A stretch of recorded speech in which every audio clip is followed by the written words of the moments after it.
谕诏本堂主席官第登台复临 A1。圣世宪客谕旨将到，命城隍5里外，福神10里外迎接，诸身肃静，排班后驾。金阙内乡徐将。诗曰：为皇切切念园林，圣佛深深救苦经。欲指中秋班直霞，一轮明月照幽冥。盛世无今夜待指宣读，神人俯伏。清奉玉皇大天尊，玄灵高上帝，诏曰：正居凌霄，心怀世道，观红尘黄沙弥天，人间伦常堕的南部。忠孝女少洁净，言仙佛谓空说。是鬼神若虚物，以致社会风气衰败。人情义理沦亡，正心大悲，不忍坐视苍生堕落幽冥儿。不久，察尔南天直辖鸾堂台中圣贤堂，阐教至今，费尽神人之力，普化有成。今又集圣贤杂志广度迷经，鸾雾日进，圣夜回皇正特赐旨开着宝典，书名曰《地狱游记》，敕命济公活佛代引正机圣比扬生，临游十殿，将地狱情形泄露。于是使人观之阴间罪魂惨尽，以收劝化之功。此书非凡，因感圣贤诸子至诚无间，大命方附于此。悉诸子报，定信心，待天宣化，并敕命幽冥各关口，如系圣贤堂游身驾到，开门迎接，携着经篇，如有违止，一律严罚不赦。至到之日，每逢鸾旗游民著书者，诚为止。诸子体天效命，书成之日，论功行赏，勿为正命，轻哉勿乎！叩首谢恩。天运丙辰年8月15日，1976年8月9日。嘉72。太上无极混元教主元始天尊降复临 A2。诗曰：人生如梦度光阴，枉自培才与积金。声色技腔天地性，精神又逐利民心。爱河漂浪头难出，火宅间熬夜健身。莫可一生虚过了，胸容应改似观音。序素自鸿蒙一气，天地未分，园林敛气于无极，逍遥自在。待至天地开辟，人秉中央真气而降生，人初性善，故死而归真反璞。尘土日进，举止乃恶，中古人心骤变，故上天特设下地狱，以作悔改净化之所。无奈众生根性污染变质，越堕越下，晚近以来，人心更败坏不堪，地狱呈现刻满之势。玉帝不忍苍生尽堕，垂一线慈光，特准泄露地狱刑罚，以警示人。即众生误中蹈覆辙，而能返本还原，不受轮回之苦。家兹尔台中圣贤堂，上体天心，历年来挥鸾阐教，劝世有功，且宗旨纯正，弘道最立，故受玉帝敕命，担负由民著书具任。命由济公活佛带领杨善生魂魄亲赴阴曹，遂欲采访取证，而犹豫须童子。伏笔以法眼传真，摄著幽冥景象，当场挥书而者成地狱游记，揭露阴司之秘，神奇莫测之机，世所罕见。家废12载，于今书成，世人如能阅读此书，猛醒回心，必恶行善，劝行天堂之路，人人如是，则地狱彻空，尽归极乐。此书内载案正，符合杨氏法律，为一度世圣典，神圣而不可侵犯。家悉读者多与宣讲劝化，并广为翻印流传，凡有所求，皆能应验如想，有心者善体悟之。是为序。元始天尊降鸾台中圣贤堂。天运戊午年4月13日，19年5月19日78。家73。幽冥教主的藏菩萨降附临 A3。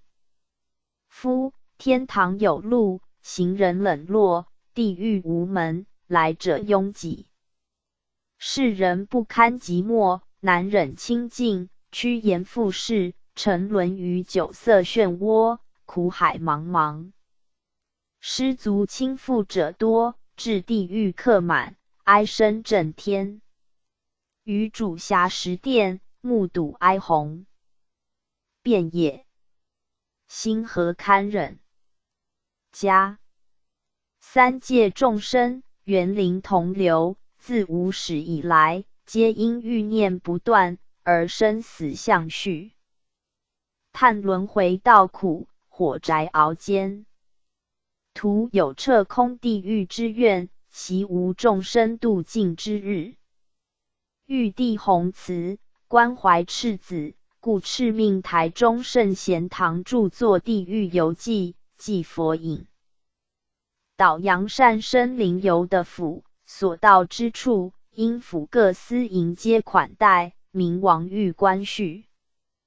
谭寒轩历尽漫漫名录，挥书者成游记，金科玉律，堪作教化准绳。家凡妻心昧理，作奸犯科之辈，报应如影随形，书上案证斑斑可考。愿阅是书者，应如当头棒喝，惊心猛醒，敬业忏悔，光明做事，庶免死后堕落幽冥，受阴差凌辱惩罚。若至于掩马耳东风者，斯时呼救无门，呼愿仙佛之无情也。资执地狱游记即将父子之际，于特灵堂聊述数语。愿此书一出，众生度尽，地狱早空，娑婆化为乐园，实所应望。地藏王菩萨降鸾于台中圣贤堂。天运戊午年4月13日，19年5月19日78。家74。本堂主席官登台续附临 A4。本堂开堂阐教，挥鸾宣化，发行善书，经典不计其数，渡塞欲海。洪流挽回书世颓风，以收浊笑。虽历年来广印善书，劝化人心。对顽固现实人性，犹嫌未能一针见血。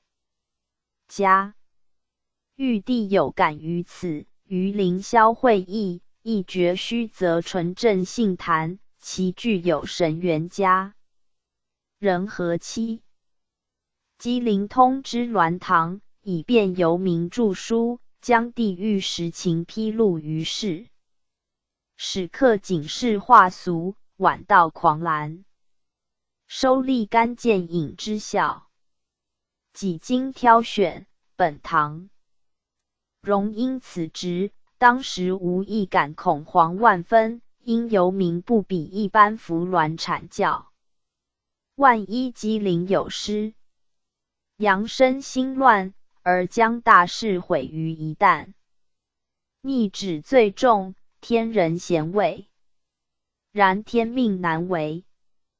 加谨奉圣谕，丙辰年8月15日，1976年8月9日接旨以来，全体鸾生前承后驾，每逢鸾旗静心聚集一堂，扬声如素斋戒以待，自祭佛到来，随即引其灵魂出窍，复因曹探案。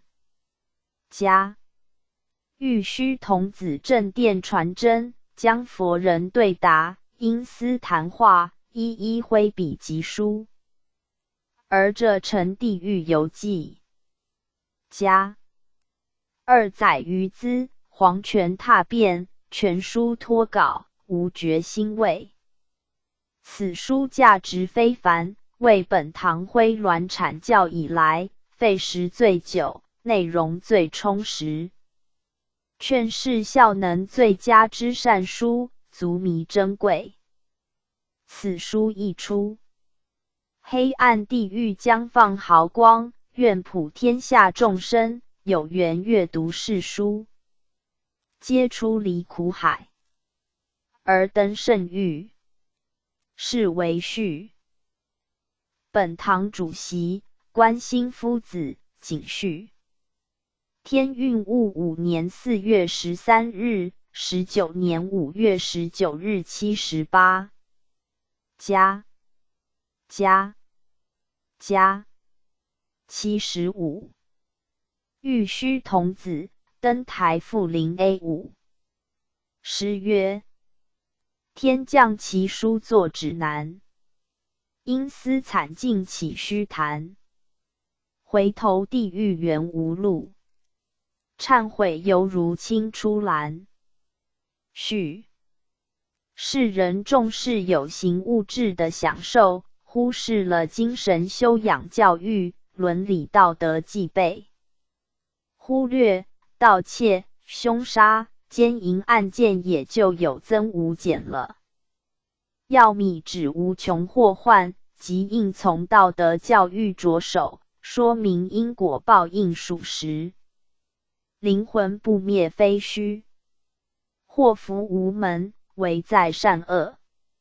人若生前造业，死后灵魂亦将受累，堕入恶道，接受轮回磨练，也就是地狱的由来。加无灵纯清，故得于诸法界逍遥，今台中圣贤堂领受玉帝敕命，著作《地狱游记》，无幸受命法眼传真之职，不敢有违，每当敬业。鸾旗祭佛降临，引导扬善生魂魄赴幽冥寻访各狱，与罪魂对岸谈话时，无即以法眼摄其身影，立即传真，附于扬善生肉体。手执鸾笔，现场挥书，转播因思对白，而抄录成书，用资警示化人。其中奥妙，旁有善信为官，莫不探位官职，确认神灵可信。然未目睹思警者，又怎能深信不疑呢？为此，吾恳切地希望众生天堂地狱都是住于心地上的，如果欺骗了自己良心，你还能安心居于天堂吗？亏心人每当良心复现，无不煎熬自责，此刻已显示地狱景象。但地狱是犯罪者的居留所，众生不可贪恋，或认为是你的老家。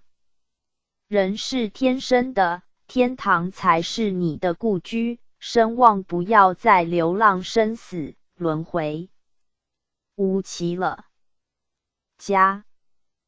今集地狱游记即将颁布劝示，吾把鸾笔略书几言，1年多来法眼所见，地狱尽皆惨不忍睹场面，希望阅罢此书者，从今以后所作所为都能清白无污，不再播下地狱种子，那就不负吾的苦心了。玉虚宫，玉虚童子，景序。天运戊5年4月13日，19年5月19日78。76。金阙主密，落，降复临 A6。天运戊5年4月13日，19年5月19日78。凡例。一本书乃奉谕旨而著作，文虽浅白，内含真理，诚为修身悟道、感化世人之宝典。二书中如有错字，皆系圣真之物，阅者勿轻视之。三本书费尽神人之苦心，2年始成巨作，全书谢尽的府机密。明律释法条文昭然，堪作救世警钟，万古难得一逢，惜天下苍生。阅之，真之，悟之，修之。4本书乃由天曹、的府、人间各司合作而成，功勋痛的，故印赠一本，3曹感应。5金阙圣谕凡印赠此书，颁送度人，不论字印、注印、目印、宣讲、流通，均准减轻宿世罪业，功如积满，按功上升逍遥。甚进。6凡求寿、求功名、却禅病、消冤孽、化功果、化罪愆，为祖先超拔，求名福者，发愿印赠此书，皆能如意。凡有所求，须在家中造君、神前或寺庙道观圣前或对虚空焚香禀告，诸神随即回奏，报应如响，圣意非虚。7本书在处，十方神圣护法，阅后须至近处，不得污秽。凡毁谤藐视此书，或阻碍流通者，永堕风兜，罪力不赦，悉众生贤归善道，三思行之。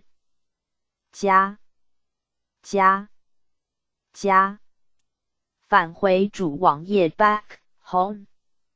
阴阳解。第01回，由心头山观地狱洞。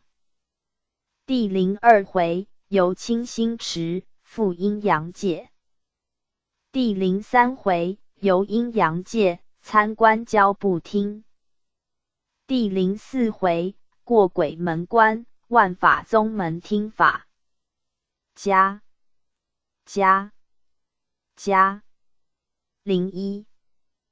地狱游记第1回，由心头山观地狱洞赴001。济公活佛降，丙辰年8月16日9日9月1976。诗曰：天堂地狱在心头，善恶全凭一念修。祭佛今宵冲引导，扬声随我驾莲游。祭佛扬声，今夜起我们二人将要到地狱一游，你感觉如何？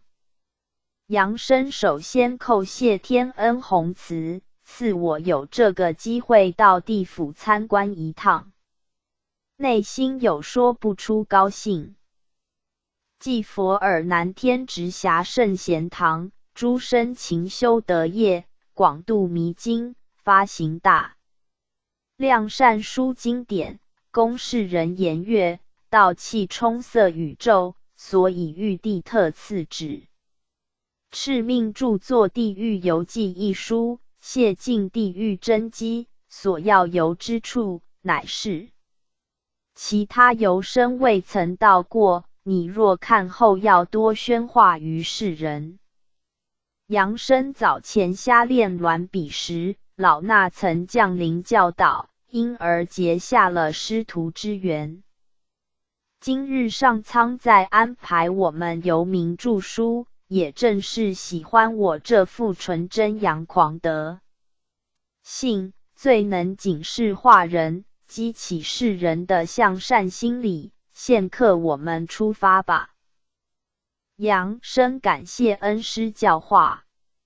我曾听人说游地狱都是骑神驹或坐莲花，为何您叫我用走的呢？祭佛扬声，你天真了。地狱之路那里有那么好走，还想腾云驾雾呢？现在社会科学发达，出门以机车、轿车代步，你也想坐吗？其实，地狱无门，人都是自来，别再做梦了，行尽崎岖道路，才可以上天堂。扬声，我看恩师今夜好像喝醉了。祭佛的确喝了几杯，因为看破了事情，人心太可怕，世人难渡，让我心碎，所以只有急酒解愁。我看你干脆也喝些酒，让他一醉，倒酒泉吧。扬声，我不会喝酒，恩师太会开玩笑了。祭佛好了，时刻有限，我画一朵莲花，你与我成莲花吧。扬声，恩师您佛法真是无边，口念真言，一朵白莲马上浮出。我脚不进，不敢上莲台。祭佛心如干净的话，没有什么关系。俗语云莲花出于污泥，而不然呐。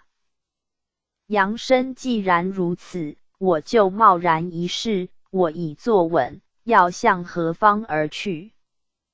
祭佛，你闭上双眼，我做导游就是。扬声，遵命。祭佛，你可以开眼了。扬声，这是何处？为何前面一座高山，山上石壁又有心头山三字？金辉射目。祭佛，此山名心头山，往山上而去即是天堂门。你看山边有一崖洞，黑漆不见底，此就是地狱洞。人心若是光明正大，死后往山上而去；如是暗作狐畏者，死后魂走到此处，看见心头山三字，两眼难开，一时不觉就坠落深坑地狱内。所以古圣曰：心可作天堂，心可作地狱，全凭一念之差而分别。扬声，原来如此，天堂地狱随人行，仙亦由人作，鬼亦由人作。祭佛，今夜时刻有限，暂时游至此，准备回程，快上莲台。杨生遵命。祭佛快闭上两眼，否则反眼难敌阴风吹袭。杨生是。风力太大，我受不了。祭佛圣贤堂已到，杨生下莲台，魂魄投体。加02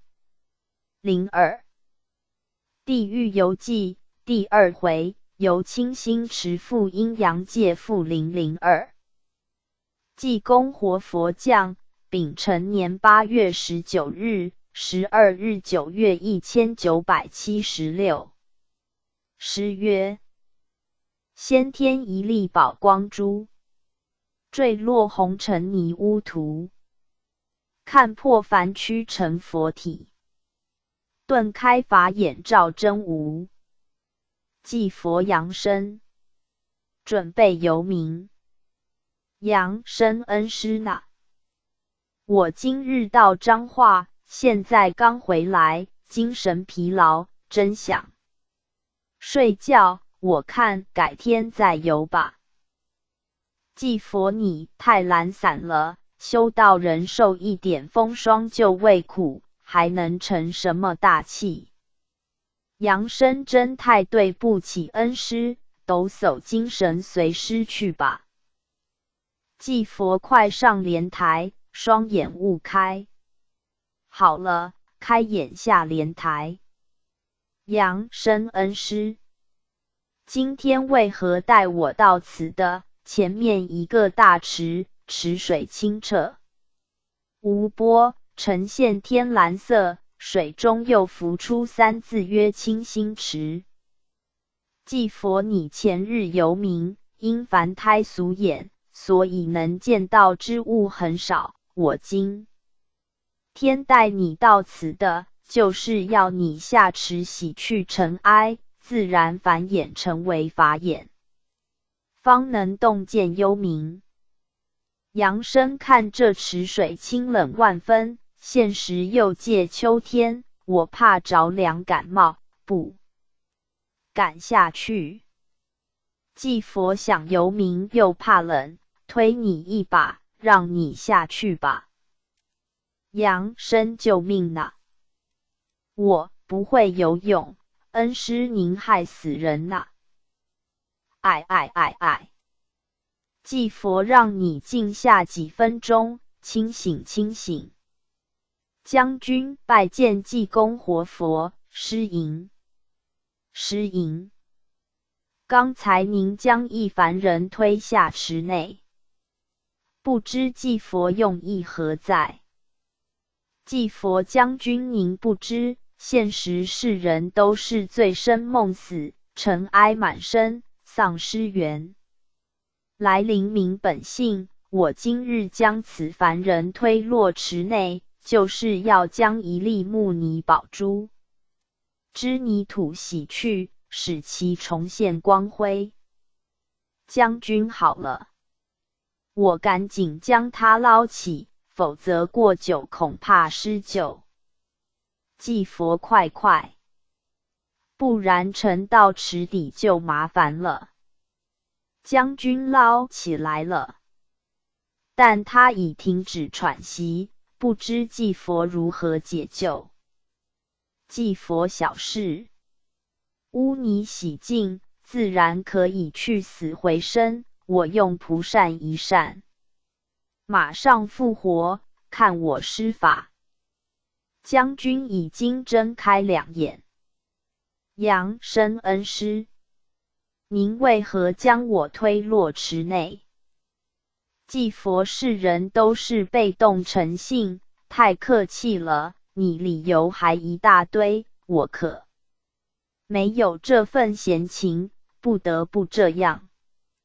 杨生感谢恩师之教训，现时我感觉浑身清凉爽快。那位打扮武将是何人？祭佛是手持将军，负责手持，非奉命之人不能下池沐浴，此池乃是仙池，除3界仙真可作沐浴，其他之人均不能来此。你今日有福了。将军祭佛，今天带这个凡人来此有何贵事？祭佛因阳间台中圣贤堂奉旨著作《地狱游记》一书，由我带领阳善生游民，因凡人俗气未尽，难以洞察幽冥，故带他来此清心洗眼，以利游民。将军失敬。失敬。原来如此。祭佛时刻不早，我们师徒赶快游民。将军再见。杨生快上莲台。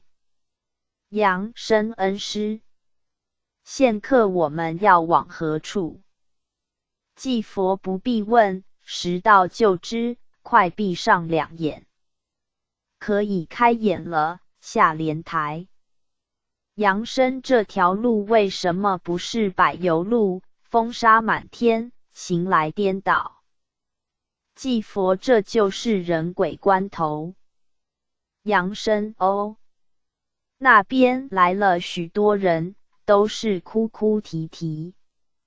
祭佛那是世间人死之灵魂，刚到阴间。杨生前面有一牌楼，上有阴阳界3字。这是什么地方？祭佛这是阴阳界。杨生前面2排高楼，我们前去参观。祭佛可以，快走。杨生这些楼门那写上教不听，分第1课、第2课。大约有10余间。祭佛我们前去拜访。不官欢迎祭佛及台中圣贤堂正銮阳善生驾临本厅，在8月15日就接到玉帝谕旨，获悉贵堂为著作《地狱游记》一书，将到地府观察详情。祭佛因时刻已到，改日再来拜访。不观可也。送驾。祭佛扬声。我们准备回堂，出厅快上莲台，双眼紧闭。扬声遵命。祭佛圣贤堂已到，扬声下莲台，魂魄投体。加03地狱游记第3回，由阴阳界参观教部厅复003。济公活佛降，丙辰年8月念3日，16日9月1976。诗曰：佛海无波觉点成，仙山有路问心灵。金乌玉兔如梭转，六道纷纷感慨生。金乌指日，玉兔指月。祭佛扬声，准备游民。扬声遵命。我已上莲台，眼睛也闭了。祭佛启程。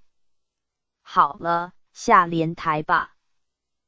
扬声这条路为何人群萧萧？都是凡间之人，他们为什么到这里来？祭佛此地是阴阳界，这些人都是亡魂，正到阴司报道。不要多问了，我带你到教部厅参见教部官，有何疑问，你尽量发问无妨。部官欢迎祭佛及扬善生驾到，请入厅，前日失仪招待，请宽恕。请坐。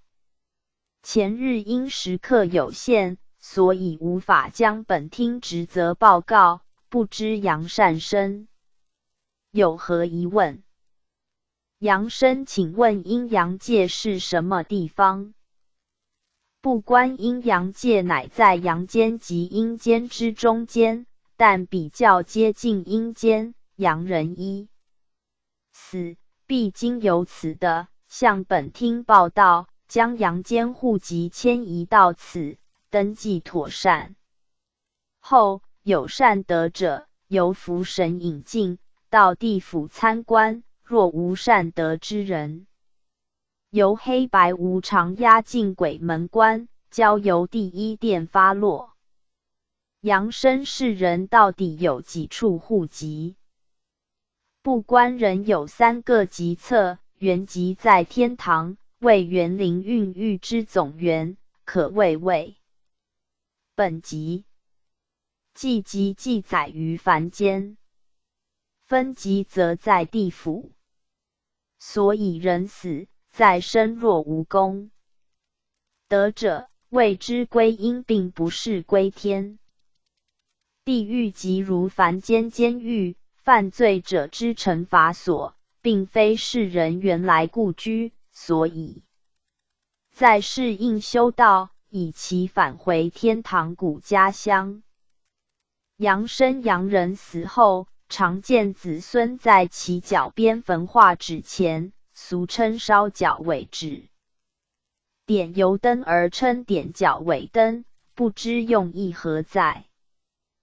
不观阳人魂魄脱离肉体，一时如梦如幻，茫茫渺渺，难以自主。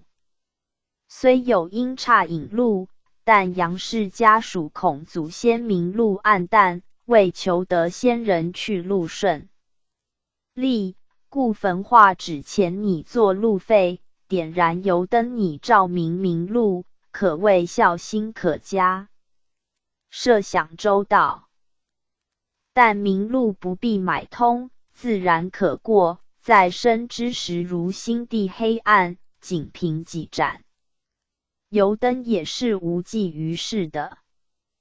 阳身现时阳间科学发达，生活水准提高，有的祖先去世后，待子孙就用纸糊成高楼大厦，或制造彩色电视机、电扇、轿车、沙发、弹簧床等高级设备，给其祖先使用。这些东西不知是否有待到阴间使用。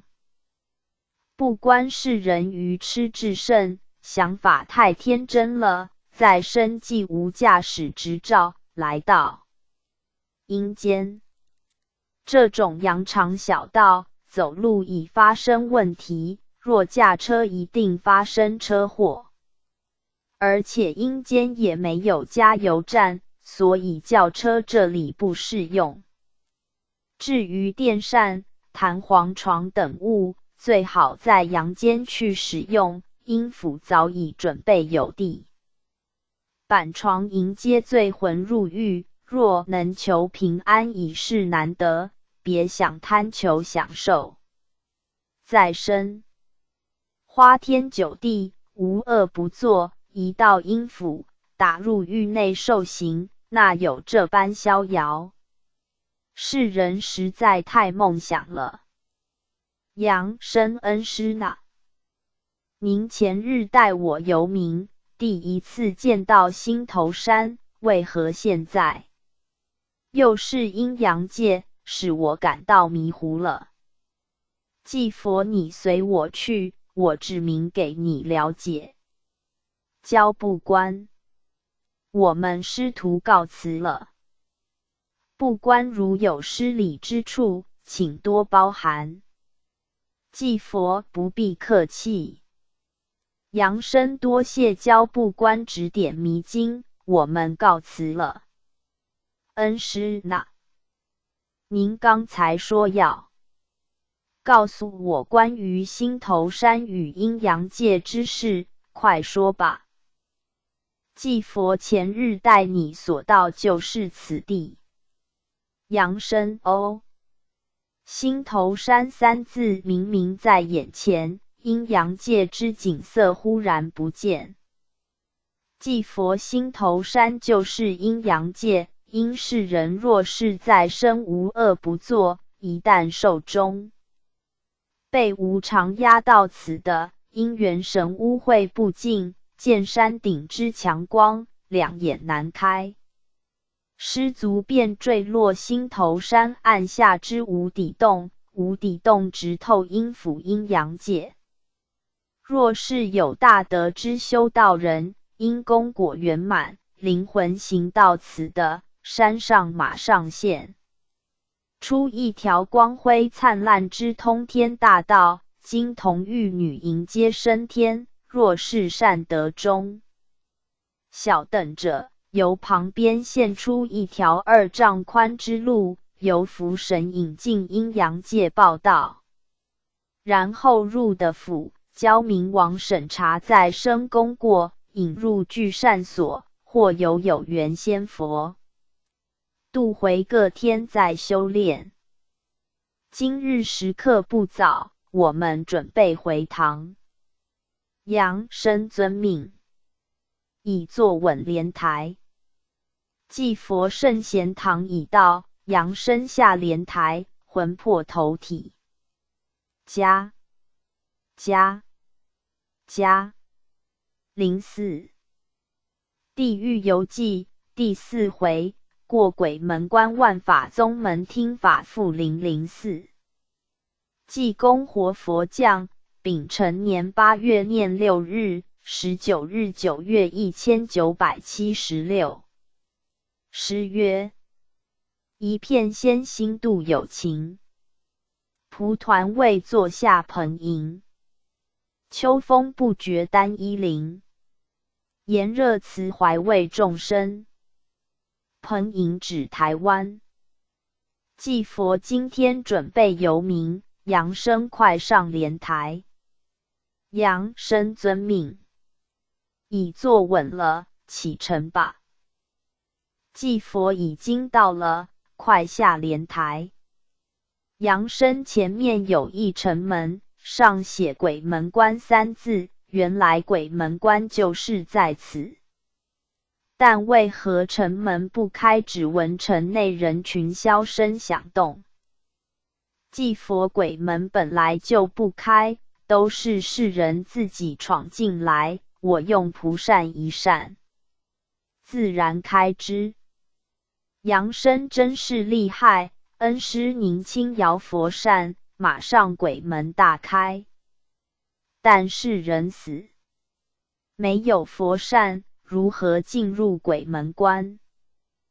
继佛人死为鬼，阳间之路已尽，来到此的，鬼门自然开通。阳关闭，鬼关开，乃是阴阳造化之妙。快走，我带你至一处参观，不要兼其他闲事。杨生遵命。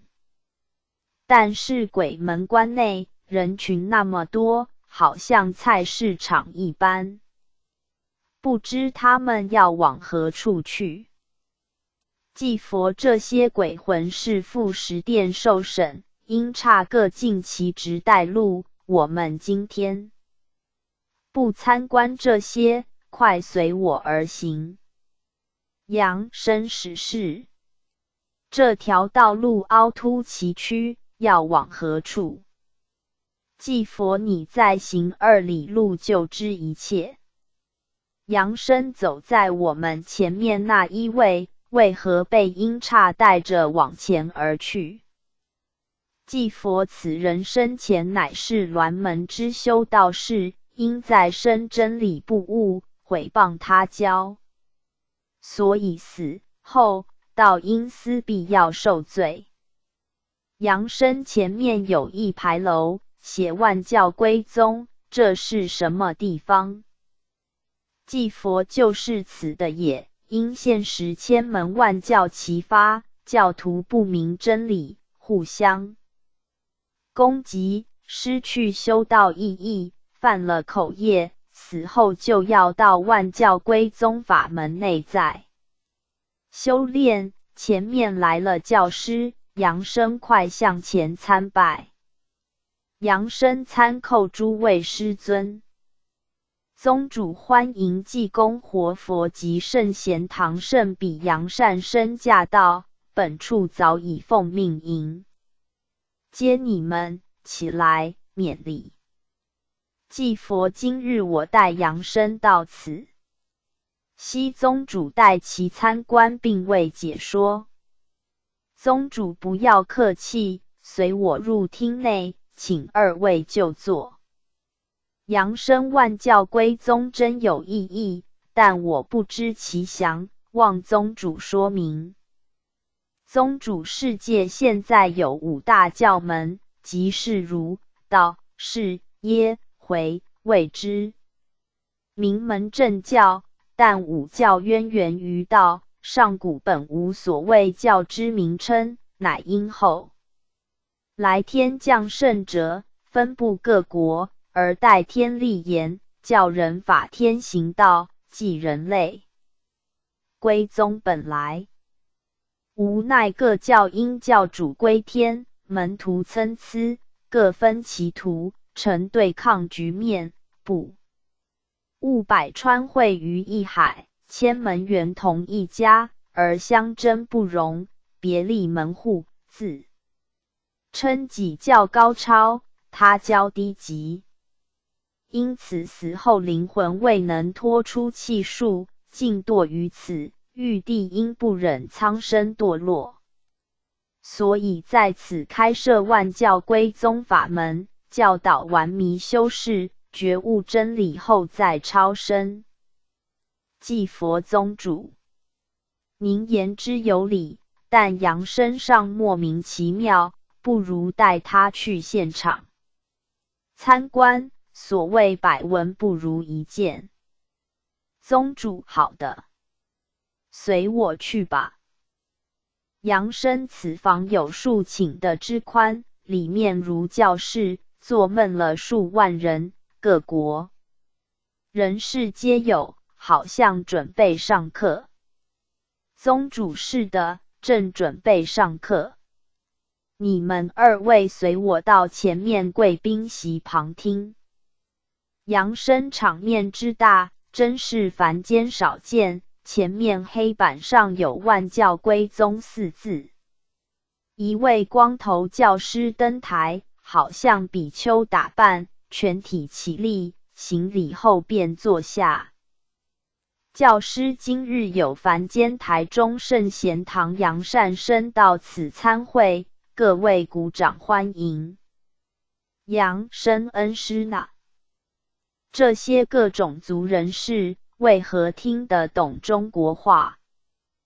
祭佛世界之大，虽人种不一，但其信仰不外精神寄托，而且人同此心，死后本性灵通，并不因种族而分别此心，如天雷一响，各国人士都知将要下雨一样。今闻教师之声，则知其意。正如佛以一因演说法，众生随类各得解。不要多问，听教师讲道。教师人虽万类，性同一理，生时殊途，死则同归。世界虽人种，色彩有异，然机而知时，夜而知眠。天赋的载，日月普照，法语甘霖，无不共受其恩，可谓同具一心，然却是因信仰宗教不同而互相排斥攻讦。言自己可上天堂，他教只能下地狱，将本来圆通自如之天堂筑起空中楼阁，禁锢自己于其中，犹如进入钓于天空之鸟笼，自觉无比高尚，沾沾自喜，得意鸣叫。这是天堂之地狱，天上罪人，悉是待救之羔羊，不是得救之人。你们在世皆言上天堂，可是今日却堕下地狱。各位现在到阴府的是肉体吗？肉体有黑白黄种，穿衣有红黄绿花，唯这原来之心不可者。色若起排斥之意，缺少痛修之心，而博爱，慈悲从何言起？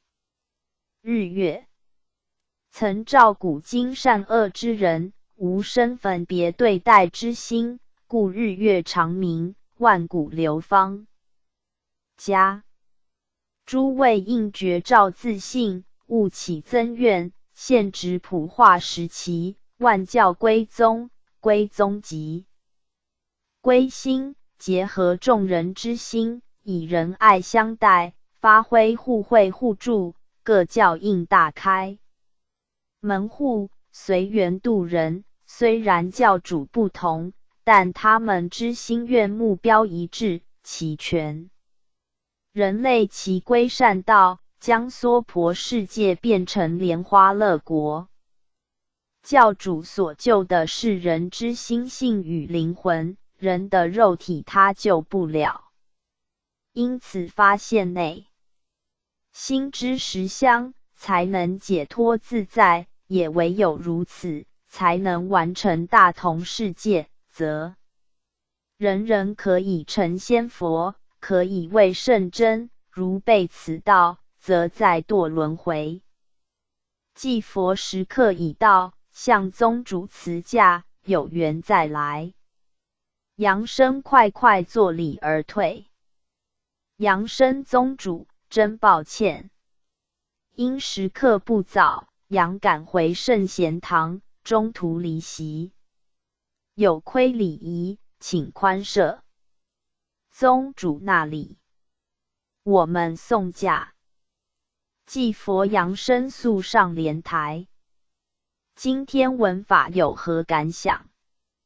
扬声那位教师讲得很有道理，现在各教针锋相对，自己卖瓜。说瓜甜，如果是人能说大家来吃吃看，如人饮水，冷暖自知。由心里的感受才是真实，好坏由顾客评定，我觉得这样比较客观。既佛是人固执不通，那是难以上天堂的。仙佛圣真都是待天立言，天道至公，如你下世投胎到外国的话，你信的大概就是当地宗教，我会因此而不度你吗？如这样我即不配称佛。所走的只是小道未思。昔世人拿出公心，抛去思念，否则你的天堂只有5尺宽，不能容纳天下众生的。好了，圣贤堂已到，扬声下莲台，魂魄投体，回家返回主网页 back home。 第1殿第05回，由第1殿与秦广王叙谈。第06回，由聂镜台看罪魂现原形。第07回，由补经所。第08回，由王死城。第09回，再由王死城。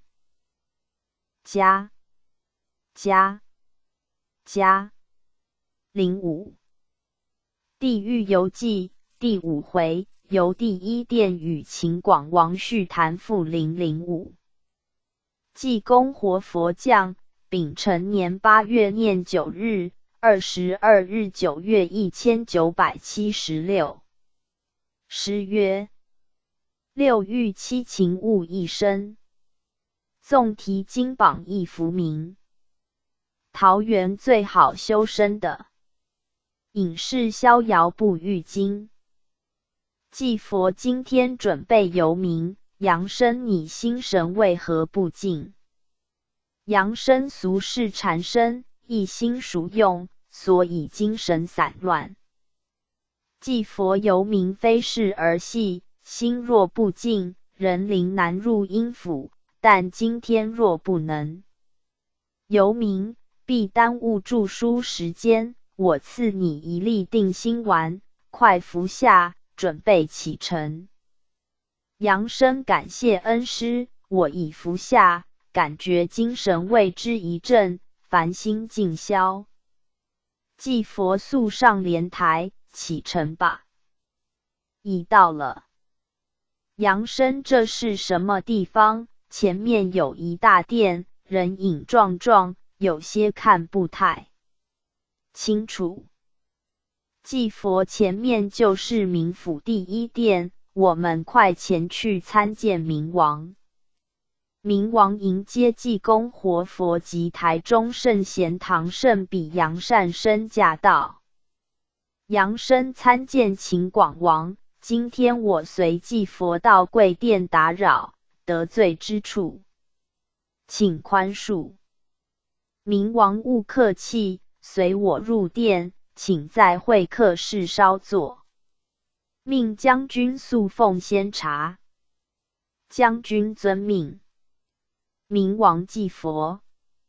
杨善生请用茶。祭佛杨生。快喝没有关系，何必踌躇？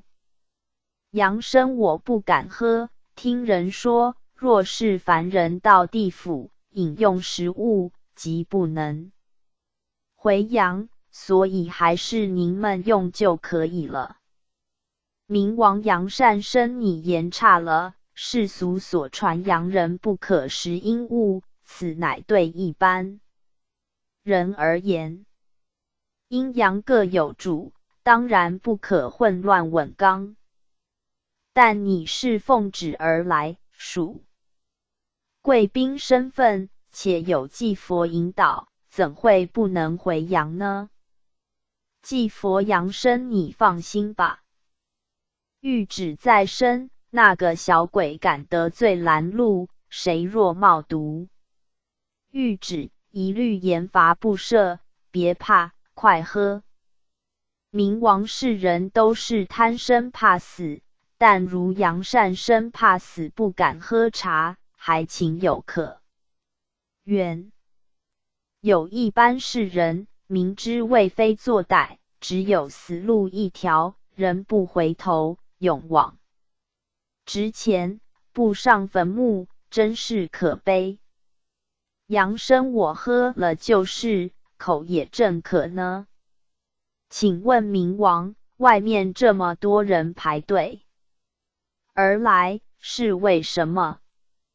冥王我掌管第一殿，凡人死后，先到阴阳界交部厅报到后，阴差便将亡魂押至本殿，并将报到卡一并归入阴府档案。我查其善恶善功多者，带入阴府各殿参观，或由各有缘恩师度回，再修炼，或发送至赏善司或聚善所。罪过多者，发令交二殿审判，或押进罚二司，但如罪重者，必先押上蹑禁台，照现其原形，使其俯首认罪，再还二殿。杨生外面亡魂啼哭之声不绝，壮志哀戚痛楚，老弱妇孺皆有，不知为何而哭。冥王世人到本殿，明白自己已经离开世间，再生不信鬼神语。因果报应，一旦到此，了解人死并非万事可以化消，所谓一旦无常万事空，阴路只有孽随身。亡魂深知将受阴律审判受刑，个个心寒而栗，痛哭后悔，而且离开了阳间亲人，娇妻爱子，高楼经营，恩爱难舍，现在只有孑然一身负全路，想来竟不枉悲哀流泪。杨生为何那些阴差对亡魂不尊敬，用铁叉压之，或用鞭抽打。亡魂个个噤若寒蝉，实在太可怜了。冥王这些亡魂在世不守道德，所以阴差对其不客气，此乃其罪应得。正是恶人自有恶人磨，侥幸投机度奈何。如人在世心存济世慈怀，死后阴差，福神对其礼遇三分，是人自作自受，你不必同情。阳生在生如不修身养性，死后可怜至极，后代子孙如果知道自己祖先死后在阴府如同罪犯，任阴差欺打，一定会不忍心的。世人对祖先报恩之法，只有修道行善，以功德超度祖先灵魂早日出苦。即佛世人若是不守家规，乱行不法者，其祖先则受其连累。所谓九玄七祖血脉相关，因果循环，切慎之。今日时刻已到，准备回堂。冥王送驾，祭佛扬声快上莲台，准备回城。圣贤堂已到，扬声下莲台，魂魄投体。加06地狱游记第6回，由孽镜台看罪魂现原形复006。济公活佛降，丙辰年闰8月初6日，29日9月1976。诗曰：魂登孽镜现原形，简自偷文案补经。音律无私时判断，阳人作恶受严刑。祭佛今日游冥时刻已到，扬声准备启程。扬声我已准备好了，恩师请起驾吧。祭佛已到了，快下莲台。扬声此事何的？为何人群拥挤？后面鬼差押着往前面台上而去。祭佛此乃孽镜台，这些人都是在阳间为非作歹，或是不守道德。犯罪之魂，死后到第一殿报道后，便押上孽镜台，现出其在世作恶原形，使罪魂了解在世之罪难瞒阴律。这些鬼魂上台后，均是心惊胆战，怕将在世丑态现出，贻笑大放。我们随其后上台参观吧。扬声好好，看个究竟，明了一番。将军欢迎济公活佛及台中圣贤堂杨善生驾到。祭佛勉励，我们师徒奉旨由民著书，今日到此，请将军带领。扬声上台参观。扬声恩师您也要一起上去，不然我人地生疏，不敢自己行动。祭佛可也，我们随将军上台阶吧。先站在旁边观看。扬声哦，那位老人被阴差压在镜前，为何其所现之人形变成年轻人？正爬入一家墙内，弯腰开启窗门，跳入室内，里面有一对中年夫妇已经睡着，这位年轻人却是翻箱倒柜，好像在寻找时摸东西。正睡觉之中年男人醒来，大惊呼叫，此年轻人忽然抽出一小刀，向梦中醒来之人拿去。哎呦！鲜血直流，我不敢看了。将军没有关系，不要害怕，这就是聂镜台之奥妙处。这位老年人年轻时有一次翻墙入别人住家于窃财物，因被主人发觉，即抽刀将主人刺杀。今日此罪魂已死，来到阴府聂镜台前，依照马上将其作恶实况现出。杨生这个聂镜台是用什么东西制成？为何这么奥妙？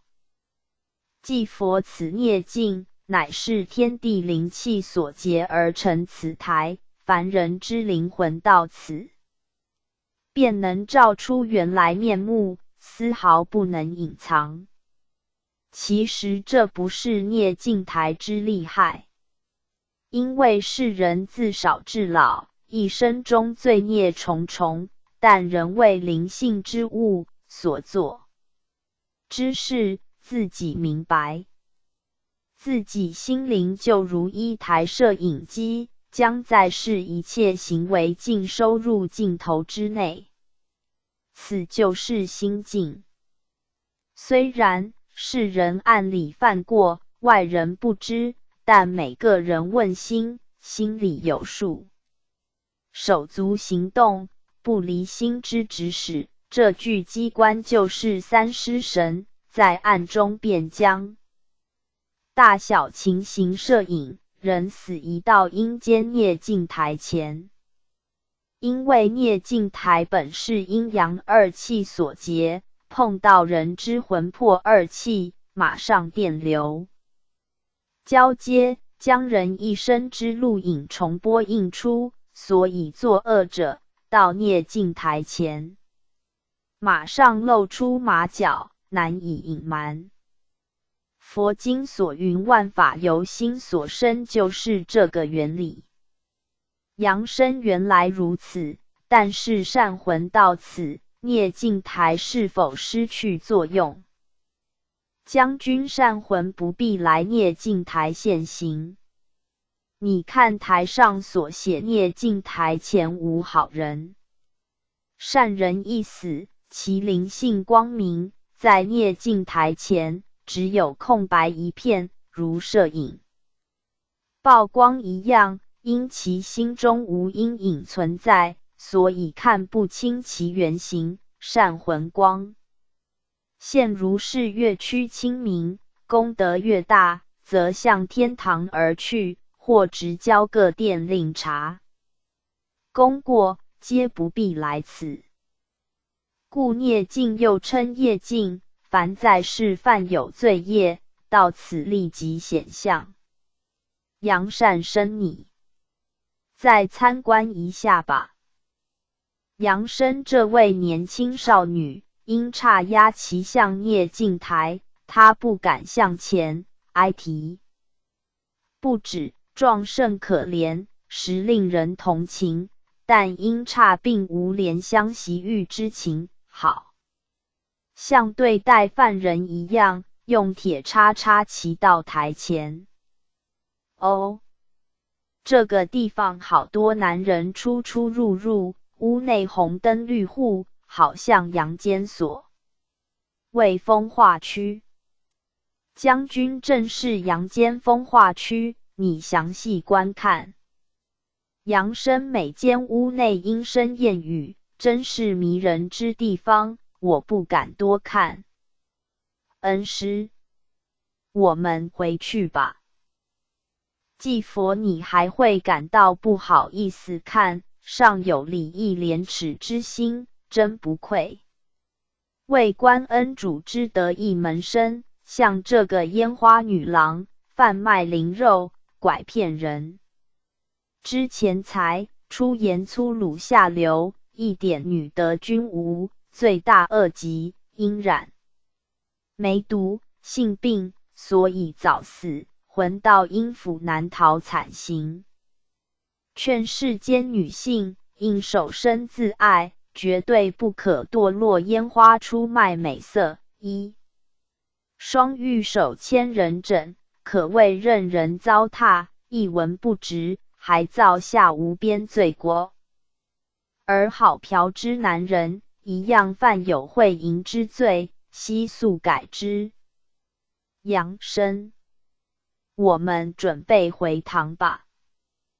将军两位不多留吗？杨生聂镜前详情已悉，不敢再看，这么多罪魂在此献丑，我尚是凡人，在此越增加他们羞态，还是先告辞了。季佛多谢将军指导，我们准备回唐，改天再参观捕鲸所。杨生，走吧，快上莲台，准备回唐。杨生，我好害怕。季佛，怕什么？好好做人，就可避免来此现出丑陋面目。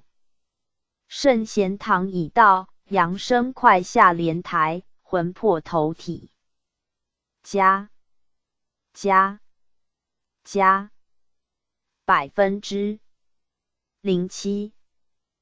地狱游记第7回，由捕鲸所负007。济公活佛降，丙辰年闰8月初9日，2日10月1976。诗曰：暗室为灯补苦经，僧尼道士倦屈行。铜铃摇动金钱响，地狱呻吟仔细听。祭佛今日准备游冥，扬声稳坐莲台，不可心慌。扬声实事，恩师，地狱之惨境，实在不忍看。祭佛这些罪魂罪有应得，你不必替他们同情，启程吧。已到了，快下莲台。杨生，这间房屋为何黑漆漆，里面好像有呻吟之声？祭佛，此乃捕鲸所，我们可向前去参观，看个究竟。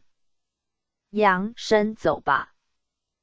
房门上有捕鲸所3字，那边来了2位将军，不知是何人？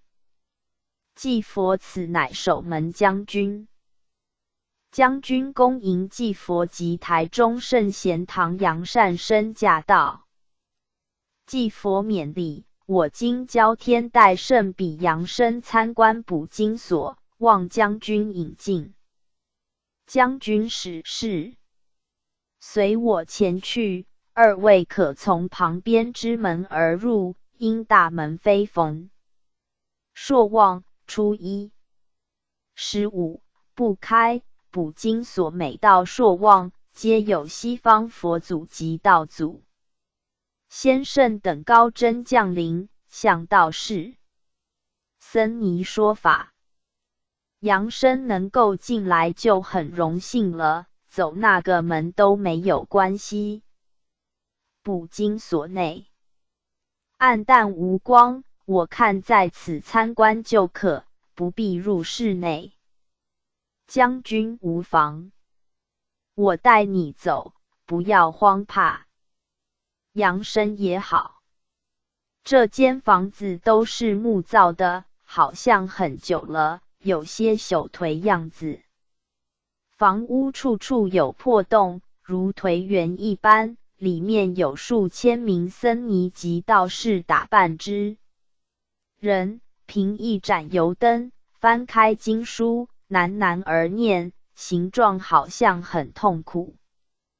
祭佛这些僧尼、道士都是在世替人诵经消灾超度，赚钱为生，但并无现出真诚，纯系买卖行为，有者偷捡经文，并无按序诵念，或是将经字发音错误，死后皆要到捕鲸所捕鲸，靠此萤火般之光。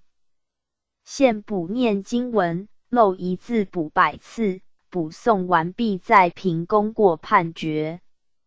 杨生照您这么说，本堂所著作之《玉皇普渡圣经集》，太上无极混元真经，何人敢诵？有许多人潜心诵念，但字音不正，将来也沦落补经所吗？将军非也。来补经所者，乃是在身以诵经做法事为生，拿人金钱替人消灾，但并无将到佛圣经诵全，方要来此。若是自己诵经或替人服务，发心不同，非是用来赚钱取利，如有错误，天律特别宽恕之。扬声像这种为灯引火，又有阴风吹袭，有如要熄灭样子，而这些僧尼道士年岁已高，眼睛昏花，看此蝇头小字经文，实在可怜，个个都呈现疲劳痛苦神态。将军一分钱一分货，既拿施主之钱，没替人办妥事情，当然要受此报应。既佛劝世间之僧尼、道士，诵经可以悟道修行，若是靠诵经而吃穿者，必要特别谨慎，一字一句不能偷减、念错，否则不但不能替人消灾，自己反而惹上灾殃，死后个个必入补经所，补诵全部经文100倍次数。将军每逢朔望，佛道二教主率领门徒来此巡视，并教导经文正确字音。众生造孽，连累仙佛还得下幽冥度苦，仙佛太慈悲了。天下众生要自觉，人间点点滴滴，难逃因法之制裁。扬声我已经明白，多谢将军指导。既佛扬声，你可请教这位道士，为何他会来此？扬声好好，请问这位道长为何来此呢？道士，请你勿称我道长，我在世只是红头道士，专门替人做法事。如人死之超度、打成等，因自己学识不多，所以有些经文根本不识，只有随中鼓声而念过，人家也不知我念什么。有时未赶时间，2页经文便跳页而念，应付场面，有钱可赚，管他死人可否到西天。死后被无常押进第1殿后，判到补经所。我来此已有1年2个余月，一生中偷闻简念太多，所以受苦至今，尚不能完经，眼睛已经红痛难忍。完经后，可能还要被送至第2殿判刑，因我在生亦曾做法害人。现在后悔已来不及，望你转告阳间之法师、道士，要好好行事。不然像我这样，现在只有靠别人超度了。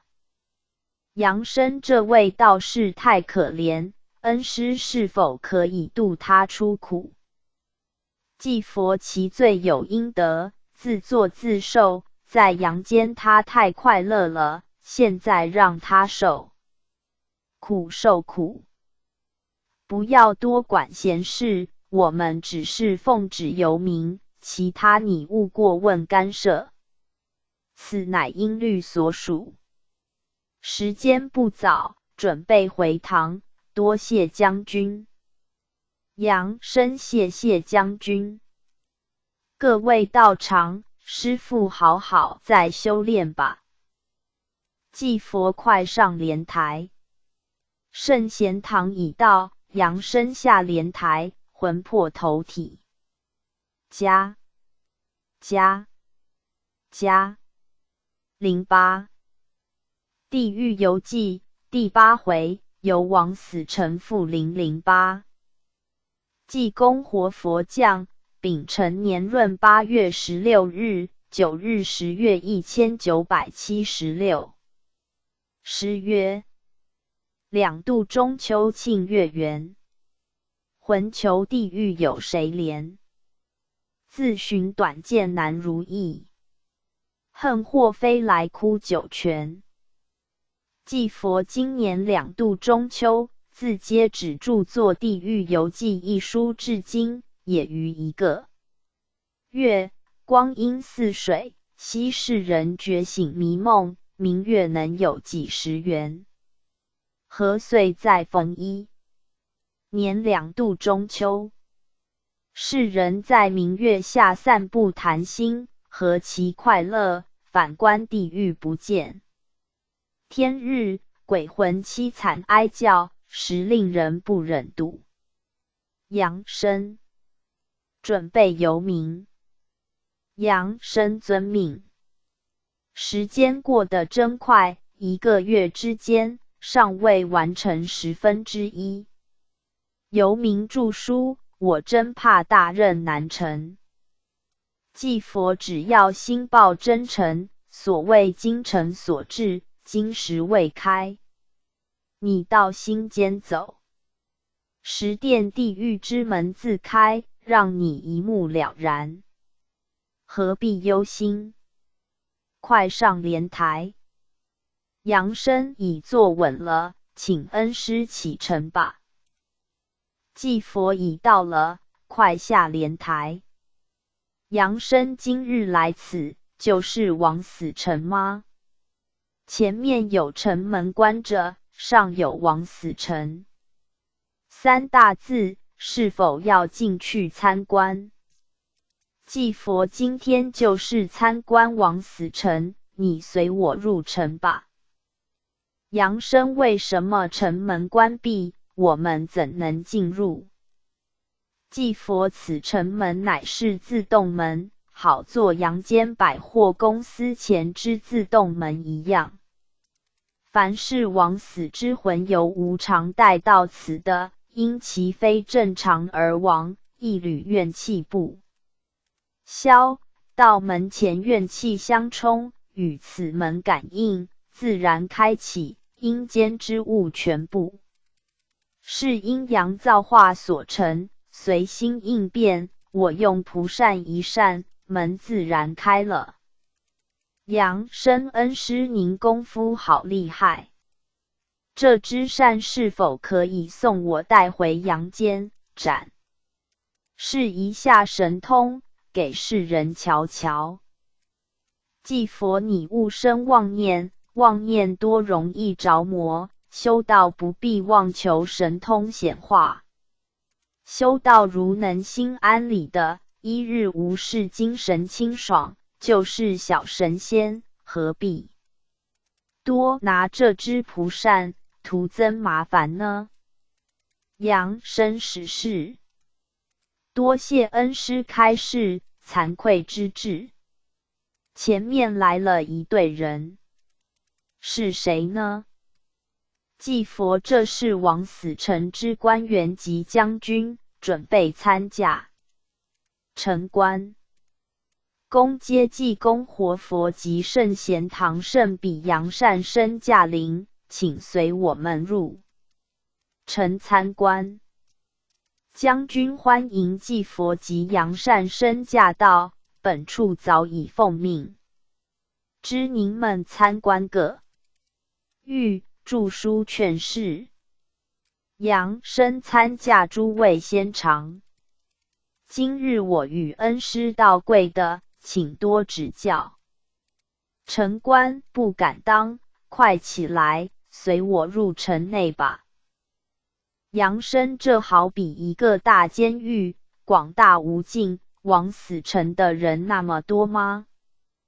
城关每日都有枉死之人来此，我带你从头监囚牢参观。杨生这间有成群小孩，满面鲜血，哭啼之声不止，有的躺在地上，太残忍可怜，为什么不把他们放出呢？将军，这些都是被世人堕胎的小儿，因其已成形，天性不灭，死后化到此地。因世人不愿养育或有不正当的结晶，往往胎儿未能出世，便被堕胎死亡，而一人一条生命。这些被抛弃的小儿，因未能出世，所以怨恨之心不死，除暗中消耗其父母之钱财外，待其父母死后，再有一段纠缠。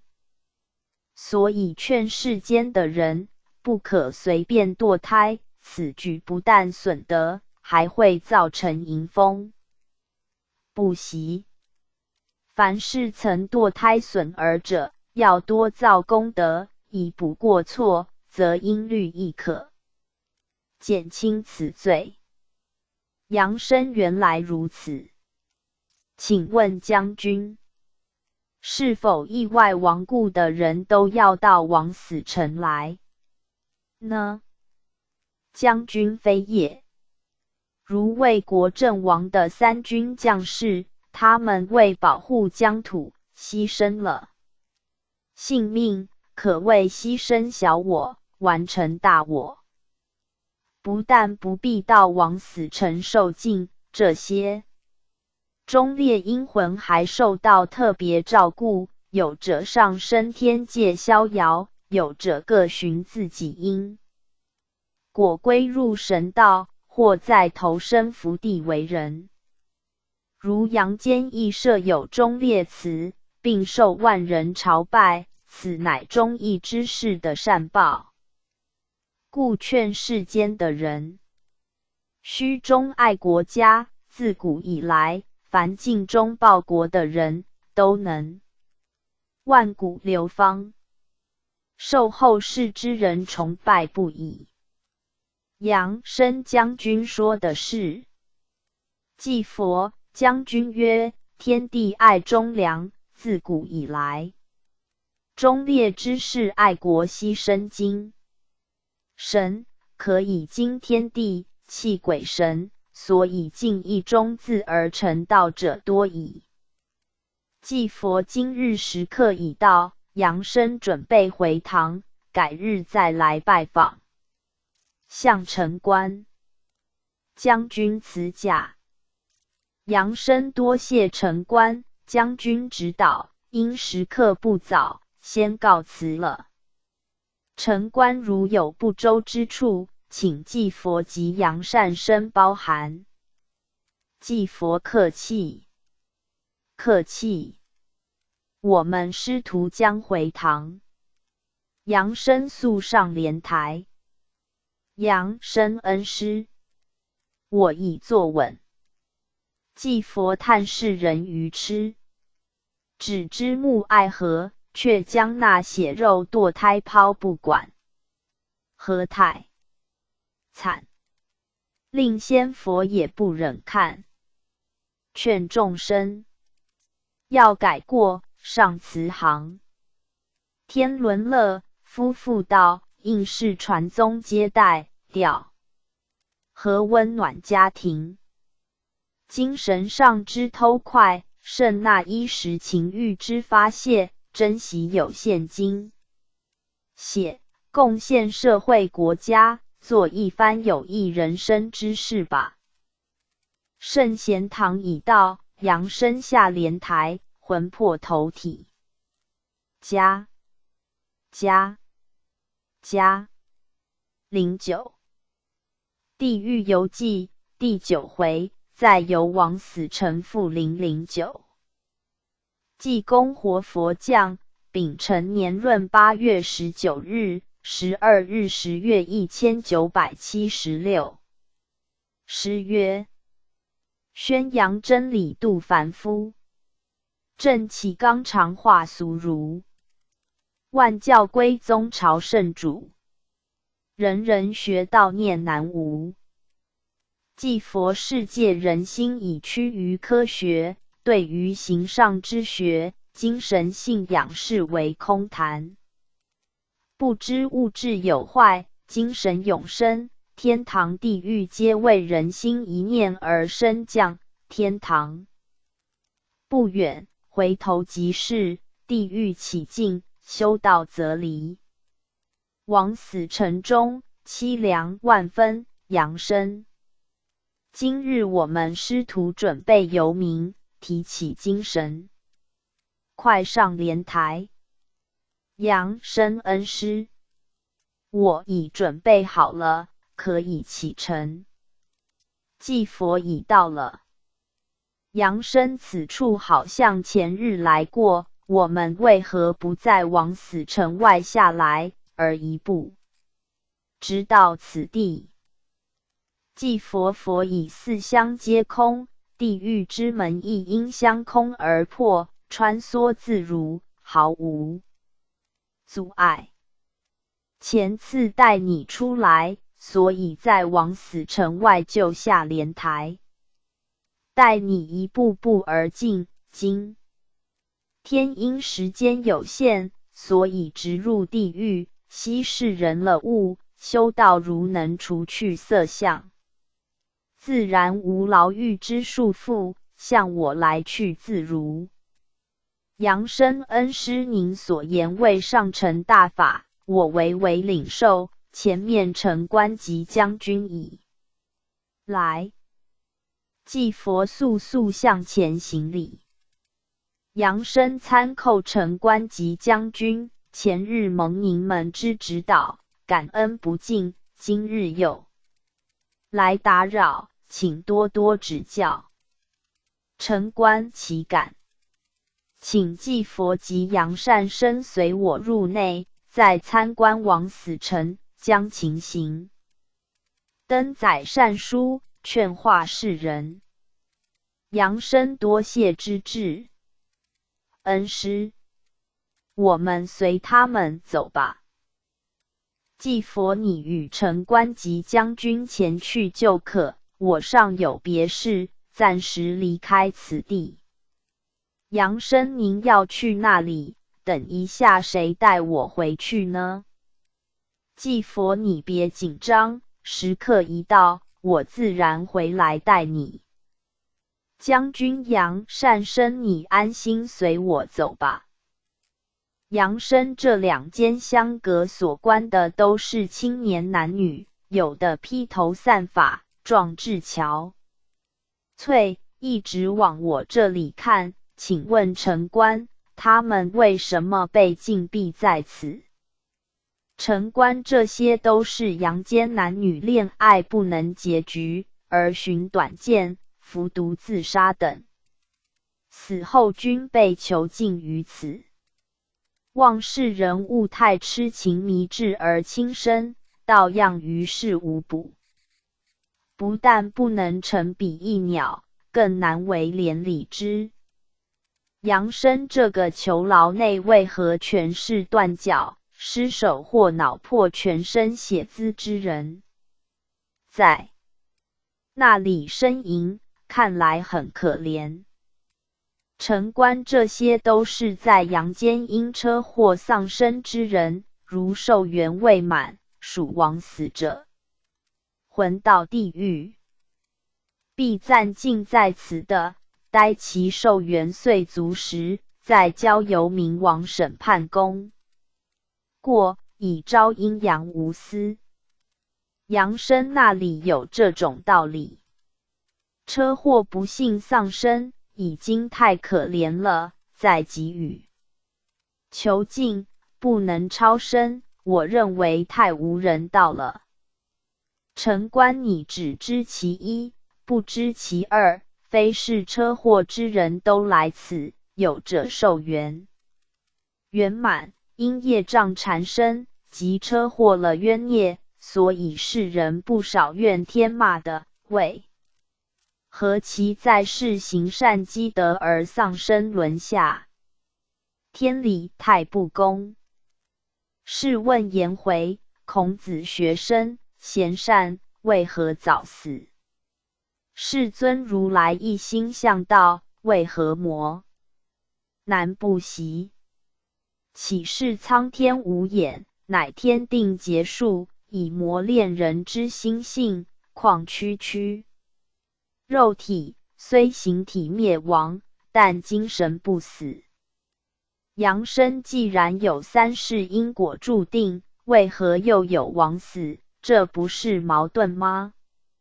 这么说，世人不必信因果了，请城关开示，以解迷惑。城关三世因果谓之一小段而已。人从无始万劫以来，不知经过几世，所积下之因果已难估计，所以佛说三世因果。若论人之前后因缘，为前世、今世、后世，但前世并非只是指前生，乃是自有性灵以来之全部基因。世人误认此生之一切是全部前世所结之果，实不圆通说法。前世只能定7分，而今世要定3分，所谓命难改，运可移也。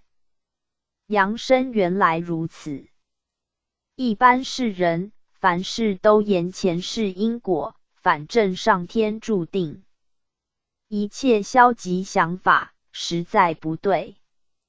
前面这间囚牢，凄惨声音不绝，这是囚禁什么罪犯呢？城关这些都是被谋杀或相杀而死亡之魂。阳生这也不可思议，杀人被杀是否因果报应？应该死期已到，怎么死后再堕落往死城？城关此理相同。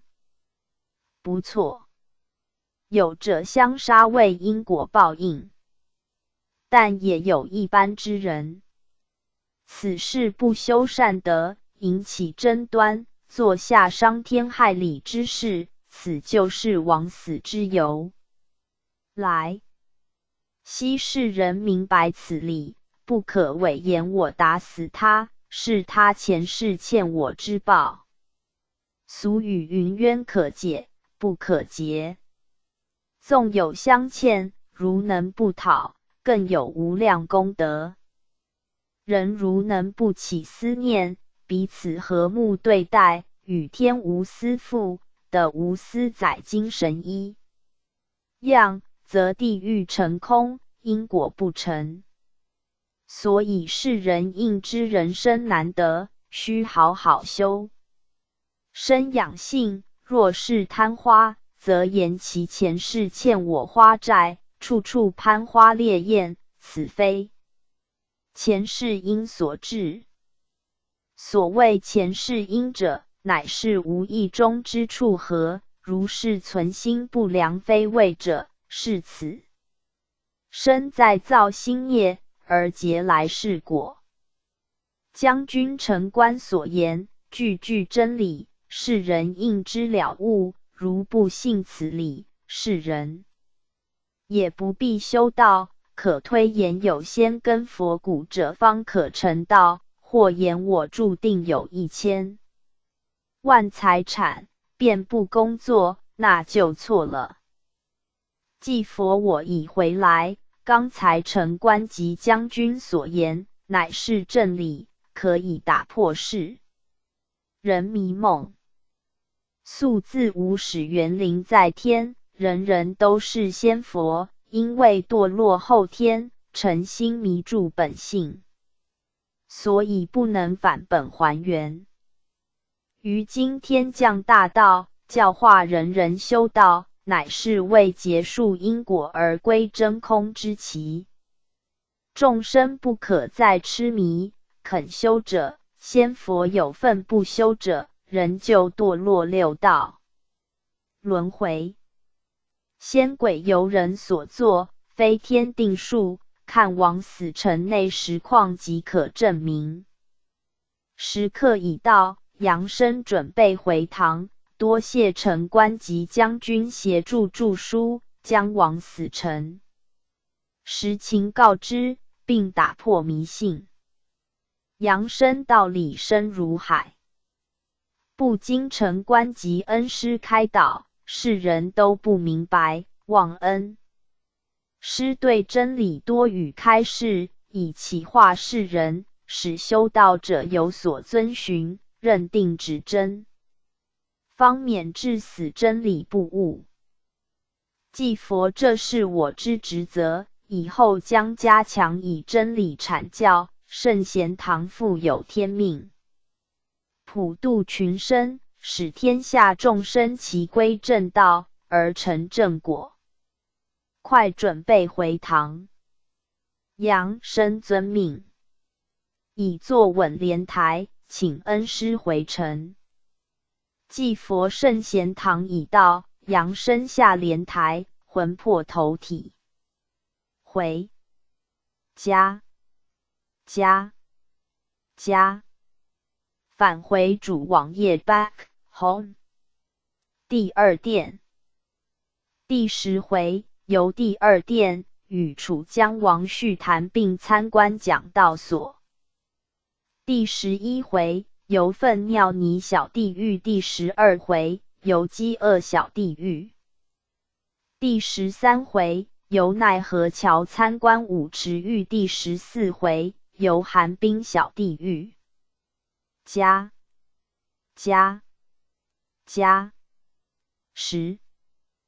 地狱游记。第10回，由第二殿与楚江王叙谈并参观讲道所。复010。济公活佛降，丙辰年闰8月念6日，19日10月1976。诗曰：三曹普渡鬼神人，地狱机关日日新。任尔阳间多暗示，难逃法眼夜游寻。既佛游民著书，费尽神人苦心，为度世上迷人，不借代价。所谓为善最乐，诸生效劳美至更深业尽，实感动我佛。三曹普渡，上渡气天河汉星斗，中渡人间芸芸众生，下渡幽冥鬼魂，天人共忙于此时。圣门宏开，真道普降，有缘遇道修道，无缘面面排佛，自远天堂之路。环观人间处处善堂林立，道气家家可闻，斯时也，文化复兴。古道众行，呈现一片吉祥瑞相，的福鬼魂正待此时得救。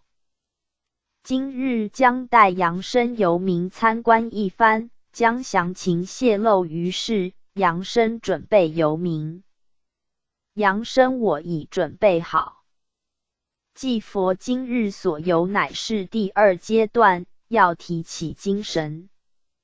杨生谦命，如有失礼或差错，请恩师指责无妨。既佛无事也，快坐稳莲台，要启程赶往冥府。已到了，快下莲台。杨生前面是何处？但见人群拥挤，牛头马面各押亡魂而进。既佛此乃第2殿，我们快行，前去参见楚江王。杨生前面来了一般人群，中间一位魁伟体壮，身穿古式袍服，如凡间供奉神像之衣服一样，还闪闪发光，看来威风凛凛。旁边好像都是护驾将军。既佛此正是第2殿楚江王，快向前参驾。杨生参驾楚江王及诸位仙官。明王勉励，快起来！欢迎祭佛及圣贤堂杨善生大驾光临本殿。早已接奉谕旨，知贵堂为著作《地狱游记》，要来地狱十殿一游。适才又接祭佛手谕，获悉今日将临本殿，所以前来迎接，请二位随我入殿叙谈一番。祭佛多谢明王厚礼，扬声：我们随明王入殿吧。明王请二位入会客室烧气。将军快进茶。祭佛甚谢。今夜我们师徒打扰，请多原谅，希明王多多开示，说明二殿情形。明王你客气，本殿可谓十殿地狱中正式之刑罚所，凡有一殿交来之亡魂，其功过大都已明细，但有部分罪魂恶性狡赖，因其在世习性已惯，一时虽欲因抚揭其疮疤，仍然知过不悟，所以魂到本殿，先将因察簿打开，对照其所犯之罪过，一一释明。如系本殿权责所辖，即判入16小地狱或其他新设小地狱受刑。因人间事态维新，的府也新增甚多囚狱，所谓10千法1千，许多因律应时增删，以成不法之徒。祭佛数理之变，在地成形，在天成相，人间任何景物一变，天堂地狱马上影射现行，故世人一举一动，人间一草一木，天如大镜，立即照出的符在由天镜反射，也是一样清晰明了。莫称科学发达，鬼神可以消灭，世人以有形欲胜无形，纳之无形，主宰有形。仙佛鬼神是冥冥中之主动力，人是被动的。扬声原来如此。世人都说地狱没人见，岂知般般现行在我眼前。太奇妙，也太可怕了。恍然我身来到了另一个世界。明王我因公事缠身，不便多陪，命将军带杨善生参观各狱就可。将军遵命。杨生殿前那些亡魂，有老头戴枷锁，手扣铁链，比阳间之罪犯还要可怜。明王开堂审案，敲桌呵斥，如乡下人骂牛一般。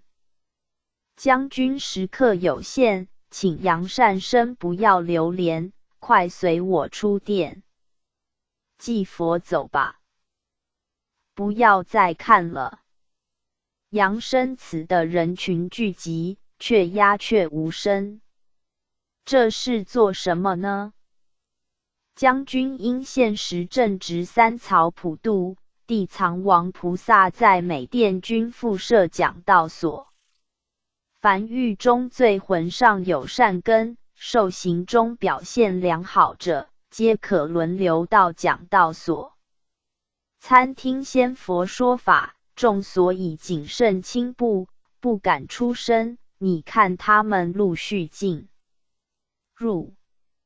杨生原来的府也是为度鬼魂而讲经说法，可比阳间到处设有鸾堂扶鸾阐教，在家修道之人不少。仙佛实在太慈悲，不辞辛苦降落凡尘地狱，救度众生及鬼魂。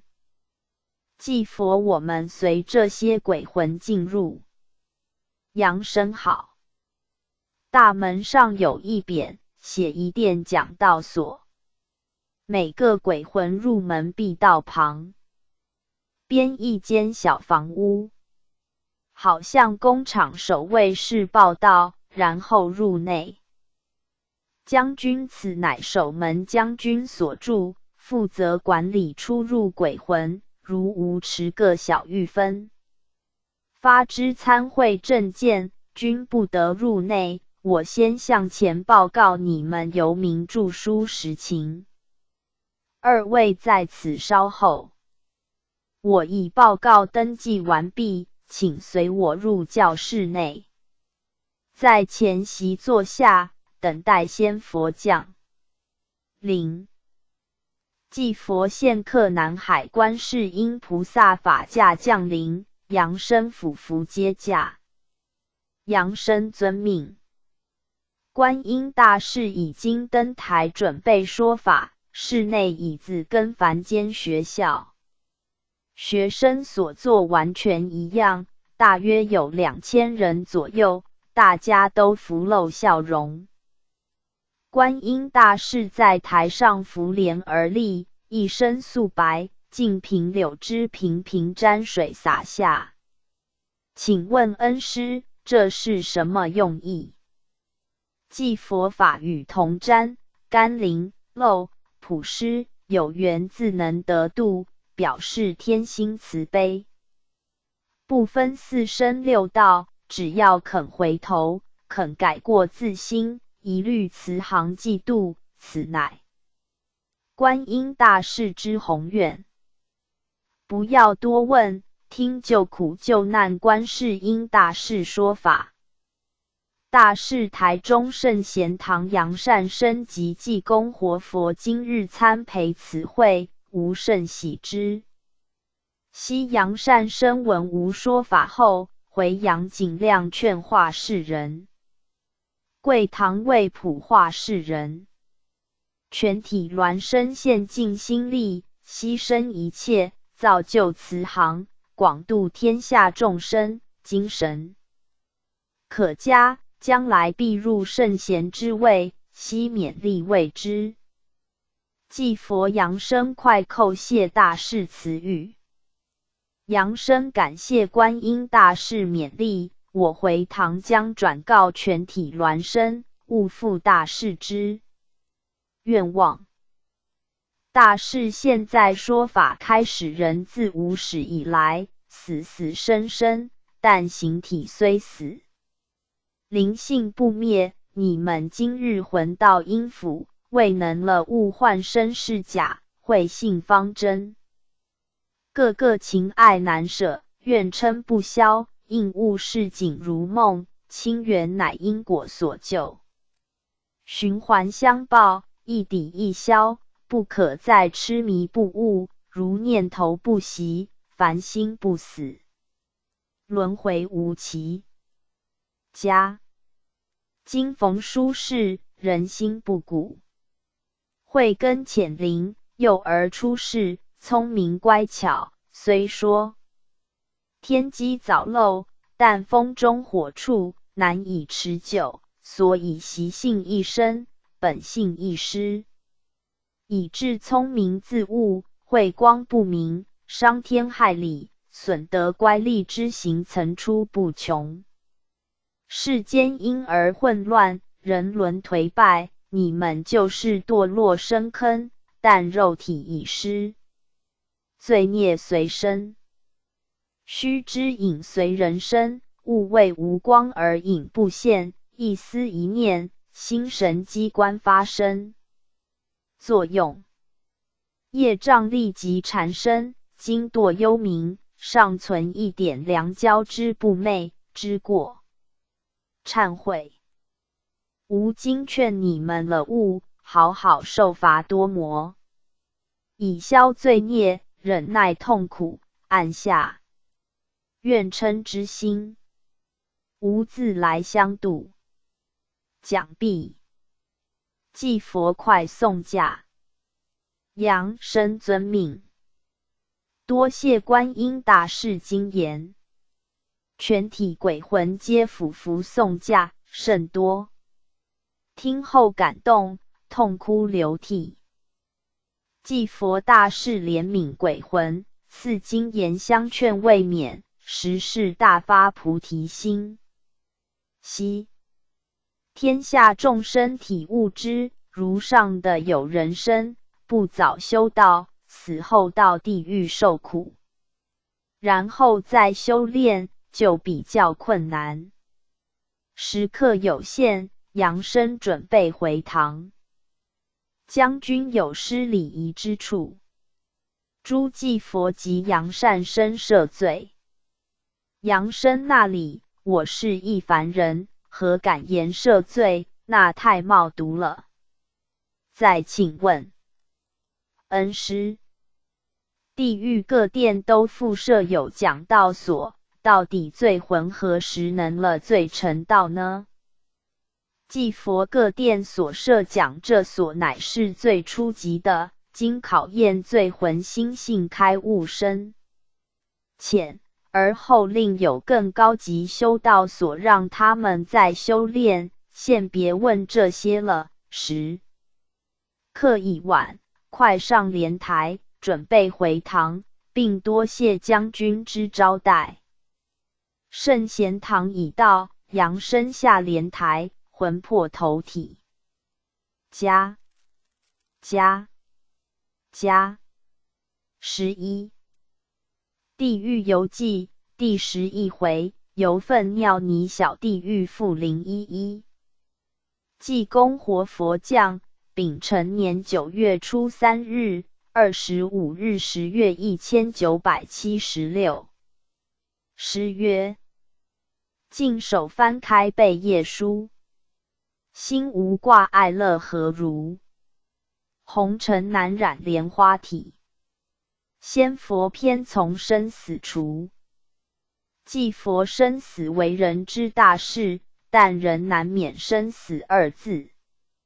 庄子云：我本不愿生，忽然生于世；我本不愿死，忽然死其志。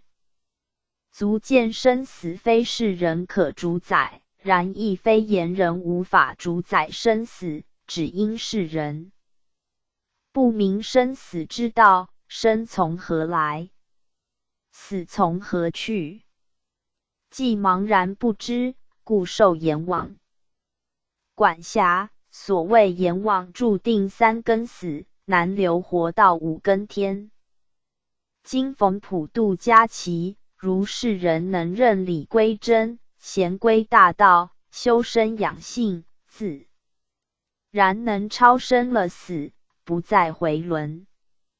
世人应珍惜生为人生，又于中土，此时此刻，觉悟之修，尚未晚也。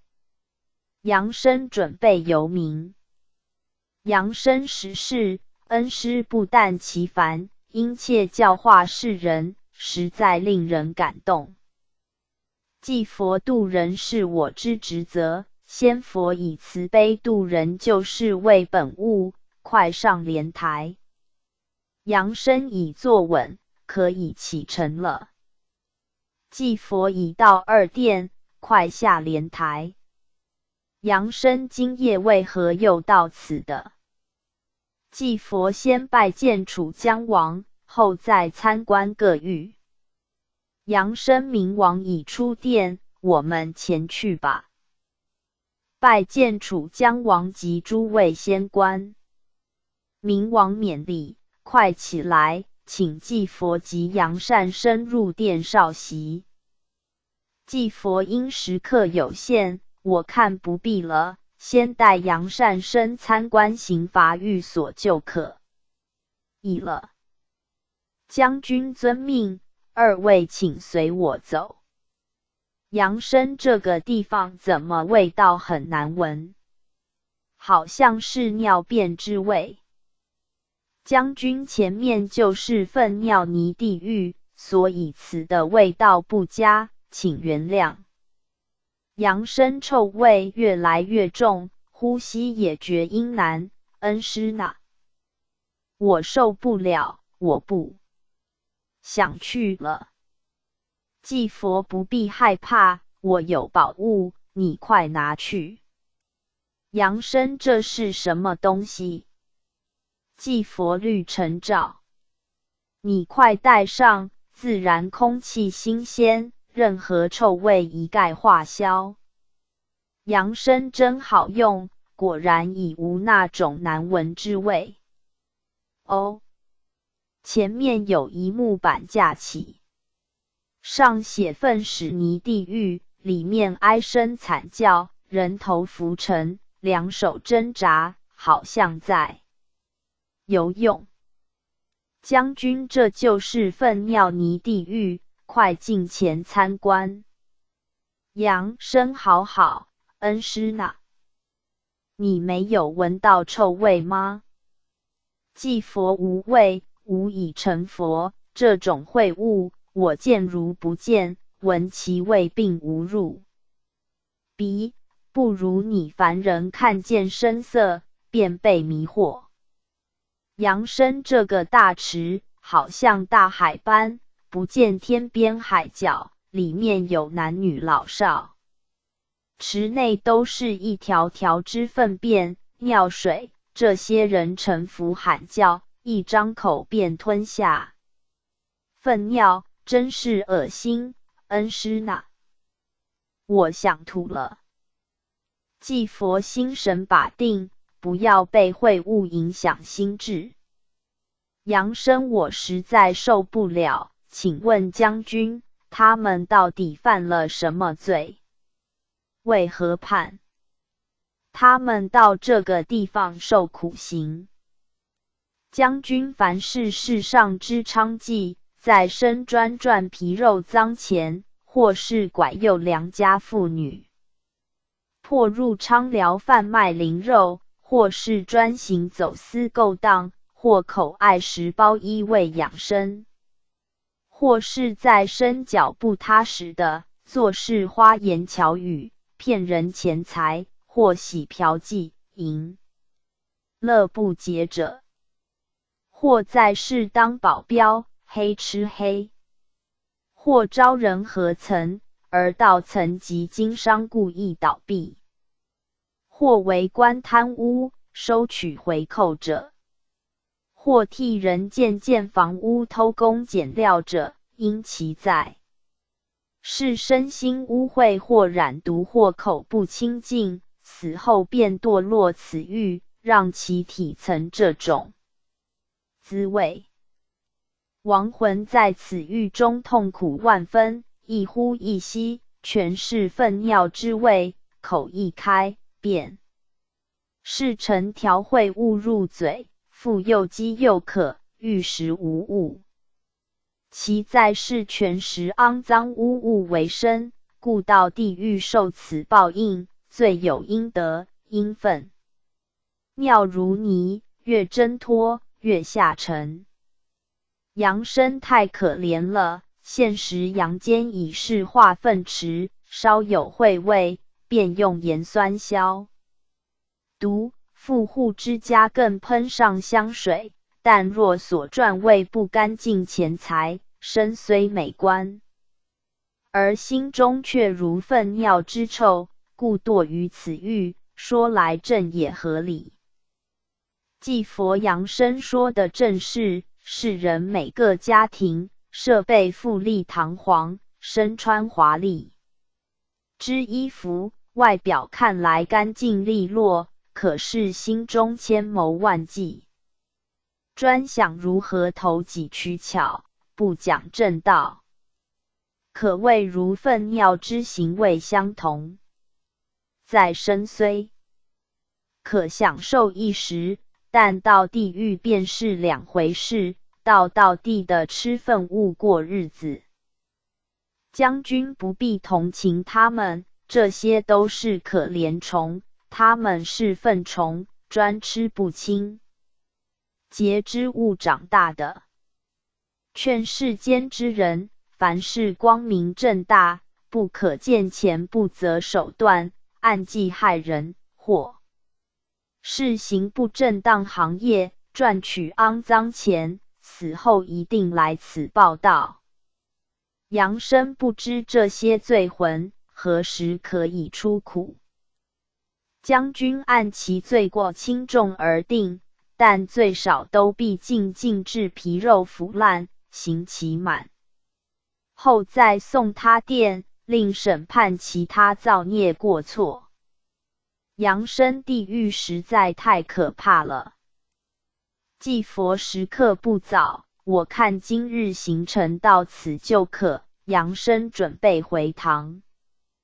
多谢将军指导，并请将军代谢明王关照。阳身这个口罩可以取下吗？祭佛先坐稳莲台再取下，不然你会受不了的。阳身我已坐稳了。祭佛可以取下了，启程回堂。阴风冷冷，晦气重重，红尘万丈。埋没多少阴虽好汉，劝世人应早休，跳出地狱免忧愁。圣贤堂已到，阳身下莲台，魂魄投体。加12地狱游记第12回，游饥饿小地狱负012。济公活佛降，丙辰年9月初9日，31日10月1976。诗曰：高歌一曲望春风，扭百妖之足踏虫。世态闻名多暗路，幽魂尽堕网罗中。祭佛著书奔波劳累，为谁辛苦为谁忙？阳间之道虽人车热闹，但是道德稀微，世风日渐丧落，地狱冤鬼哀嚎之声震动山岳。圣贤堂奉旨著作《地狱游记》全书，除详描地狱刑罚惨境外，并以现警道破真理，开人迷津，所以此书非可当为一本消遣小说，稀释人民勿之。阳身准备启程游明。阳身我已准备好了，请恩师启程吧。祭佛凡人坐莲台，乃是特别之眷顾，希阳身珍惜之。已到了。速下莲台，今日要参观的是饥饿地狱。阳身此的犹如荒野，四处皆无人迹，我们要往那个方向去呢？祭佛离此不远，经一小丘陵便到饥饿地狱。阳身人烟既无，而鬼魂从何方入狱？祭佛你向左边看便知究竟。阳身哦，左边果然有一条小路，路上三俩牛头马面鸭，醉魂行走。祭佛我们向左而行，与他们同行。将军何处凡人？擅自来此。祭佛你睁开眼睛看萧楚，再斥责未慢。阳身这位牛头将军，看来丑陋可怕，手中又握有铁链、铁叉，来势汹汹，他是否会对我们动武？祭佛不用怕，我向其说明就是。将军二位是何人？快说，不然要逮捕见主公办理。祭佛将军，你做阴事有多久？为何不识我？将军，我担任阴差只有2个月余，一切按公办理，凡是无令牌者，一律逮捕，此事我之责职。祭佛我是济公活佛，这位是阳间台中圣贤堂关圣帝君之门生，奉旨游明，著书劝世，今日要往饥饿地狱，经过此地。将军应知我们有谕旨在身，不可阻碍，否则你难免受罚。将军谕旨在前，伏拜参驾。原来你就是世俗所说那位风和尚济公，我因离世不久，不曾看见大佛，请您及这位善生赦罪，如要到饥饿地狱，翻过前面小山就到，我引导二位前去吧。祭佛好的，扬声我们随将军背后前进。扬声好，这种小路都是碎石，而且路面破洞不少，洞中有积水，行走真是痛苦，脚底好像针刺。前面另二位将军共押一位妇人，这妇人打扮如富婆一般，却被铁链扣押。祭佛在世富贵人家享受过多，不惜五谷，任意抛弃饭菜，就是吃太饱，所以压制饥饿地狱，让他饿一饿。扬声这个小山丘不高，树木茂盛，还常有芦苇及许多藤类植物，与凡间之山丘完全相同。山中只有一条约3人可以通行小路。祭佛过了此小丘，你看前面就是饥饿地狱。扬声我看到了整片都用钢筋围起，并有屋顶呈黑洁色。已到山下了，将军你们在此稍后，我前去禀告。扬声唧唧小地狱5字是用木板雕凹字，并不太清晰，两旁有兵将严守，前所押之女犯已凭证进入了。将军我已入狱禀告狱官，二位请随我进去。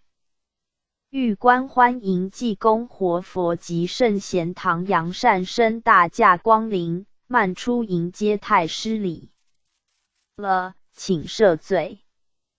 祭佛那里来此打扰，因圣贤堂奉旨著作地狱游记，我特带领扬声灵魂入阴府观察详情，工作劝世之资料。今日到此，希狱官多多指导。狱官本狱属第2殿管辖，为饥饿地狱，我引导杨善生参观。祭佛请您在此饮茶稍息。扬声好，我随狱官前去。这排球狱，每间约有3个榻榻米铺的席大，里面每一个人虽然身穿华丽衣服，为何个个面黄肌瘦，呻吟不止？狱官这些人在世大都是生意人，吃穿富足，一掷千金，毫不吝惜，对乞丐或困苦之人全无半点怜悯之心，死后皆堕此狱。我叫一位男罪魂出来，你可以问问他。扬声请问这位先生，你为何到此受罪？罪魂我在身经营工厂，因生意一帆风顺，赚了不少钱财，因为生意关系，每日社交应酬，餐厅、饭店形如厨房，吃喝玩乐，一席虽花万元，并不觉可惜，但对员工福利，助刻薄万分，员工亦时常抱怨。如有慈善团体来募捐做公益事业，最多只出500元应付，无一点善心可言。如有乞丐或是贫穷亲友来借钱，则吩咐佣人说我不在家，不但如此，家中饭菜山珍海味毫无节俭，在外并蓄有数位情人。金屋藏娇，1个月要负担数万元生活费，供妾女花用。加2年前因患高血压死亡，就被判来饥饿地狱。虽然身穿西装，但没山珍海味可吃，1星期只有1餐菜粥当饭吃，大约3天便饿得昏迷，牛头马面再用回浑水剥活，真是痛苦万分，肚内饥肠难受。你有什么食物？求您快给我充饥。狱官啮处，快进去，不可冒毒，你自招自受，享受过多，不必哀哭。再命那位女罪魂出来，快向这位善生报告再生犯罪情形。罪魂我在生是一位富家之妻，因丈夫经营营造厂，专门建筑房屋，发了大财，由小屋而住大屋。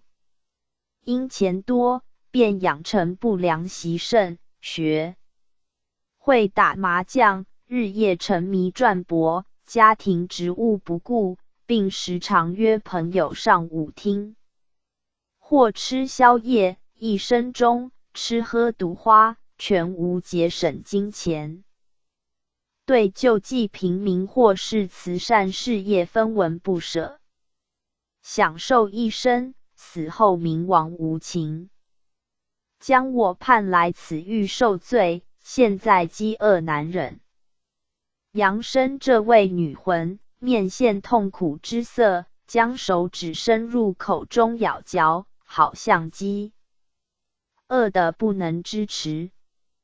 狱官快入狱。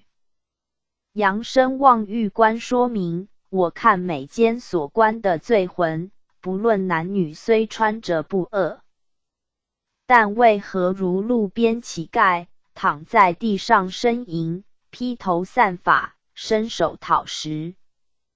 狱官凡在世暴殄天物，不惜五谷，花钱浪费不节，有钱只管自己花用享受，不布施给贫困之人，或做公益事业，或男人有钱便抛弃家妻，在外另筑乡巢，或是女人一且出名，如现实之歌星一旦走红，便瞧自己丈夫不起，自愿离婚，享受虚荣等等。凡富贵一至，便生低贱行为，死后一律堕落此狱受苦。加昔世间享受荣华富贵者，要施舍部分金钱助人，自己不可过分奢华，不然仅知吃喝玩乐，福尽或灵矣。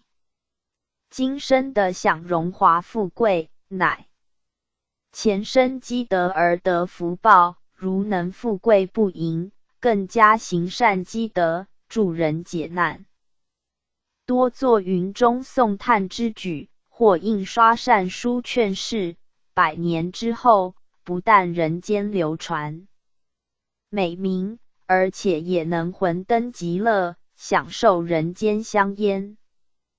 既佛因时刻不早，杨生我们准备回堂。狱官也好，如有失仪之处，请包涵。杨生多谢狱官说明，我们将回堂。祭佛快上莲台。圣贤堂已到，杨生下莲台，魂魄投体。加13地狱游记第13回，由奈何桥参观五池狱复013。济公活佛降，丙辰年9月19日， 10日11月1976。诗曰：奈何桥下醉魂多，正路浮行堕网罗。何理当修菩萨道，修身立德化干戈。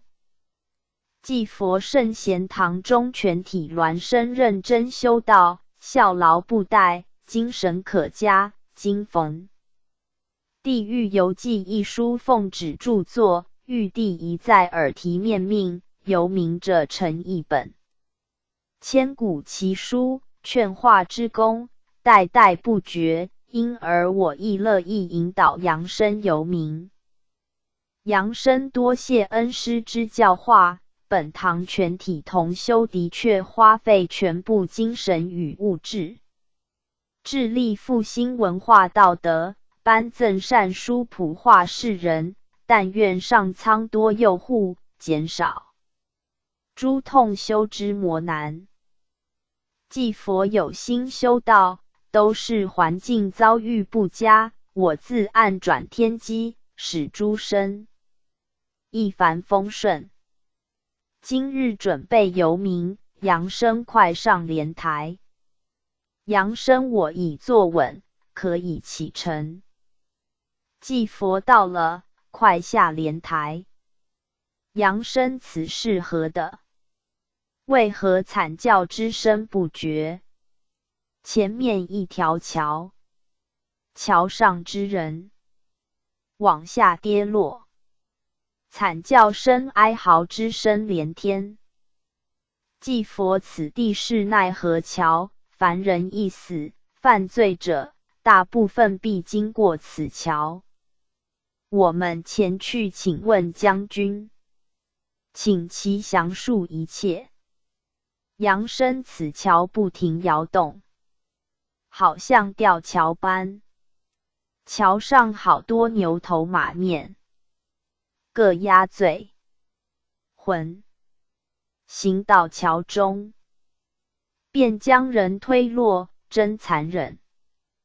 将军刚才接到地藏王教主牒文，知济公活佛引导阳间台中圣贤堂善生参观本处，以登载地狱游记，劝化世人。诗吟，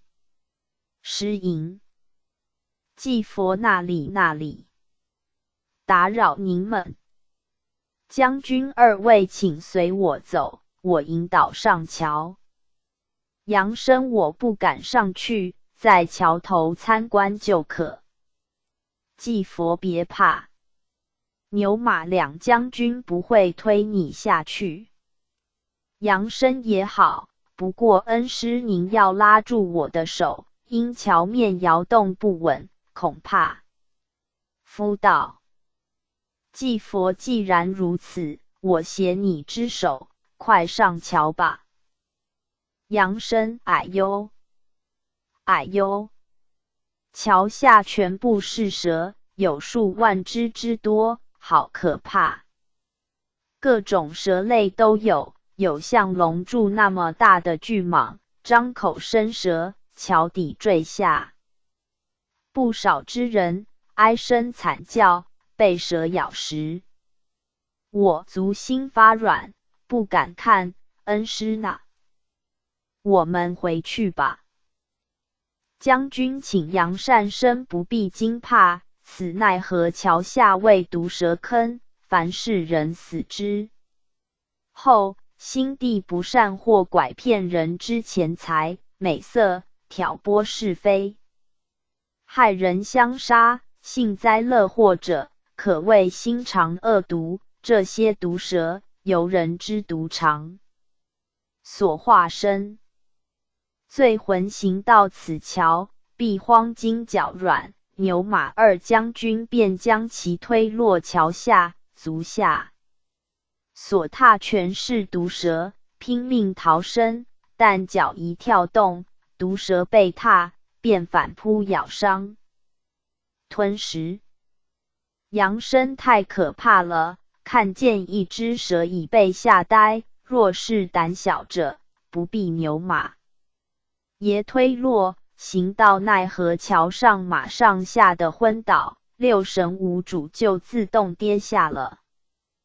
祭佛，我们快行过此桥，今日罪魂甚多，桥上拥挤不堪，个个大哭失声。谁叫他们在生为非作歹，现在脚步不稳，一一跌落桥下，受毒蛇咬食之惨刑。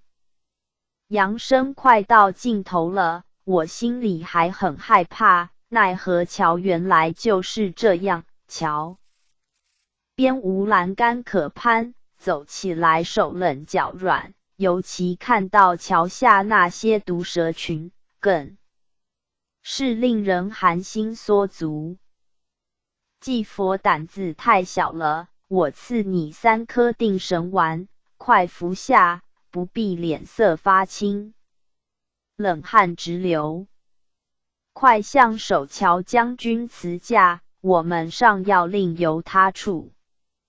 扬声多谢守桥将军引导指教，因时间有限，不多久留。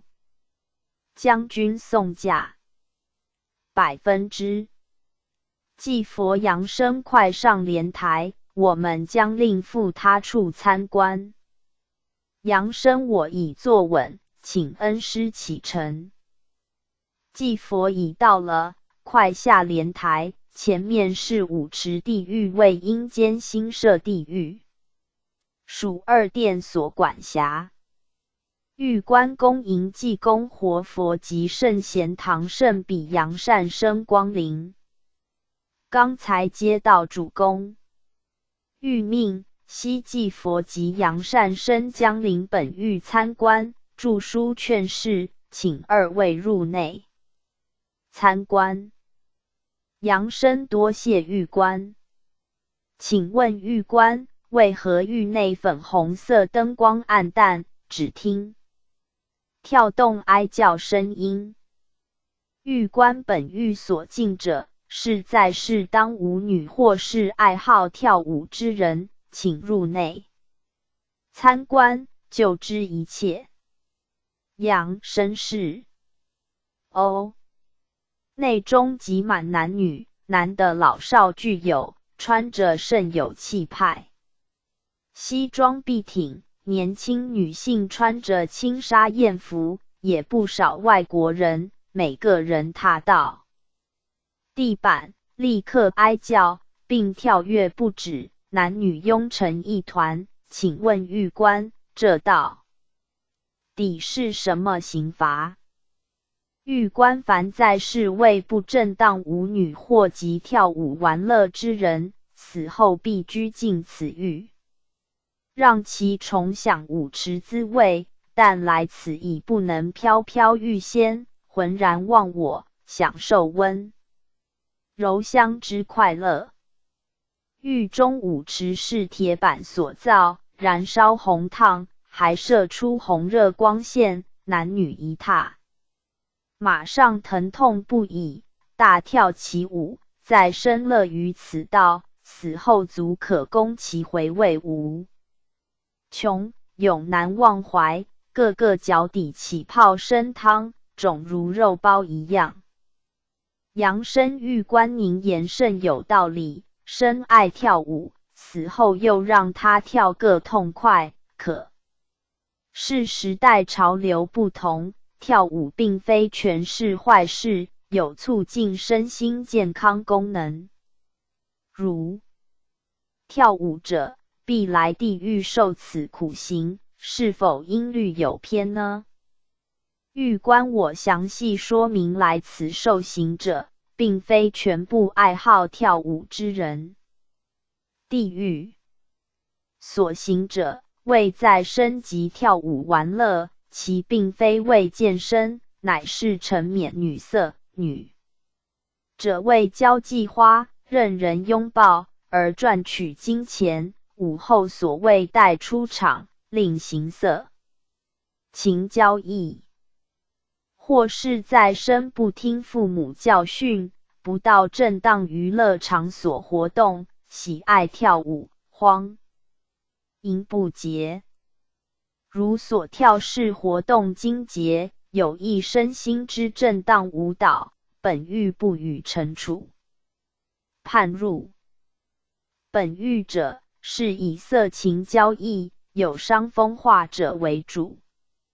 劝世间之人将精力、金钱用在正当娱乐，否则死后必来五池地狱受苦。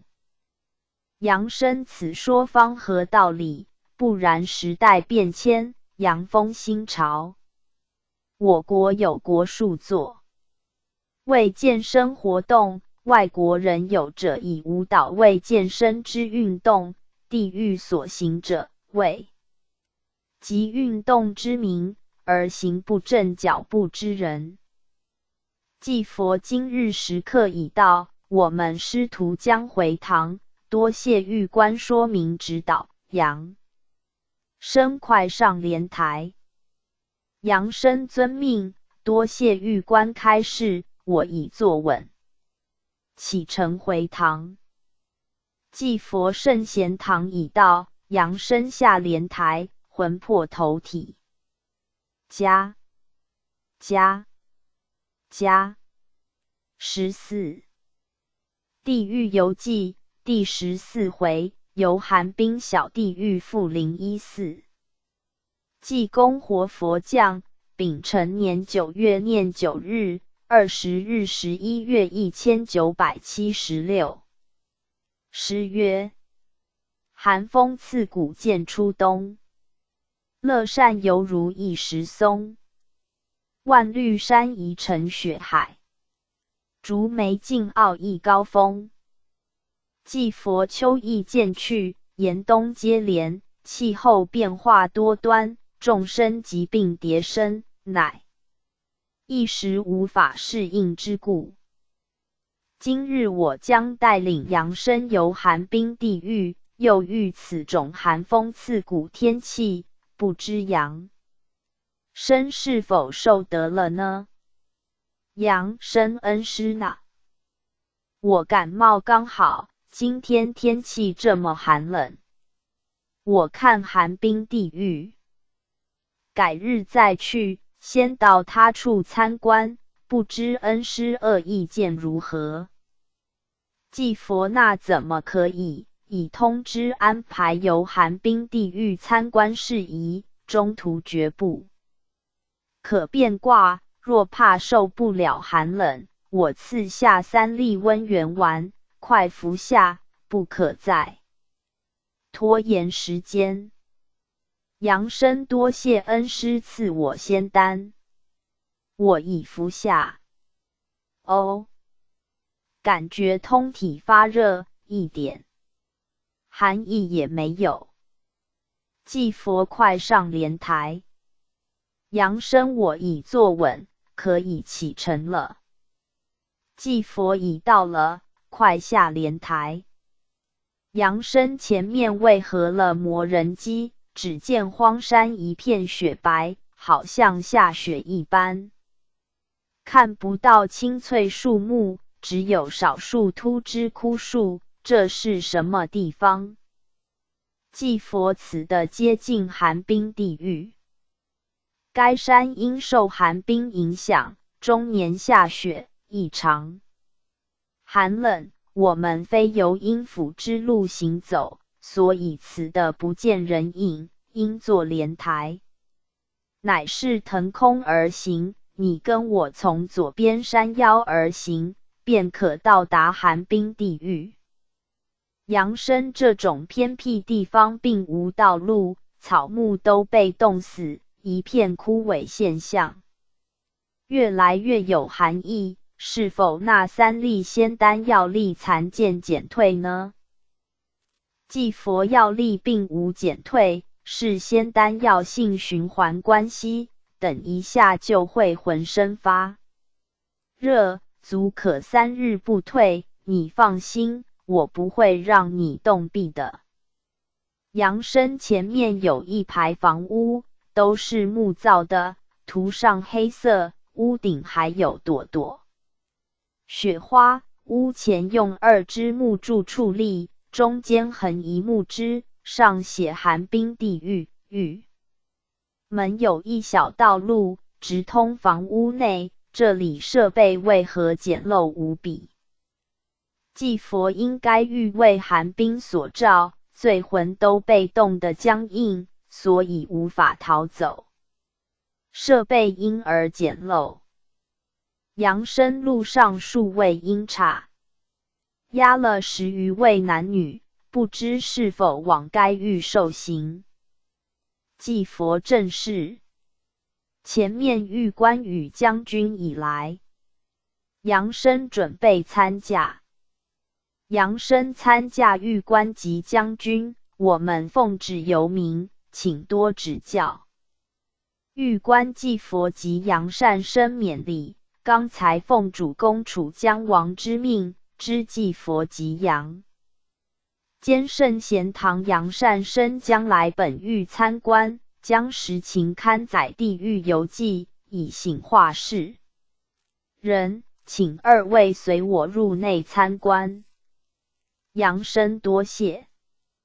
祭佛我们直接入寒冰地狱参观，不必到屋内。狱官好的。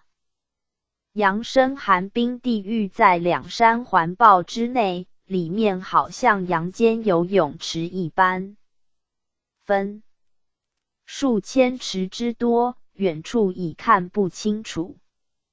池内男女都有，身上只穿内衣，下半身大都看不见，被冰雹压住，个个面色发青，唇黑手抖，根本无声哀叫，只是有气无力的呻吟。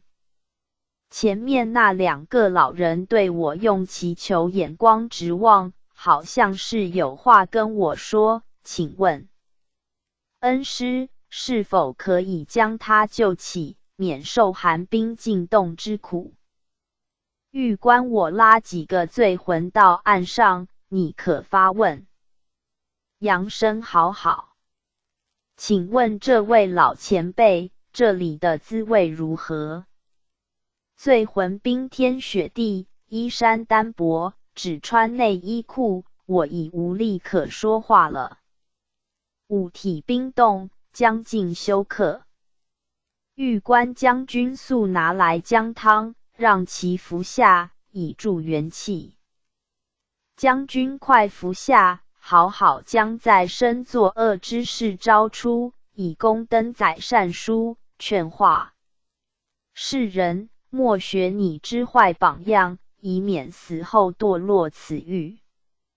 罪魂我在世时，最爱集邮票及古钱、古董等物，在45岁时，结交一位志同去合之朋友，2人闲时品茗聊天，如泣金兰。有一日，他将出国远行，恐怕所收藏之珍贵邮票及古钱等物被偷，便存放于我处。我因一时贪心，将朋友寄放之物移到别处。待他回来要向我取回寄物时，我对他说：“真是对不起，半个月前因受贼偷，连我一些贵重古物都被偷得一空。”知友听后，痛心疾首，哀惜不已，既被偷去，也无法拿回，就作罢。家我56岁，患肝癌，去世后魂到阴府，岂知阴府早已有我暗示亏行资料，经聂镜台现影对照后，终于俯首认罪，被2殿楚江王判入寒冰地狱5年，每日受冰块负压，身寒肉冻，痛苦万分，后悔来不及了。请您向狱官求情，赦我之罪，早日出苦，不知如何？阳生请狱官赦其罪1、2，不知如何？狱官此为因律所判，无明王之令，我无权变更，献食给他喝。姜汤解寒已是优待了，不要再求情。可以再问这位老太婆堕落此欲之原因。杨生这位老太婆冻得已支持不住，倒在地上，如何叫她回答？将军也给她喝些姜汤解寒，振作精神吧。将军可也，快喝下，好回答这位善生所问，不然再加重处罚。醉魂哦，我太痛苦了，这种寒冰好像殡仪馆及太平间专门冷冻尸体一样，你看我全身发青，惨无血色。我在世时经营昌辽，自己是劳保，所住是矮屋，赃房收买时，余为少女，内中有山地姑娘，有良家妇女，有逃学少女，每日令其接客，如不服从，就施软禁或叫保镖威胁修理，发了一笔肮脏钱。其中不少神女虽有家人或客人要来赎身，救其出苦海，恢复自由之身，我便开大口要求巨金，有者无足够金钱可赎身，所以一生埋没青春，生活在花窟中。我至51岁时，因一生烟酒过多，致脑充血死亡，死后才知被冥王折寿10年，因罪孽太深，先被判入粪尿泥地狱受苦5年，刑满经转判寒冰地狱31年，受刑毕不知要再交往何殿令判他罪。死后至今，受尽粪尿寒冰之苦，未来苦头上多，实在太凄惨了。只怨自己造孽太多。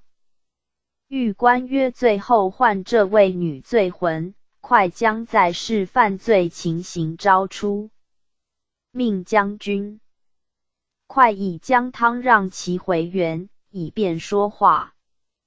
将军遵命，已给他解寒。杨生请问这位小姐，你为何到寒冰地狱来呢？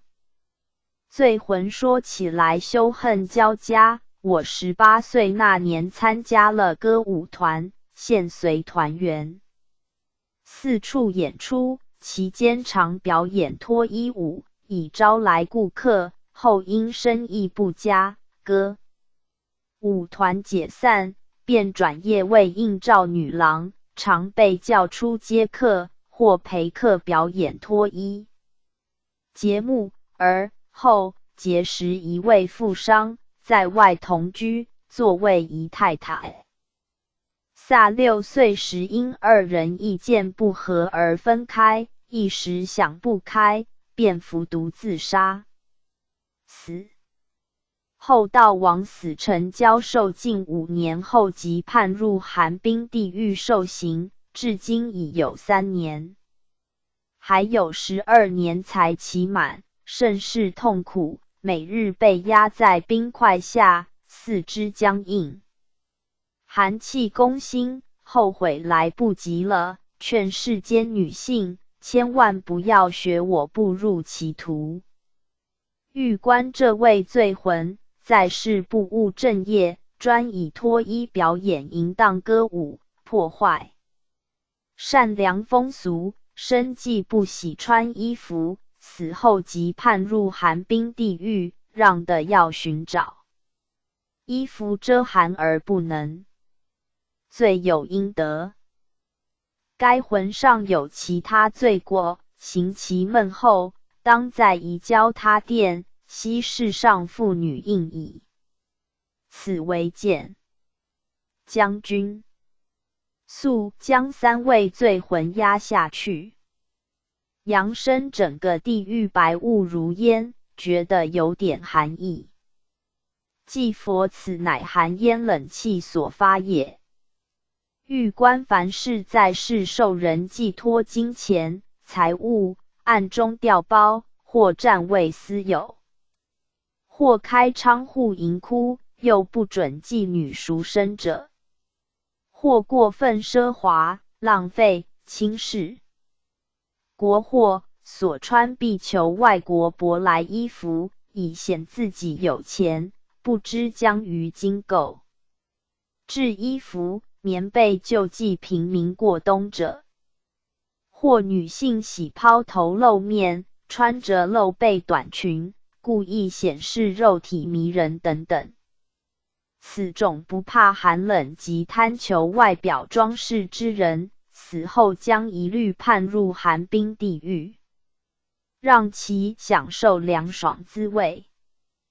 祭佛今日时刻已到，我们将回圣贤堂。杨生多谢狱官及将军指导，再见。狱官送驾。祭佛杨生快上莲台。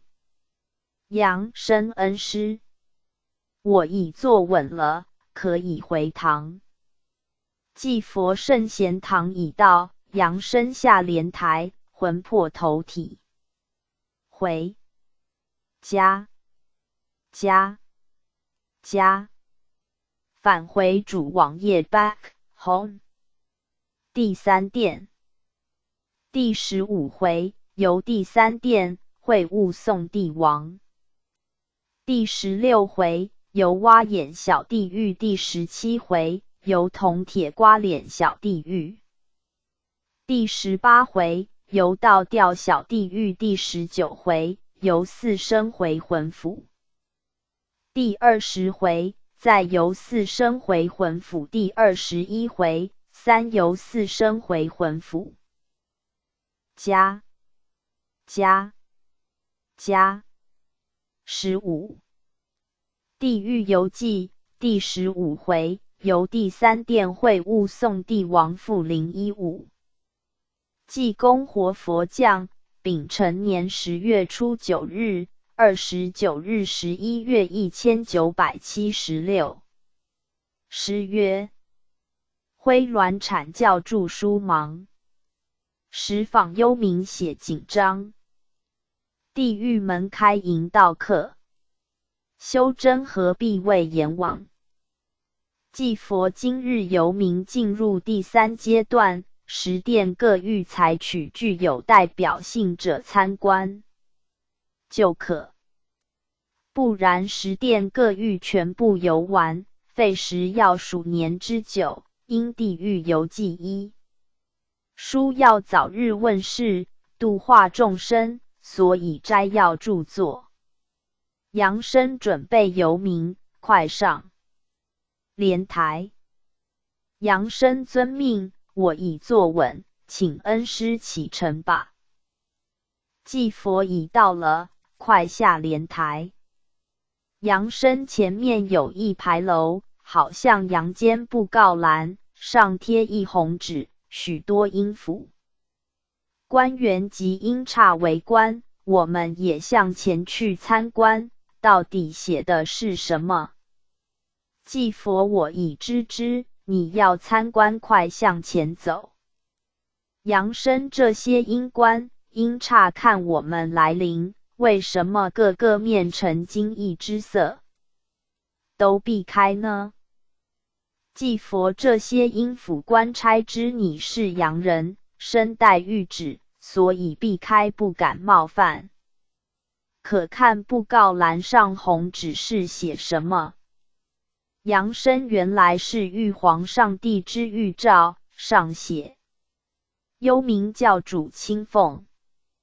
玉皇大天尊诏曰：正居凌霄，位统3000，握九幽六道生杀之权。素自元灵降世以来，上古之事，人心淳厚，天性纯真，故生为人。死后归天，本无地狱之设。待至中古之事，人心渐恶，天性日染污尘，伦常乖戾，各立堵墙。因而自造地狱，除守忠孝节义及修真炼道者外，一一堕落六道轮回中。家今逢舒适，世态嚣张，人心变恶，加厉，作奸犯科不息，由于迎风炽盛，天地正气灵已堕，或犹自取，故劫煞不绝。天本好生，不忍苍主尽堕，故真道普降，以平浩劫，拯救善事。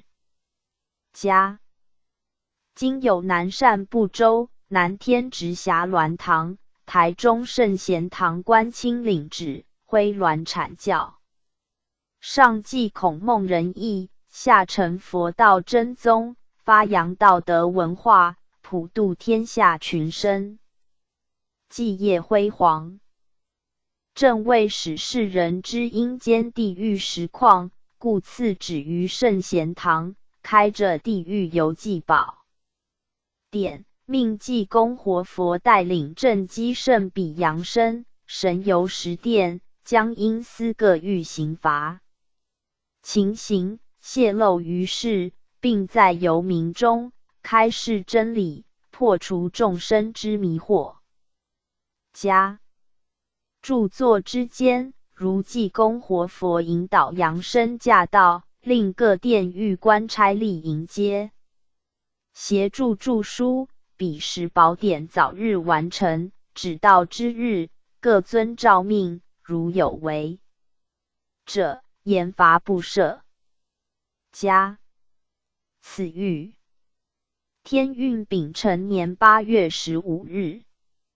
原来就是玉帝向幽冥各狱所下之指令。继佛正式要著作地狱游记，除人间降旨外，阴间一样要发通报，快向前面而行。到第三殿拜见宋帝王。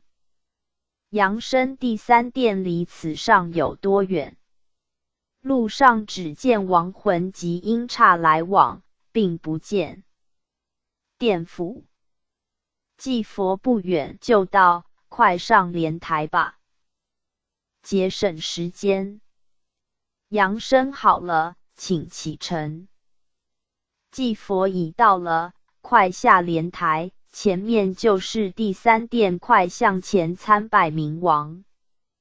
宋帝王及文武判官齐出殿迎接我们了。扬升时事，参见宋帝王及各位仙官，今日我们奉旨由民著书，请多指教。明王请扬善升起来，免多礼，早知贵堂致力弘扬圣教，劝化不少恶徒去邪归正，亦引导甚多人向道修成正果，久仰之志。请二位入殿稍坐，叙谈一番。扬升感谢明王夸奖，愧不敢当，必堂在秋堂主领导下，全体鸾声同心协力，待天宣化，只是尽天职而已，不敢言何大德。继佛免客气，我们进殿稍息吧。明王请二位就坐，粗以木桌，不比阳间沙发舒适。将军快向二位敬茶。将军遵命，请二位用茶。扬升多谢。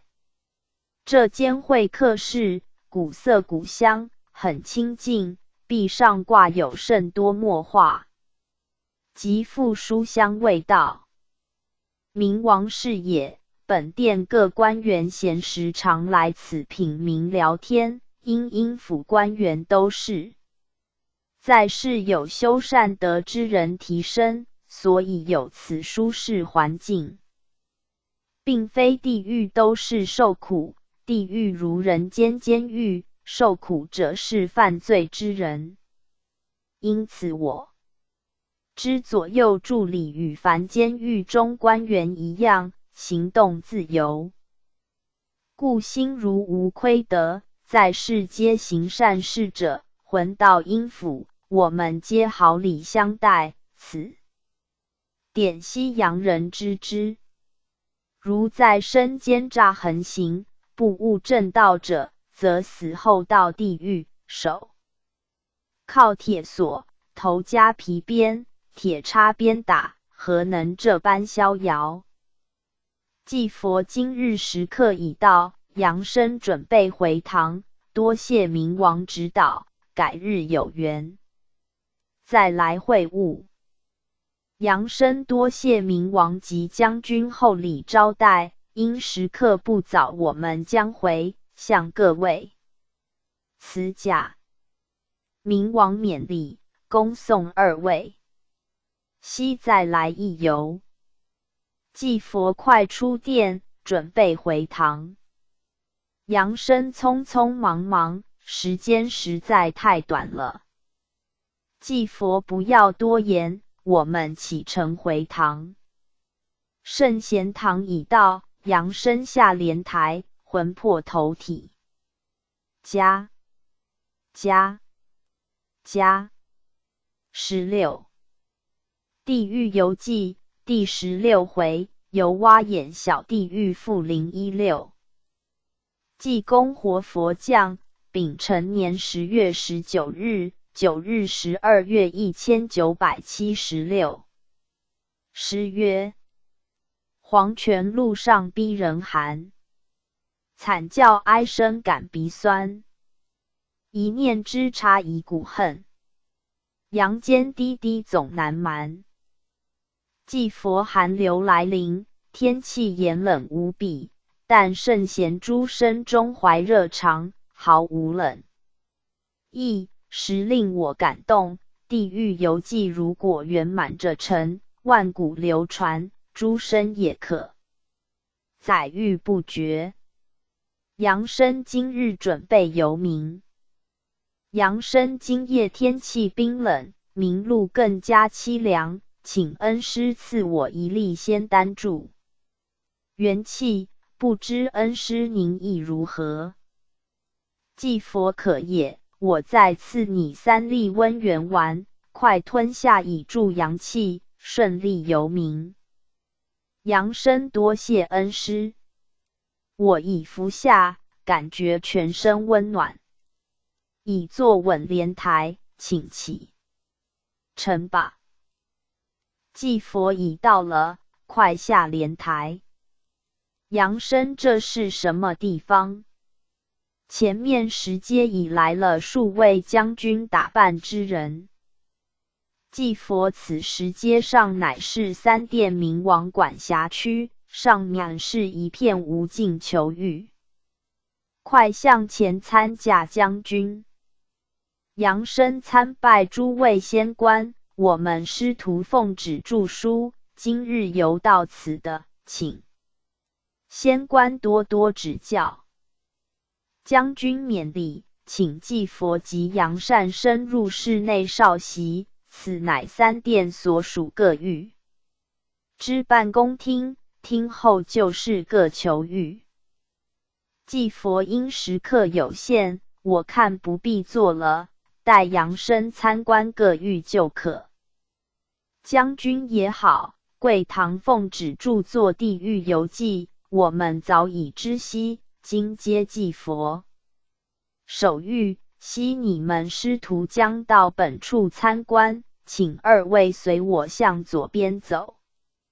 杨生，哦，好一大片广场，那见有木造房屋，近处已有哀叫之声传出，前面有一狱，上写蛙眼小地狱。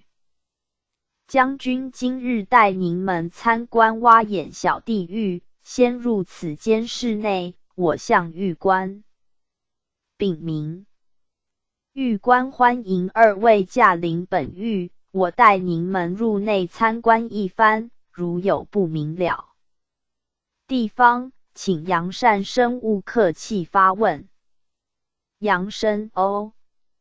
这一狱内的犯人眼睛都被挖下，鲜血直流，每人哀声惨叫，两手按住流血的眼窝，真是残忍。左边那位中年人正被阴差用铁叉挖眼，他挣扎不已，惨叫一声，左眼已掉落，人将昏倒，但被绑在柱上，只有头垂下，阴差又将挖下另一眼。我不敢看，这种行为太手辣了。祭佛杨生，你勿心惊多言，此乃因法报应，怎可出言不逊，太无礼了。将军，我们不见怪，请杨善生勿介意。有疑便问。杨生失言之处，请狱官及将军原谅。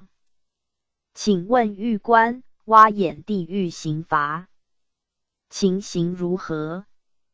是否可以说明一下？臣官可以。凡是被判入此狱者，入狱后先绑于木柱，然后挖其双眼，罪魂必痛苦哀叫，昏昏死死。一日行刑3次，待每次要刑罚前，再将两眼装回，用还魂水一洗，罪魂马上恢复原来知觉，然后再受刑，这样才能使他感觉痛苦。杨生不知犯何罪才来此狱。狱官，我命几个罪魂自述比较传真，命将军将前3位罪魂双眼装回，施与还魂水，以便供出再生犯罪情形，登载善书，劝化世人。将军遵命。已照办。这位罪魂先出来向这位洋人自述生前犯何差错，及死后被刑情形，由杨坚善生代传拟之心声，劝化世人。罪魂：哎呦，我双眼刺痛难忍，叫我说什么呢？狱官，将军速用法水洗净，使其镇静。祭佛不用，看我施法。罪魂现在舒服些了，多谢这位和尚解救。我生前太过骄傲，因自己是大学毕业，又是富有家庭，所以看轻一般穷人及无受高等教育的人。因傲气凌人，常施人以不屑眼光，在生虽然能享受富裕生活，结交权贵之事，死后却被冥王判罪，判我在生眼光太高，轻视一般平凡人，言我为势利眼。我到此狱已有2年过3个余月，还有2年多方能出狱。但在事实上犯有他罪，出狱后前途凶多吉少。请这位善人要多劝洋人，有钱有势不可狗眼看人低，随便侮辱或是轻视他人，死后就会像我的下场，请善人代求冥王赦轻我之罪过。杨生，请问将军，这位罪魂以何作说出犯罪情形劝人，论当有功，是否可以饶赦其罪？将军，我不敢做主。狱官，此事我回电再禀告主公，谅可赦其1分。快将其押回，再带令2位一齐出来，供述自己犯罪情形。将军遵命。已将其他2位押出，也以法水洗净，都已恢复自由。之身，先由右感这位，快向阳间善生坦白说出在世犯罪情形。罪魂我在生因喜爱于色，现实阳间社会无奇不有，除常偷看邻居少女、妇人洗澡外，亦曾有人带往一处陋屋内观看黄色电影，以后便乐此不疲，自动寻找刺激。最近并曾有人引导往一间旅社，由女中安排叫来映照女郎表演脱衣取乐。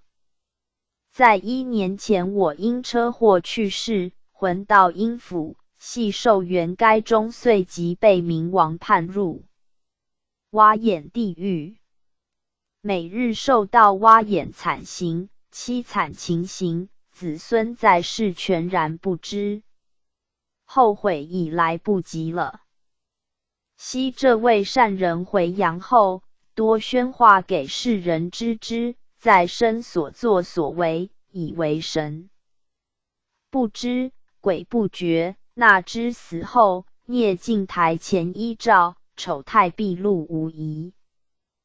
将军你这个老不休、老风流，在世身边甚有几个钱，不知好好养老，已中天年，却是爱好小道，专窥淫事，两眼失德，所以来到地狱挖下来清洗清洗。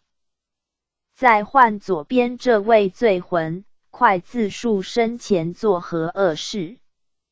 罪魂我被判来此狱，所犯之罪是学生时代考试时曾经作弊，偷看别人答案及书本，又喜爱看黄色小说、春宫图片及小电影等。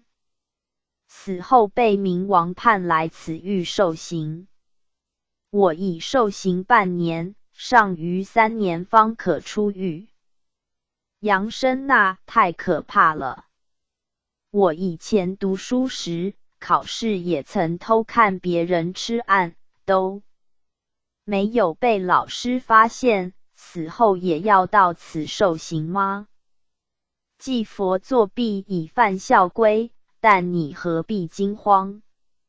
上天不加罪于忏悔改过之人。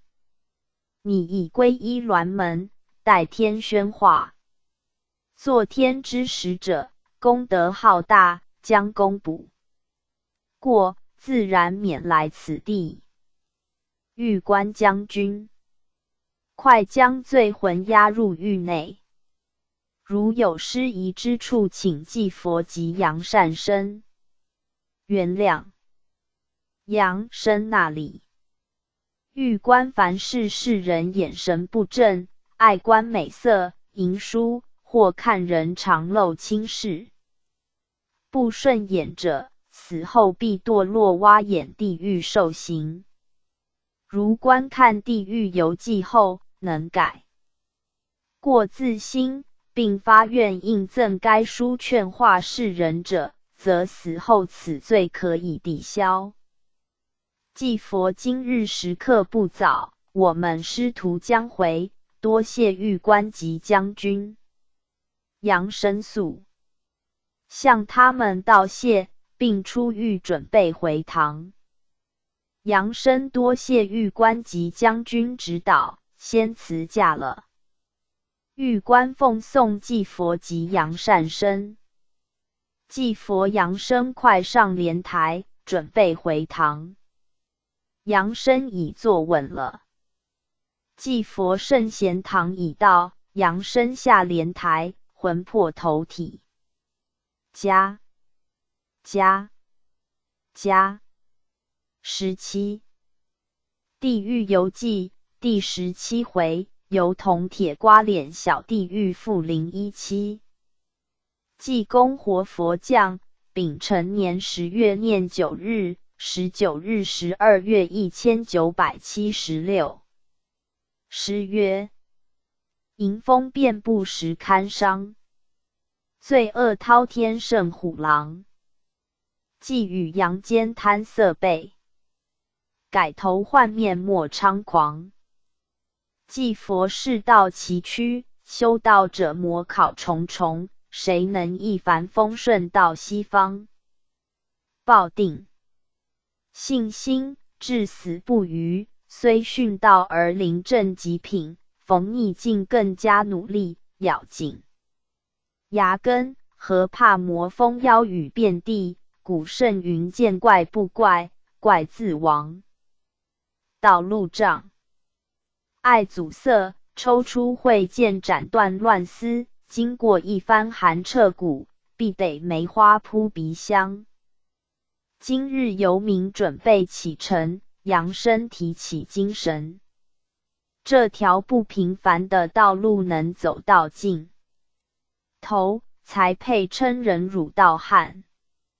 扬声多谢，恩师相劝，自知业重不修，难得脱离种种磨难，请恩师放心，我已坐稳莲台，随师游民。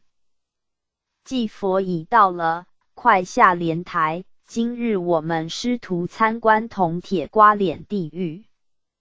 扬声哦，前面玉官及将军已出来，叩见诸位仙官，我乃圣贤堂圣地门生，今日由继佛引导前来参观贵狱，以登载地狱游记劝化世人，使其知应府各狱刑罚罪犯情形，请诸位仙官赐予方便。狱官那里，太客气了，勿贵，快起来，欢迎你及继佛前来本狱，请随我入狱参观。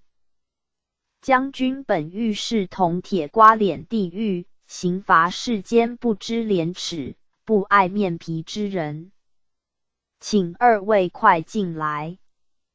扬声狱前阴差牛头马面各押甚多罪魂，男女都有，年纪不一，个个垂头丧气，面色惊慌，先押在狱门旁边办理报到手续，后再陆续被押入狱内。继佛不要多看，快随狱官及将军进入里面参观。扬声哎呦，惨叫声音传自囚牢内，各罪犯被捆纳在铁柱、牛马，鬼卒正在施行，用铁刀或铜刀将人之脸皮刮下，好像屠宰场杀猪剥皮一样，个个罪魂哀声痛叫，只见血肉淋漓，每人只有哀叫，满面模糊不清，皮被刮后，头部呈现糊烂红肉，状甚残忍。请问狱官，这些罪魂是犯何罪？为何被判来此狱受苦？狱官一言难尽，不如叫几个出来，让你问个清楚。扬声这样最好，有案可证。将军，这位男魂快出来，将在世作何恶事，照实供出，给这位。杨坚善生听之。杨生，请问这位先生，为何堕落此狱？罪魂我在生因父母早死，缺少教育，被人雇佣觉得辛苦，心想不如改行做乞丐，每户如能讨到1元，一日伸手去讨100户，就可过活，免本钱，又轻松。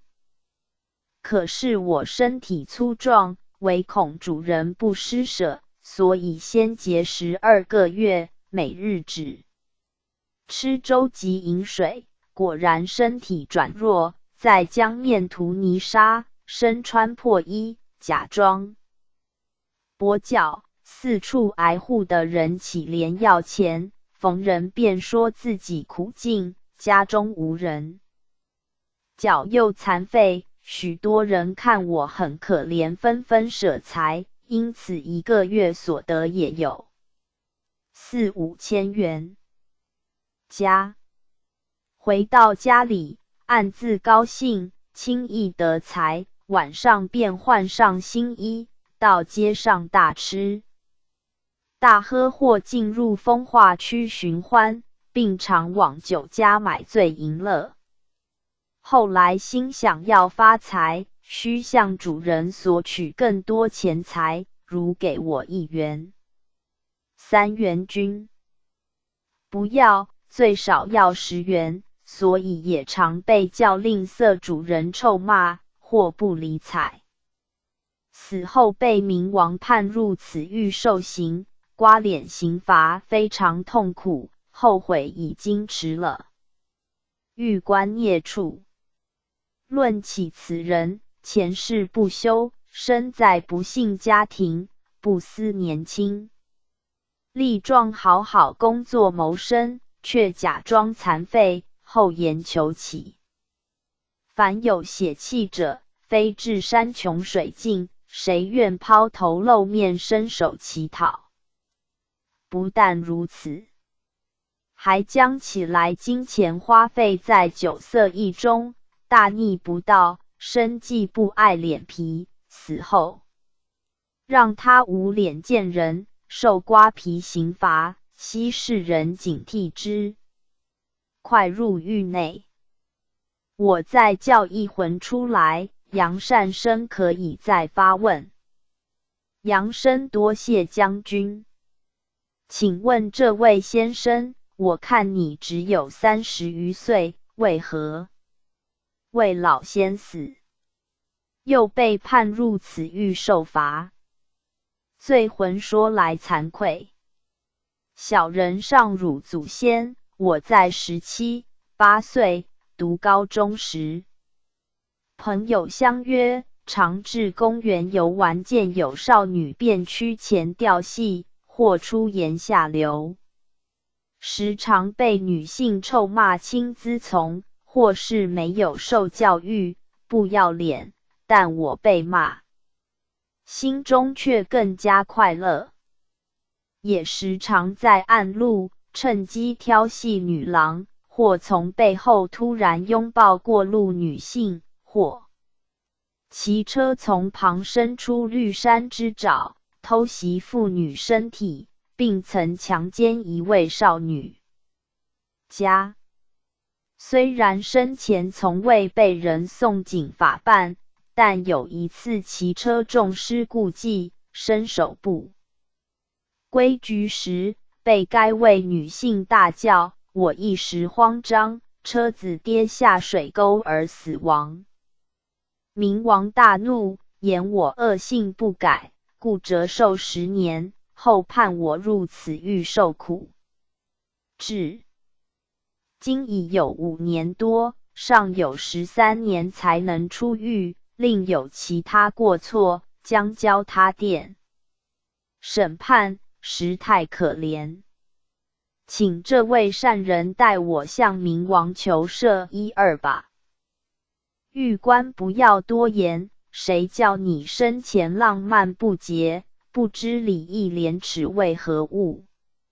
万恶淫为首，罪有应得，白受教育，辱及尊亲，生计既不爱面子，死后当受此报应。至于强奸之罪，刑闷后当在交他殿严办。将军，快将此魂押入。将军遵命。祭佛因时刻不早，我们师徒准备回堂，扬声出狱吧。狱官失仪之处，请祭佛及杨善生原谅。杨生岂敢？多谢狱官及将军之帮助，完成著书任务，向2位辞驾了。祭佛快上莲台。杨生我已坐稳，恩师可以回堂了。祭佛圣贤堂已到，杨生下莲台，魂魄投体。加18。地狱游记第18回，游道吊小地狱负018。济公活佛降，丙辰年11月初9日，29日12月1976。诗曰：诗灵遍野欲招魂，污血成河染草根。道至伦常行道调，遗留孽祸报儿孙。祭佛寒流来袭，冷意重重。富贵门庭装备有暖气，身穿皮裘毛衣，吃着正热火锅。在官平民屋内，一家寒衣单薄，口齿涩涩，凄凉万分。前世不修，今生冷落，冬天一到，便缺少温暖，惜世上衣食保暖的人，应有雪中送炭精神，援助贫穷，广积阴智，来世福报连连。否则福尽，来世便转轮降生贫穷家庭。有智慧、善筹谋者，不可不先做个预算呐。今日准备游民扬声，快上莲台。扬声我已坐稳，请恩师启程吧。祭佛已到了，扬声快下莲台。扬声哎呦！前面传来惨叫声，好像乡下屠夫绑猪，准备押往屠场之声音。祭佛不要多言，前面玉官及将军已来，快向前参驾。扬声参驾玉官及将军。我与祭佛奉旨游民，著作《地狱游记》劝示，请多指教。玉官勉礼。久仰圣贤堂大名，贵堂扶鸾阐教，应赠善书经典，普度苍生，劝化世人之精神。三曹震撼，劝回了不少浪子迷人。辅助阳间法律不足之功甚大，今日有缘幸会，请祭佛及扬善生，随我入狱参观。扬声谢谢。哦，原来这里是道吊地狱，狱门上已有书名。祭佛正是，今日我们参观道吊地狱，快随狱官及将军进入狱内。扬声一连串的哀声，如丧考妣。狱中卫驿广场地上还长满红色小草。狱官此乃道吊地狱，为第三殿所管辖。扬声眼前呈现为一活刑场，广场上架起成排铁柱，上面穿满钢条，罪魂个个倒吊，钢筋从两脚心穿过，人头垂下，脚部鲜血直流，有的呼痛挣扎，可是越动越痛；有的七孔亦流出血丝，静止不动了。罪魂在高干，好像晒面条一样。请问狱官，为何这么多罪魂均受此种刑罚呢？狱官阳间之人，伦常倒置，道德颓败，轻慢师长或五伦不分，故竟在此狱之罪魂日渐增多。这些罪魂被罚，流下鲜血，滴在地上而生出红色小草，因血色鲜红，浸润的气既久，自然生出红草，如阳间现实种草菇一样。罪魂血液不尽，发菌后便生此物。扬声腥味扑鼻，难受异常，真想吐。祭佛镇静精神，以免妨害著书任务。狱官，我叫几位罪魂下来，向你说明自己犯罪情形。杨生多谢狱官。狱官命将军将前面所调罪魂先放下一人，以便向杨善生自述犯罪情形。将军遵命，已放下了。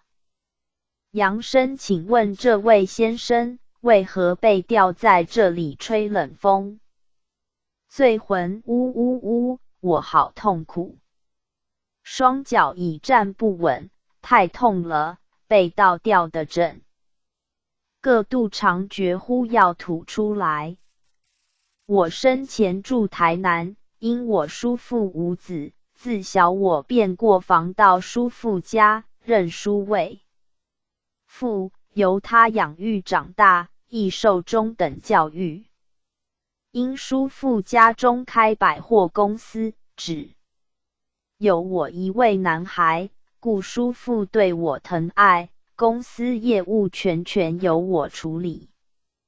年至37岁时，有一邻居告诉我非叔父亲生儿子，心中就时起意念，如能返回亲生父母家，该是多好。从此便常将金钱暗中移至生父家中，生父为家阻止，还从中怂恿，将公司内贵重百货大部分拍卖，并开出甚多支票，即逃离叔父家中，回到生父身边享受荣华富贵。叔父见此情形，咬牙切齿，痛彻心扉，骂天阻地。支票到期均无法兑现，债主纷纷上门讨钱。因账户为叔父之名，叔父被迫走投无路，饮恨自杀，魂到冥府，向文王控告我及生父罪过。阎王受理此案。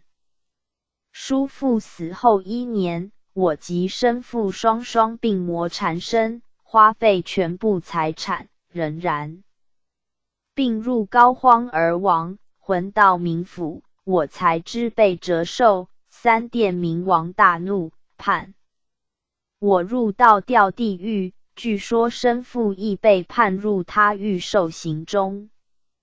狱官，逆处！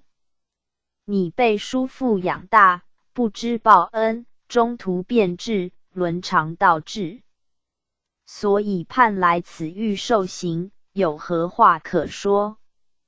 命将军押回受刑，再放下左边2位罪魂，向杨善生招供，以登载地狱游记。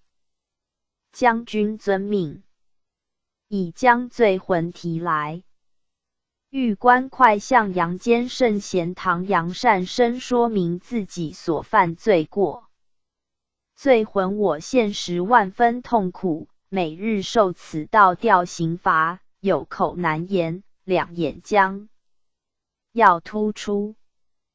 我在身住台中，因已有家室，后来在外结交一位少女，并发生暧昧关系，由案来成为明趣。因该少女已无父亲，只有一位40出头之寡母，生得颇有姿色。我即常到她家中机会，用甜言蜜语引诱她，受我百般挑逗，劫富染污。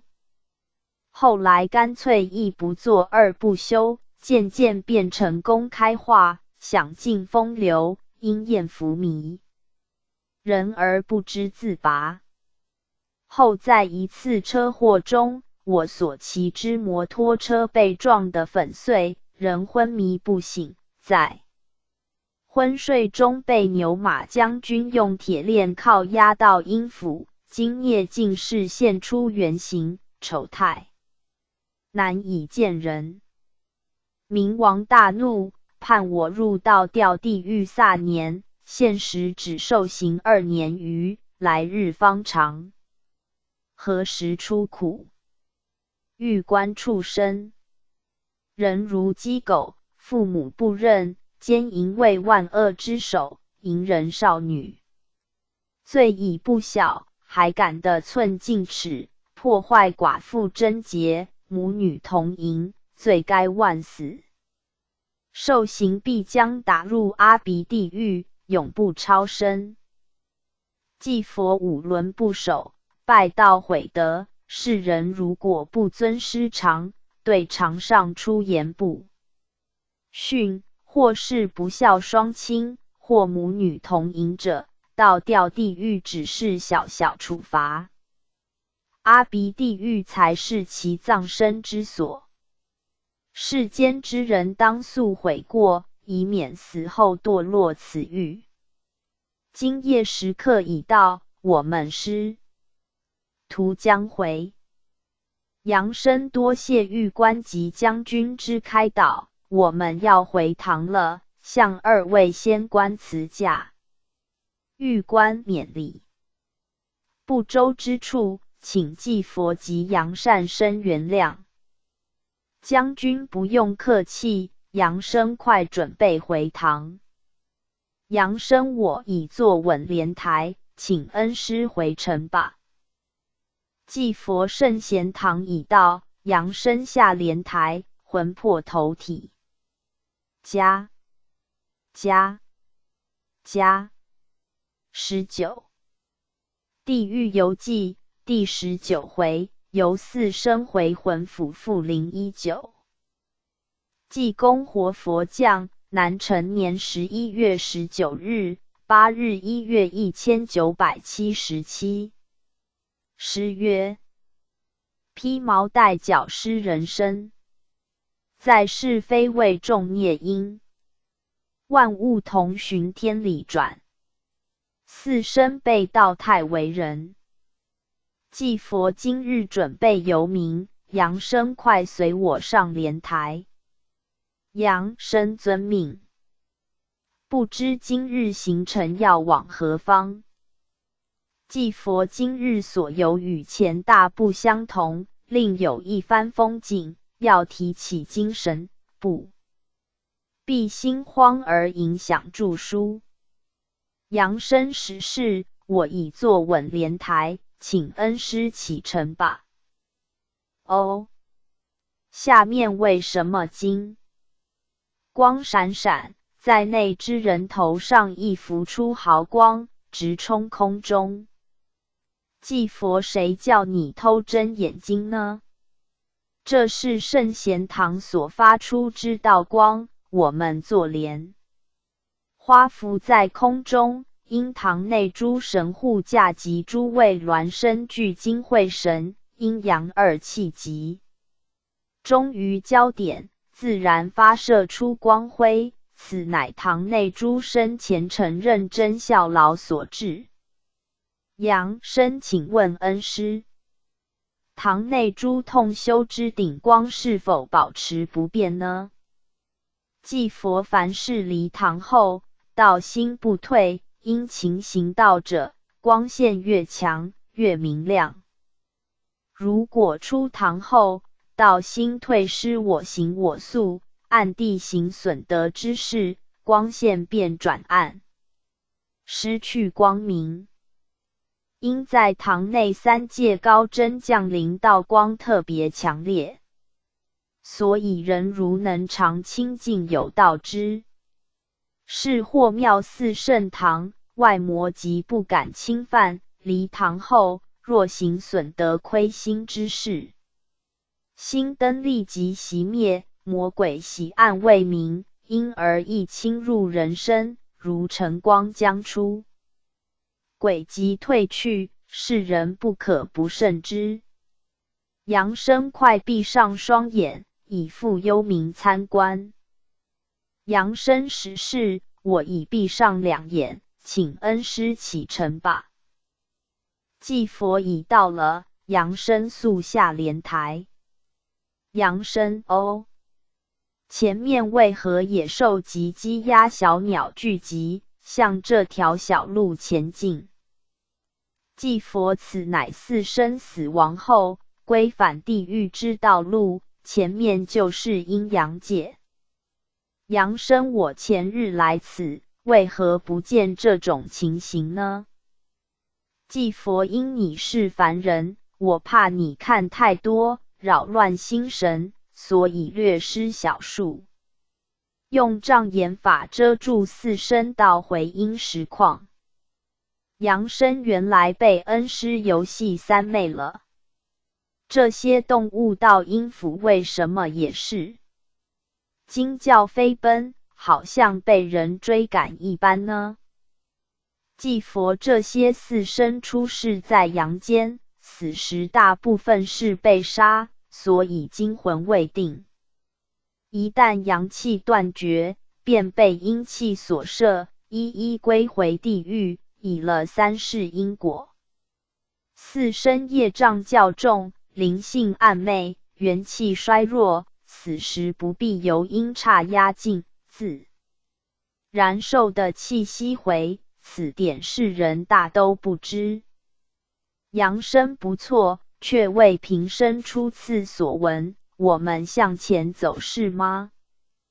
即佛是的，我们随这些牛马羊及家畜而行。至于化身、尸身，体积微小，死时其魂魄如沙被风吹扬，速度甚快，肉眼难以观察。明晰，其非回阴司聚会，待全灵后，再接受审判，还清三世因果。阳生多谢恩师开示，不然我一概不知。前面就是鬼门关，为时魔这些四生之魂不从大门进入呢？即佛因鬼门关以人灵魂为主，这些四生罪孽深重，故由两边小门而入。阳生已进入鬼门关，他们怎么不向交不听报道呢？即佛另有其他地方办理，离此不远就到，我们随他们而行，速速前进。阳生哦，前面一片绿地如木艺，左有一殿府，上写四生回魂府。这些四生均挨提向此前进集合，头部向殿府摇拜，如申诉状。即佛前面正是四生回魂府，凡四生转轮头是接受业报、罪业报，尽后必归此府回魂，复还人身，快向府前而进。阳生府内已行出三位官员，不知是何人。即佛是该府千岁级官员，快向前参驾。阳生参拜千岁及诸位仙官。千岁免礼，快起来，欢迎即佛及圣贤堂阳善生驾临本府参观。即佛今日我带阳间昆岛台中圣贤堂圣地门下阳生到贵府参观，请千岁多指教。千岁应该，请二位随我进府内稍息。阳生多谢千岁之厚礼。千岁请二位坐下，将军快进茶。阳生辞得十分生疏，一份感到茫然，请千岁多指教。千岁四生回魂府，洋人甚少知道，因贵堂奉旨著作地狱游记。玉帝有旨，特将四生回魂府开放给你进来参观，实属破天荒之举。阳生感谢天恩圣德，请千岁多指教。千岁我主掌四生回魂府，为千岁之职，因四生如归有千岁之授，故本府以千岁称呼，不以阎王而名。凡是在身恶贯满盈，经十殿受刑后，被判入六道中之4生道轮回。将士便改头换面，失去宝贵人生。4生分为胎生、卵生、湿生、化生4类。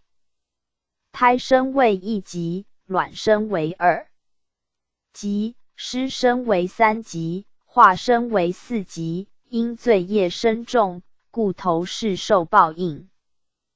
当4生死后，因胎生、卵生魂魄与人相同，为全体。湿生、化生，罪孽深重，魂魄未散灵，故湿生、化生2道较不易办理回魂，必待全灵聚合一体，完整灵性时，方能回魂恢复人生。祭佛时刻不早，我们师徒将回，后期再来打扰。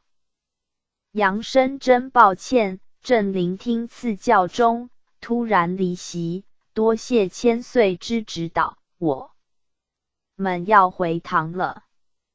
千岁那里不周之处，请多原谅，下次请再来本府一游吧。祭佛扬声快出府，准备回堂。千岁送驾。祭佛打断千岁金言玉语，请多包涵。千岁不必多礼，因杨善生回阳时刻已到，我亦不便多留。祭佛扬声速上莲台。杨生我已坐稳莲台，请恩师起驾回堂吧。祭佛圣贤堂已到，扬声下莲台，魂魄投体。加20%。地狱游记第20回，再由4生回魂府复020。济公活佛降，丙辰年11月念9日，18日1月1977。天理昭昭谁说无？因缘各异别行区。须从6道开新路，莫学言前结网珠。祭佛谁说天理没有报应呢？看那4生中，牛马、鸡鸭、鱼蝇、蚊虫，前生各造下不同的因缘，所以此生形状也就不同了。是人，是众生中最高贵的，称为万物之灵，需要珍惜身有人身，快求道修德，也劝勉4生中的众生各守本分，以消业债，从畜生道中开辟一条光明道路，以其早日复还人生，不要像那眼前之猪，自造迷网，被困其中，永世在网罗内不能脱出束缚。扬声准备游民吧。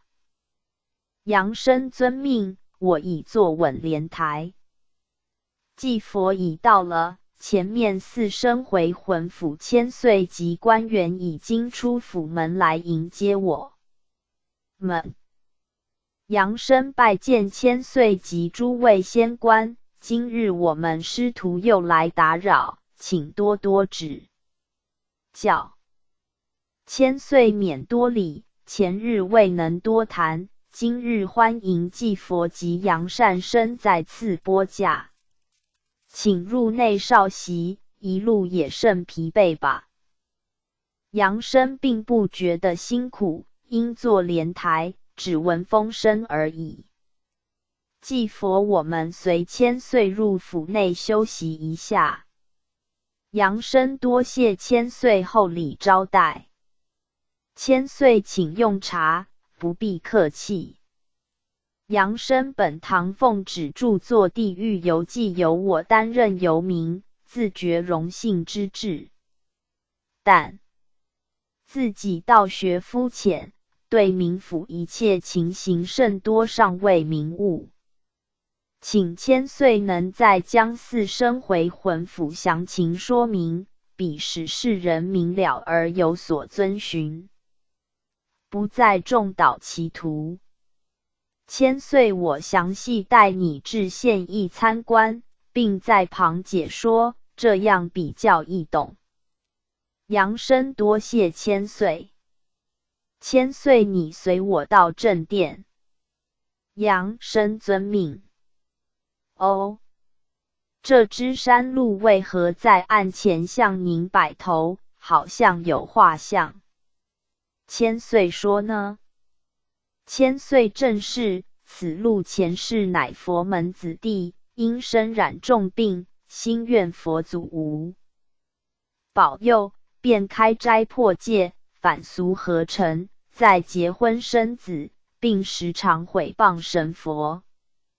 死后堕落鹿身，此次已是第3次之转轮。鹿身在深山，吃青草，饮山水，一生受风霜之苦，以报前因。居住深山，餐饮草陋，犹如一位修道士，此为因果报应。现在这只鹿已受完业报，被阴气摄引到地府，摆头如行礼状，就是求我解救，以复人生。杨生真是可怕，一念之差，便堕此恶报，因律难逃。但是我尚不太清楚，四生死后怎能自动被阴气摄引来冥府，这是什么道理？千岁我说明之，天地造化全凭一气运行，故道教有一气化三清之说，其实一气何止化三清，一气足以化万千，故天有天气，地有地气，人有人气，天地人无时不在一呼一吸。如果天气断绝时，天即坠下；的气断绝时，的即崩裂；人气断绝时，人即死亡。此点真气就是心气。近代阳间科学家已发现有所谓地心引力，其不知上有天心引力、人心引力。加轻者上浮为天，即为天心引力所致；浊者下凝为地，即为地心引力所致。情欲之动，即人心引力所致，有此3种引力造成世界物以类聚现象。因四生中各种物类都是前生成业深重，死后便被地心吸引，自动堕落幽冥接受审判。如是有修行者，一点灵性轻轻，自动上浮于天，因差欲压其来的府，也无此能力。加像一个充满氢气之大气球，上浮空中，人要拉它，反而当被拉走。故世人要成仙佛，做鬼畜，全靠自己生前所修。至于超拔仙灵，必靠实在功德，否则虽费千金，于事无补。加要超拔祖先者，除本身须修身养性外，应赠善书为第一大功德。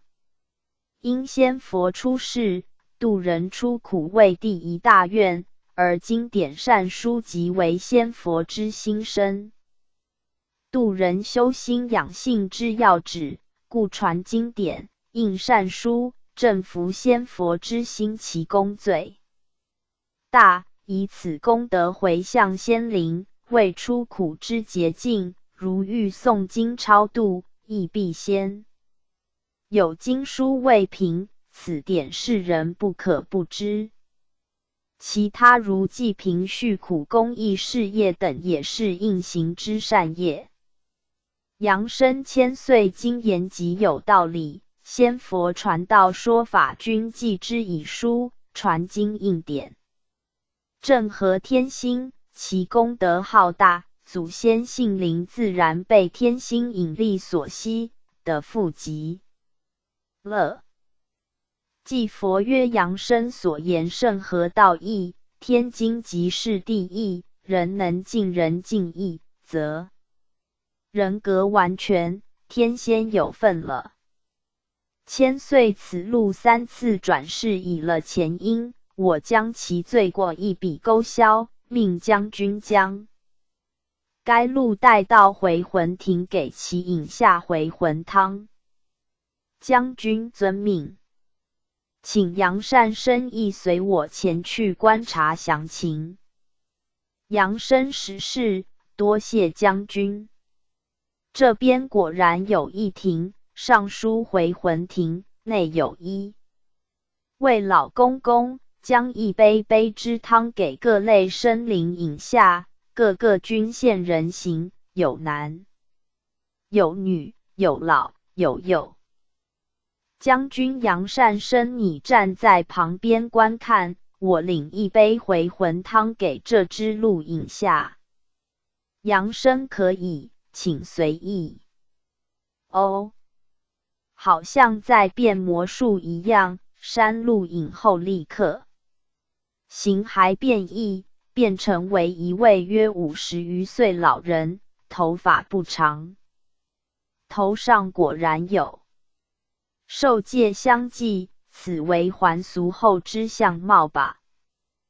将军正是，此人出家还俗，开斋破戒，故受3转，变成兽类。因饮下回魂汤，变化换身，即刻脱胎换壳，恢复原形。杨生不知这位路人现在要如何处理。将军此位路人治回魂旨，是本府职责，回魂附身后，另交十殿转轮王，按照前因，再投胎为人。据我所知，由本府交往之人，转轮都降生于贫困之家，或五体不全之人，在受苦磨业报。若知修德者，日后渐转佳境。既佛扬声因时刻有限，我们向将军辞行，再到府内向千岁辞驾吧。扬声多谢将军指教，因回阳时刻已到，不便久留，再见。既佛多谢千岁指教，因时刻不早，我们准备回堂，后日再来拜访。千岁免礼，我也不便耽误，欢迎再来本府。既佛四生回魂府，天下众生大都不惜，我计划让扬声详细参观，以披露给世人知之，故下次当再来打扰。千岁欢迎。命将军排班向继佛及圣贤堂杨善生送驾。杨生担当不起，多谢千岁及诸位仙官，我们告辞了。继佛快上莲台，准备回堂。杨生我已坐稳，请启程吧。继佛圣贤堂已到，杨生下莲台，魂魄投体。加21地狱游记21回，3游4生回魂府复021。济公活佛降，丙辰年12月初9日，27日1月1977。诗曰：水族浮游苦海中，飞禽走兽逐寒风。生前偏爱邪途乐，春梦魂回色相空。祭佛音录77，每日都是啼啼哭哭之声，人死悲哭，畜生死也。哀啼不止，四生出世人间，被世人宰杀者多，生灵被刀割。一时，精魂失魄，欲逃生路，但力若无法挣脱，所以只好哀鸣嘶叫，如负刑亦被处决一般，一点灵性飘飘堕落九泉。四生回魂府正收留其魂魄，以还复原来人身，在暗业障随缘报应，以了历劫所造之因。众生如不行正道，心狠手辣，伤天害理之事不为者，死后定被转沦为胎卵尸，化四生，阳生准备由名，阳生恩师。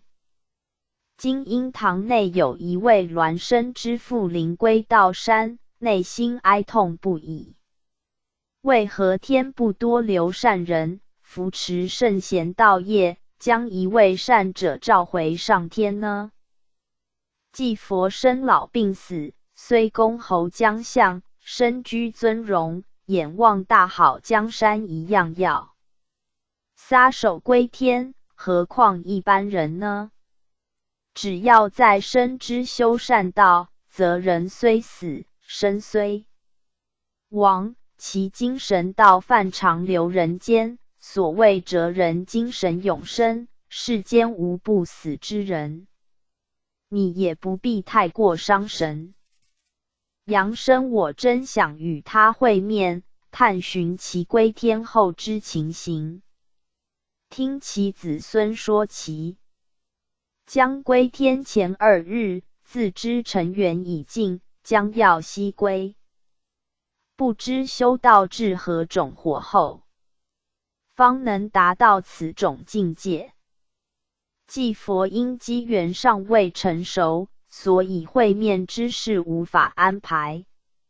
至于修道自知，此期乃是真诚感动天地鬼神，事先示照，亦可借此机曾证实鬼神非是空谈。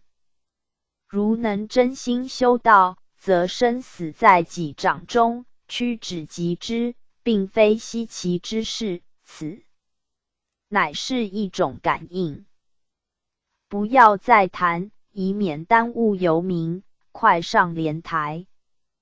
阳生遵命，恩师我已坐稳，请启程吧。祭佛已到了，速下莲台。阳生前面千岁及四生回魂府仙官都已前来，祭佛快向前参驾。阳生拜见千岁及诸位仙官，今天又来打扰，请多指教。千岁勉励，你们师徒既不嫌本府为畜生们的之处，三顾茅庐，我亦十分欢喜，请二位随我进入殿府。祭佛多谢。因时间不早，请千岁带阳生四处参观各机关，将四生回魂情形告知，以登载地狱游记。千岁，那么请随我到前面各机关参观吧。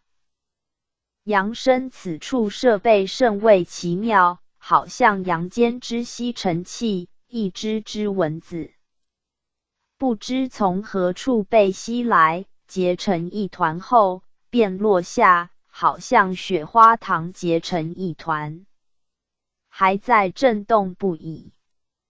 千岁，此乃蚊子被人打死或是被喷杀后被的气息引到本府，一团约有500只左右，如此由散灵聚为一泉灵，自然落在一边，再洒一回魂水，就能恢复人生。阳生这种设备整片都是，是何种妙法所致呢？千岁乃是地心引力之妙用的气所引，因闻虫未散灵，性浊，死后自然被吸来此地。散灵又如聚沙成塔，回魂之妙如此。我们再参观别处吧。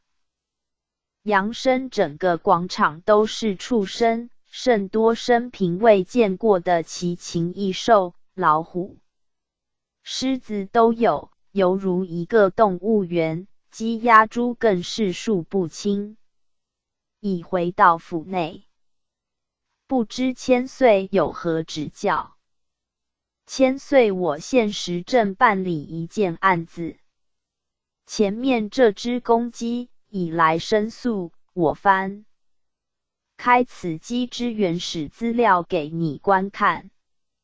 此鸡前身为一富家之子，生于台湾北部，因常侍妇淫人妻女，并常用金钱买来含苞少女，供其逞欲，以淫奸侍女为乐，罪孽太重，故转世为鸡武士。今日业债已满，魂归本府，要求回魂。阳生太可怕了，鸡由人变，那么吃鸡肉的人是否有罪呢？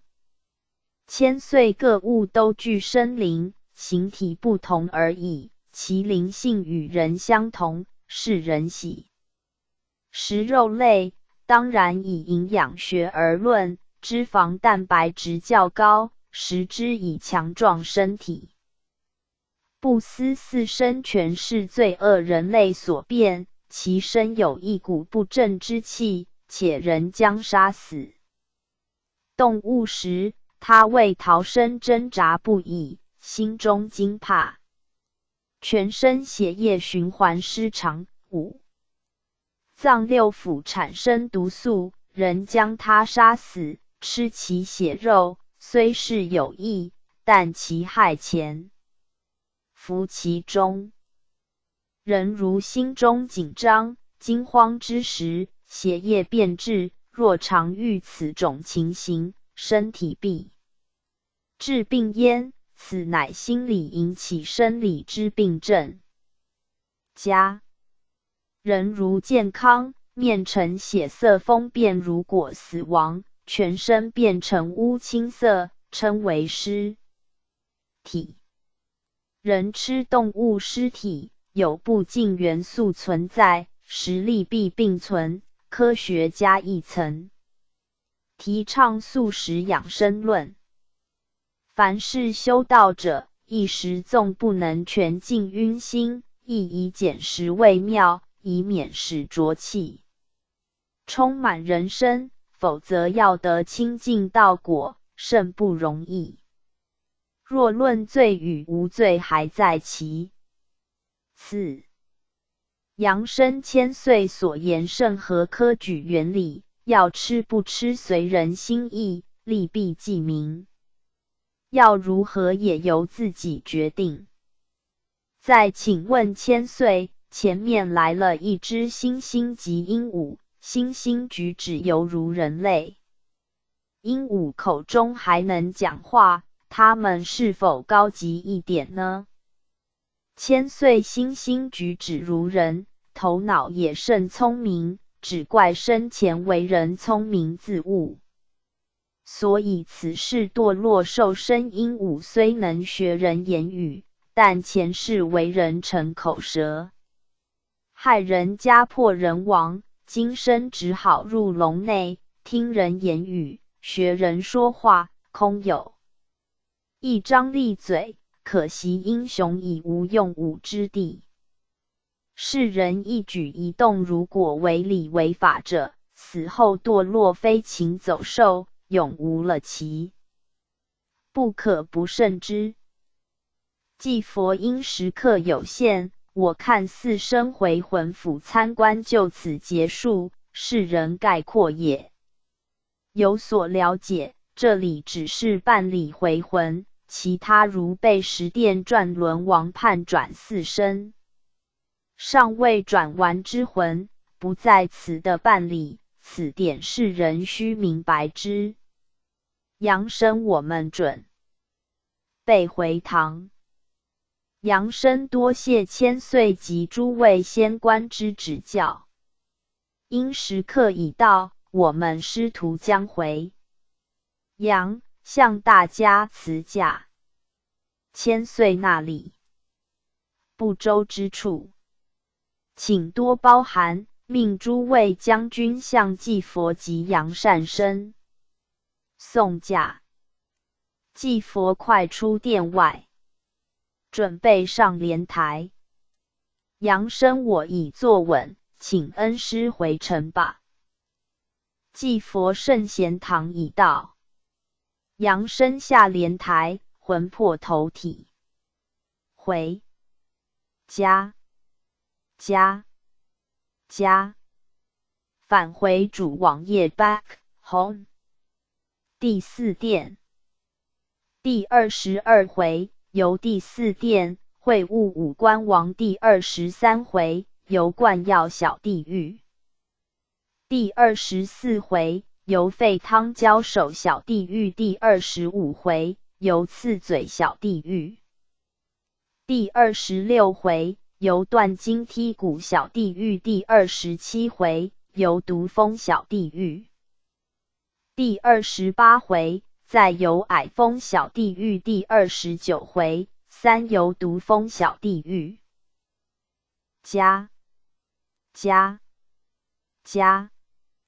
22地狱游记第22回，由第四殿会晤五官王复022。济公活佛降，丁巳年正月16日，5日3月1977。诗曰：人生走马看花灯，赶路匆匆岁月增。万象更新丹正熟，一元复始欲飞升。丹只炼仙丹，祭佛丙辰年已过了。圣贤堂自龙岁8月15日，奉旨著作地狱游记。转眼已届半载，人生好比走马灯，从不停步，刹那光阴飞。世人能逢几次元宵？赶马齿喜增，眼前所看尽是孩童手提灯笼嬉戏，揽镜自照，顿觉发白颜黑。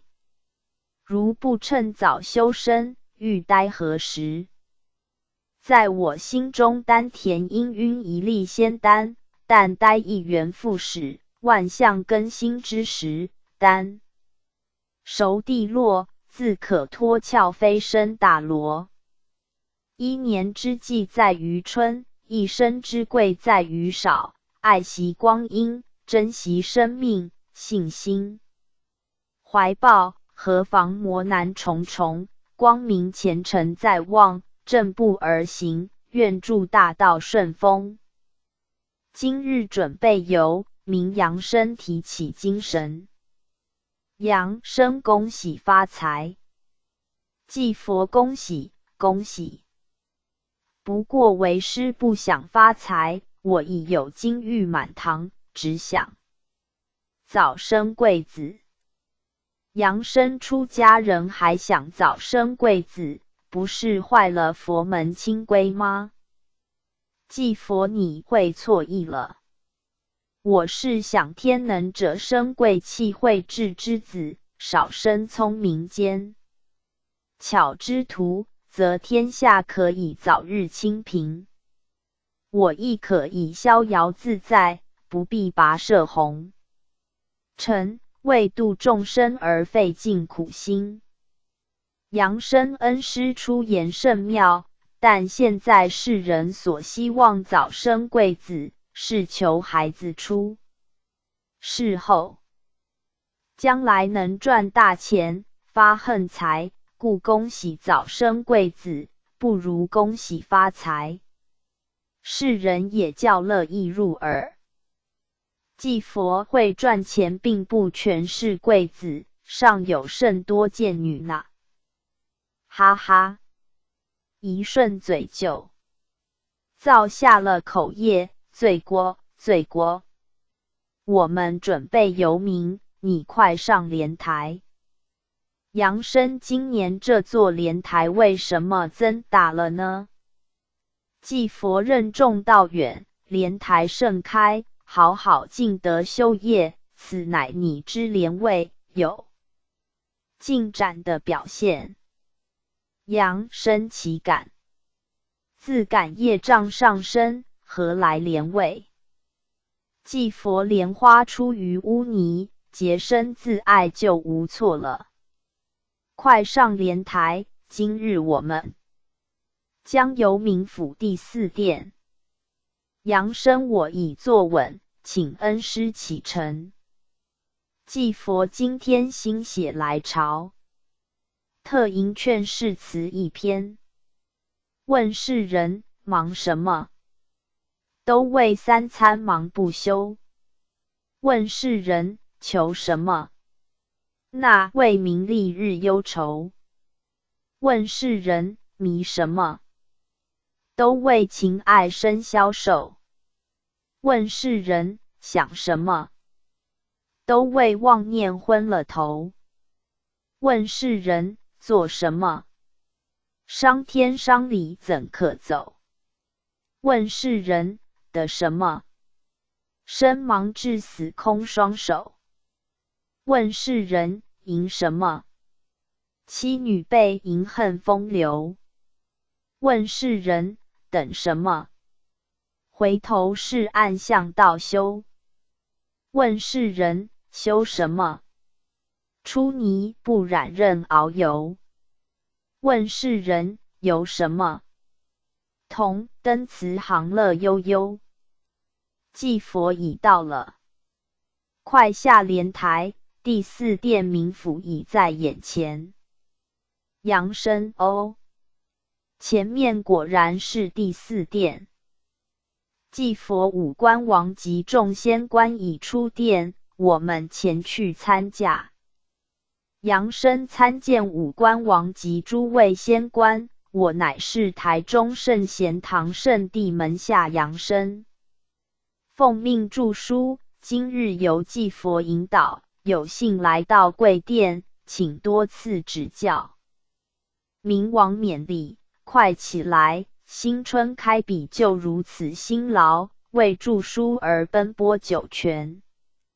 圣贤堂诸生精神可嘉，请祭佛及杨善生随我入殿稍坐，聊谈一番。杨生多谢明王厚礼。明王请坐。请坐。将军速奉琼浆。杨生多谢明王。祭佛杨生你有福了，五官王特赐自己饮用之琼浆，此事仙家妙品，你饮下可以益智天慧。明王请祭佛及杨善生不用客气，快饮用。杨生气味芬芳，沁人心脾，有一股清凉又温暖之感觉，感谢明王惠赐，我当尽力效劳完成著书任务。明王免客气，此琼浆是瑶池所赐，10殿阎王皆有，因此可以增加灵性之光辉。若的府判官则只可食鲜茶，鬼族只可饮清茶，因果位不同，所受之待遇自然有别。杨生贵殿办理审判罪魂情形如何？明王我亦管辖16小的殿，其他尚有新增地狱，以防洋人日新月异所犯之罪，地狱分层负责，各有所司。凡是在生非为乱作之人死后，从鬼门关而入，上蹑镜台照出原形，罪证齐全后，看所犯之罪为何。店管辖，逐移交各店处理。我现在将办理一件案件，请2位随我身堂参观。杨绅士，是。按交前2位牛马将军押来一位男性罪魂，形体看来好像总经理或董事长之格，满面红光，已有些秃头，不知犯何罪。其已显得惊慌发抖。明王此位罪魂，头脑聪明，在世本是经营西药商，后来想发横财，因自己对药品颇有熟悉，便制造伪药贩卖，害人不浅。今日受诉该中，被阴差押来判罪。既佛因时刻已到，我看杨绅准备回堂，后期再来求狱内访问。这位罪魂就可，对武官王甚抱歉，请多原谅。明王那里命将军及众差役排班送驾。既佛杨绅快出殿，准备回堂。杨绅多谢明王及诸位先官厚礼招待，先告辞了。既佛杨绅快上莲台，准备回堂。杨绅遵命，我已坐稳，请恩师回城吧。既佛圣贤堂已到，杨绅下莲台，魂魄头体。加23地狱游记第23回，游灌药小地狱负023。济公活佛降，丁巳年1月19日、8日3月1977。诗曰：伪药庸医时害人，贪钱损德孽随身。华佗济世施人术，菩萨心常化狱经。既佛世间不少良知泯灭的人，喜爱金钱，不顾道德，如庸医误人，甚至有制造伪药出售视人命如草芥，罪恶滔天。阳律虽严，人有飞蛾扑火，以身试法之徒，其死后到地狱亦是有苦难言。如不信者，我待杨绅往地狱一游，及正所言非虚，今日准备游明。杨绅上莲台吧。杨绅不知今日行程要往何方。既佛第4殿所附属之求狱，快准备出发。杨绅我已坐稳莲台，请恩师启程。既佛已到了，快下莲台。杨绅前面之求狱，传来甚多呕吐呻吟，狱门上书灌药。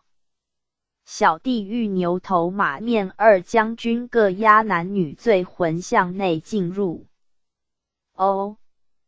狱官及将军已经出大门，好像知道我们到此地。既佛正是，前面狱官及将军已来迎接我们。杨绅快向前参驾。狱官欢迎既佛及圣贤堂杨善生驾临本狱参观，前客接到主公狱命，获悉2位将来本狱采访实况，已登载地狱游记，使洋人相信有地狱之存在，2位请随行吧。杨绅多谢狱官之厚礼，灌药地狱门边两旁堆满了各式各样药品。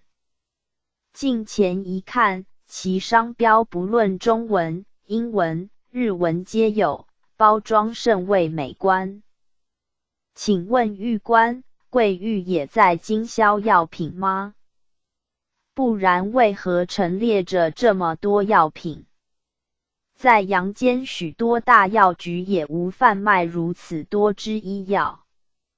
玉官本欲并非在出售药品，这些药品乃是凡人在世伪造之药。阳间制造一物，阴间亦马上现行显象，故制造一瓶伪药，应服役。浮出传真现象，洋人在世之罪证自然皆摆在此的，丝毫不差，加日月对照一样。此点世人应明白之，勿谓暗示可以窥心，岂知暗示鬼神监察其中。否则人之罪业，怎能随身报应呢？太上感应篇云：祸福无门，为人自照，善恶之报，如影随形。即是此理。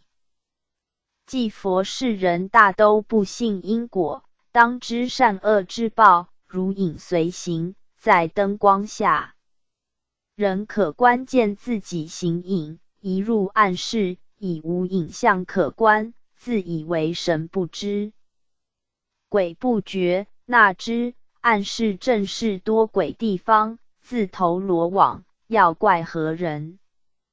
玉官请二位快入内参观。阳身狱内都用钢筋围起，可以见罪魂美人在内哀声痛叫，鬼卒正用一桶一桶黑色之物灌入口中，个个挣扎欲避阴差之灌物。祭佛，我带你到这边，看前期那位罪魂被判来受刑之经过情形。玉官，好的，我带你入内参观。阳生真是可怜，这位罪魂前日在第四殿时，而上有红晕，经过3日而已，现已无血色，整个嘴脸鼻孔沾闷了黑色液体，不知是什么东西。玉官，这位罪魂因在世制造伪药，害人不浅，死后本欲用黑色药水灌服，此药极苦，且含毒素，难以入口，一入口里，肚肠搅滚，又痛又想呕吐，但是却吐不出来，此为制造伪药之报应。阳生这位罪魂之西装，亦已沾满黑药水，污秽不堪，两眼失神。罪魂，请救命！这位和尚大佛祖及这位洋人，快解救我，我已受不了，拜托！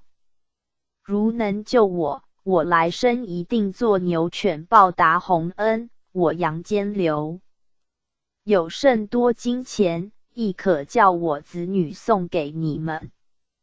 玉官，胡说！这位是济公活佛，不是阳间之和尚，你送他金钱有何作用？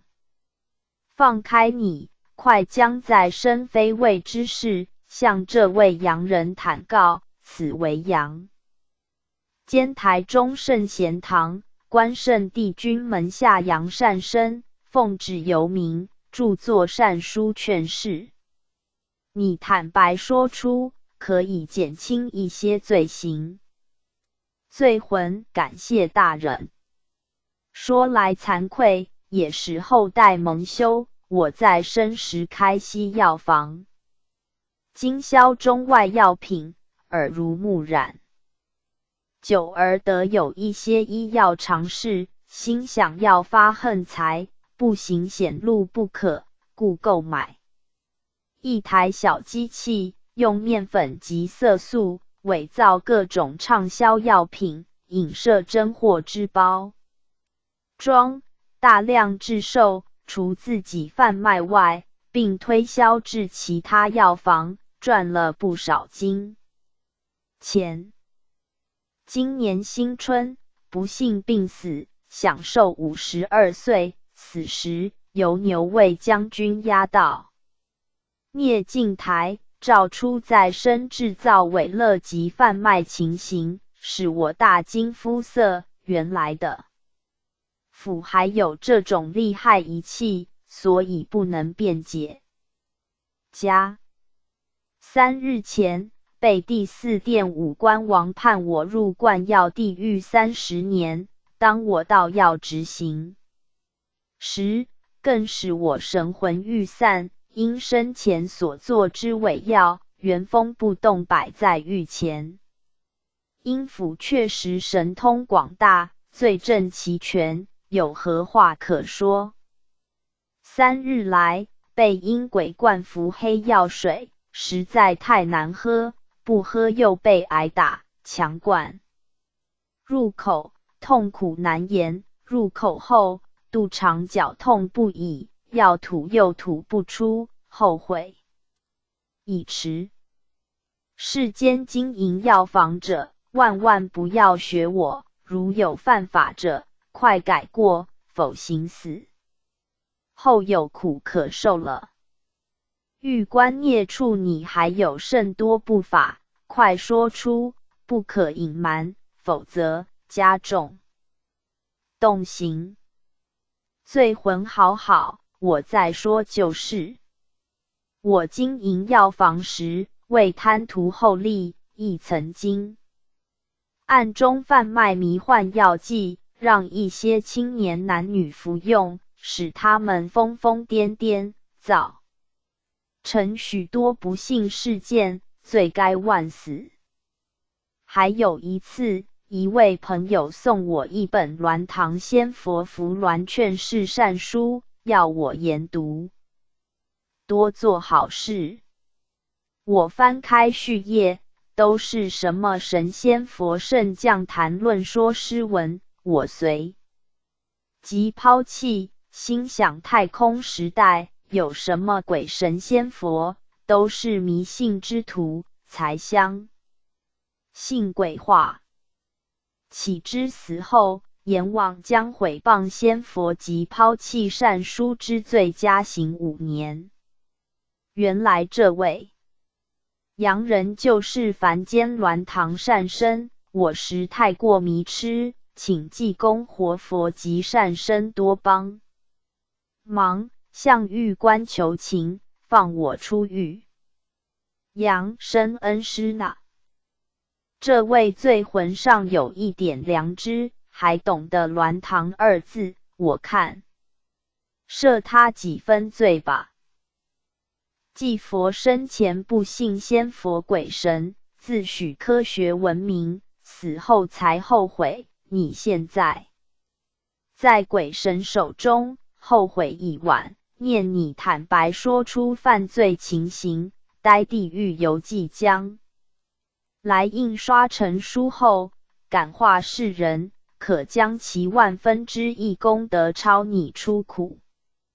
狱官罪有应得，言行成不法，不必多求情。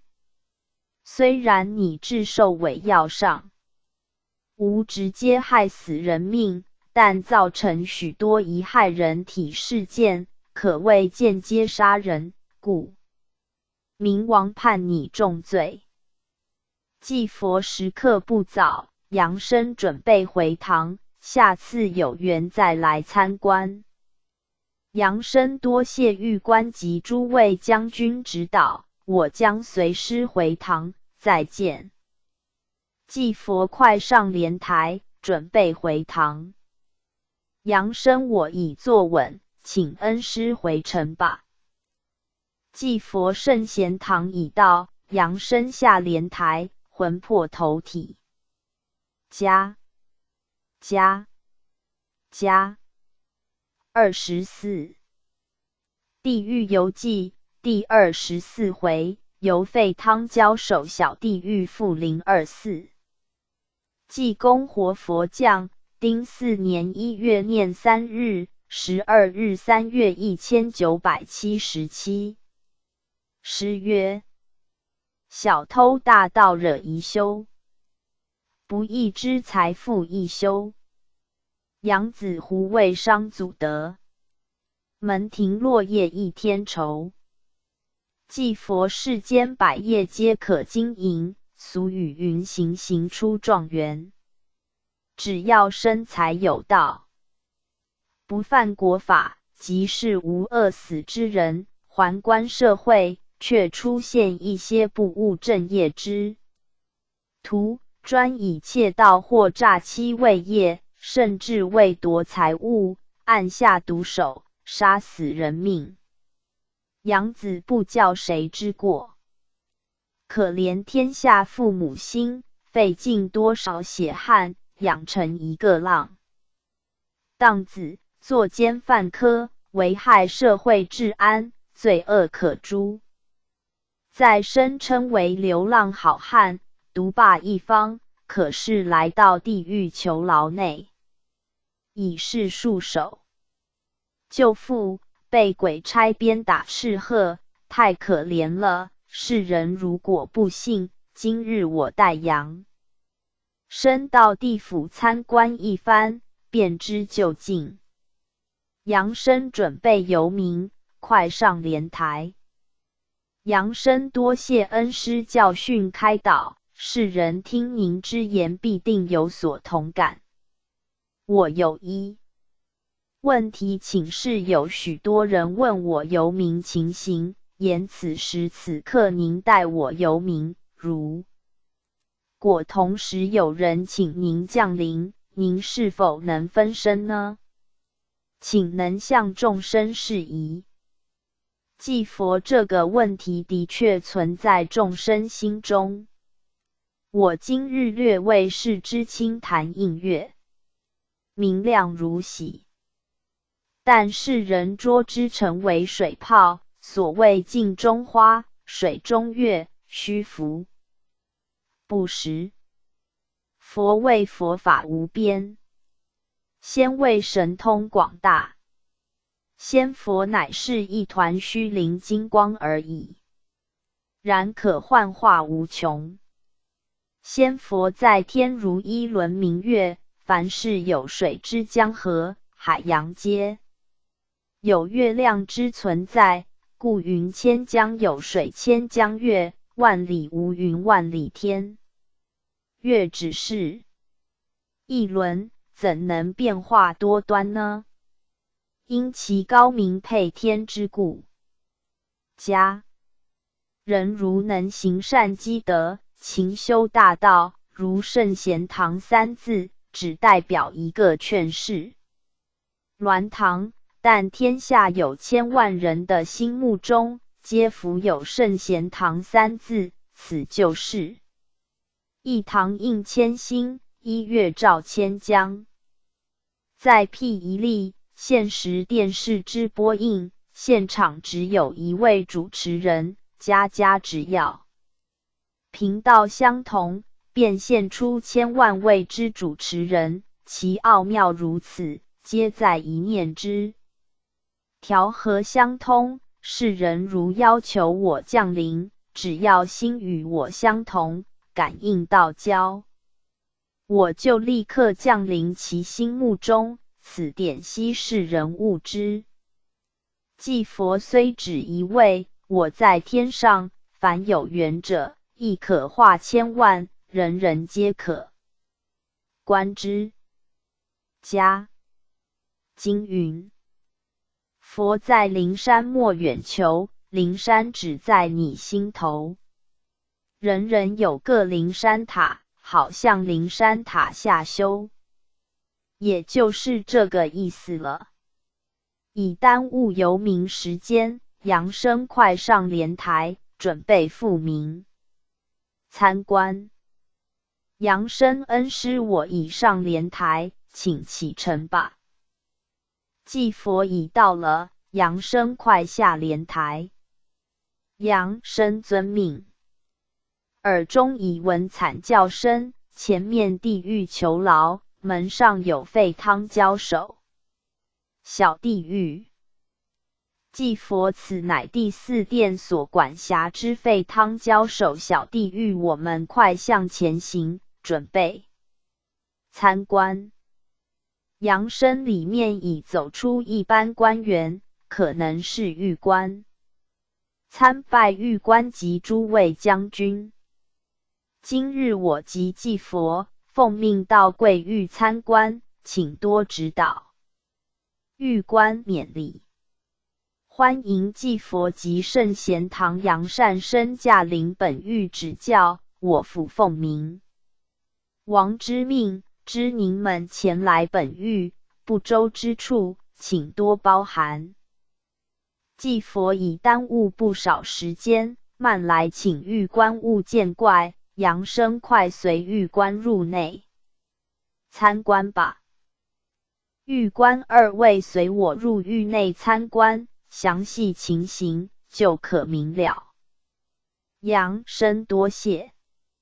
整个狱内充满水蒸气，哭叫声响成一片，狱内罪魂双手都被钉在木架上，鬼差各提整桶滚水，用瓢浇在罪魂双手，个个烫得哀声痛叫。另一位鬼差提鞭，一闻哭声便鞭打一下，状甚可怜，不知他们所犯何罪。有者年纪尚轻就受此惨刑。狱官这些罪魂，在世都是犯窃盗或诈欺之罪，故死后堕落本狱受罚。我叫几位，您可以听其自述生前作歹情形。杨生甚好，我可以问其非为情形，以登载地狱游记，劝化世人。狱官我已放下三位罪魂，命第一位向这位阳间善生招出在世作孽情形。罪魂爱忧我的双手快要腐烂，请师父快帮忙解救，替我敷药止痛。杨生看他双手已流出黄水，好像烂猪肉一样，请恩师帮他敷药。祭佛你不要多言，他自己双手作孽，药品亦是难医这种恶毒怪手。狱官孽畜，不可胡乱诉苦求救，快将在世作何恶事招出。罪魂好啦，我在生因家庭甚为富有，养尊处优与一些阿飞行朋友甚好，吃饱不想做事，都在咖啡厅鬼混，调戏一些风尘女郎，或是与一些太妹阿花们为舞玩乐，双亲屡劝不听，最后被登报脱离父子关系。我从此抱恨在心，不再回家，干脆流浪江湖，混入黑社会，受一些恶道朋友之引诱，举会偷窃技术，常在公车上或车站等公共役所大施神手。狱官孽畜，出言不可冒读神佛，是生出怪手。罪魂如此扒窃金钱，后来想这样获利不多，进而常侵入公寓住宅偷窃财物，一生中的有财物近100万，一次在窃取财物时被发现，经邻人追赶，不幸被逮送法办，经法院判刑，送入监狱执行。因出狱后并无悔过而收缴洗手，依然暗中行窃。至41岁时，因酒色过度，致癌症而亡。病中除自己花钱治疗外，一些黑道朋友见我已无能力，便甚少理睬，所以苦闷而亡。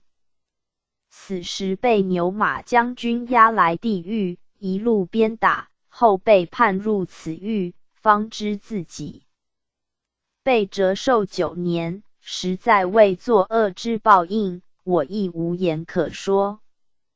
狱官你后悔已迟，如果你出狱后知过必改，好好做人，造功。不过亦不必折寿，即堕地狱受苦。你不但犯窃盗之罪，更犯了不孝大罪，故明欲判你来此狱32年，有罪可受了。第二位罪魂快向阳间圣贤堂杨善生陈述生前罪过。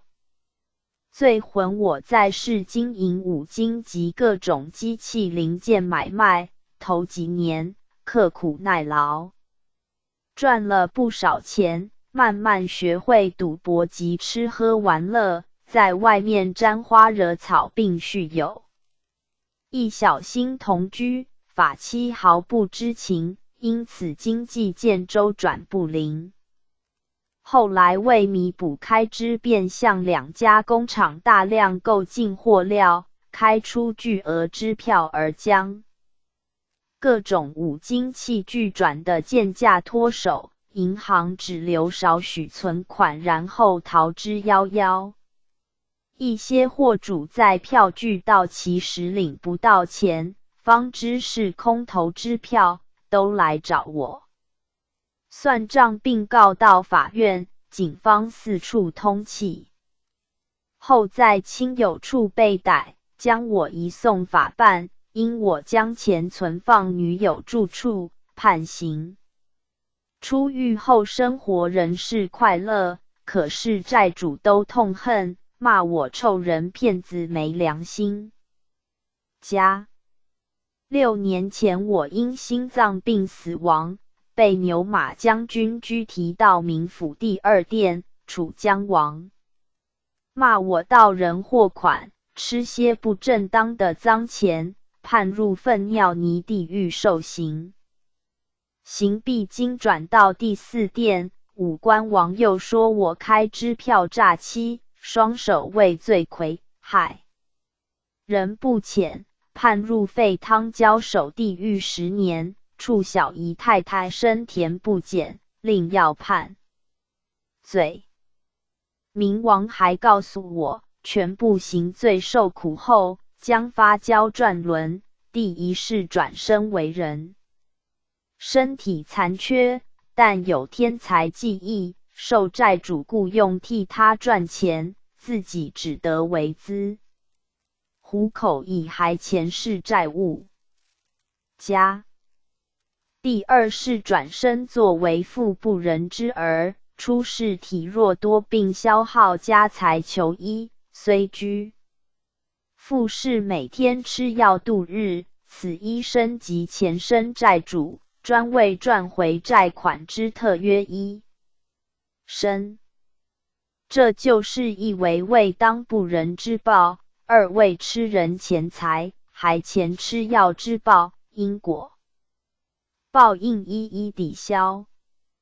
世人做生意要守商业道德，没良心的钱是吃不第2世的，像我后悔已经太晚了。欲观孽处，经商无德，五经最后还是变成土，诈欺人财，来世连本加厉还清，连累后代臭名不绝，子孙何时出人头的？刚才这位罪魂所说属实，因果报应丝毫不差。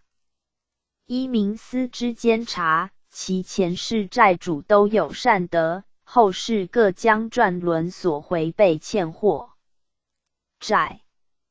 世人因果牵连甚为微妙，如蜘蛛往东扯西拉，凡有所关联，皆难逃各种报应。世人应以此为戒禁，不可存心不良，任何伤人利己之行，都会造下业障，难怪世人多逢障网阻绊，而叹人生苦海呐。祭佛应时刻不早，我看访问2位罪魂就可。阳生也好，在慰问狱官，现在阳间犯有抢劫案件，有者被判极刑，枪毙后不知被禁在何处。狱官关于被处极刑之犯魂，令禁在比此地狱更严刑之处，后日再带你去参观吧。杨生多谢狱官及诸位将军之指导，我们准备回堂，再见。祭佛快出来，速上莲台，准备回堂。杨生我已坐稳，请恩师回城吧。祭佛圣贤堂已到，杨生下莲台，魂魄投体。加25地狱游记第25回，由刺嘴小地狱复025。济公活佛降，丁巳年2月初6日，25日3月1977。诗曰：贤妹无遮激浪扬，商人烂舌少开张。花言乱放终枯谢，巧语难生一日香。祭佛人生充满着喜怒哀乐与悲欢离合，要修道说来也不容易，要保持真心自在，得下一番功夫，非是口里讲讲便可成了，当要有实地德行，立位道基，否则任其讲的天花乱坠，一同一场落花流水，激不起信心与动力。今日准备游名，杨生快上莲台。杨生恩师，您为何频频叹气？祭佛不同的人心，道出了不同的言语，有的说没干是咸，有的说是甘，有的说是甜，有的说是苦，将一条圆通大道说得团团转，使人眼花缭乱，不知如何是好。杨生，哎呀，修道人看开一点吗？只要把握住圆心，管他东倒西歪，一样安然自在。祭佛还是你聪明，我既颠差一点亦失落在这迷魂阵中，现在总算有条光明大道了。不要多谈，快上莲台。杨生遵命。祭佛已到了，下莲台参观吧。杨生前面狱官及诸位将军已来。我是圣贤堂观恩主门生，今夜到贵狱参观，请多指教。狱官二位免多礼，本狱是喇嘴小地狱，为第四殿所管辖，应接道明王谕命，知济公活佛及圣贤堂杨善生今日将驾临本狱参观，失礼之处，请多原谅。祭佛请狱官勿谦虚，我们师徒奉命游民著书，今日游至贵狱，请狱官及将军多赐方便，让杨生参观。狱官遵命。请二位随我参观本狱罪魂受刑情形。杨生狱门上书刺嘴小地狱，我看还一定是苦不堪言了。祭佛随我入内，不要拖延时间。杨生果然不错，狱中哀声震耳欲聋，音叉正用一支好像钻钉之尖锐利器，凶猛像绑在柱上的人嘴巴猛刺，犹如欲置其于死地。罪魂被刺哀痛惨叫，此种刑罚与人工屠猪一样，不知他们犯何罪，为何受此严刑？狱官我放开几个，你可询问便知一切。杨生多谢狱官。狱官命这位罪魂向台中圣贤堂杨善生自述在世所犯何罪。罪魂我嘴巴痛得不得了，以前在阎王面前已招认，为什么再叫我说一次？既佛贫僧在此，要向你画一次缘，难道不肯施舍吗？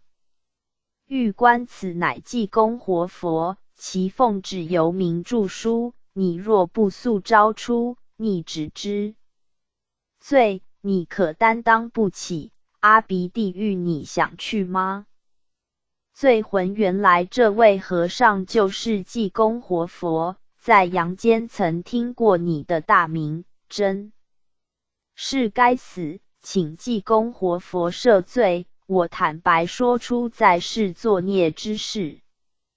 我在世时，因造子不错，有歌唱天才，便常至酒家、歌厅走唱，也曾被制药厂商聘请至各角落做巡回表演，在歌坛生活中为迎和观众趣味，便时常表演自编自唱之黄色歌曲，或表演下流动作。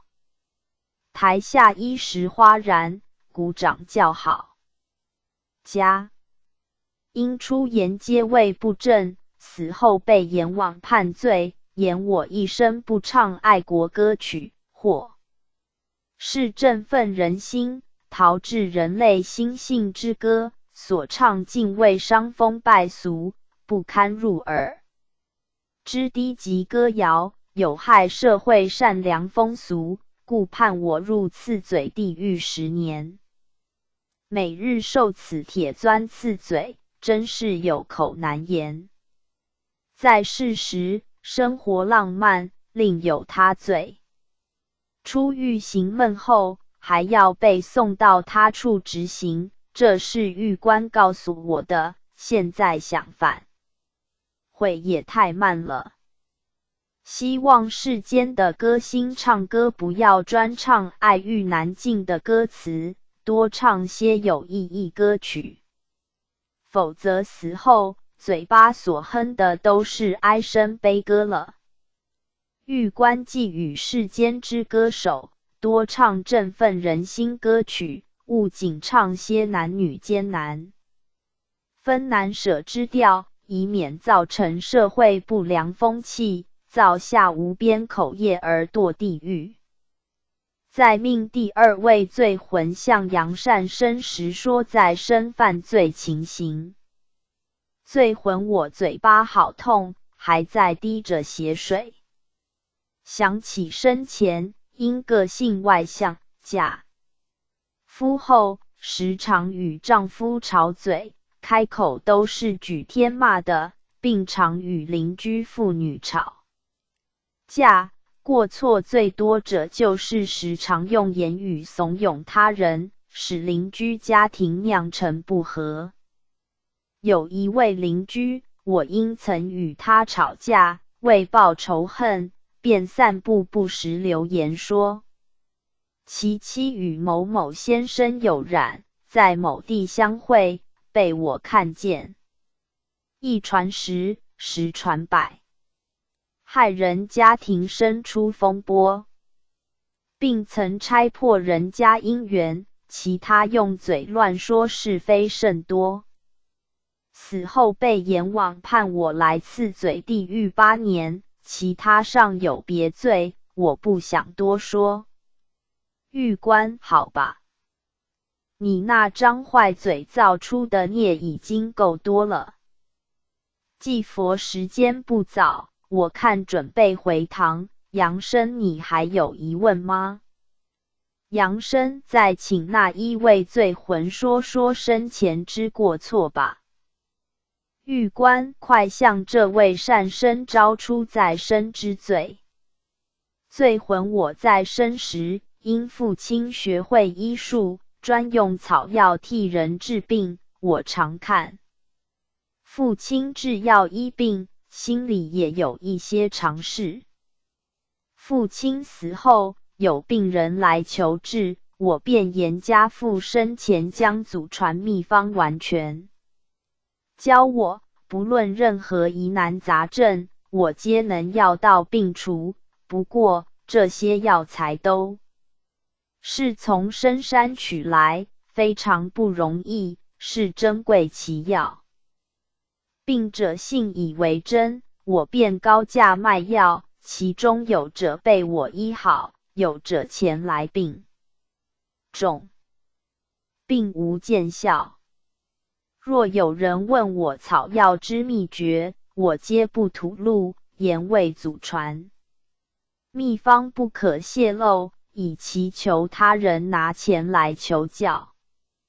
一生中赚了不少钱，死后纳之阎王无情，判我入此狱受罪，后悔矣。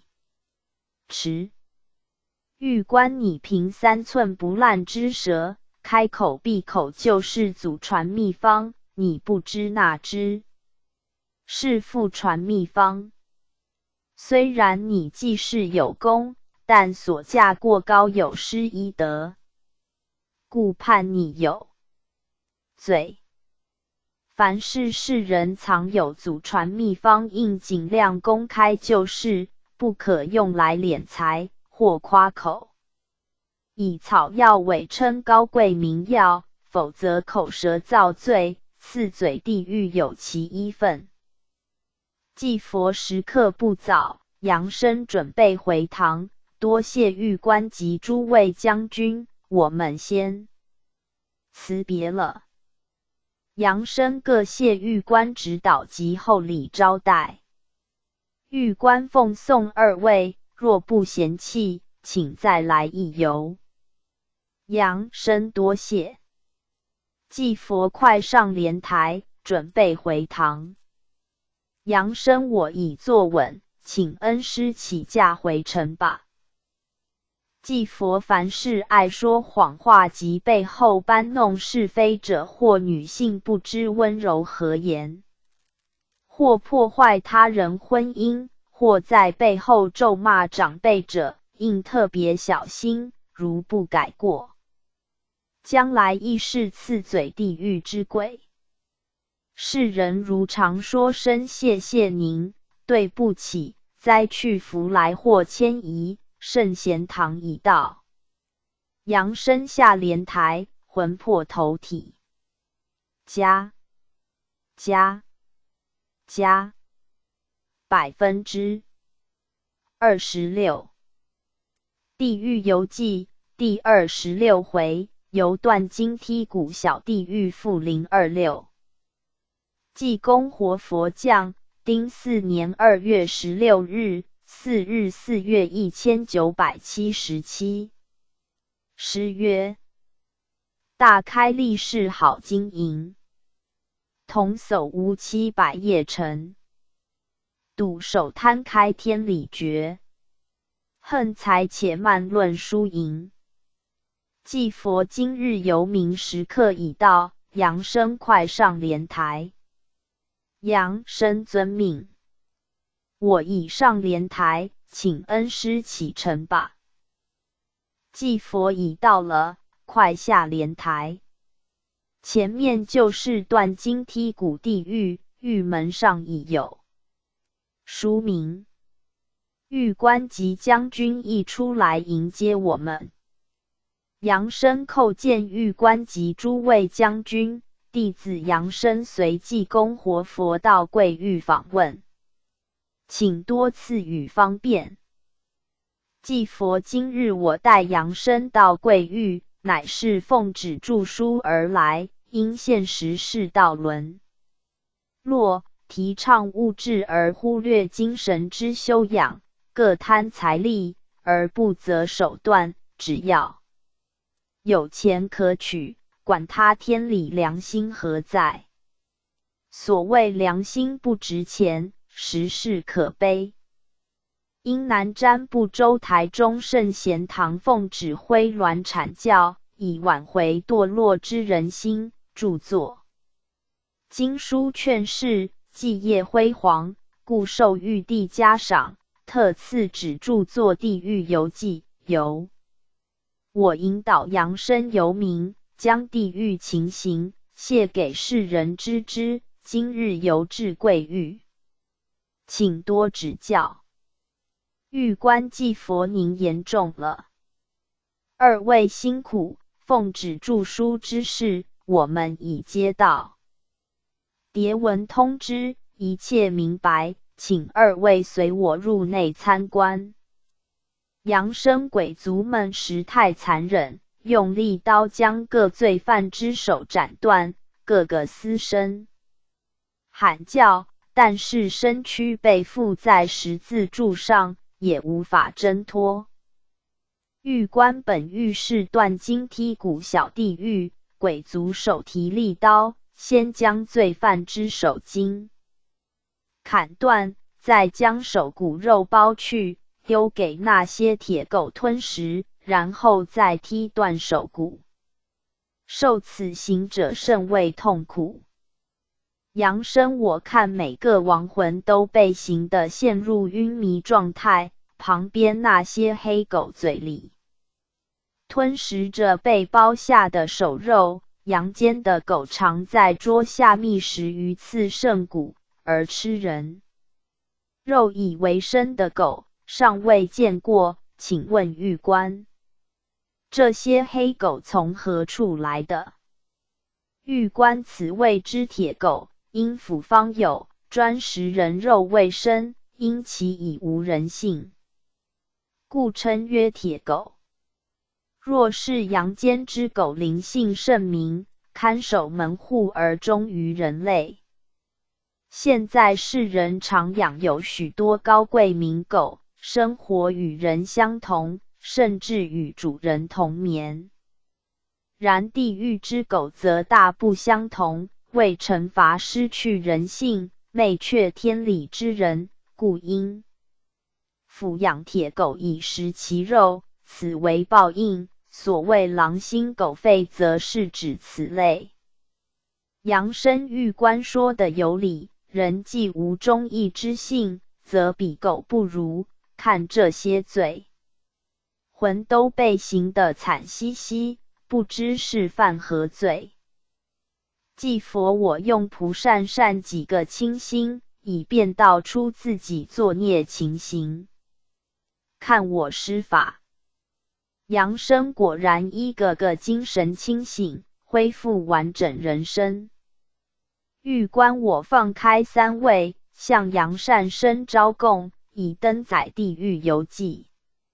命这位罪魂快向善生招出自己在世犯何差错，才堕落本狱受罚。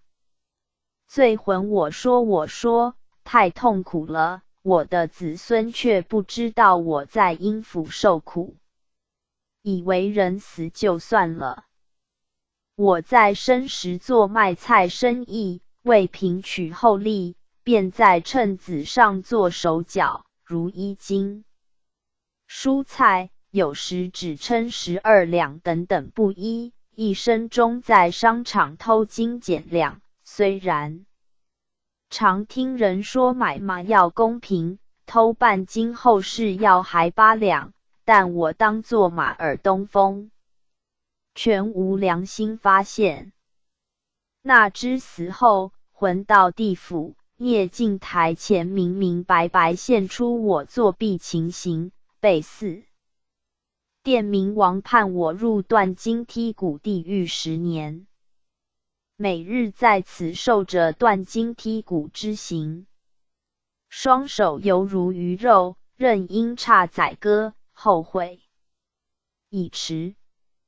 世间的生意人，千万要凭良心买卖，勿贪小利，斗秤不公，地狱严刑不赦。冥王甚为讨厌这种人，所以另眼看呆，阴促无情，反悔意太慢了。狱官谁叫你在秤上暗做手脚？现时到地狱让阴差修理你这双手的毛病。命第2位快向这位阳间圣贤唐杨善生说出自己在生部正之事。罪魂遵命。因我在身家境不佳，又无读书，便以收买废物为业。每日骑着一辆旧三轮车四处收买谷物、废铁、废纸等东西。因听一位同行朋友说，要买废铜旧货，如果按时重购入，获利不多，必在秤上作弊，即在秤锤上做手脚，称物时外人看来斤2公，平不差，可是如10斤之物，我称时只有7斤，卖旧货之人大都不与计较，能卖出就好了。一生中偷取斤2已不胜数，死后阎王大怒，骂我收谷物不守公道，有亏商德。现被判入本狱15年，每日受刑，被阴差欺负侮辱，有苦难言。请这位阳间善生代我求情减刑，以早日出苦，拜托拜托。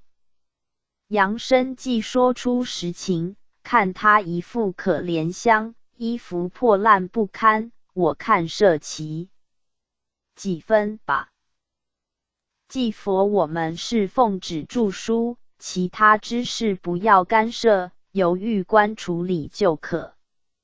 狱官生前手既不爱清净，此时只好由阴差剥皮断筋剔骨，这不是斤斤计较，但也斤斤哀叫。男子汉有罪百己承担，不必求情。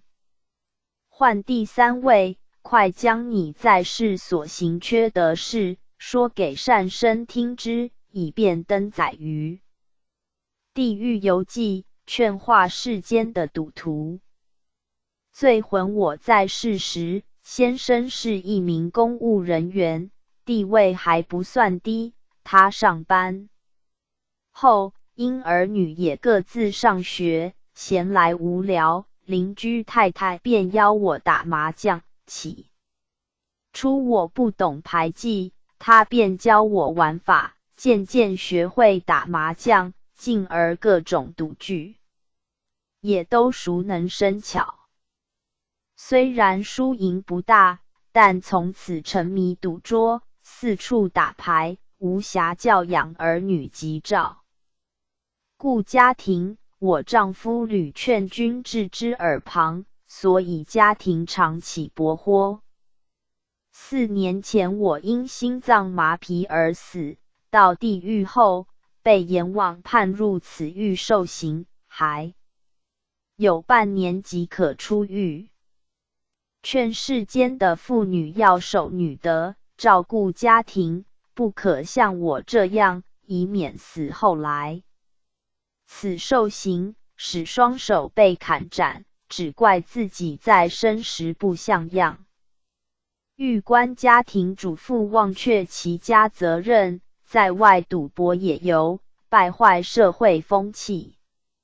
因还无诈欺及以赌为生，阎王还判你轻罪。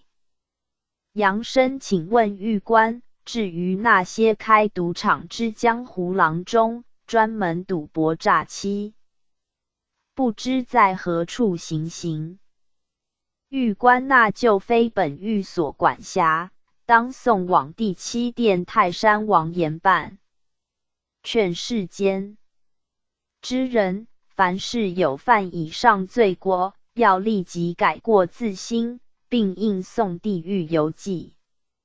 劝世，则其罪可消，死后不必到本狱受刑。祭佛因时刻不早，我们准备回堂。杨生多谢狱官指教，我们将回堂辞驾了。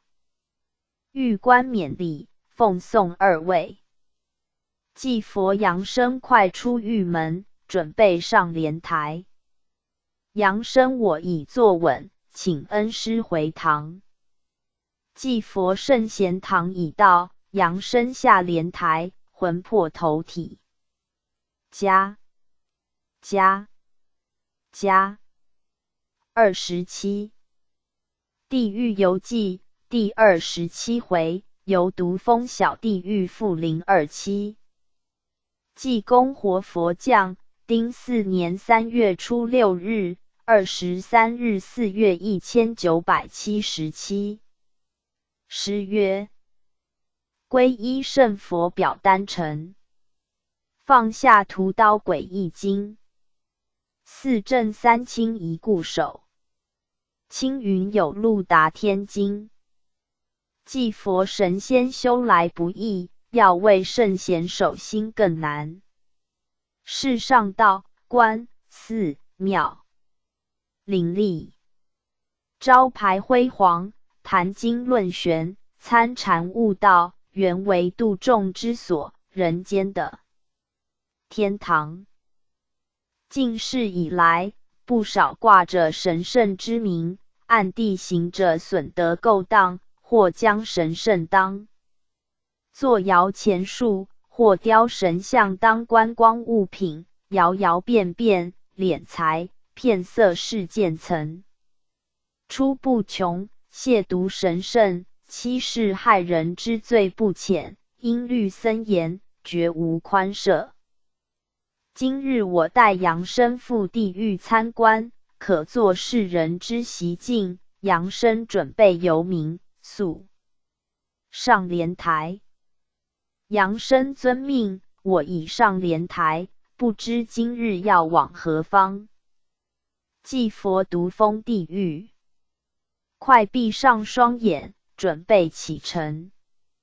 杨生我已闭目，请恩师启程吧。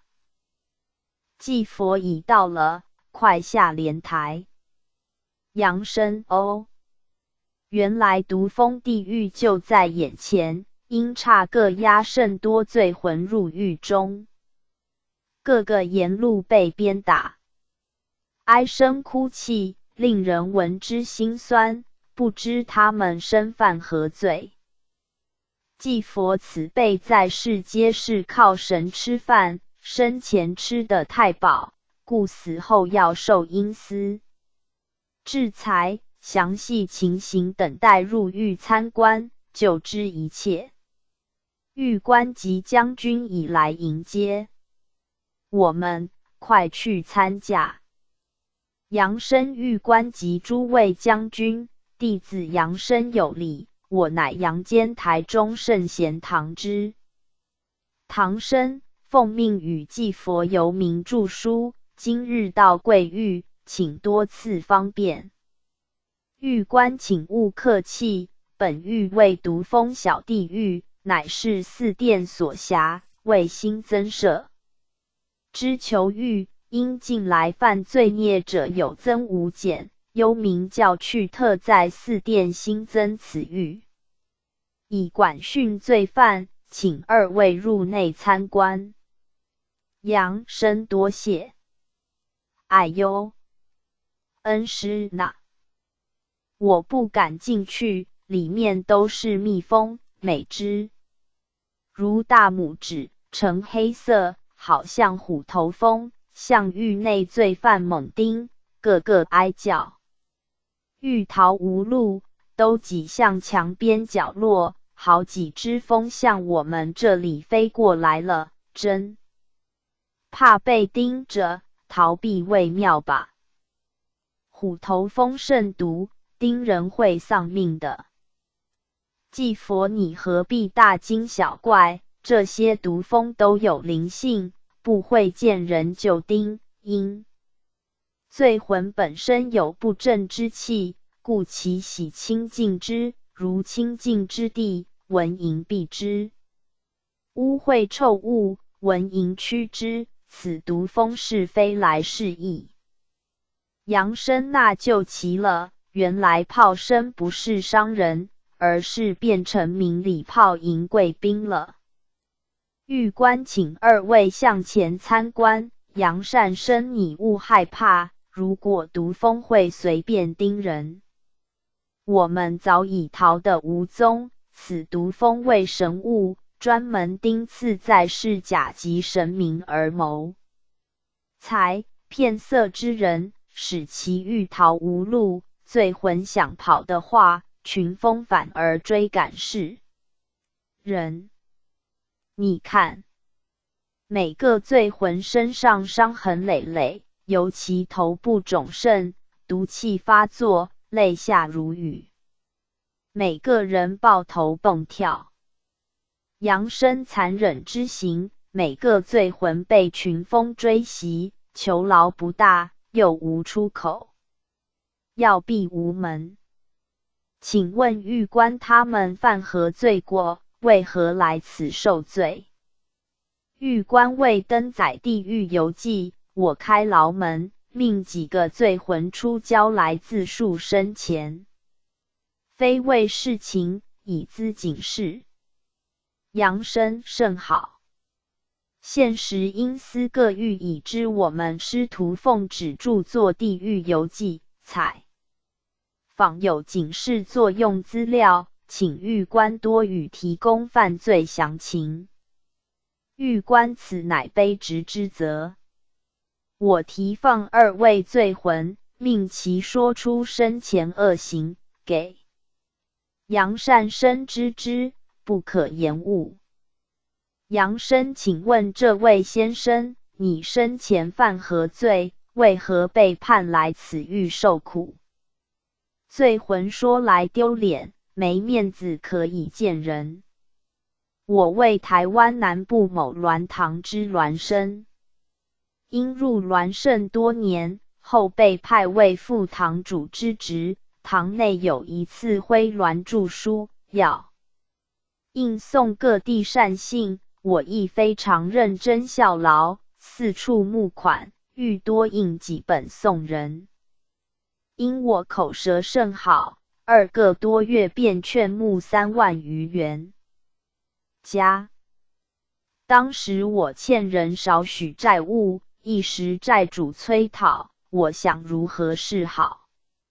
因身边有3万余元，不如留下一部分偿债，最后只交堂主2万元，留下12456元，除还清负债，还剩部分作为生活费用，以为他人不知。可是从此以后，内心有愧，对恩主感觉不安，然而每次服鸾恩主亦无写出我贪钱之事。3年前，我得严重胃病而死，被牛马将军扣押，当时恩主亦来我面前斥曰：你一念之差，至死不悟。因生前有种种因素不予当面点破，先佛降鸾说法，就是劝人行善戒恶，全部真理已包括做人处事应行之道，既读圣训而不受教，罪有应得，并交代因差禀告明王，加重判刑。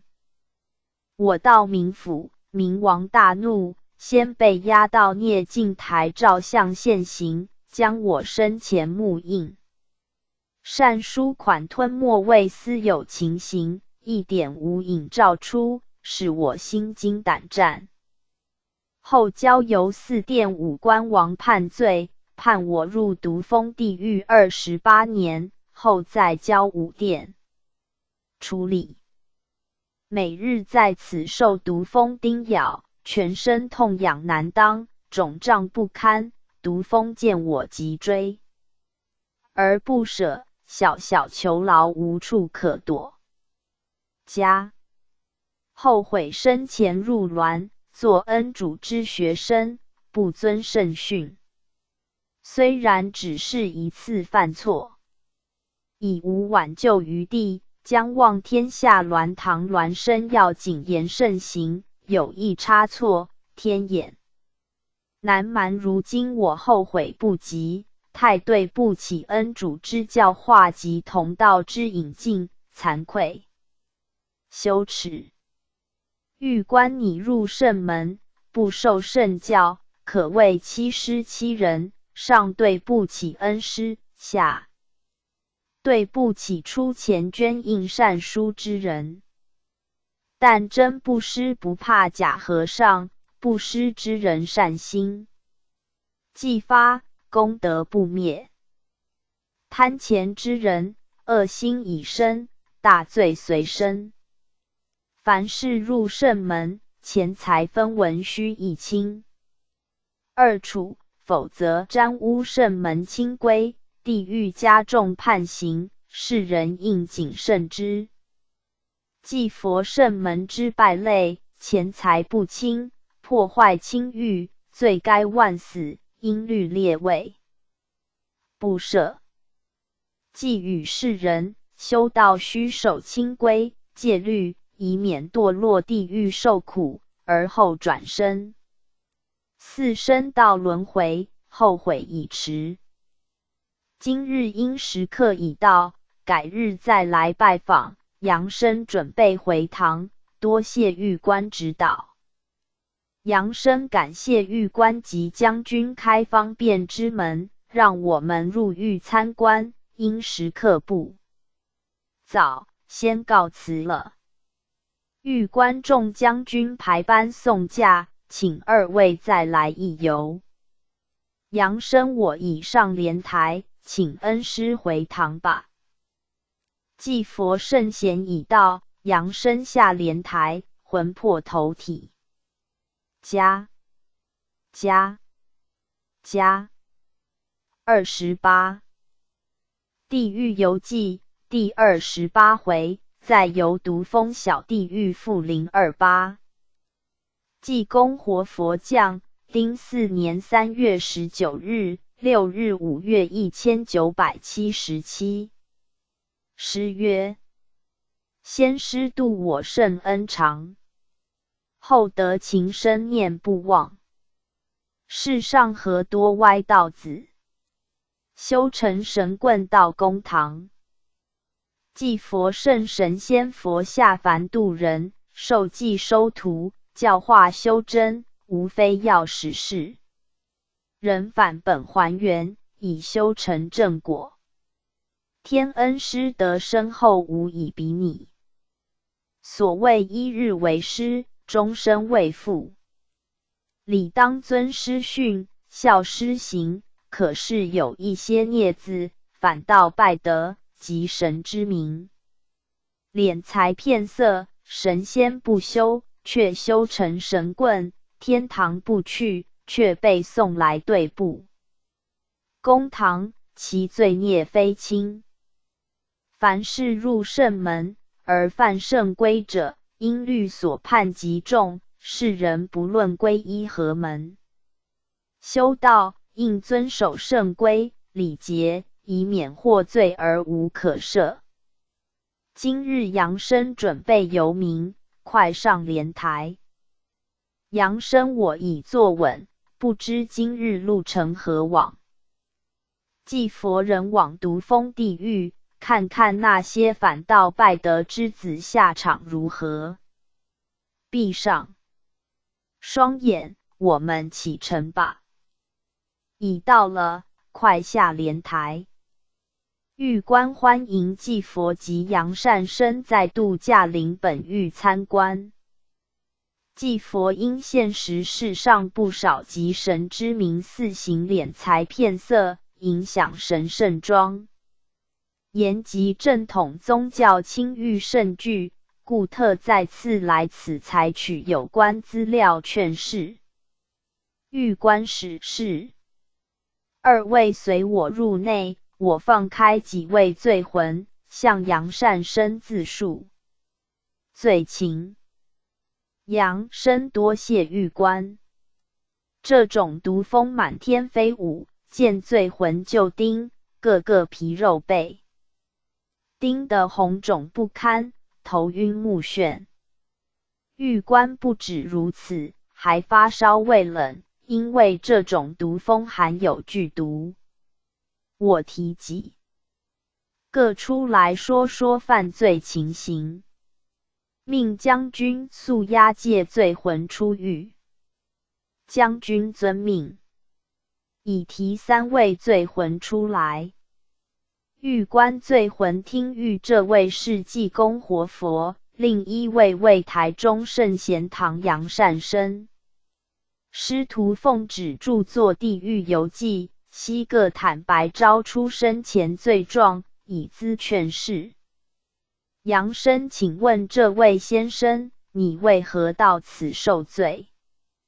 罪魂我实太不应该，我在世时于村中做一位里长，因村中要建庙，我代为募款，但是对钱无清白，将所募之钱部分留下自用。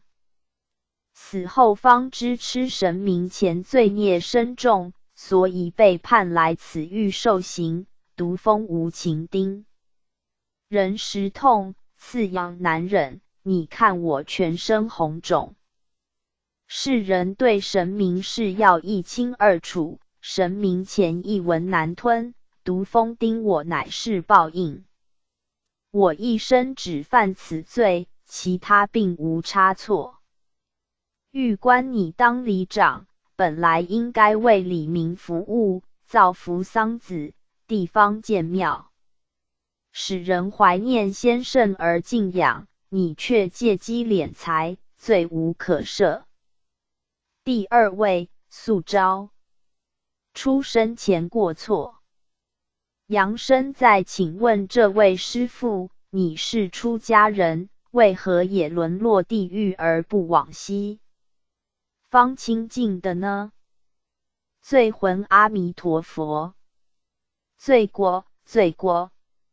我自15岁皈依世尊，专修佛法，心想能修成正果，但是自己悼念不坚，凡是善男信女布施的金钱暗中私自储蓄或花用，没有全部拿出用于寺内建设或购买油香。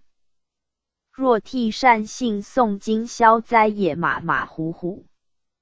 如遇有施主眷属往生，请我前往做法事，仍以金钱为交易，经卷多寡凭钱数而定，所谓1分钱1分或如彼。较贫穷善信请我，则不表乐意，或推3推4不想前往，但如遇富贵人家，则尽力排设道义，以取悦施主。只因生前贪财，死后世尊不来接我，还被打落毒风地狱受刑，痛苦异常。玉观你身为比丘尼，出家修道，清净为本，磨练心性，但诚心不死，贪图享受，而认前为佛，与世尊之道不合，故判你来此受刑。既佛犯依佛门，弃俗性而改圣性，人人信是，无比庄严，有如佛陀一般，但忍不住红尘考验，不以慈悲度众为怀，这复俗心俗常，总难配称菩萨心肠。扫3心，非4香，方能见世尊。3毒5蕴不弃，仍然6道轮回。悉天下众生不论学道学佛，如果诚心不死，天堂难登。今日时刻已到，后日再来拜访。杨生准备回堂。杨生多谢玉官及将军之厚待，我们要回堂了，向诸位辞驾。玉官不周之处，请2位多宽恕，希望再来指教。祭佛快上莲台。杨生我已坐稳莲台，请恩师回堂吧。祭佛圣贤堂已到，杨生下莲台，魂魄投体。加29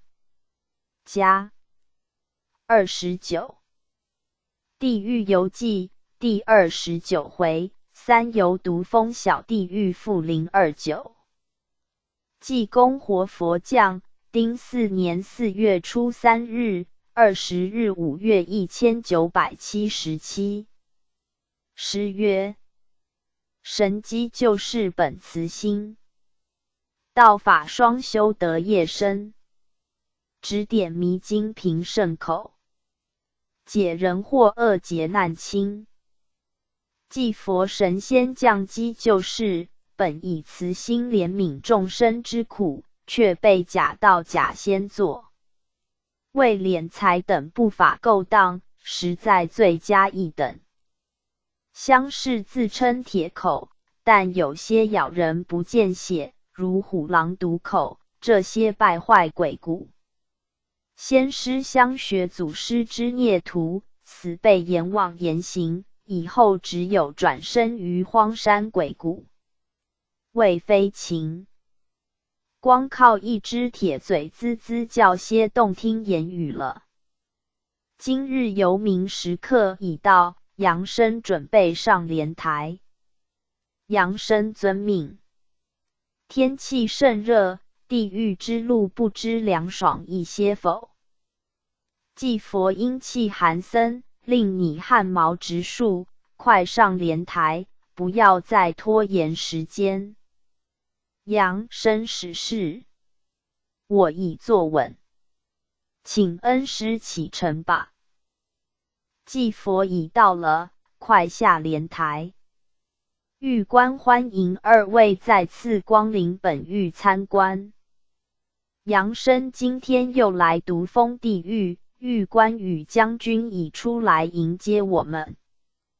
济佛世上不少恶徒及神之名而拜神之德，故我们3番2次到毒蜂地狱采集资料，发布阴符认文，以劝化世人。狱官二位请随我入内，稍微休息用茶。济佛因今天时刻已稍耽误，我看不用了。狱官既然如此，请济佛及杨善生进狱内吧。杨生毒蜂满室，以人为巢，都飞往罪魂身上，这不是酿蜜，却在发射毒液。济佛在世间吃多了甜头，来此只好尝苦汤了。杨生罪魂痛苦惨叫，惊奔飞逃，但无路可走。济佛天堂有路他不去，地狱无门硬进来，就是这个样子。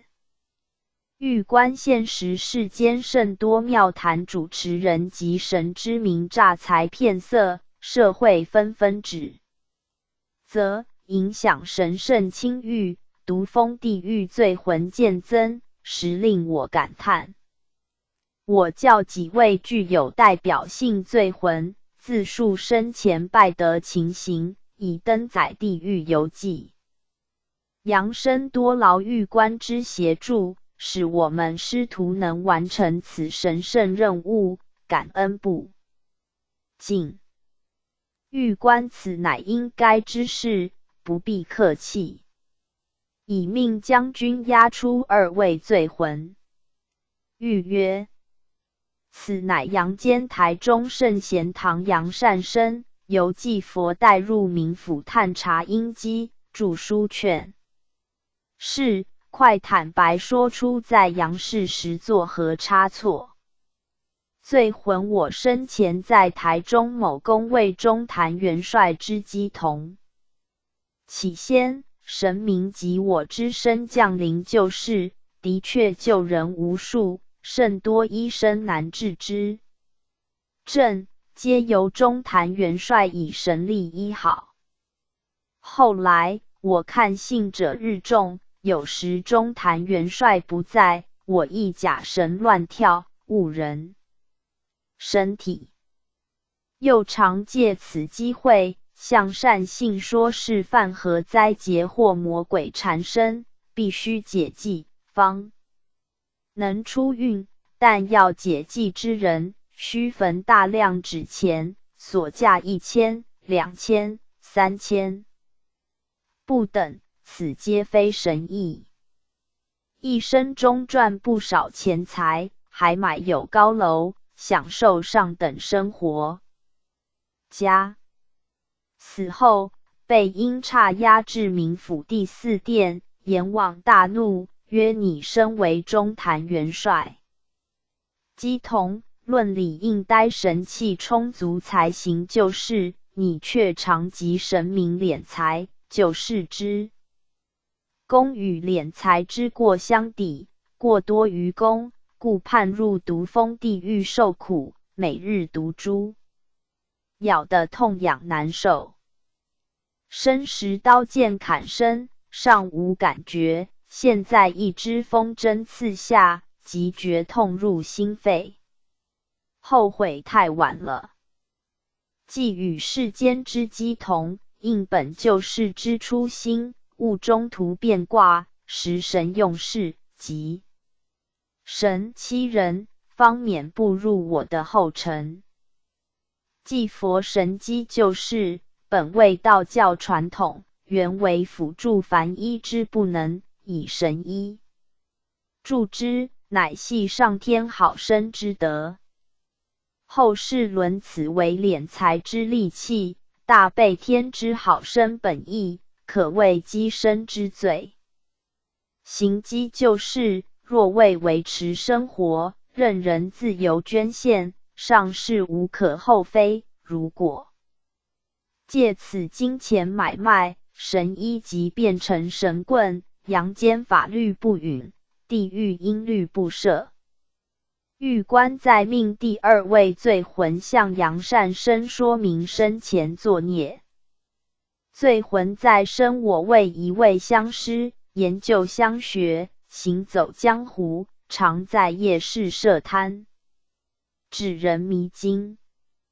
有一次，因生意不佳，是一位年轻人向我求教，我看其事出外人打扮，便鼓起弹簧之舌，言其禁运逢节，必须解忌，不然前途黑暗。我也学有符咒，可以代为移心换斗。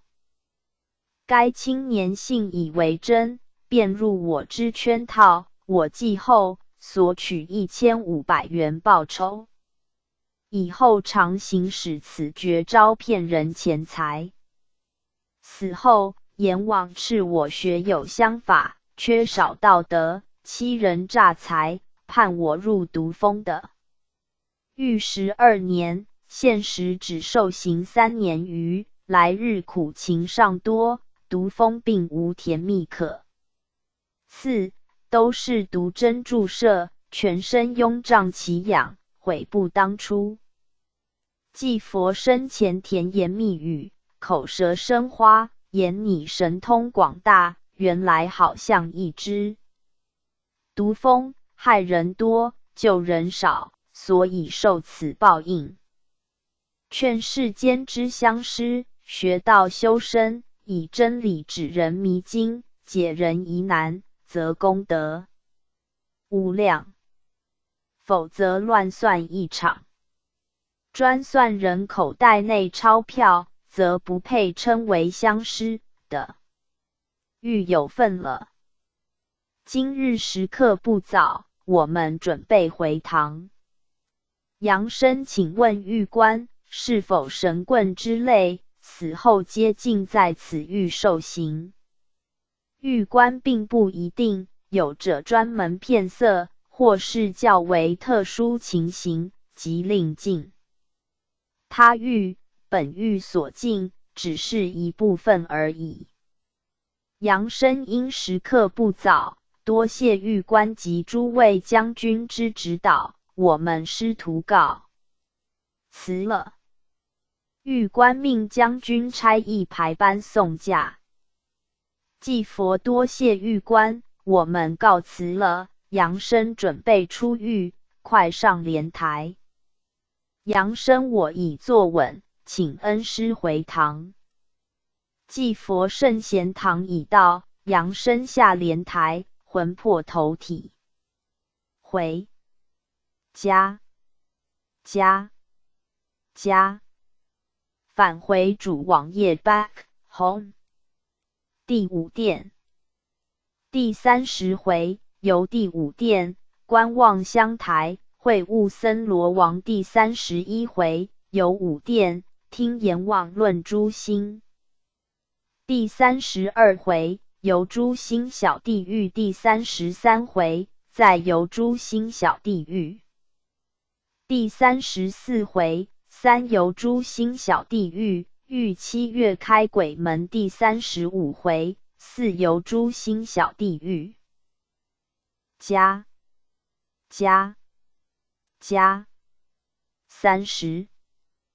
地狱游记。第30回，游第五殿，观望乡台，会悟森罗王。复030杨戬先师降，丁巳年4月13日，30日5月1977。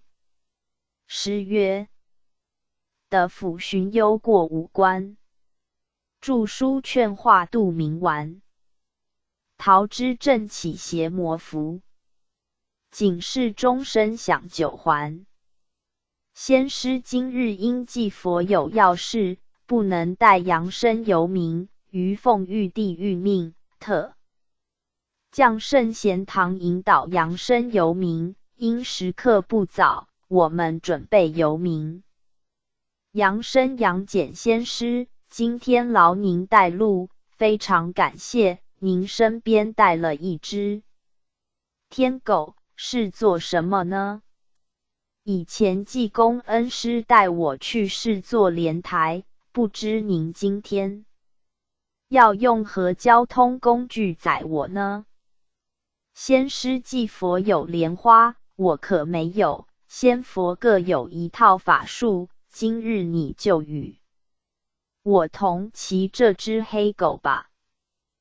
阳身狗走路太慢，而且这只狗看来凶猛异常，生人接近，恐怕兽性一发，被咬得全身受伤。先师这只非是凡狗，乃是天狗，为我之脚力，道痕亦不浅，哪里会咬伤你呢？阳身是狗走路速度太慢，恐影响行程。先师阳身你放心吧。天狗4只脚，犹如繁痛之汽车4个轮子，一启动，速度不逊于莲台飞行，快上来吧。阳身已坐好，先师你坐在我前面，要操纵好，不然我跌下，那就惨了。先师你快闭上双眼，不会出车祸的，放心吧。阳身知今天行程何往？先师今日出游冥府第五殿，不要再问，时间不早，我们启程。已经到了，快下来。阳身然双耳，只闻呼啸之声，瞬刻已到冥府。仙家之物与佛家并无不同。仙师仙佛同一家，如世人购买2辆不同牌子机车，都自称高级品，不知心地才能决定好坏。人心如引擎，引擎如果优良，加上心地平坦，行驶大道自然一路顺风。阳身师您言之有理。前面人群拥挤不堪，都向台阶而上，男女醉魂被阴差压着前进，又有一般人并无被压，面露笑容，欢喜而上，不知此为何处。先师此的乃是望乡台，这些醉魂应入地狱，将移交第五殿，心想上望乡台看看子孙在阳世情形，不禁悲从心来，故哭泣不止。5. 受刑之魂亦欣然向望乡台而来，望杨氏子孙如何？杨生面来了一班人马，气势庄严，不知是何方神圣。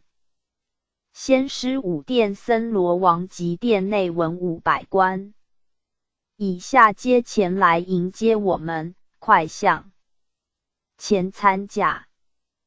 杨生在下乃是台中圣贤堂圣地门下杨生，因奉旨著作《地狱游记》一书劝世，今天由杨戬先师引导入明，来到五殿，请森罗王赐予方便，使著书任务能顺利完成。明王道功不浅，开堂阐教，挥鸾著书，受感化者不计其数。我主管五殿，甚多亡魂在世君曾阅读贵堂善害经典，故过错减少，因功累积，我皆盼其能早日超生出世，或按功正道。杨生谢明王眷顾，是非自有公断，有德才能受您宽赦。明王起来，二郎神君及杨善生随我入殿稍息吧。先师因时刻不能拖延，改其在进殿内打扰，今日我带杨生先上望乡台一观。明王我亦不勉强，我带您们上望乡台看个究竟。杨生谢明王引导。明王五殿之魂必先经望乡台，以探望自己杨氏子孙情形。因一般亡魂大都甚为痴情，眷恋世间子孙，故有罪无罪都想往此一观。杨生人之常情，时事难免，前面因差已再押来一老翁，他观看此台时，落泪如雨，悲声痛哭，不知何因。明王生前犯孽，故来的府受刑，至今刑期完满，到此一观，看其子孙，并无一点悲伤情形。有者正在厅堂看电视，有者在庭内玩耍，根本无念及祖先，心想生前为伊做牛做马，实不值得，故心中哀伤。先师生前若不好好修道，要靠儿孙超度，实为困难，因子孙有的根本不信神圣及因果，那里有功超拔？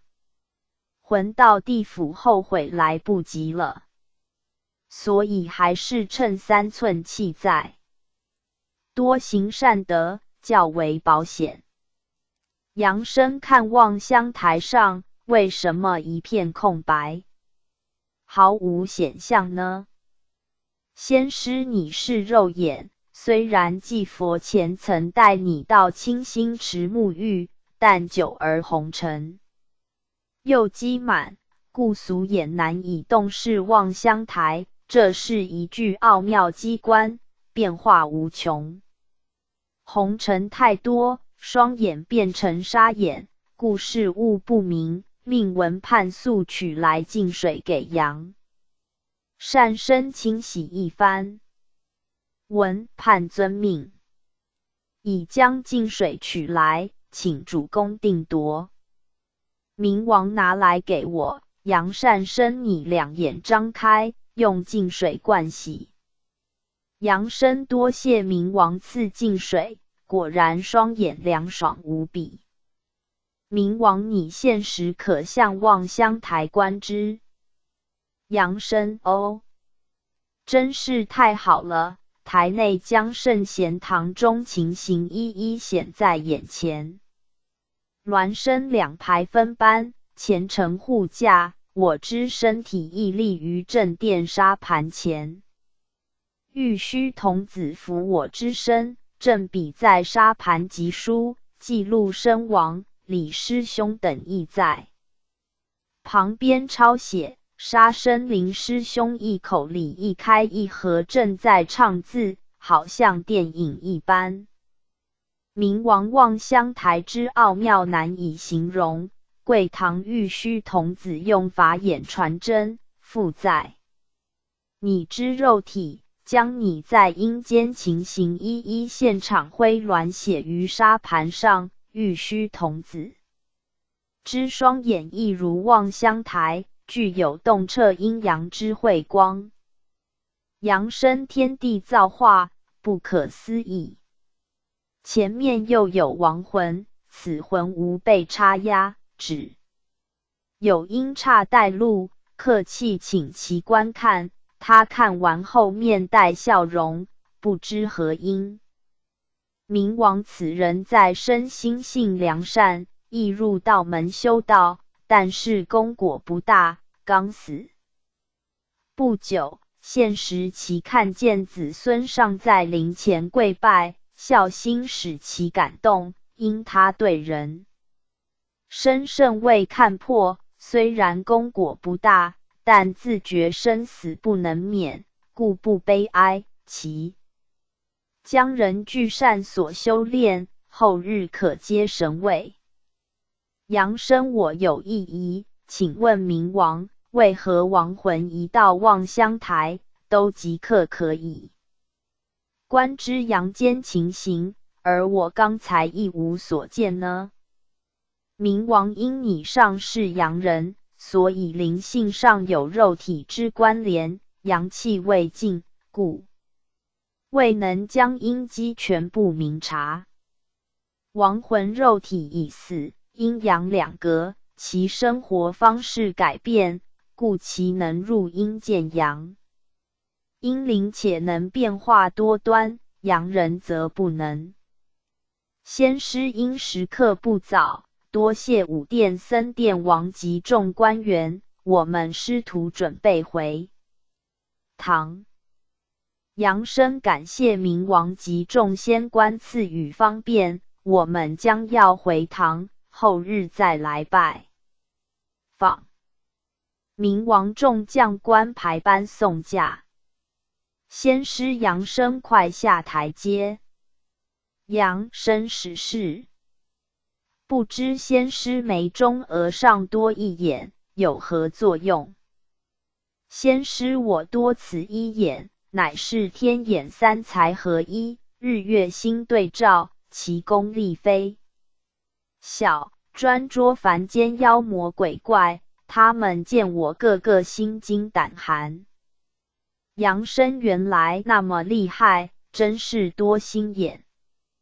仙师您别瞧不起，有眼光的人，头当抬高一点，看看神明在上。恶事怎敢为之？阳生与仙师初见面，有眼不识泰山，开玩笑，莫见怪。仙师不怪不怪，快上天狗，准备回堂。阳生我已坐稳，请仙师回城吧。仙师圣贤堂已到，扬声下来，魂魄投体。加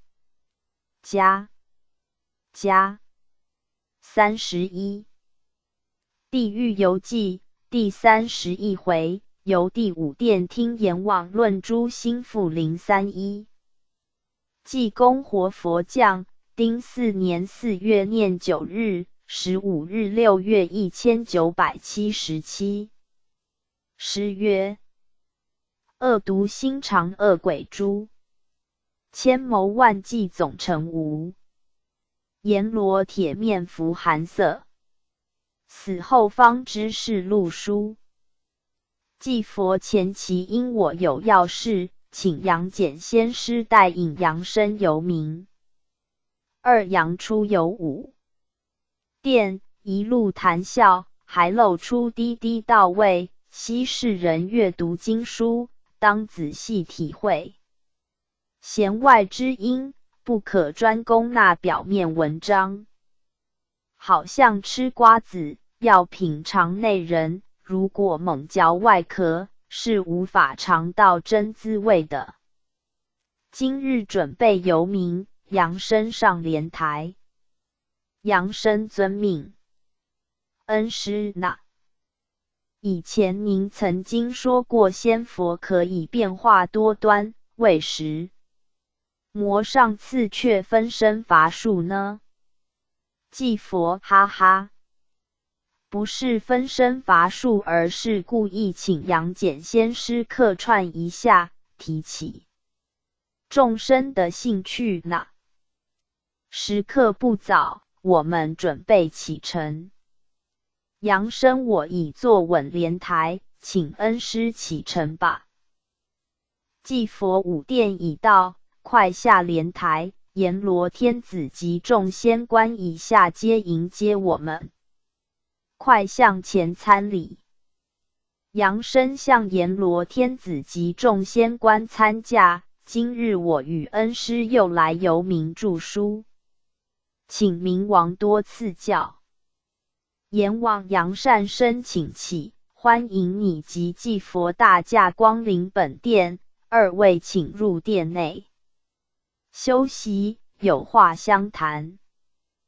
祭佛此次我们师徒奉旨著书，游至五殿，任务只完成一半，请明王多予协助，彼使神圣任务顺利完成，以便脚趾圆光。阎王祭佛你言重了，值此科技盛年，人心不古，道德沦亡，幸有宝岛鸾堂林立，扶鸾阐教，顺应天运，因人施教，度人不少。有以台中圣贤堂推行鸾教，宣扬道德文化，成绩一枝独秀，故能荣因玉帝赐旨开着地狱游记的辅食殿各属区，自丙辰年8月15日皆奉谕旨，获悉贵堂著书之举。酒后二位光临，请快入内休息，叙谈一番。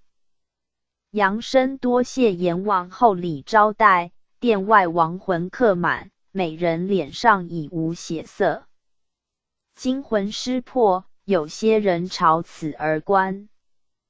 祭佛五殿阎罗，世上早有所闻，您铁面无私，动刑严厉，罪魂闻风丧胆，所以到此每人必魂魄散乱。阎王二位请快进内休息。杨生多谢。阎王请二位就坐，命文判速献上仙茶。文判遵命。已呈上仙茶，请主公及二位仙尝，不用客气。杨生我正口渴，饮他一口，香味润喉，的确不错。阎王我最喜欢饮此洞顶铁观音。祭佛阎王话中有话，不知杨生知悟否？杨生五殿阎罗，世间常言为包拯大人历任，果然不同凡响。洞顶表示冷冰冰面孔，铁观音乃言菩萨印心肠，正是包大人作风。阎王哈哈，圣贤堂之圣笔名不虚传，道气慧根非凡，猜中我言。杨生此只不过胡猜而已。阎王今日二位驾临本殿，甚感欢欣，世态炎凉，人类生活于现实社会，争名夺利，丧失天良道义，处处可观勾心斗角，你欺我骗之场面，或经营风化商场牟利，如变相餐厅、食堂、理发业等，以美色迎人。因府日夜游巡，每日所记录此类伤害阴德之事，可谓罄竹难书。更有在风化场所乐极生悲而死者，此种风流鬼魂现时都尽在地狱中受苦，伤风败俗之罪最重。在此寄语世人勿操淫业，否则罪业三世难骸。加我掌管五殿，铁面无私，凡是罪魂被移送本殿，个个面带惊慌。因我判刑正直严厉，世人若不早改头换面，后日来到五殿，一是便知，求我无情。本殿为教唤大地狱，凡是入狱之人，只听哀叫声音，有以16诛心小地狱，全诸世间横心、邪心、毒心、怨心、恨心、淫心、妒心、偏心、私心、狠心、狗心、兽心等等歪心。我命将军一一剖胸取心，其刑残忍，非我不辞，是人太恶，而自招诛心之祸。因时刻已到，后日当带2位亲往诛心地狱参观。祭佛因落因时刻已到，阎王催促杨生准备回堂吧。杨生非常感激阎王招待及惠赐金言，我们准备回堂，向阎王及诸仙官拜辞了。阎王命文武官员排班送驾。祭佛多谢阎王厚礼，我们先告辞，杨生快上莲台。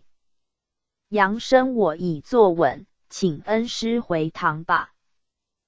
祭佛圣贤堂已到，杨生下莲台，魂魄投体。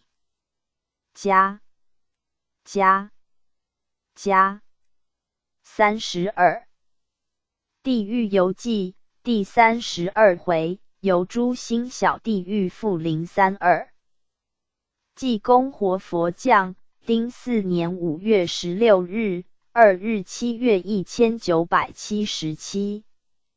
诗曰：毁祖七神实可悲，重阳灭己昧良知。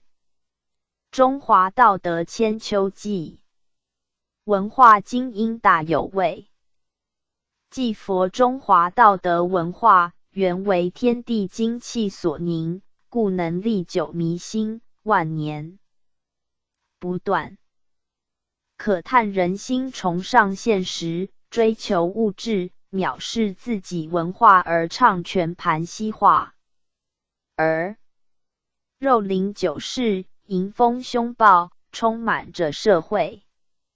数典忘祖之辈重阳灭己，愧为炎黄子孙。由于近来科技发达，以为人能胜天，为小沧海一粟，纵有巧计，有如大海中一小浪花。以科技破坏大自然，巧称胜天，终取其祸。人脱离自然，则为不正常生活，故有写信者当三思之。今日准备由名杨生上莲台。杨生遵命，我已坐稳，请恩师启程吧。祭佛已到了，快下莲台。明王欢迎祭佛及杨善生在临本殿，一路辛苦。祭佛那里，今日我们再次到贵殿打扰，请阎王带路入狱参观。明王前次我已言明，将亲带2位进入诛心地狱参观，请随我入狱吧。命众将军护驾。杨生多谢明王眷愿，前面就是16诛心小地狱，已闻惨叫之声传来，我看又是一片血腥刑场。明王众生都已变心，故来地狱不得不将心掏下来治疗一番。阳生玉关以来，我先参拜之。玉关公皆主公及祭佛，阳善生驾临，本欲以接牒文，西台中。圣贤堂阳善生及西方济公活佛今将降临本狱，失礼之处，请多包涵。阳生玉关严重了。今日我随恩师来到贵狱，乃是为著作地狱游记而来，请多指教。明王命将军快开门。将军遵命。已开启，请入内参观吧。阳生哎呦，凄惨叫声不忍再闻。关狱内小鬼皆以刀剖开罪魂胸，称只取其心，好像宰杀屠猪，割取猪心一样。罪魂被绑于木柱，胸部割开，只听罪魂一声哀叫，则已昏迷不醒，不知他们所犯何罪。欲观我先以还魂水泼下，使其回魂。阳生果然神妙，罪魂被返魂水一泼，个个胸膛完整如初，人已清醒过来。欲观我带几位出来自述罪证。明王罪魂听指此为济公活佛及阳间台中圣贤堂阳善生，今日奉旨到此采访阴机，你在世作何恶事？快直述，不可隐瞒，以便登载善书，勿违令。罪魂遵命，请阎王赦轻我罪，不知如何。明王你先述之，我再定夺。罪魂也好，我在生时因读书不少，接受大学教育，受到心思想之熏陶，醉心洋化。学校中有一位教授是基督教教徒，他劝我信教，不但可以深造英文，更有出国机会。我以前途着想，此也是一条好出路，便慨然诺之。从此一遇有空，便上教堂听牧师讲道，学英文。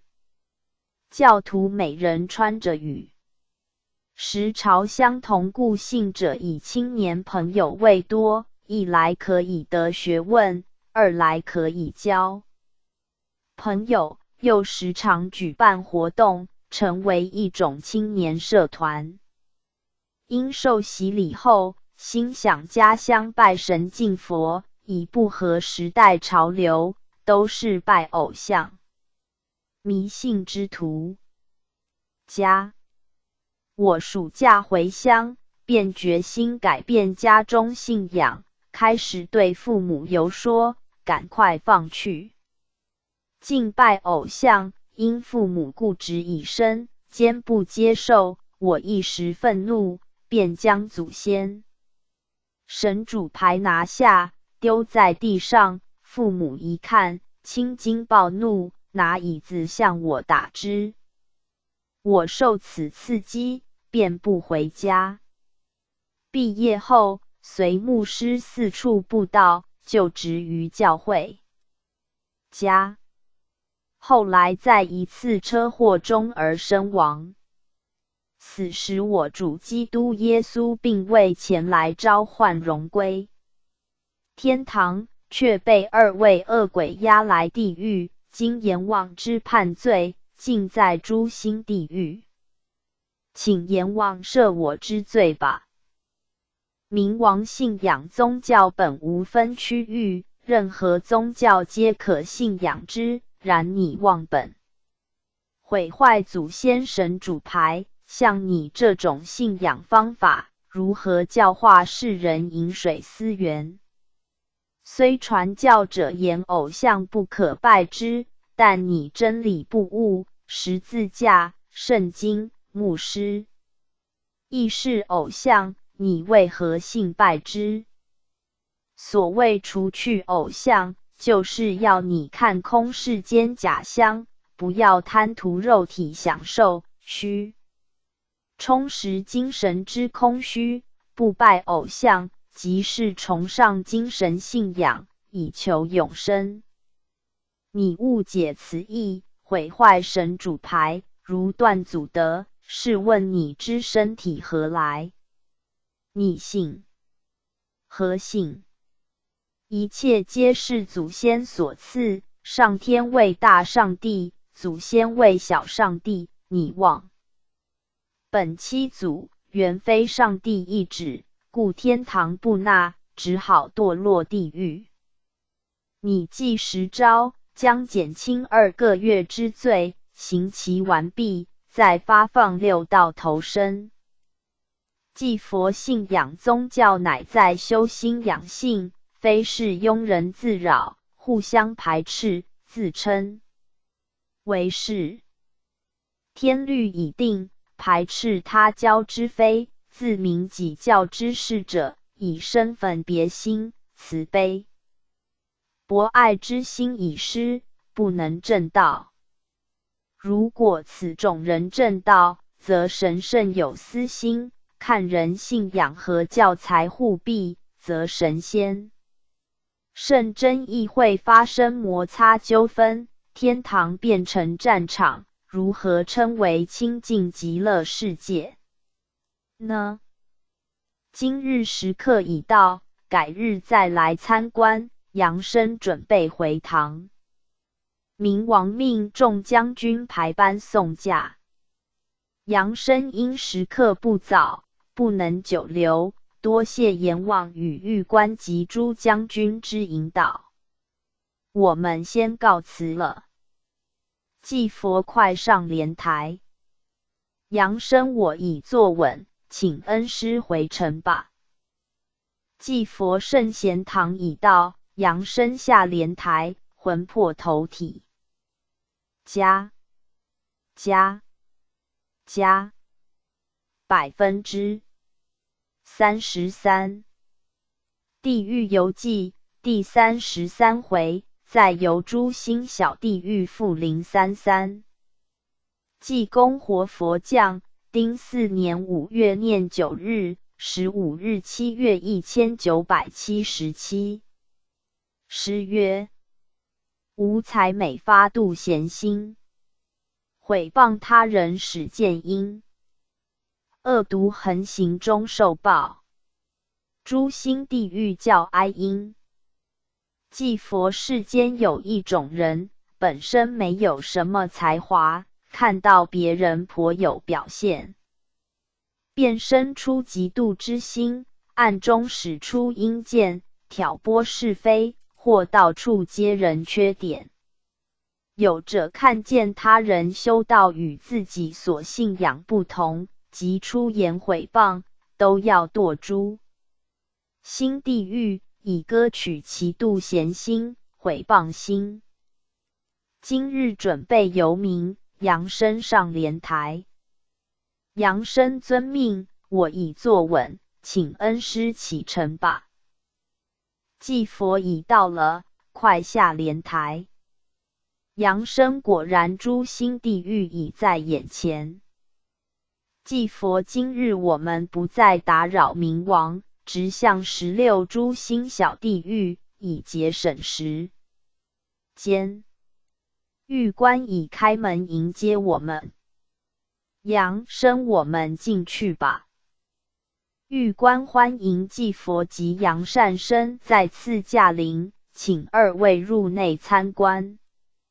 杨生地狱刑罚太可怕了，从第1殿开始，一到地狱所见所闻皆是阴森恐怖，有以诸星地狱亡魂之惨悲，更是凄凉万分。狱官心为人之主宰，诸星之行最是痛苦无比，一心受创，6根震动，故痛苦之情非笔墨可以描述。祭佛我们在入狱内，多访问几位罪魂，已采取资主回阳劝示。狱官您们在牢外稍待，我进入带几位罪魂出来。命将军暂停动。行，以返魂善之，使其恢复本来面目。将军遵命。狱官快解开3位犯魂，以便出牢，向在外等候之祭佛及阳间台。中圣贤堂杨善生招出罪证，以劝世人。将军已放开3位罪魂，快随狱官出牢门。狱官这是济公活佛及阳间圣贤堂杨善生师徒奉旨由民著书，快招出生前犯罪事实以登载善书，快！罪魂我生前在义公甲机关服务，因自己未能有出人成绩，见其他同事升官，内心便深妒恨，埋怨主管袒护不公，所以心存报复。又时常利用机会捏造各种事实，向上级检举言某人假报出差或贪污等事，愈加陷害只为此事。我在4年前因肝癌病逝，黑白无常带我入地狱，押上孽镜台，照出生前作弄同事而害人之过错，后交武殿森罗王审判。阎王大怒，骂我无才不知守分，而愿妒贤才，使计害人，其心恶毒，判我来此受刑。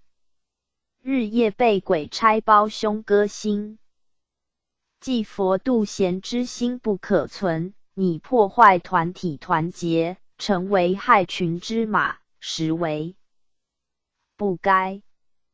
众生应向贤人多学习长处，多予尊重，自可日增见识，否则其心可诛，即如此魂之下场。狱官第2位快向杨善生自述在世犯何罪。罪魂我生前未皈依佛门子弟，是在家修道之居士，因讲不少经书，认为我佛以外皆是邪师外道，还有信他教之人，都以轻视眼光看之。如道教信徒，我便对其曰：你所拜为外道低级神鬼，将来不能超生。有人送我鸾堂符鸾经书，我不屑一顾，言曰：魔鬼附身，鸾彼是假，不要信那邪教。加一生极尽毁谤他教之能事，以为自己得悟佛理，无上高超。谁知死后西方无路，地狱却是直达，死时不见护法神及接引尊者，却来了2位阴差，押我入狱，被送来武殿。冥王不悦，敕曰：你为佛陀叛徒，无一点慈悲之心，虽身受戒，心存怨嗔，胡乱毁谤他教，不悟佛法平等，门门有路，道道是理。只要修行善德，不做违法恶事，皆是正教。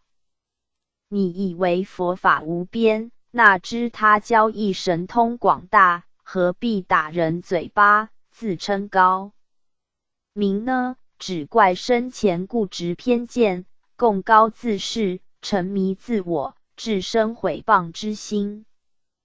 谤法、谤道、谤教，佛性已昧，而遭此下场。既望佛门同道，勿学我造下罪业，枉费生前一番苦心。既佛你昧者佛心讲佛法，殊谓可惜。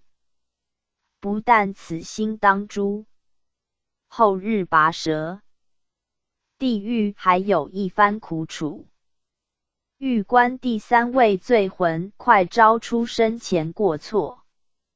罪魂我为某鸾堂之正鸾，初时认真服鸾宣化，神圣极为灵感。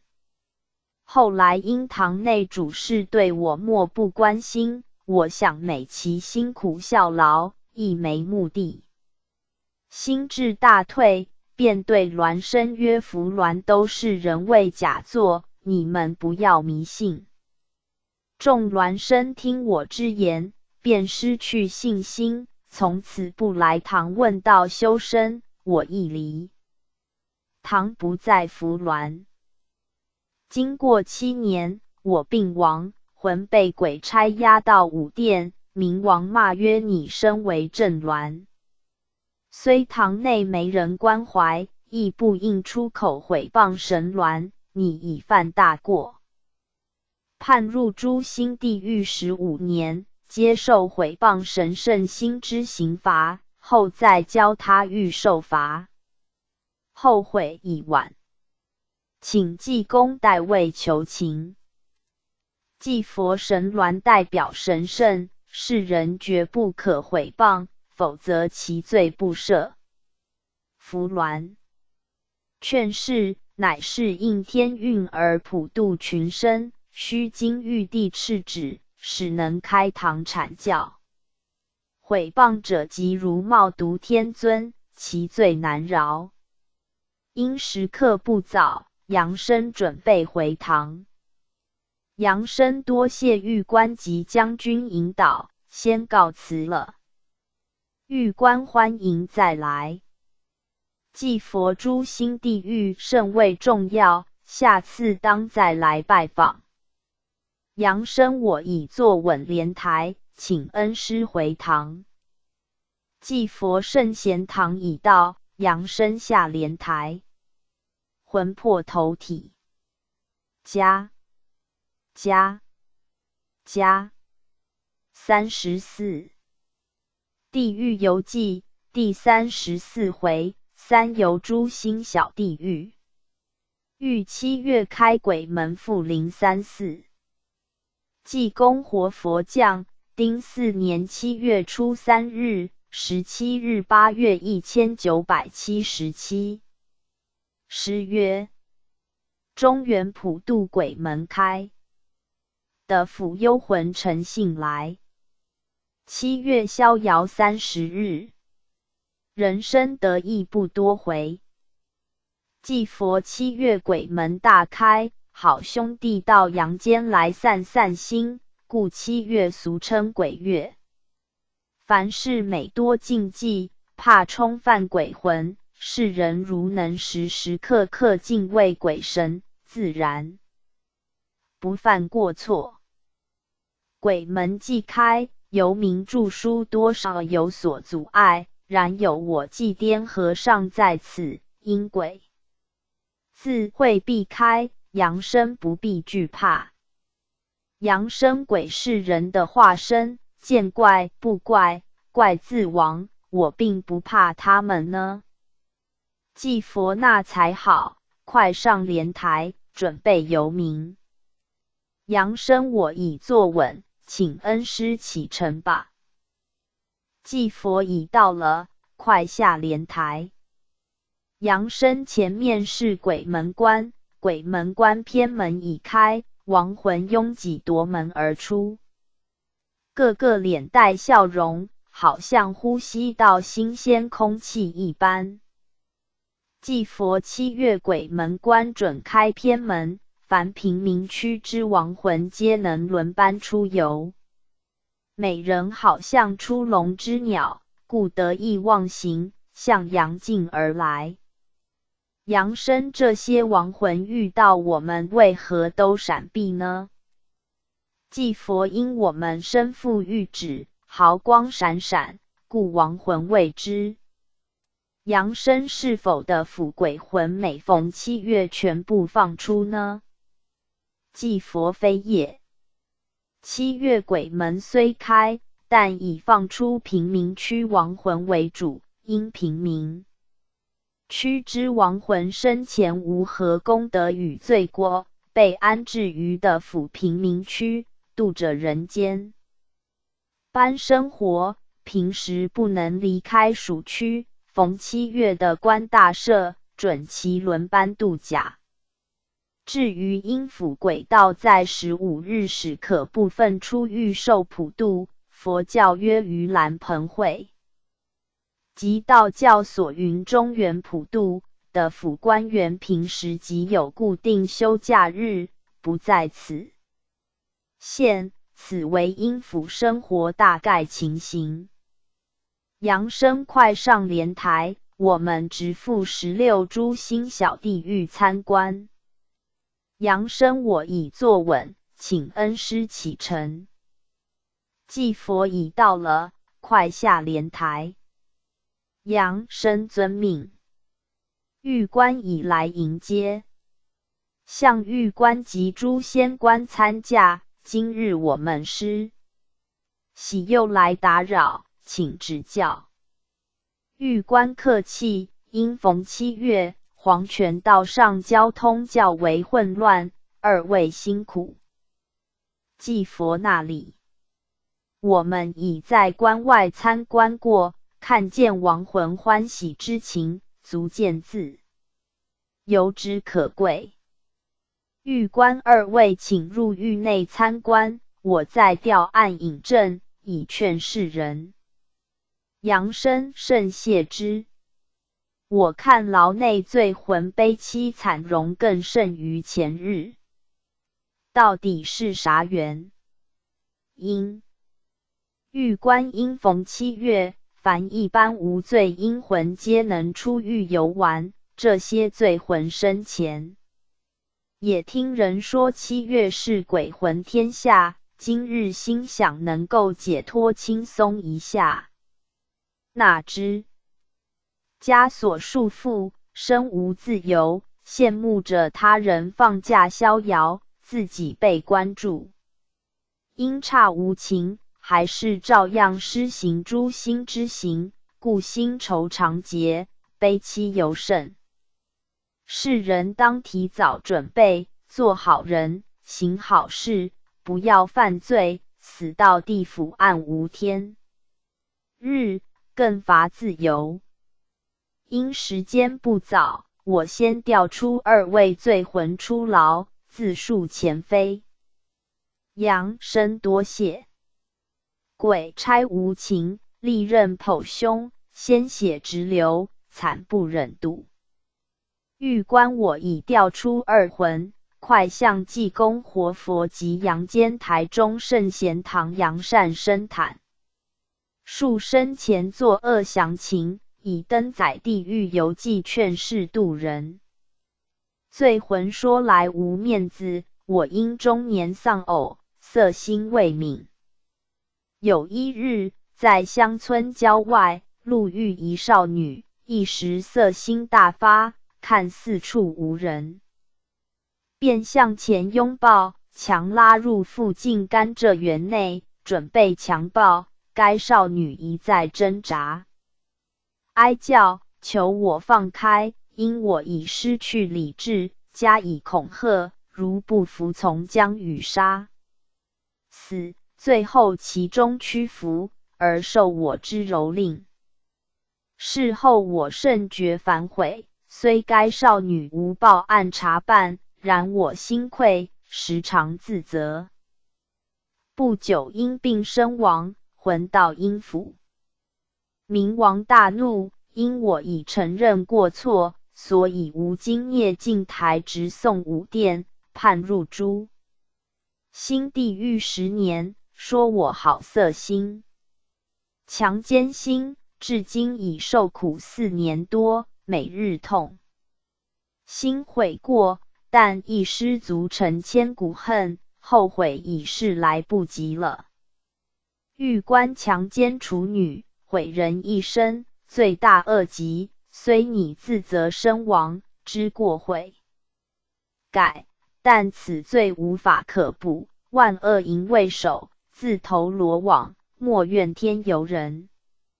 劝世间之人，切勿犯此淫业，如有犯者，应速在先佛面前忏悔，立下大愿，或应赠地狱游记1000部劝示，即可赦减其罪，否则地狱有份。再命第二位罪魂快招出生前作何恶孽之事，否则严刑不贷。罪魂我痛苦万分，有话难言，因生前一念之差，造下滔天大罪，受苦不尽，恳请济公活佛解救。祭佛生前风流过多，逍遥无限，招来恶报，我从何处赦你之罪？还是认命吧。罪魂我太凄惨了，济公既不相救，我亦无法，只好自招前愆。我生前为一位计程车司机，因没有受过良好教育，常常非位乱做，嫖赌瘾样样齐全，尤为好色。在车内装有黄色对白录音带，如遇单身女客上车，便予播放，以挑逗引诱。有者欲此大骂我缺德鬼、色魔，但我幸灾乐祸，全无害羞。有一次夜里，载到一位少女，生得甚为艳丽，我色心大起，立即放出黄色录音带，并加快车速，将其载至荒郊，以刀威胁而强奸之，如法炮制有3次。不幸5年前一次超车，发生车祸，一命呜呼哀哉，力见牛头马面，以铁锁扣押而赴冥府。经过各殿审查而交来5殿，判入诛心地狱30年，每日受苦。后悔已是太晚，希望杨善生回阳后，转告洋人生前所作所为，死后到阴间一一结算清楚，难逃刑罚，只恨自己浅见，造下大罪。欲观此魂罪孽深重，被折阳寿10年，早收回的府，以除恶孽。待本欲受刑毕，将打入阿鼻地狱，永不超生，世人应以此为鉴。色为万恶之首，凡不正之交，或强奸妇女，或在车内放出黄色录音待等之恶行，应律不赦，如不慎行，后日已是无法补救。祭佛诛心之刑比其他刑罚要苦万倍，世人切勿昧心做事，否则报应临头，悔之莫及。因时刻已到，杨生准备回堂。杨生多谢玉官及将军。祭佛快上莲台。杨生遵命。我已坐稳，请恩师回堂。祭佛圣贤堂已到，杨生下莲台，魂魄投体。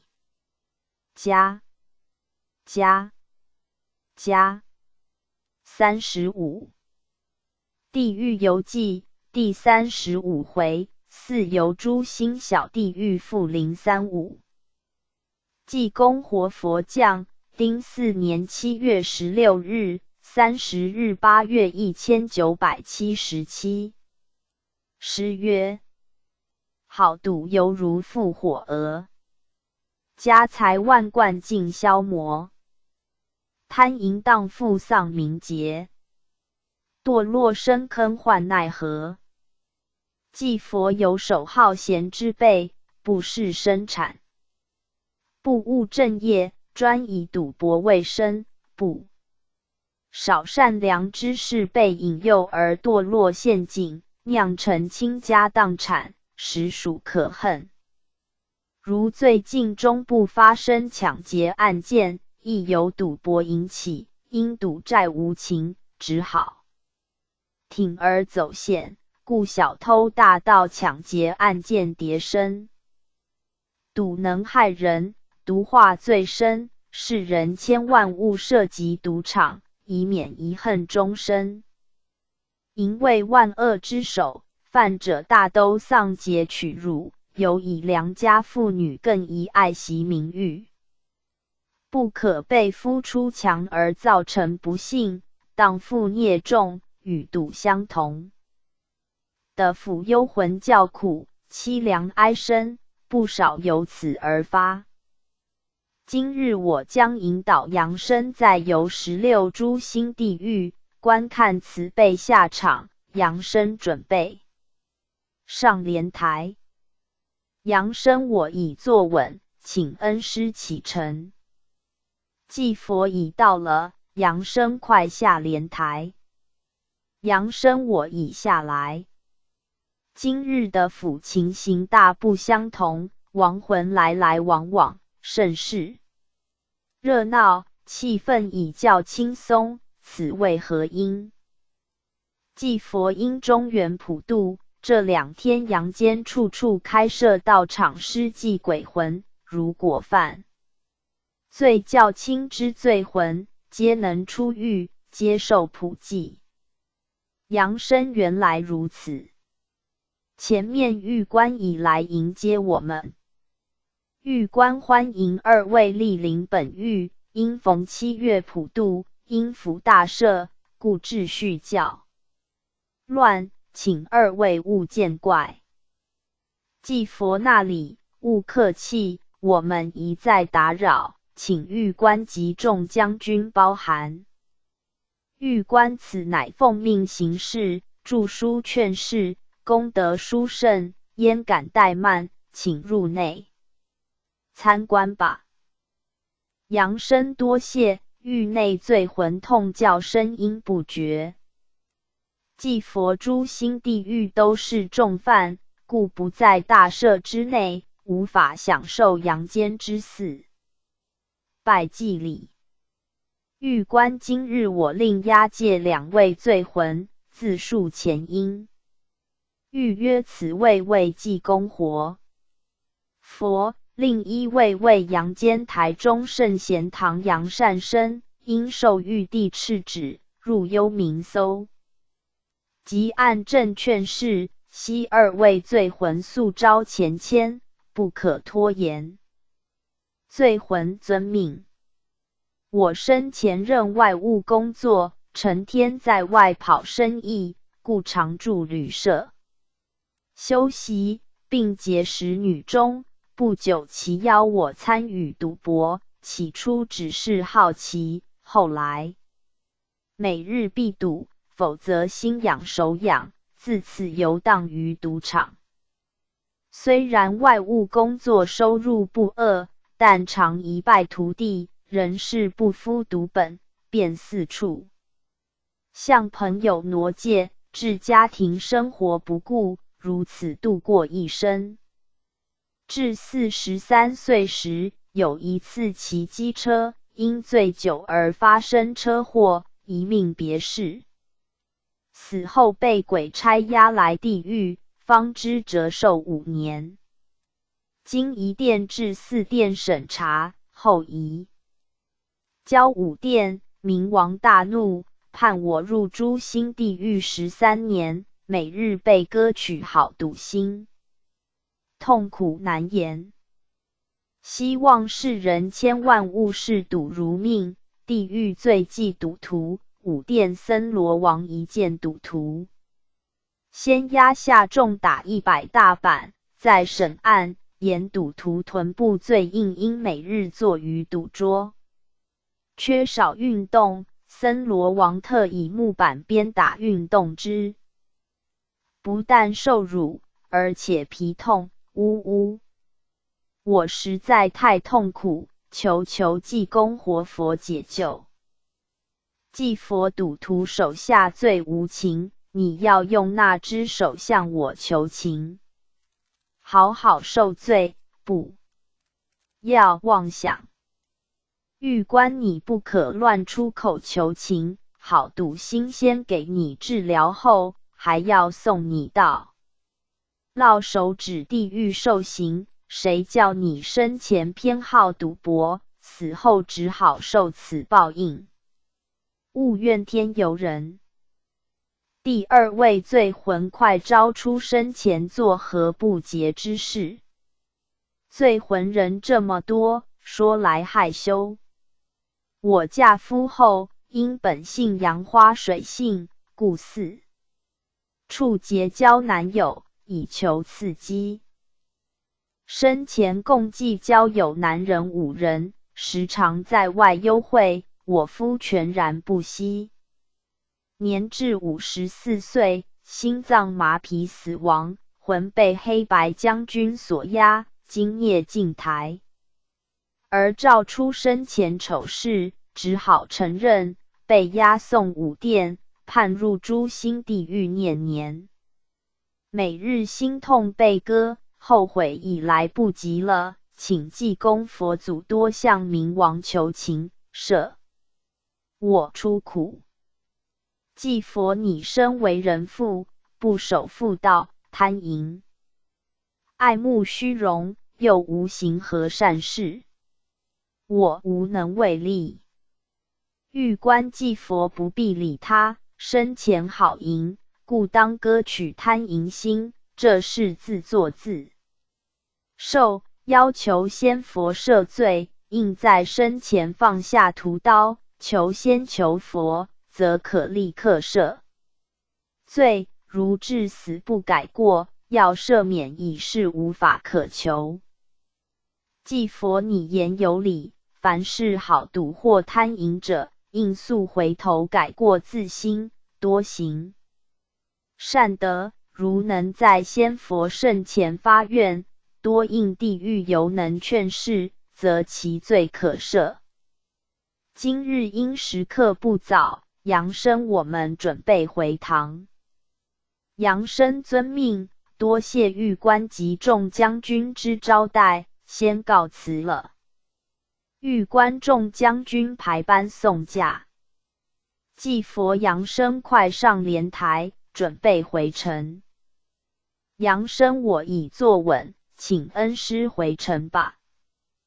祭佛圣贤堂已到，杨生下莲台，魂魄投体，回家返回主网页 back home。第6殿第36回，由第6殿与变成王续谈第37回，由歌圣鼠咬小地狱。第38回，由车训小地狱。第39回，由前嘴含真小地狱。第40回，由拉网黄钻小地狱。第41回，由城隍庙看亡人往生情形。36地狱游记第36回，由第6殿与变成王续谈复036。济公活佛降，丁巳年8月初6日，18日9月1977。诗曰：一年容易又中秋，早起夜眠忙不休。白发天病人已老，苍生及早把心修。祭佛一年容易又借中秋，岁月如流，去年中秋贵堂奉旨著作。地狱游记，转眼也近1年，1年来诸生夙夜辛勤，效劳著书，以立下奇功。人生不多，古云人生70古来稀。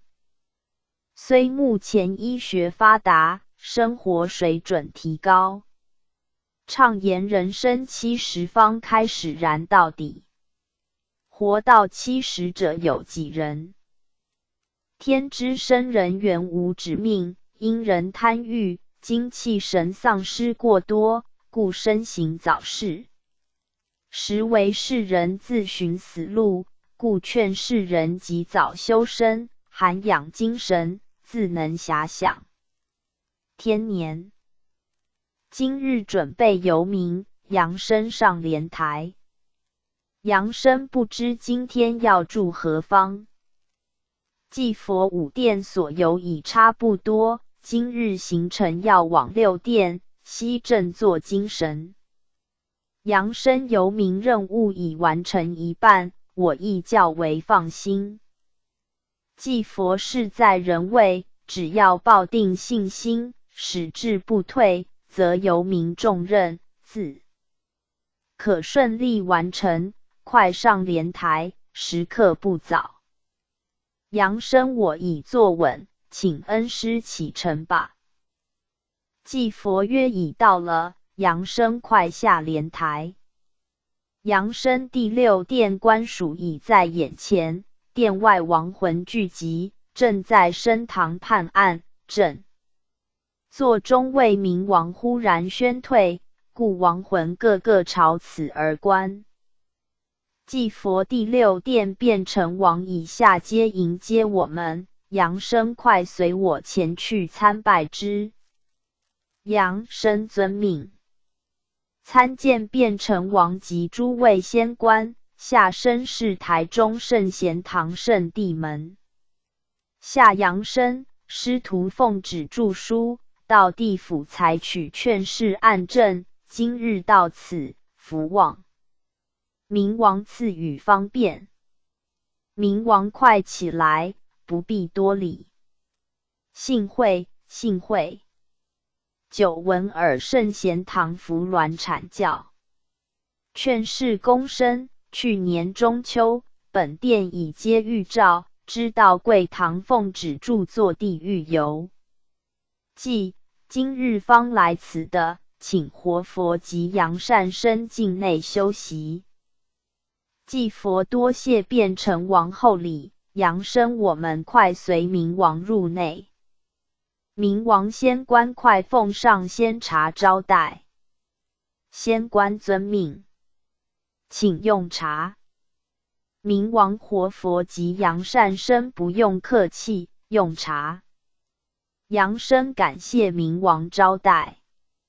此茶非凡间之茶可比，觉得味甘润喉。明王粗茶而已，物以稀为贵，故你有此感觉。今日2位光临，吾甚欢喜。论起目前世道已不堪言之，故玉帝隆兴大悲，特赐旨于贵堂者，作地狱游记。因世人不信死后凡是作恶者皆要堕落冥府诸狱受苦，故特命祭佛带领杨善生魂魄下阴府，参观杨人死后再因被刑罚情形，而当场由玉虚童子用法眼传真，将杨生游民实况现场伏笔传真，相信此书一出，可以度人非少。加现时阳间讲究科学，藐视鬼神，故到处发生杀淫奸盗之事，世人既重现实，心想只要逃过阳法制裁，即可以无事，故钻法律漏洞，或冒险违法者，处处可见，败坏伦理，不重伤德者，充斥人间，实是可叹。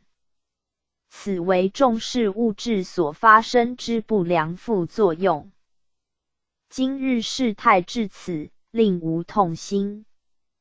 凡事不信鬼神因果，而非为乱作者，死后无一人能逃过冥府之判刑处罚。所谓天网恢恢，疏而不漏，则言此也。加吾主辖6殿，为大教换大地狱，凡是到第6殿判刑者，不逊于5殿之痛苦，故称大教换大地狱，以16小地狱而刑处。洋人伤天害理，不守道德规范者，刑罚深重而凄惨。杨善生回。杨后宜劝世人好好修身养性，安分守己。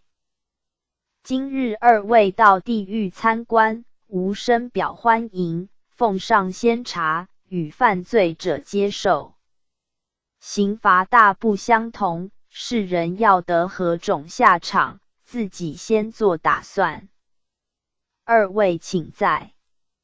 用茶。祭佛因今日时刻已到，我看后日再来参观各狱情形。明王也好，欢迎二位再来，命文武官员排班送驾。杨生多谢明王赐鲜茶及金言玉语相劝，因时刻不早，只好先告辞了。祭佛杨生准备上莲台。杨生我已坐稳，请恩师回堂。祭佛圣贤堂已到，杨生下莲台，魂魄投体。加37地狱游记第37回，游歌圣鼠咬小地狱复037。济公活佛降，丁巳年8月19日，1日10月1977。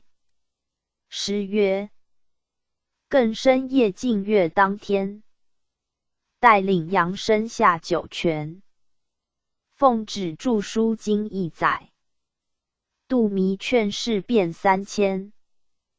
继佛贵堂奉旨著作《地狱游记》，至今已逾1年，老衲荣因带领。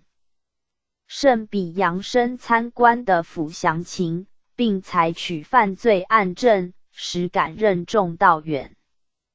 由于地狱之道坎坷不平，行来更是困难多端。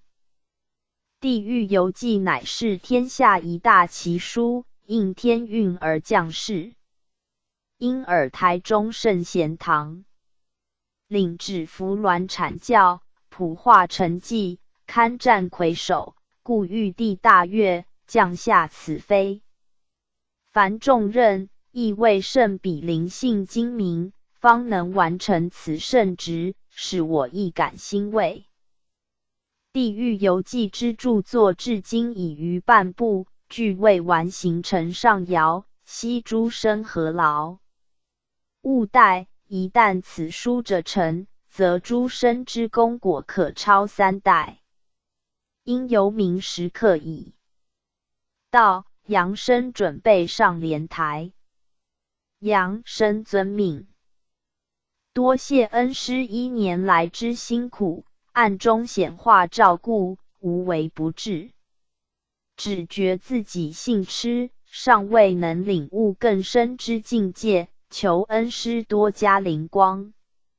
因刚从斗南台湾地名赶修堂赶回，精神略感疲倦，恩师是否可以赐下灵丹，以提精神？祭佛太辛苦了，因你一念真诚，故我多次赐下灵丹，你亦自知。自从地狱游记开着后，你的身体日渐健壮，仙佛暗中助你灵力不少，今特再赐下灵丹3粒，快服下，以准备游明。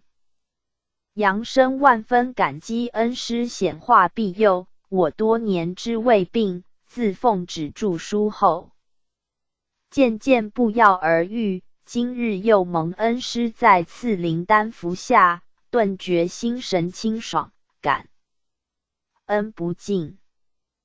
祭佛因时刻不早，快上莲台。杨生遵命。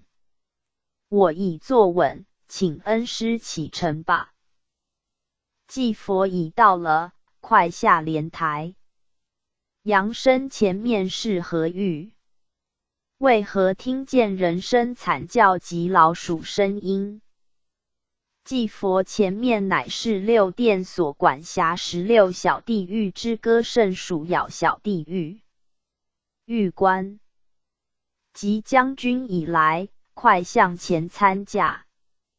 杨生使事，叩见狱官及诸位将军，我乃台中圣贤堂杨生，今日随师到贵狱参观，请多指教，赐予方便。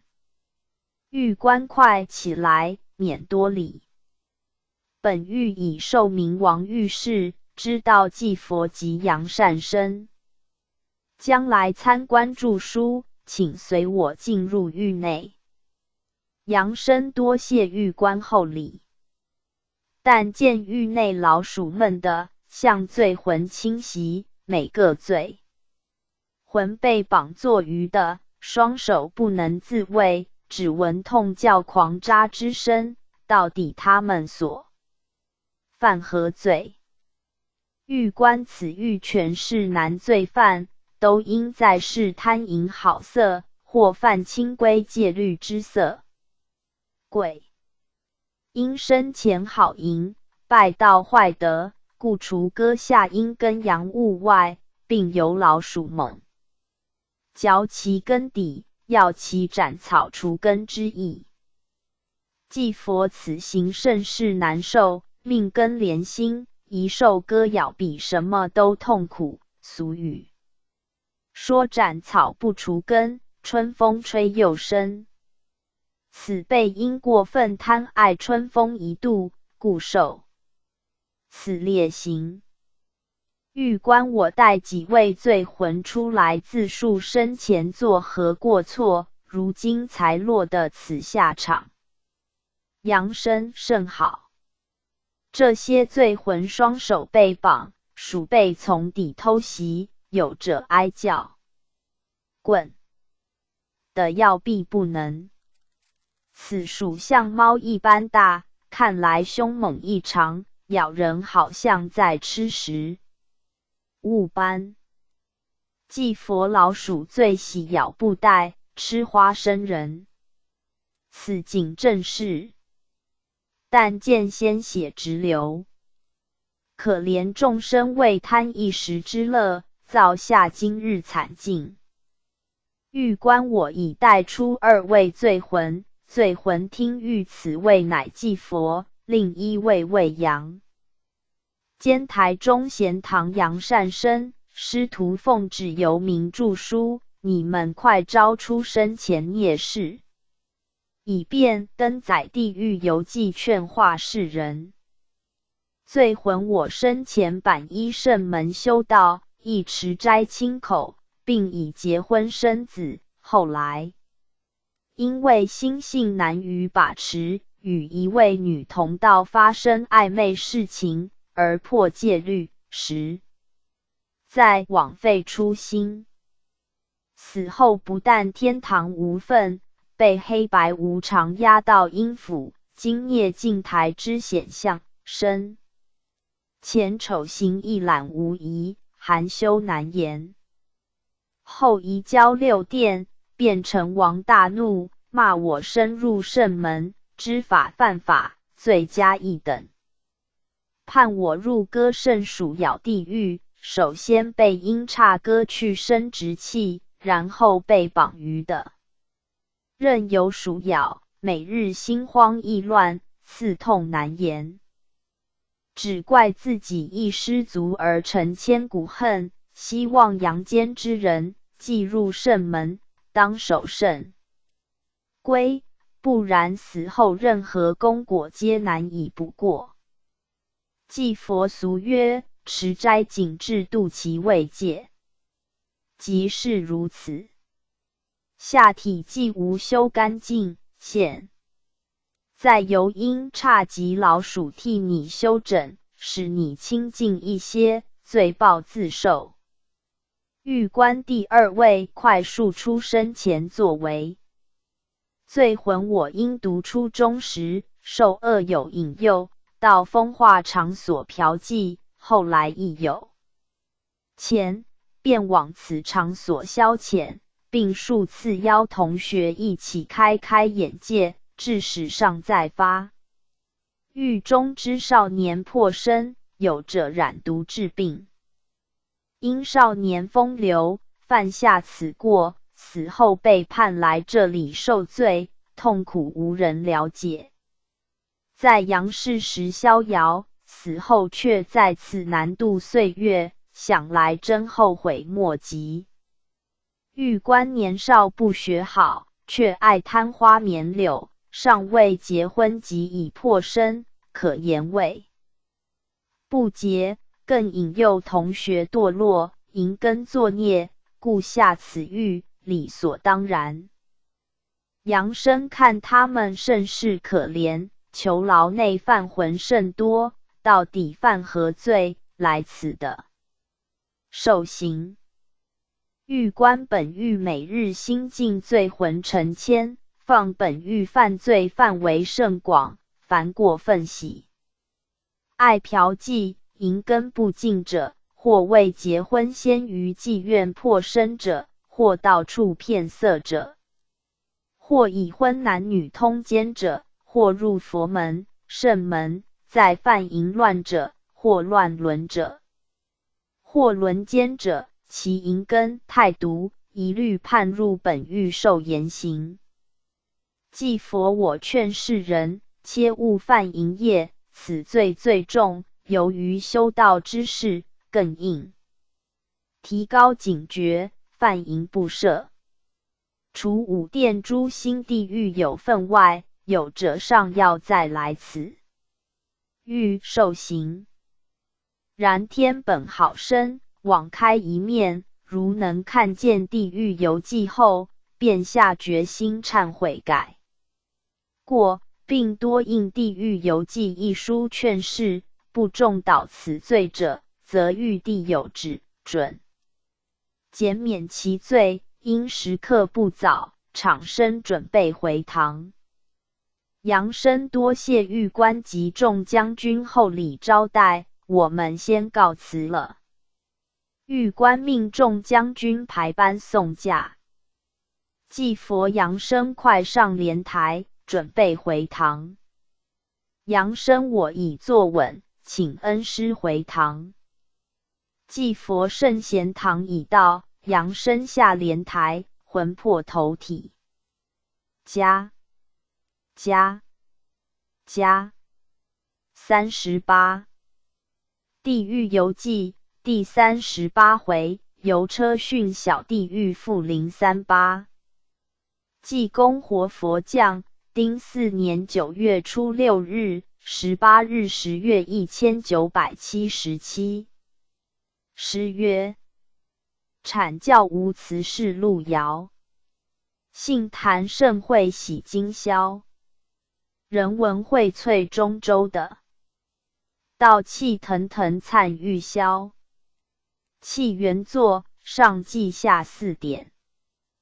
祭佛下去秋来，寒一点点，人添秋衣，鸟增羽毛。四季更替，轮转不息，一席同言。今日儿孙满堂，眼见老花，手觉混沌。行路摇摆不稳，叹青春年华已逝，思时回想过去，人生如梦一场，故劝你世人，务必把握光阴，一寸光阴一寸生命，趁早入圣门修身悟道，于社会为良民，在圣门为贤身，则死后地狱无份，纵来亦是官。光客身份，不必受刑罚熬煎。今日游民时刻已到，杨生准备上莲台。杨生不知今日我们要到何狱，祭佛我暂不说，顺客你就知一切了。杨生是，我已坐稳，请恩师启程吧。祭佛已到了，杨生快下莲台。杨生恩师呢？您为何带我来到这山坡呢？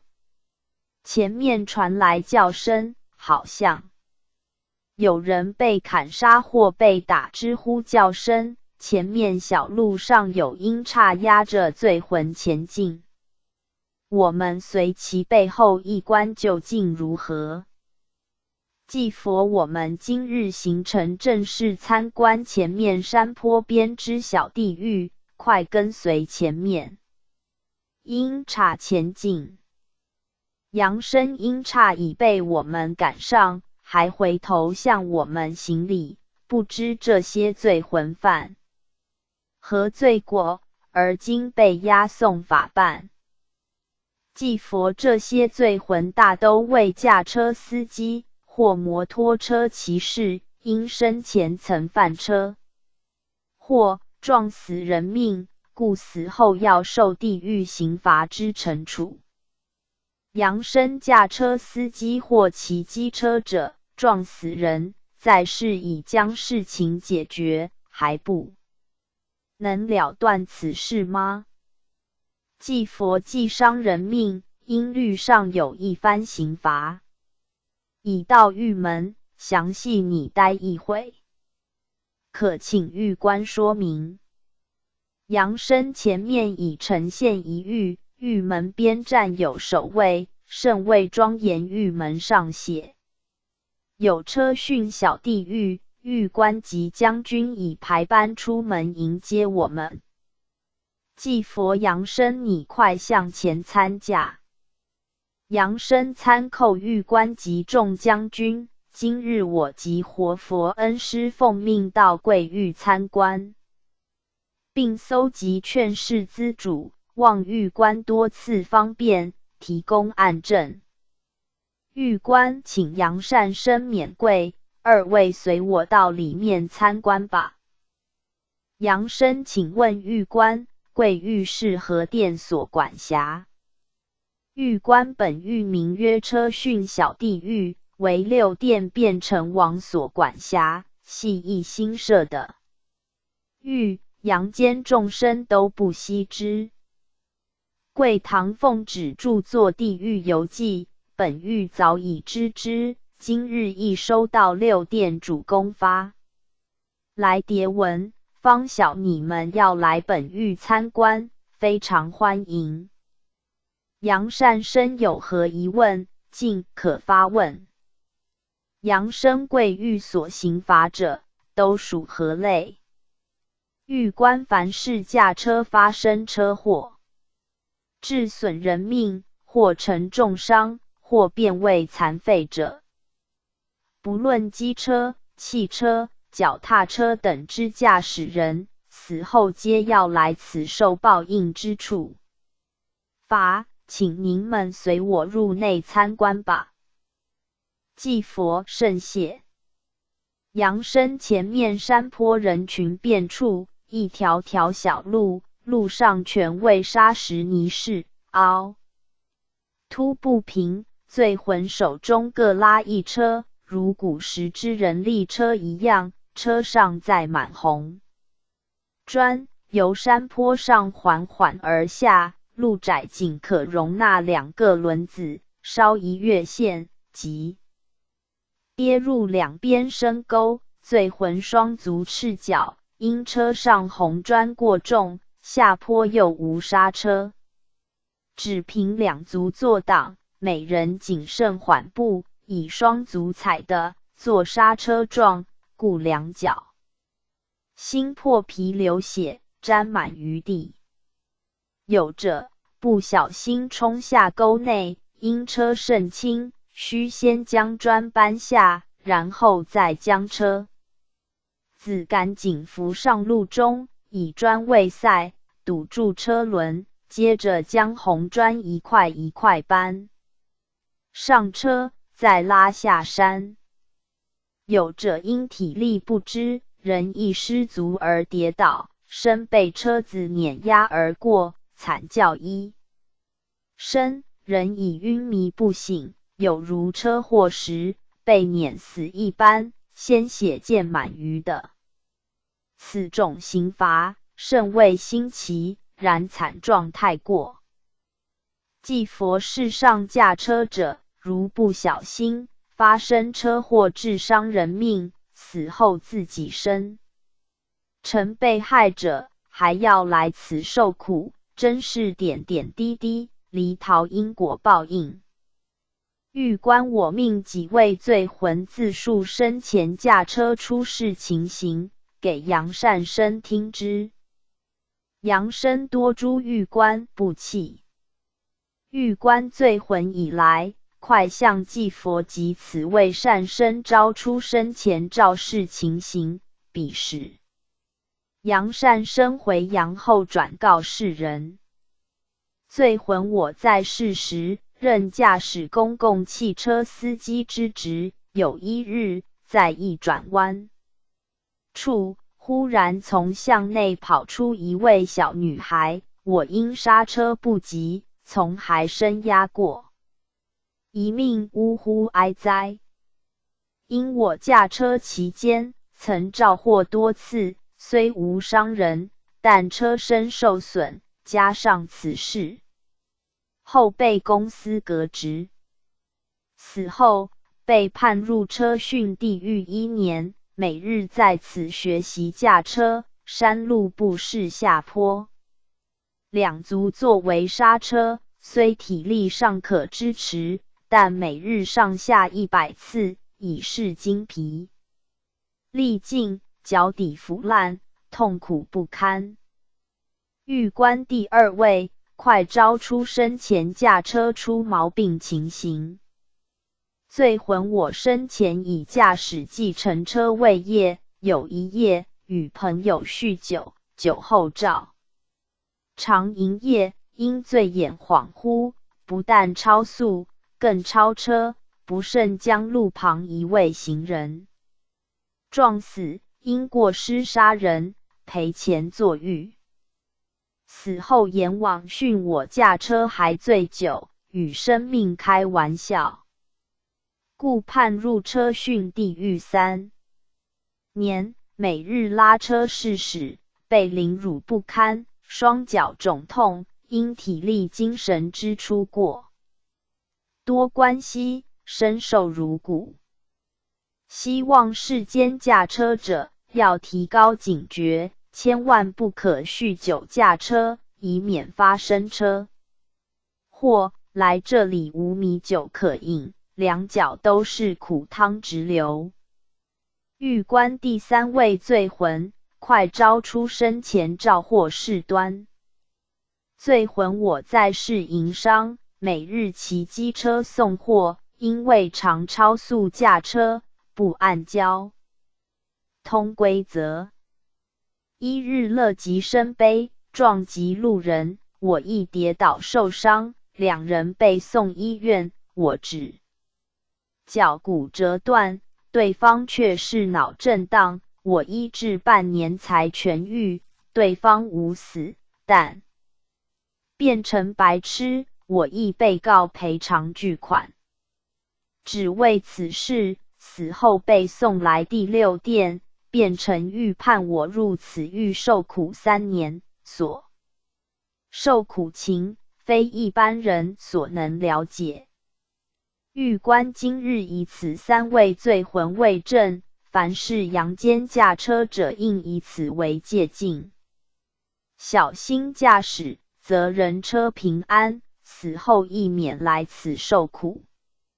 来本狱者，所判之刑轻重不一，如非故意肇事者，算过失伤人，所判较轻；如酗酒、超速或不按照规则而肇事者，所判较重。如肇事不下车，故意逃避者，不论对方生死与否，死后阎王所判罪行最重。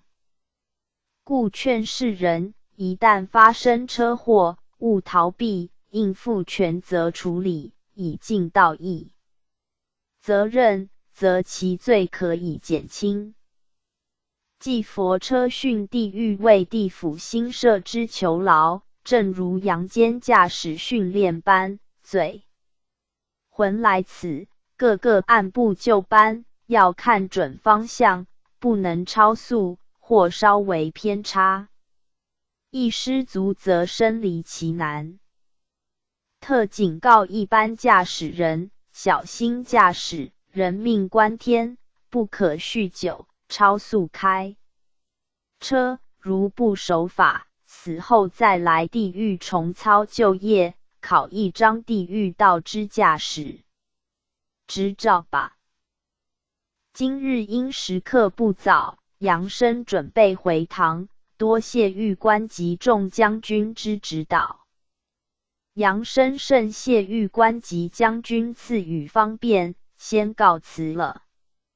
尉官不周之处，请两位勿见怪，命众将军排班送驾。杨生我已坐稳莲台，请恩师回堂吧。祭佛圣贤堂已到，杨生下莲台，魂魄投体。加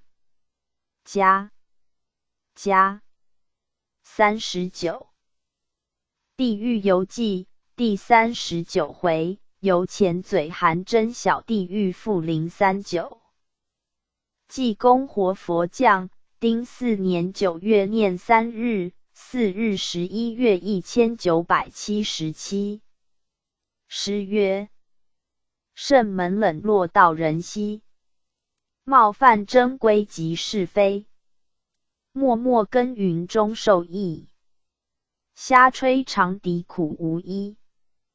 祭佛圣门冷落，修士稀为，有者虚心假意，阳奉阴违，有者真理不悟，空求妄想，至圣训如马耳东风，真规不守，致惹道德衰颓。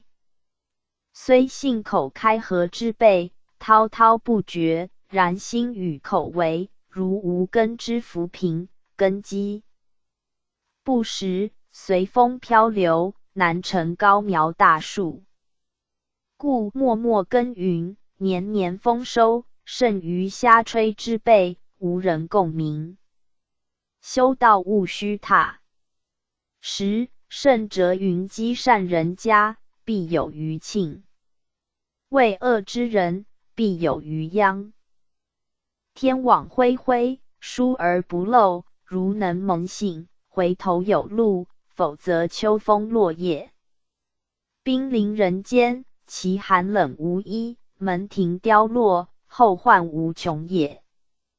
今日游民时刻已到，杨生准备上莲台。杨生遵命。请问恩师，今天为何喝得醉醺醺？讲起话来，怒容不悦。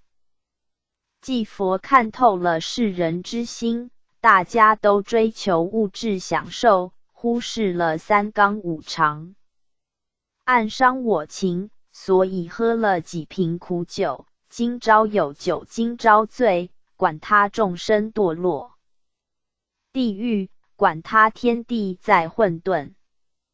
杨生恩师真是一慈一悲。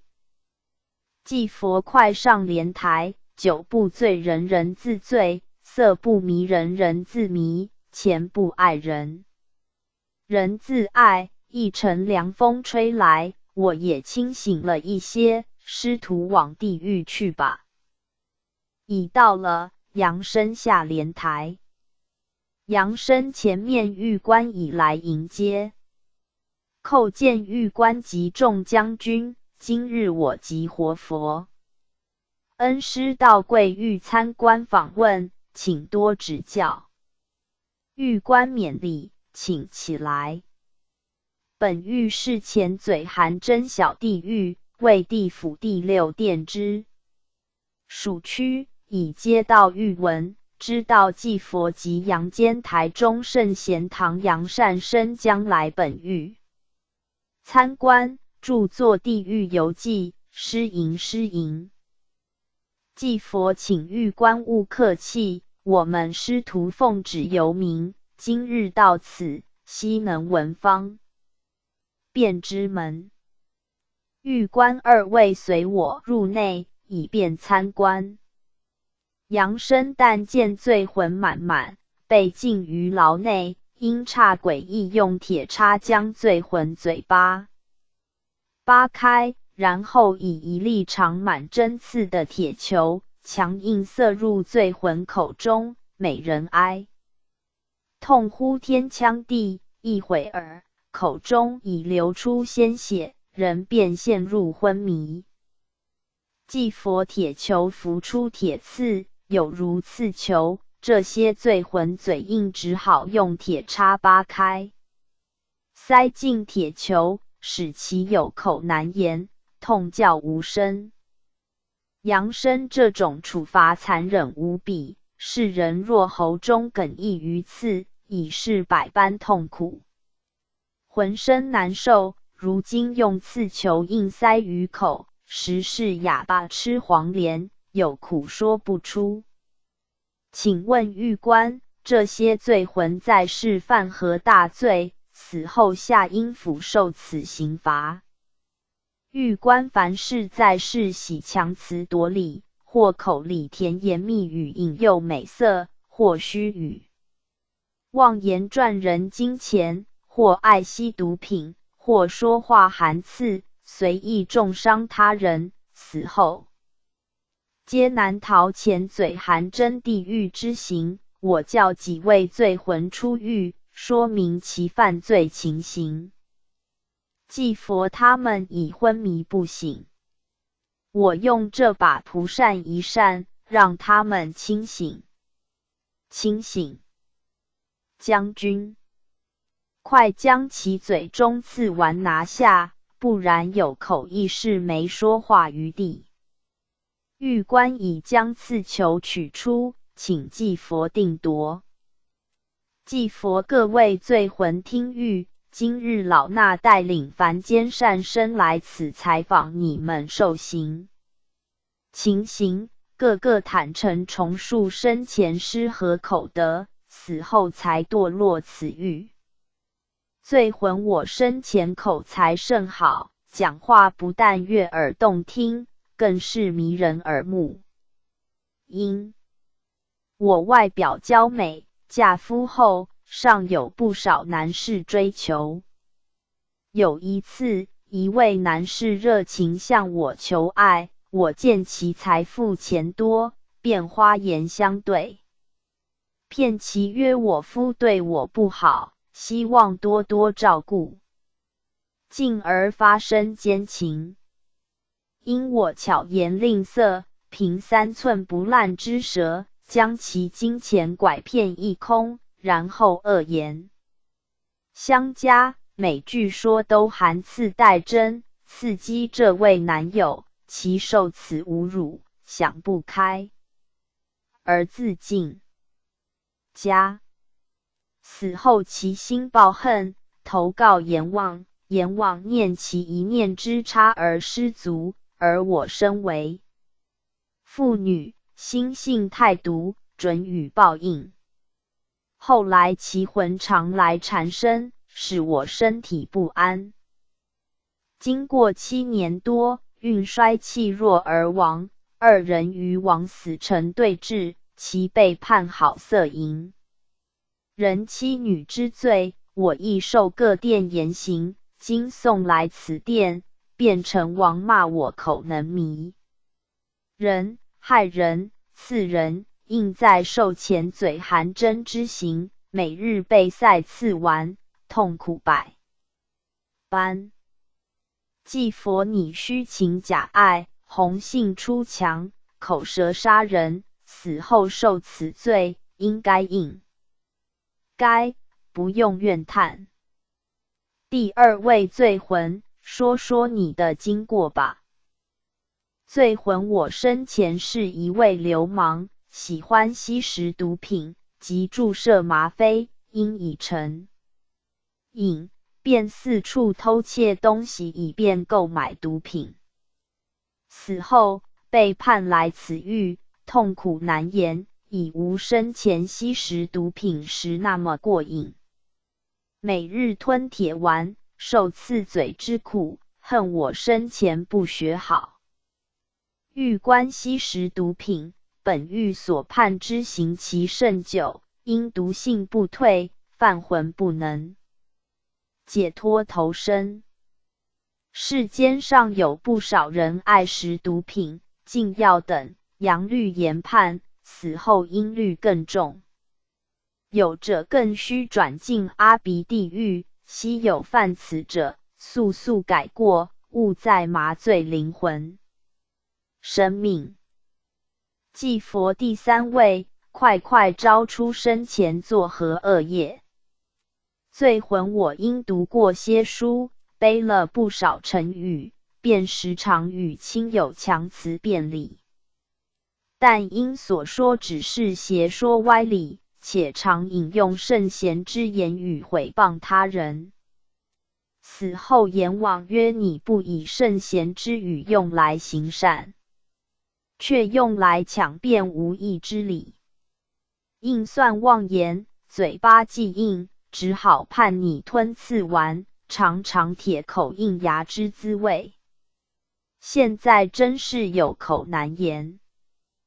祭佛有理奔走天下，无理寸步难行。世人讲话应说真理正语，如说杀人是对方命该绝，非我害死他，这种语调只是歪理。好说歪邪理论，死后定受惩罚。再同第四位罪魂，你为何堕落此狱？罪魂因我在世积了不少钱，为贪利息，凡是他人有急用或困苦之人向我借钱，皆以高利贷出借，母利相加，日进斗金。若对方一时无法还款者，便唆使流氓恐吓。死后阎王言我放高利贷，吸人血液，吃钱太凶，要受吞铁刺丸之刑，保在太痛苦了。欲观有些有钱人心肝如铜如铁，专门放高利贷，虽对方同意，但心肠太硬，此如吃铜吃铁，死后让其想想此种为富不仁之滋味。劝世间之富人，自己有余钱借人，不可以高利贷压榨利息，应以轻利放之，助人为快乐之本，何乐不为？祭佛今日时刻不早，扬声准备回堂。多谢玉官及众将军之后，礼告辞了。玉官命众将军排班送驾。扬声我已坐稳，请恩师回堂。祭佛圣贤堂已到，扬声下莲台，魂魄投体。加40%。地狱游记第40回，由拉往黄钻小地狱负040。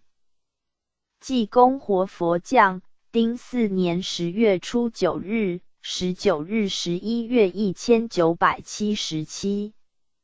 诗曰：以蓝卷更绕回廊，圣殿清新显异香。去罢尘埃消百业，浮生何必苦奔忙。祭佛圣贤堂内外经过一番粉刷，面目清新庄严，神仙最爱清净之地。众生要见神仙者，须先把身心清洗干净，否则慧眼蒙尘，难以透视仙境也。今日准备游民，扬声上莲台。扬声遵命。恩师您今日喜气洋洋，不知乐什么？祭佛来到圣贤清净的，看见圣殿一尘不染，心头郁结全舒，故乐怀忘忧。阳生世人常说不见未清净，您意如何？既佛仙佛有这般定力，凡人可不同了。看不到的死角常肮脏不堪，在黑暗中行邪乱的，那里可言不见未清净呢？阳生师言有理，我已坐稳莲台，请启程吧。既佛已到了，快下莲台。阳生今日我们到这里，只见阴差押罪魂前进，尚无听到被刑罚惨叫声音。既佛我们今日参观次往黄钻小地狱，应该遇罪魂受此刑罚释慢，性痛苦，故只有呻吟之声。你等一下便可观个究竟。已进狱门，狱官及将军已在等候我们了。阳生参叩狱官及众将军，今日我及活佛恩师到贵狱参观访问，请能赐予方便。狱官岂敢！本狱为次往黄钻小地狱，属六殿变成王所管辖。台中圣贤堂扶鸾阐教，功德高深矣。此次奉旨著作地狱游记，泄露阴府情形，劝世度人，辛劳可敬，本狱能登载于经篇，甚感荣幸，请二位入内参观吧。阳生多谢狱官赐予指教。哦，狱内全部用凸刺铁丝网铺成，犹如凡间障碍铁网，地下铺有一层，而且积水潮湿，上而再附上一层，人不能站立，只可扶仆前进，一抬头，头背便被铁刺刺伤。个个罪魂呻吟无奈，衣服都已破烂不堪，身上还有两种物体。我因距离较远，看不清楚是什么东西，请狱官告诉我，好吗？狱官这二种东西，一种是蝗虫，一种是水蛭，专门吸食人脑汁与血液。既佛我们再前进一些，你才看得更清楚。阳生好，哎呦！原来罪魂身上全部被水蛭缠着不放，看来实在令人惊骇，头部还爬闷了蝗虫，到底在吃什么呢？既佛水蛭又称蚂蟥，水沟中最多，一缠上人，血液被吸得精光，世人都畏惧之。蝗虫是侵害稻谷之害虫，一群蝗虫可以把一片稻谷吃成空碎，成群蝗虫现时正吸取罪魂脑髓。狱官因蝗虫专食稻谷原汁，今日他在地府所化，则吸取人脑汁，一样都是白色的液体。阳生实在可怕，我看得心脏无力，气喘，脚都快发软了。既佛不必惊慌，我们由民著书，是奉旨而来，有我作陪，提起胆量来。狱官二位稍待，我叫几位罪魂出来供述案证。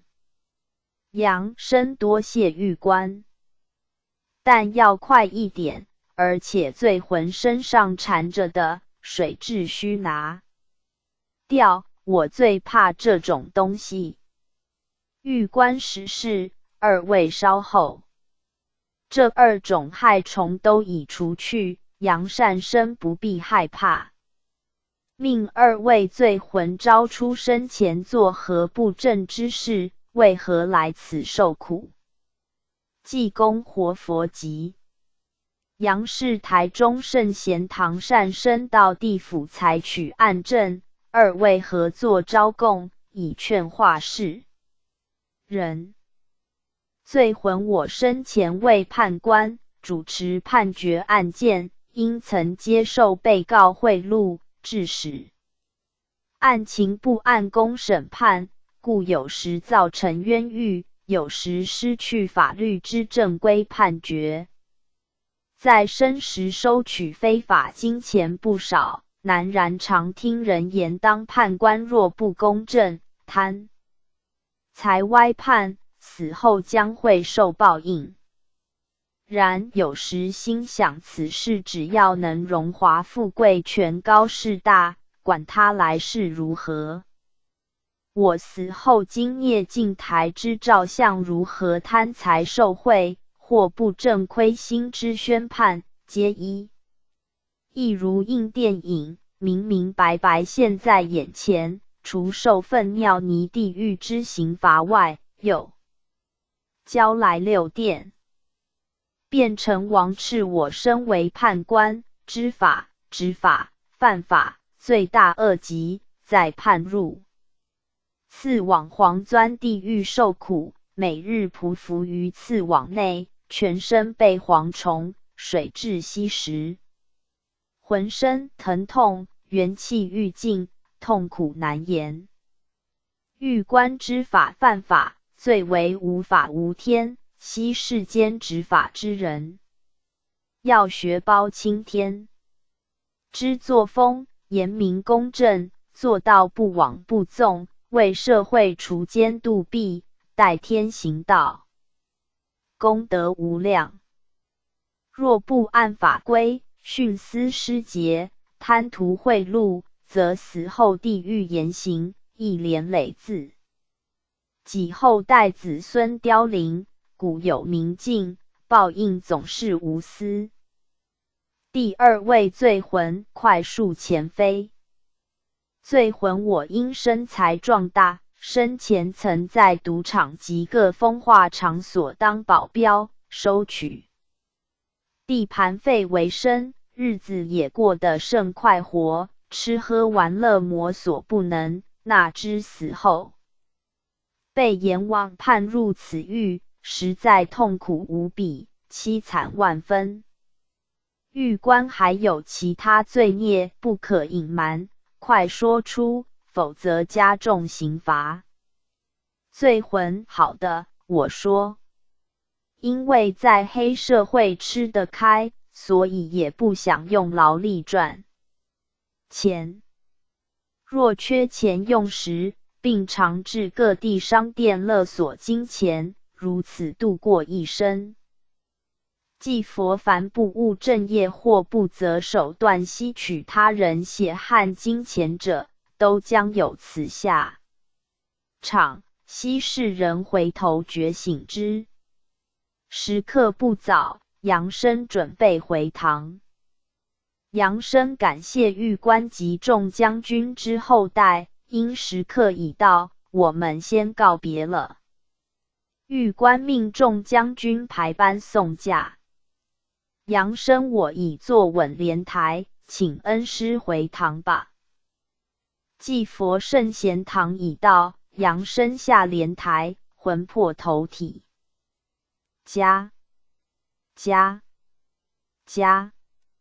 41地狱游记第41回，游城隍庙看亡人往生情形负041。济公活佛降，丁巳年10月念9日，9日12月1977。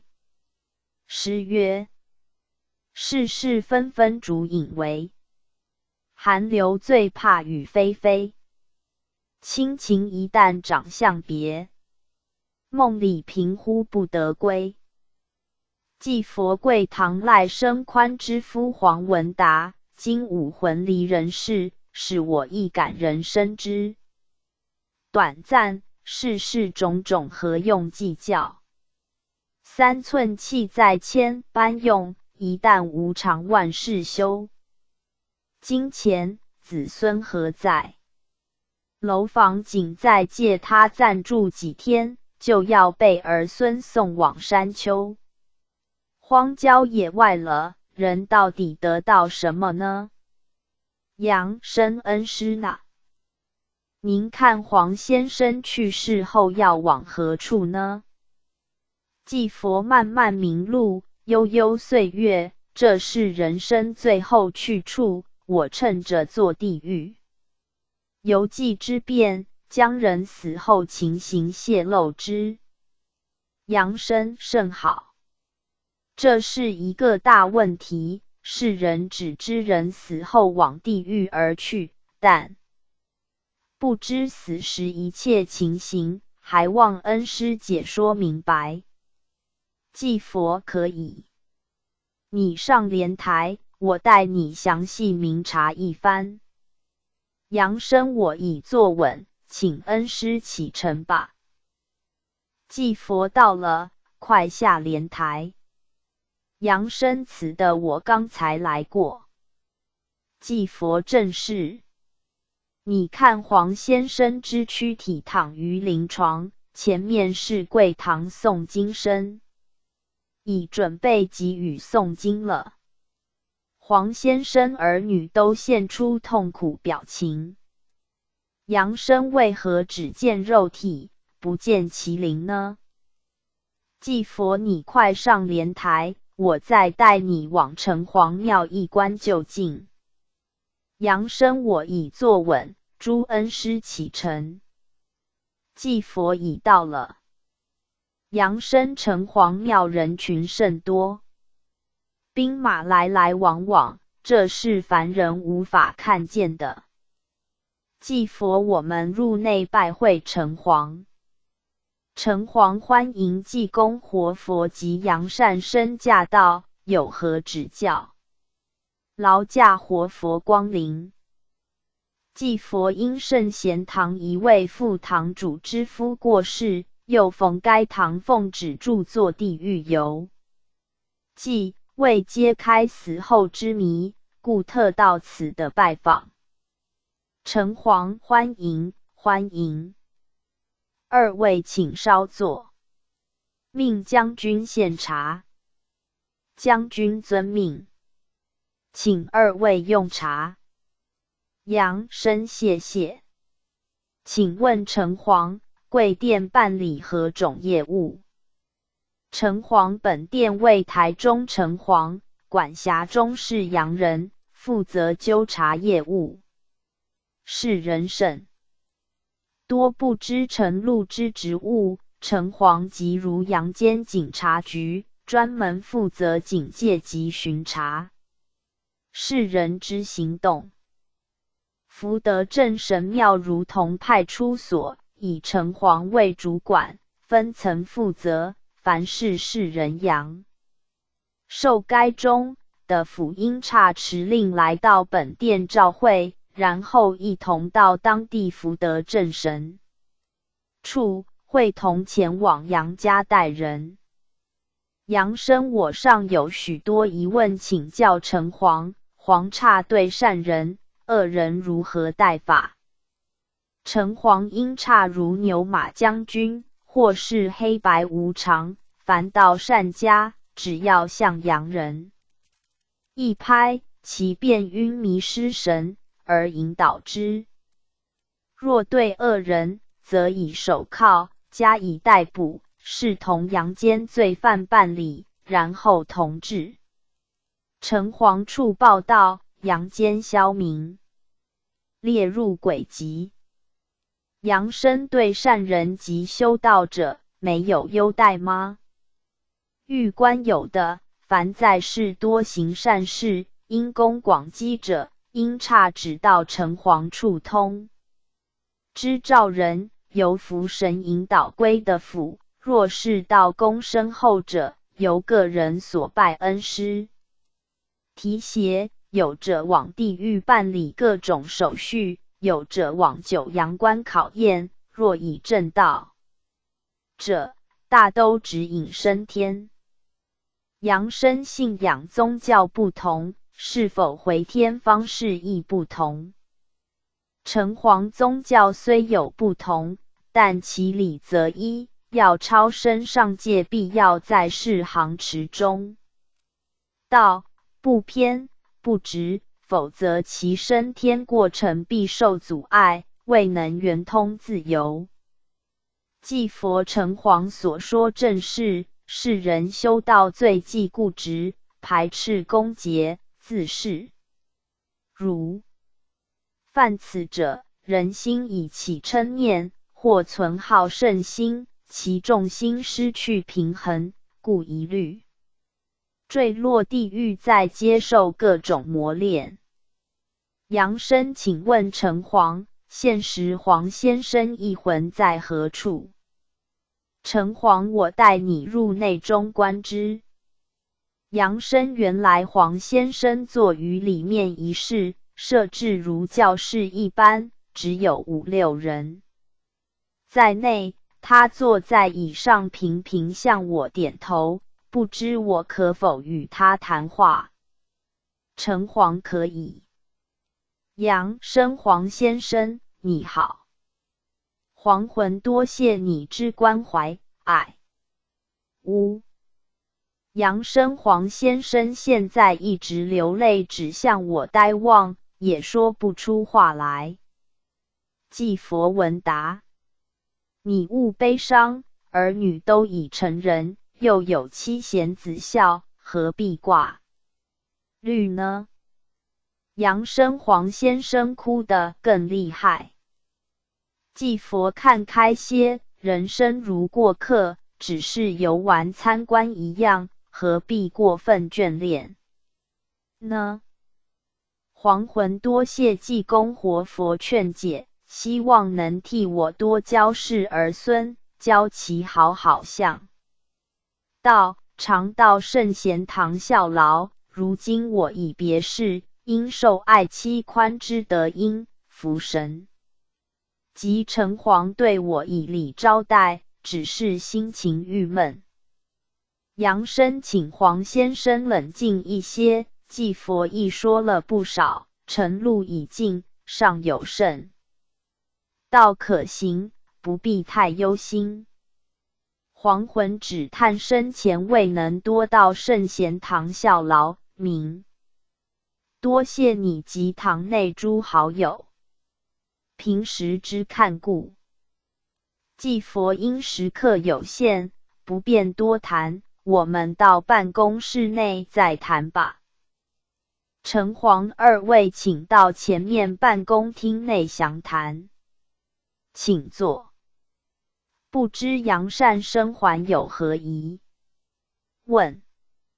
杨生，对人之死情，许多人问我，我未能圆满答复，只好向城隍请教了。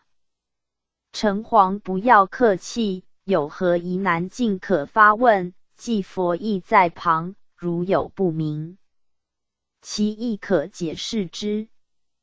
杨生人死到底，魂魄离开躯体，情形如何？城隍，人要死亡，大都有前兆，就是生病，为何病呢？因人受命。如借4树将到，先落叶枯黄，经大风一吹，即刻倒闭。人一出生，的府籍已注籍，其籍如医术，阳人形影皆现身于的府。原形术，一旦此术有变，表示阳人生命将尽，故应府官员看察。生死簿时刻一到，无常带令到阳世召人。无常到时，则树木枯倒，称为死亡。魂魄附于人体历数10年，如树皆知，已被同化，今要脱离躯壳，肢断皮连，如龟脱壳，甚觉痛苦。可观死状不一，有的咬牙切齿，脸凶怒目，面相全变，此属挣扎现象，怨恨怒惧表征，皆为业障较重或恨死之临终。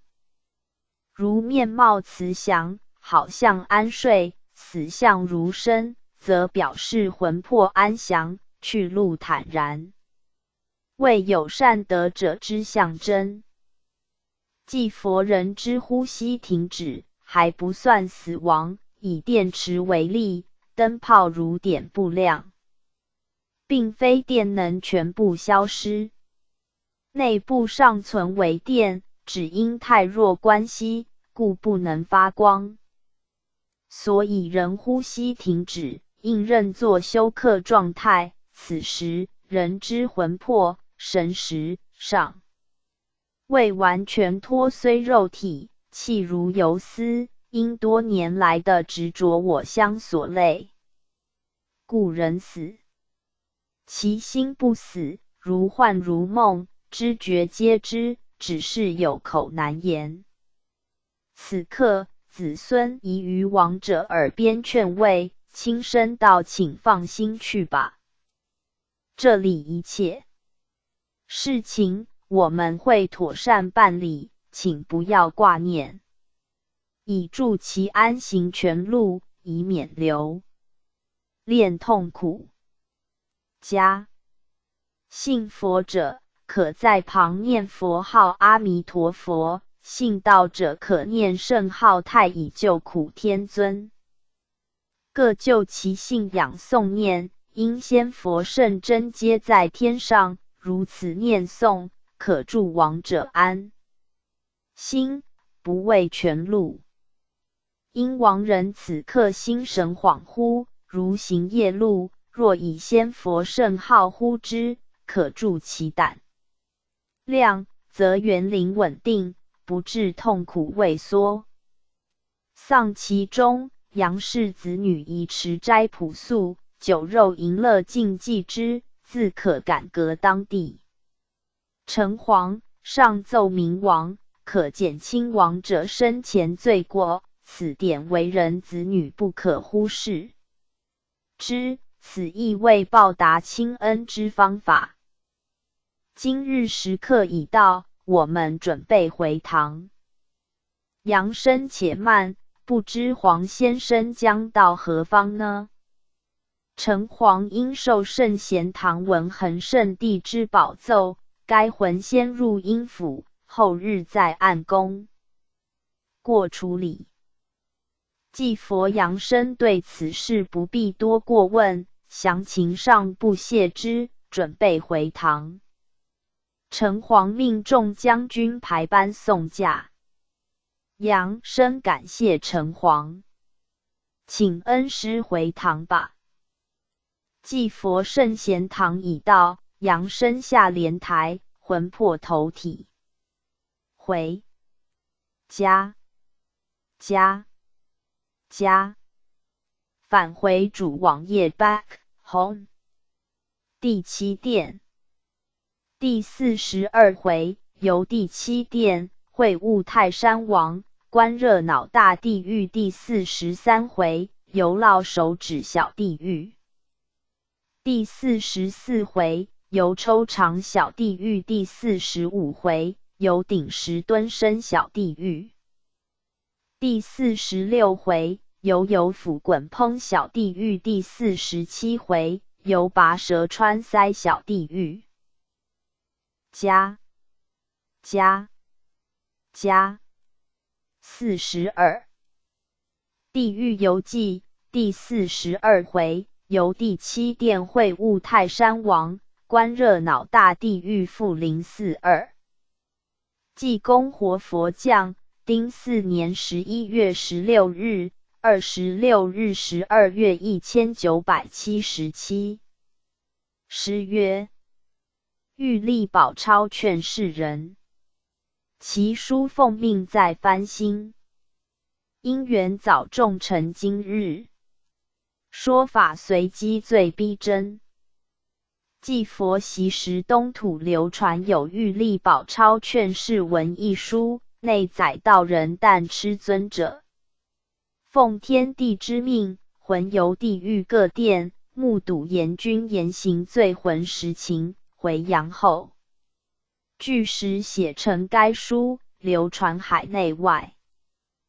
官士书去恶从善者，不罚其人；应赠该书，受到感应其验者，更是昭然可证。为阳间事态变迁，地狱刑罚亦随之翻新，为因地制宜，劝化迷津。天帝特选南赡部洲台岛台中圣贤堂杨善生重游地狱，采取新案政，以扶鸾方式，当场沙盘献祭，犹未新奇可信。加地狱游记应运而著作，用以代替玉历宝钞劝世文一书画事，正谓千古因缘成熟之时，故希天下众生珍惜此书，视如拱璧，广为翻印流传，自然消灾化劫，坦布道途。此书不只泄地狱之机，更阐修道之秘，凡认真研读者，可悟道成道。应赠劝世者，凡有所祈愿，皆能如意，且可减免所犯罪过，成为忏往修来之一本福音。今日准备游民，扬声快上莲台。扬声遵命，我已坐稳，请恩师启程吧。祭佛已到丁，快下莲台。扬声今日要到何方？祭佛你看前面就是第7殿，泰山王已起身，赶快向前参礼。明王恭迎济公活佛及圣贤堂杨善生驾到，请到里面休息。杨生多谢泰山王。原来今日一访第7殿，但见文武百官排班迎接我们，倍觉光荣。殿前罪魂不少，都被阴差插压，现时明王正位。我们来到而停止判案。明王两位不辞劳苦，亲到地府游民著书，辛苦辛苦，请坐。命将军速呈上仙茶。将军遵命，请二位先尝用名。扬声感激明王厚礼。明王纳礼。世道衰颓之秋，幸有宝岛台湾圣教复兴，仙佛显灵，说法劝世，晚道狂澜，其功深矣。地狱游记奉旨著作，为天运所定，善因非同小可，今日两位才到，已觉太慢了。祭佛多谢泰山王指教，就是同此一心，今日慢到贵殿，请多包涵，其次道义真全吧。明王甚妙。世人亡故后，家属都为亡者行7之礼，以诵经超度，祈求亡灵超生，此源于17为亡者魂到1殿，27亡魂到2殿，37亡魂到3殿，47亡魂到4殿，57亡魂到5殿，67亡魂到6殿，77亡魂到7殿之故，洋人即通例以7天为1周，而作法事。然不知亡者生前大都集重罪于一身，非49天内就可以通过。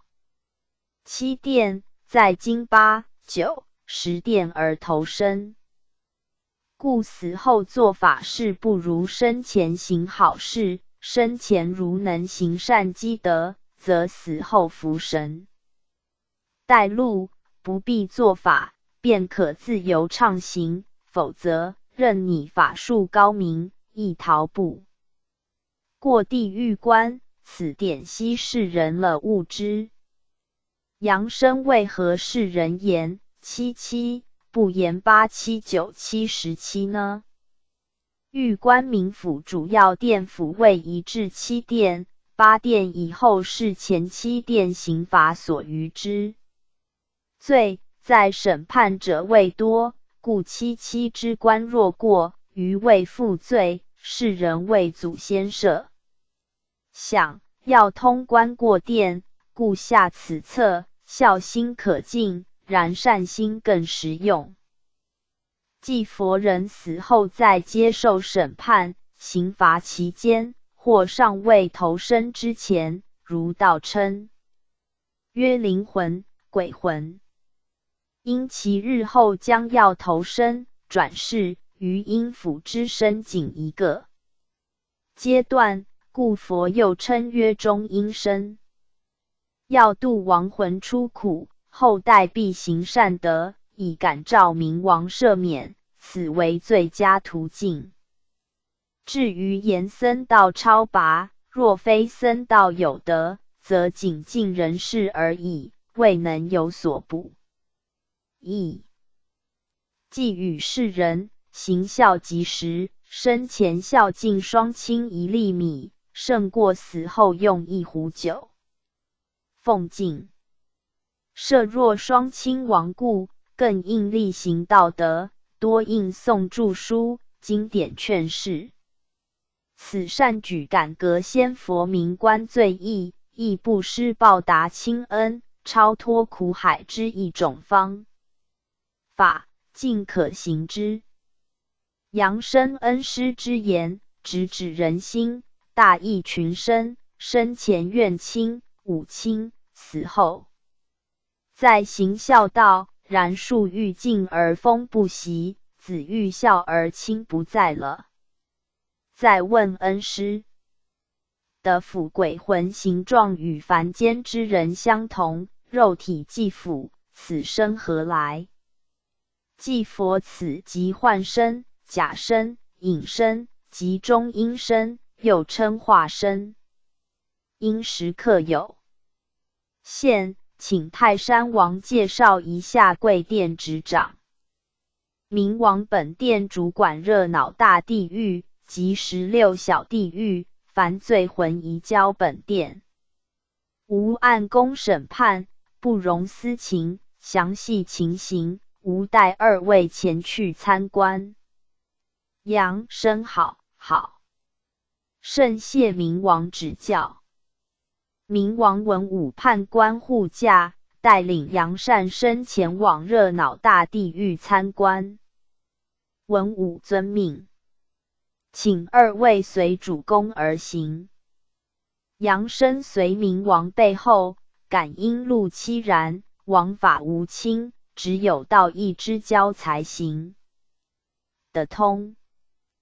祭佛扬生拟之处仅伤情，然地狱无亲友可靠，只有生前善恶追随，恶者恶鬼缠，善者善官亲，劝世人要结交善友，广行善道，以免到地狱受尽凌辱。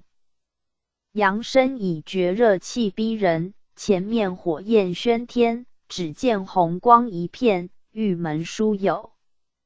热闹大地狱，城墙为砖砌而成。祭佛这是最佳耐火砖，火越烧越凝固。狱官恭迎主公驾到。冥王我带祭佛及阳间杨善生到此参观，速排班迎接。狱官遵命。冥王前面就是热闹大地狱。杨生热得有些闷气，一片石砖铺成地板，底下火热通红，罪魂走过无不滚的哀叫。由外面新押来的罪魂，看见前面情形，皆如丧考妣，放声大哭，裹足不前了。阴叉向前一推，罪魂赤足踏上火砖，马上滚得痛叫，越滚全身被烧越厉害，不知他们犯何罪过呢？冥王本欲名曰热恼，凡是在世太过热衷名利，致损人利己者，对异性热情异常，尽力奉承；而对同性冷酷无情者，专门在人危急时趁火打劫者，个性暴躁，时常怒火冲天，诅骂天地者，专是投机取巧，以行小路求取便宜者，喜欢趋炎附势，冷落贫困者，凡事不按中庸之道，偏激固执，至为道背德者，一律到此地狱受刑。加本狱刑罚甚为简单，只要能通过火砖到300里路，就可以消罪。但火砖红烫，要通过，有者3、5年不等，皆以深浅罪过深浅而定。最浅者脚踏火砖，脚底热度自然减低，故通过容易；最重者恰好相反，以罪业深浅，感受火力异异。此狱既热又闷，让人懊恼万分。又要往16小地狱受刑者，由旁边另一小道而行，一样红砖烈火，不过热度有限，仅使罪魂有惊无险，出尝苦味，到16小地狱再加以严刑。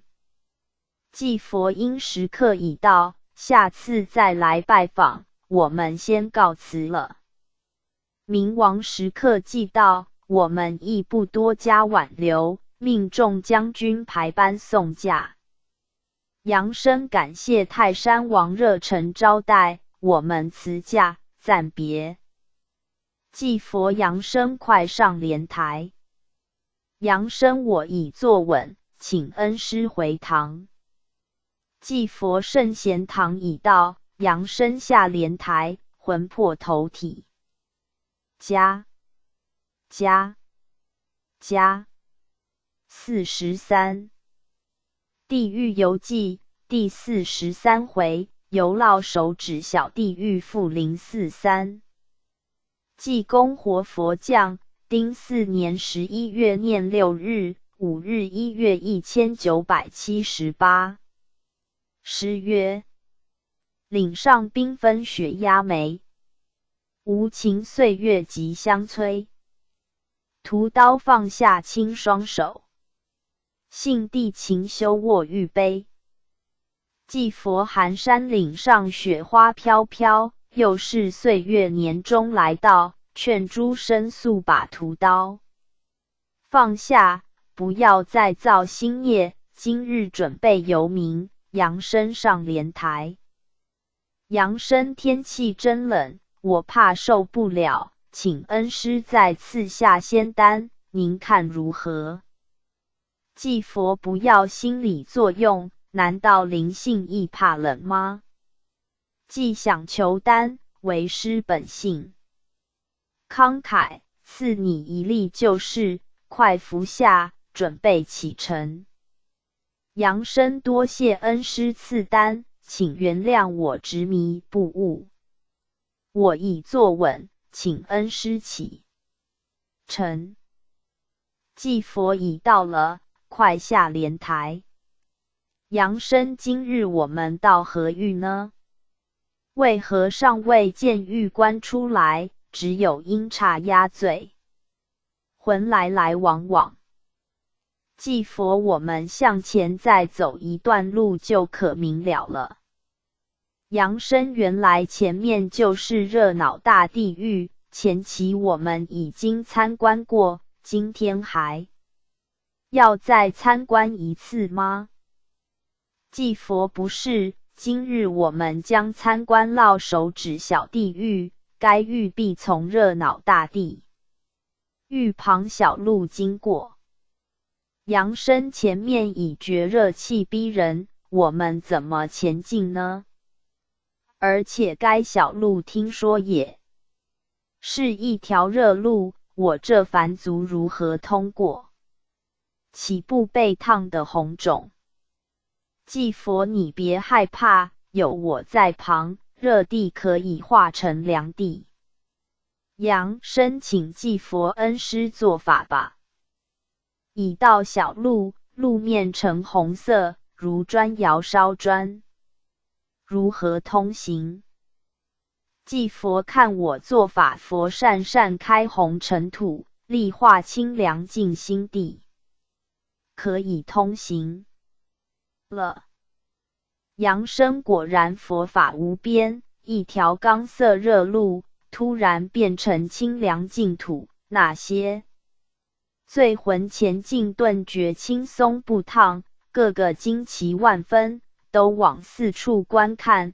他们亦趁机加速前进。祭佛快随我前进，不然法力失效时，你就有路难行了。杨生随恩师飞奔已到近处，左边小路已有玉官及将军排班等候。祭佛那是烙手指小弟玉之玉官及将军，快前去参拜。杨生叩见玉官及众将军，在下为台中圣贤堂杨生，奉旨随师前来地狱，采取暗证，者陈善书劝化，今日来此，望多指教。玉官欢迎二位光临，地狱游记将登载本狱案证，甚觉光荣，请二位随我们前往狱内参观。杨生多谢狱官不弃，烙手指小地狱6字已呈现狱门，门边守卫森严，各设岗哨把守。狱官请二位快进入。杨生以闻悲泣呼叫声，祭佛各狱都是凄凉哭声，地狱所闻犹如人间之病患发作时情形，悲哀而盼望生路。杨生狱门设备甚为科学化，醉魂双手被弹簧所缚于一铁轨上，铁轨通红，醉魂双手被烙烫，欲缩不能，铁轨热力强烈，弹簧不但紧逼，且传热迅速，醉魂想逃，却耐不住热火，又跌倒碰上钢轨，双手如实火炭，欲气不能，脸上汗水淋漓，双手也焦烂不堪，整个人痛哭乏力。狱官本狱名曰烙手指小地狱，以前是用烫豆烫手，然为配合式人手段高明，故改用新式刑罚。我调几位醉魂自述在杨氏作何不法？祭佛阴阳同一理，真是强中还有强中手。狱官醉魂听旨，今日济公活佛及阳间台中圣贤堂杨善生前来本狱，采取暗证劝示，诸位自述生前不法行为，以教化世人。醉魂我生前生性风流，常在暗处轻步过路女性，一生犯此罪过12次，死后被判来此狱受罪。狱官手举乱动，魔掌该罚。第二位快自招之。醉魂我生前专门缩人侦讼，替人写告状，从中取利，一生只犯此过，死后冥王大怒，判我洗血送状，双手害人，需要烙手在此受刑，痛苦没人知道，求济公活佛救命。济佛你既学有专长，何不诉状冥王，求他赦罪呢？醉魂冥王铁面无私，我不敢自寻麻烦。祭佛既然如此，求我一事相同。欲官不可随便求情。第三位，快招供。罪魂我生前开赌场抽头，并常设计诈赌，骗钱甚巨，生前应得。钱容易，生活糜烂，常行犯法之事，于黑社会甚吃得开。那知死后，阎王大怒，判我入牢手指小地狱30年，每日受苦难。当继佛开设赌场又诈赌，罪大恶极，刑其若毙，转世为人，双手必有残缺报应，希世人勿速戒赌。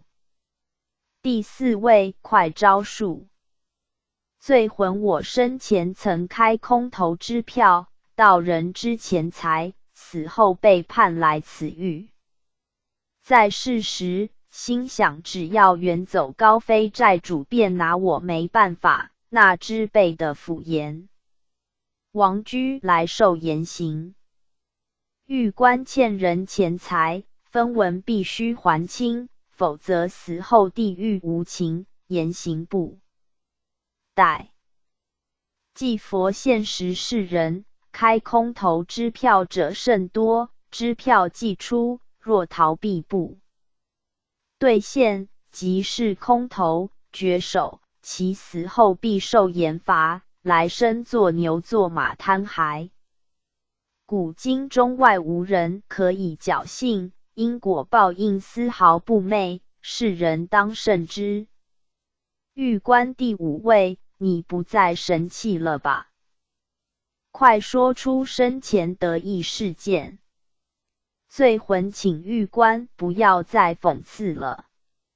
我生前是不良帮派中的一员，时常滋事，扰乱社会治安，一遇看不顺眼事情，或有人向我注视，便出拳揍人，打架可以说是家常便饭。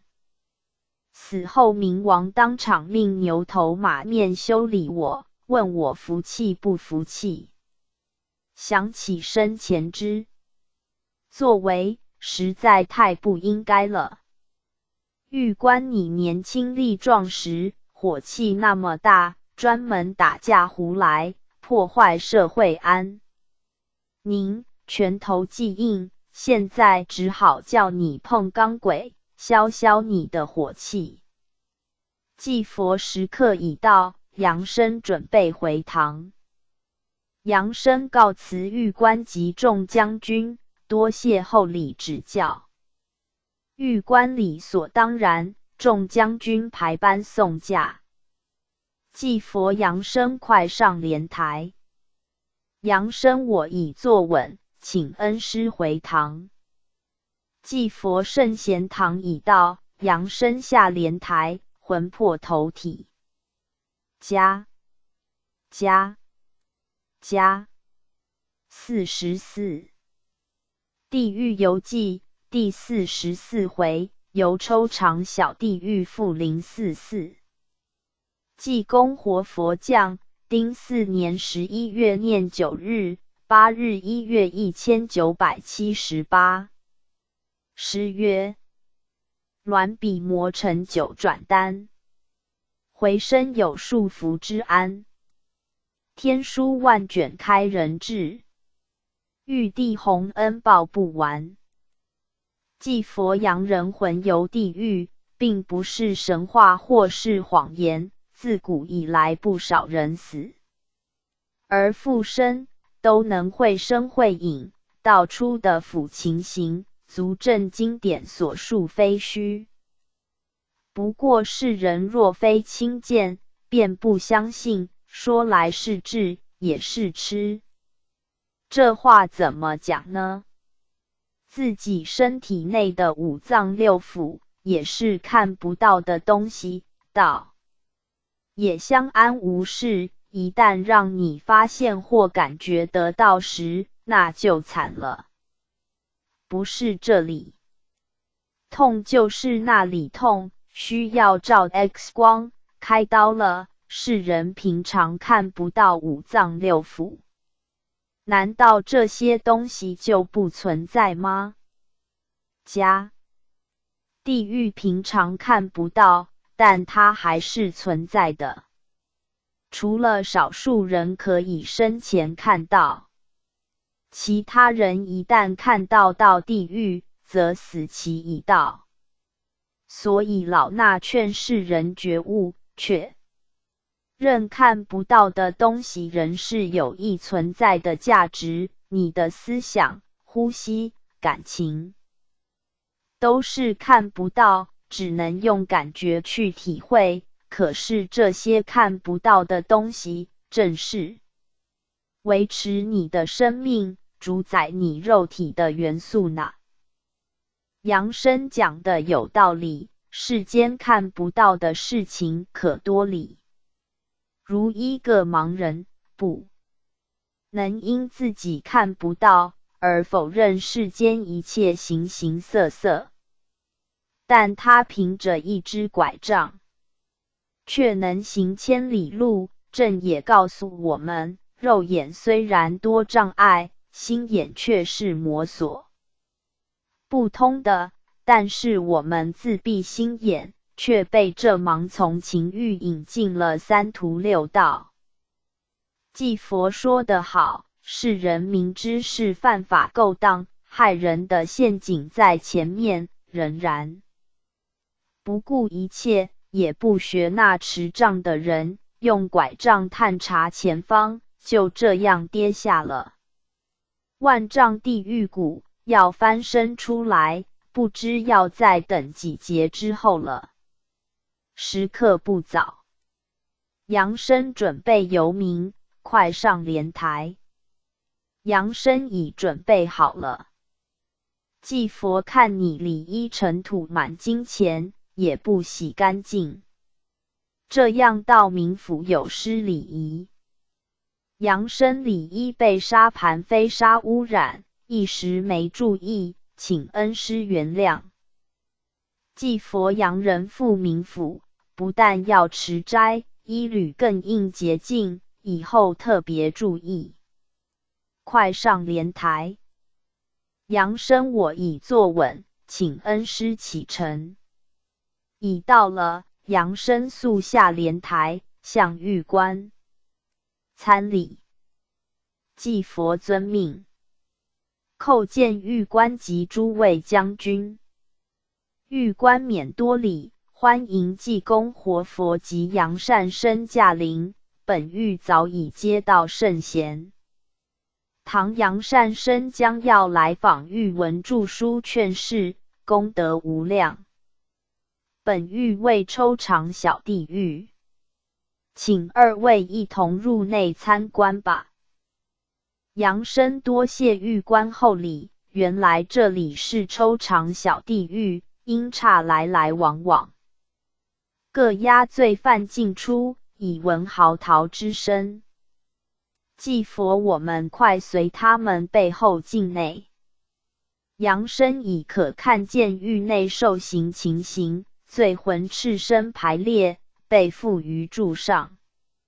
阴差鬼卒用刀向罪魂肚上一插，然后往下一包，装个肚皮裂开，肠肚随之流出，闷得鲜红腥臭，肠肚流于地上旁边，甚多黑狗互相抢食，肠肚虽出，上连于心，未脱离身体，被狗抢食，真拉不已。罪魂痛叫呼唤，而陷于昏迷中，实在不敢再看下去了。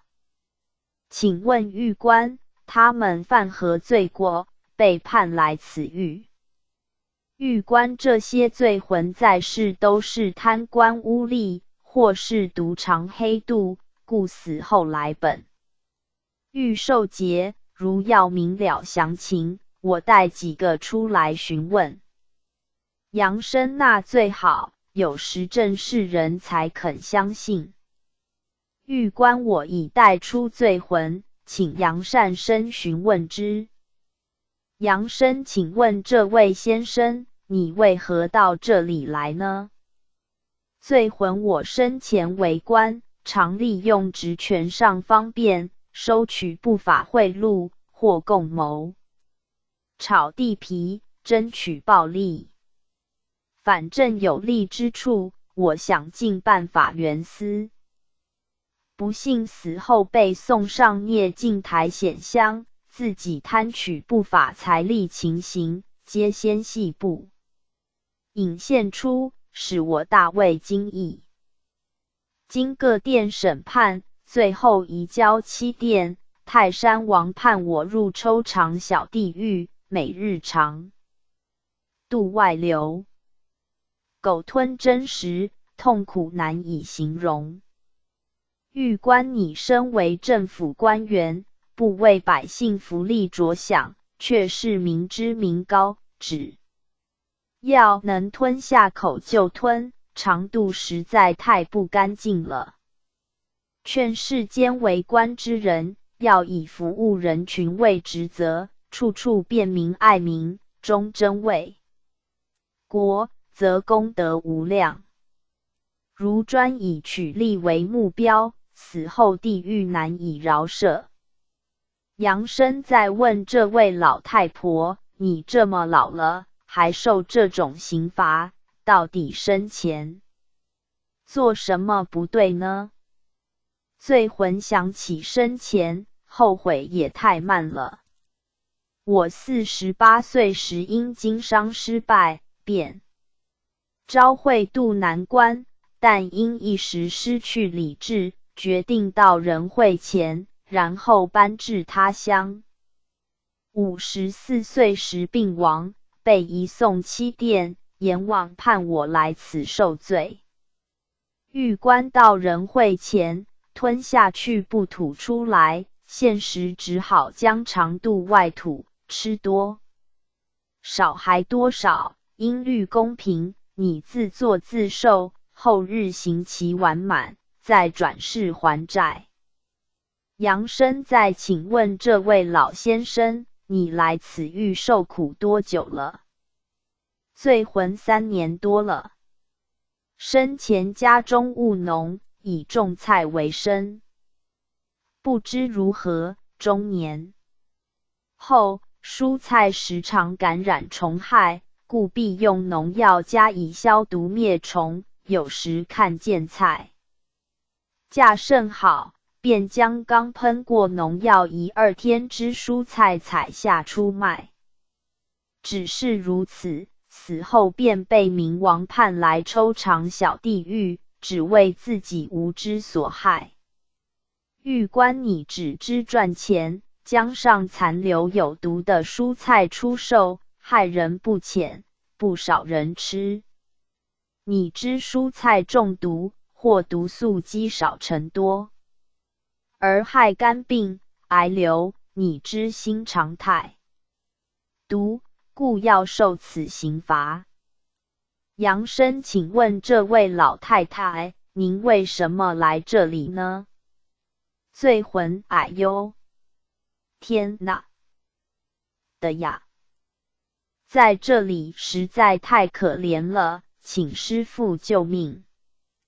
祭佛，我实在可怜你，想当初你怎么不可怜别人呢？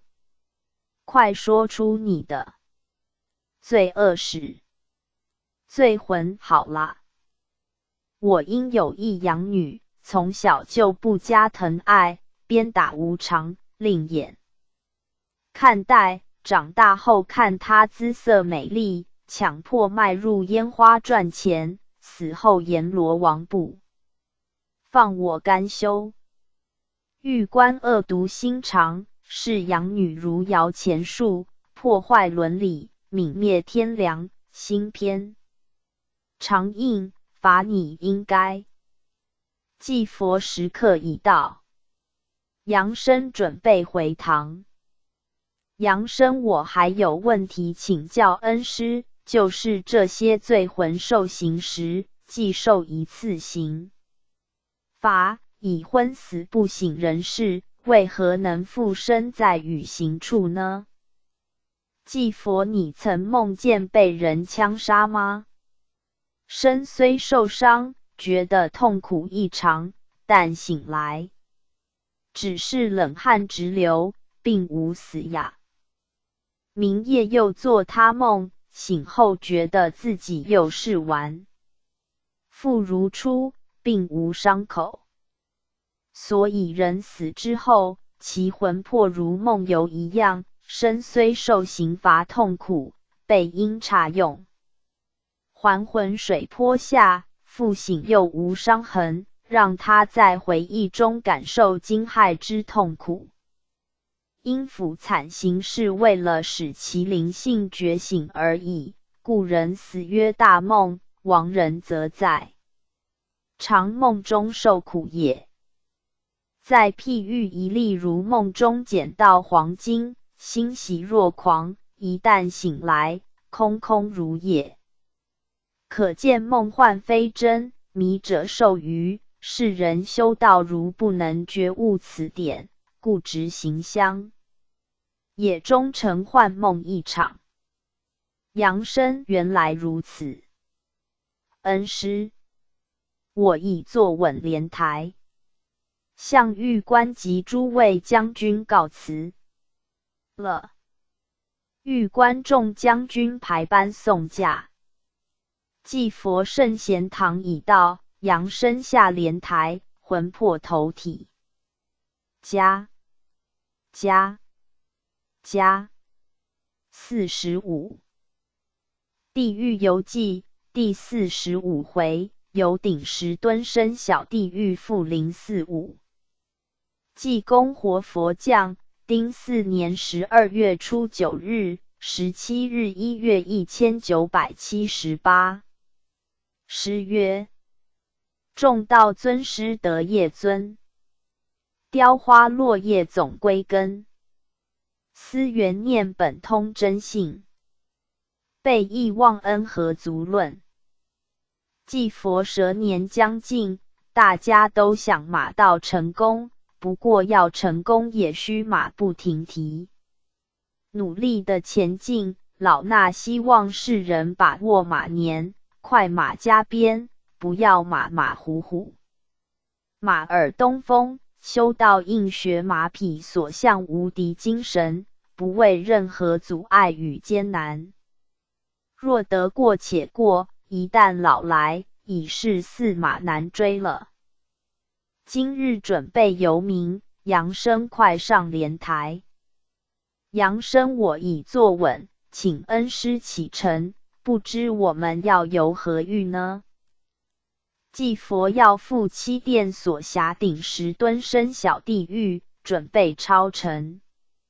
已到顶石墩生小地狱，杨生快下莲台。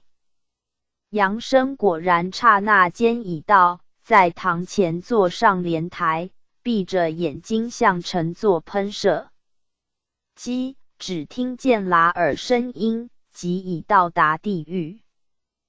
祭佛人就像在半空中的飞机，内部不能有一点故障，否则危险万状，要坠落万丈深谷，仅在刹那之间。一失足的话，粉身碎骨，无法辨认。操纵安稳，一加油升空，也是轻而易举。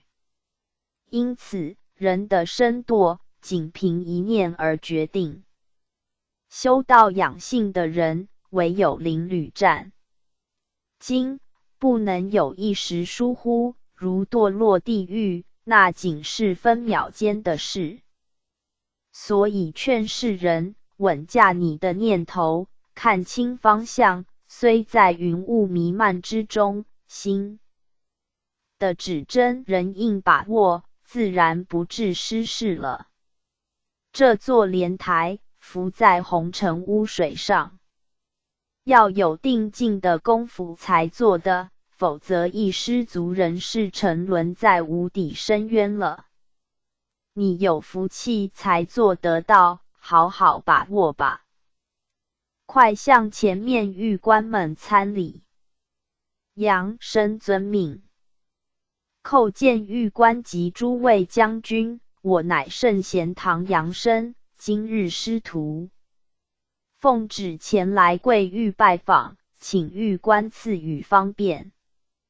玉官欢迎祭佛及杨善生来临，奉旨著书为光荣之事，欢迎二位进入狱内参观。杨生感谢玉官。里面罪魂正在做公事，大大小小都在搬石头。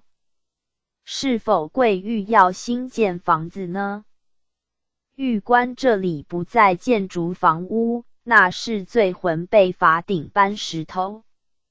杨生难怪他们搬得呼呼大叫，大石顶于头上，双手扶住，身躯半蹲，好像很吃力的样子，每人寸步行进，有的体力不支，将石头跌落，身体或双足便被压得破碎，人即昏倒于地上，因茶用水一泼，立即痊愈，再扶起石头前进。这种刑罚有些古板，可是用来罚人，却很实用。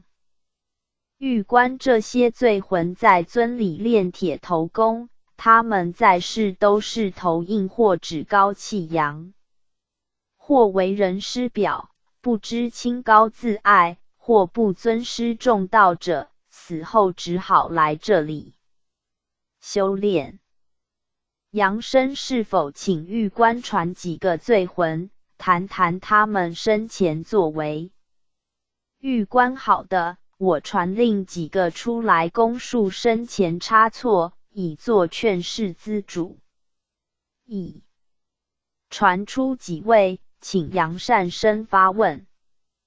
杨生，请问这位先生，你为何来这里搬运石头呢？罪魂说来惭愧万分。我生前当教员，因看见学生中有几个颇具姿色，便利用教学上方便，半诱半胁而奸淫之。生前丑事虽无漏阳，但死后却难逃阎王慧眼铁面，移入地狱。因差及各殿阎王喝令鞭打，尤其交到七殿，泰山王更是怒发冲冠，骂我为畜生，为人师表不知洁身自爱，而凌辱学生，判入鼎石墩，生地狱，头抬不起来。狱官，你身为人师，不知廉耻，奸淫学生，罪大恶极，现在叫你头顶覆石，垂头丧气，不要见人，才不会宜羞。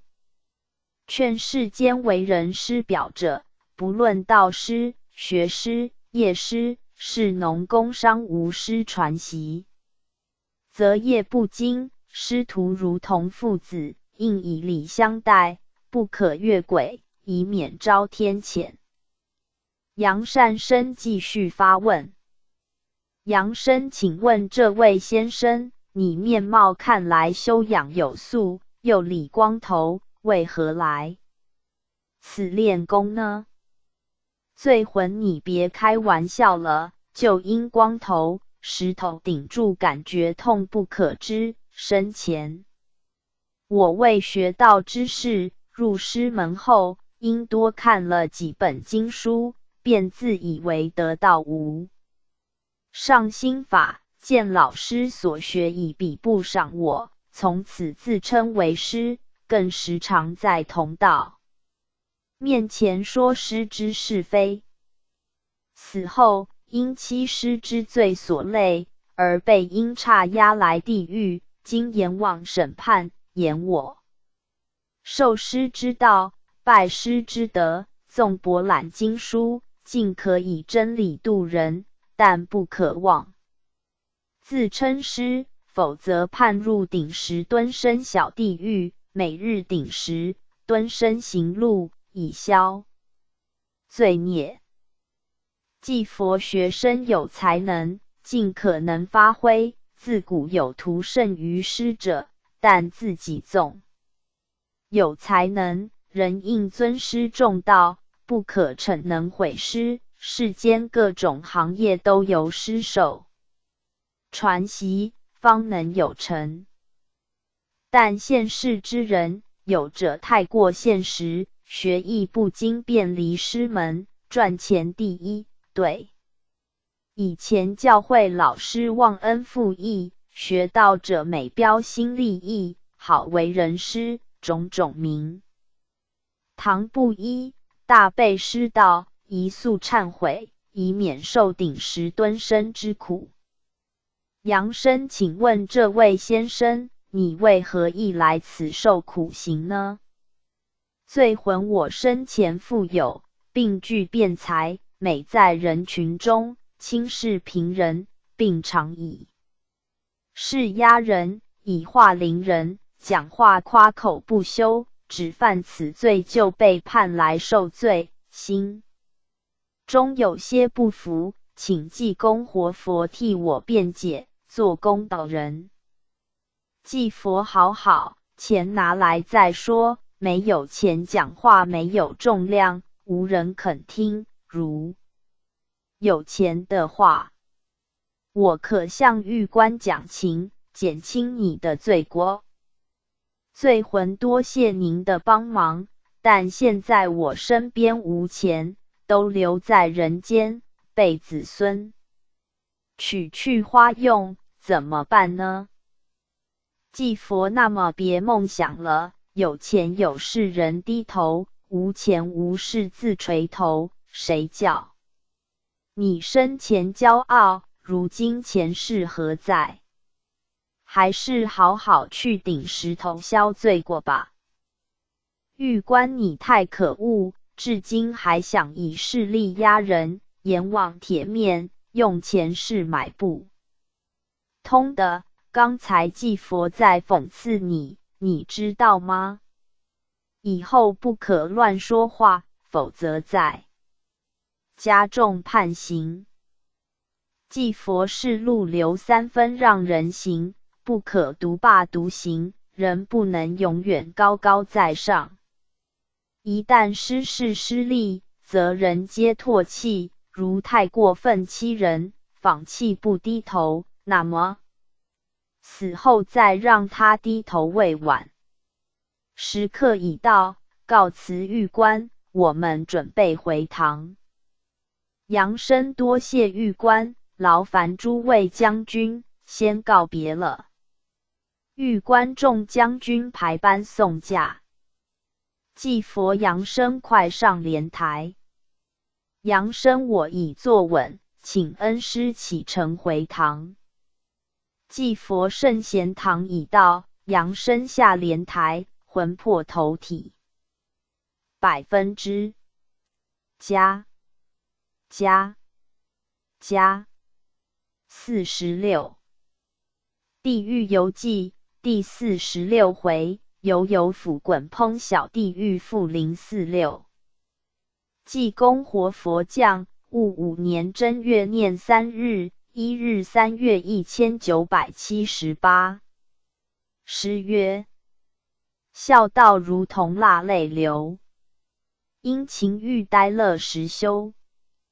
开怀迎的春风意，对月弹琴时点头。济佛戊午新年，首次由民著书，春天要有春的气息，才是好的开始。杨生准备游民。杨生我已坐稳莲台，请恩师启程吧。济佛已到了，快下莲台。杨生我已下来，今日所游是何狱呢？济佛今日游斧滚烹小地狱，前面狱官已排班迎接我们。杨生果然前面有一班人马，表情甚为亲切，向狱官及众将军参礼。狱官不用多礼，今日济佛及杨善生驾到，欢迎之至，本狱名曰有府滚烹小地狱，是七殿所辖。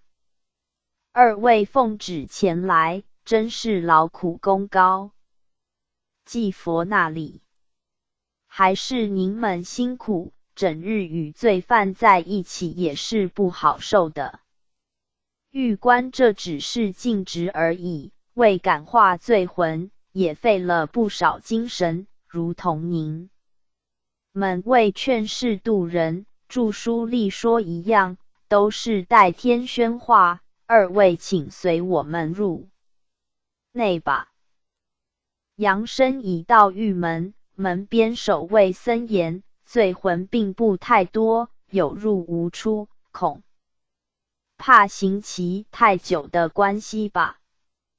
狱内设备不太美观，整排大釜，好像乡下烧猪菜用的大锅一样，底下阴叉正猛烈燃火，釜中还有滚油，如阳间所说油鼎一般。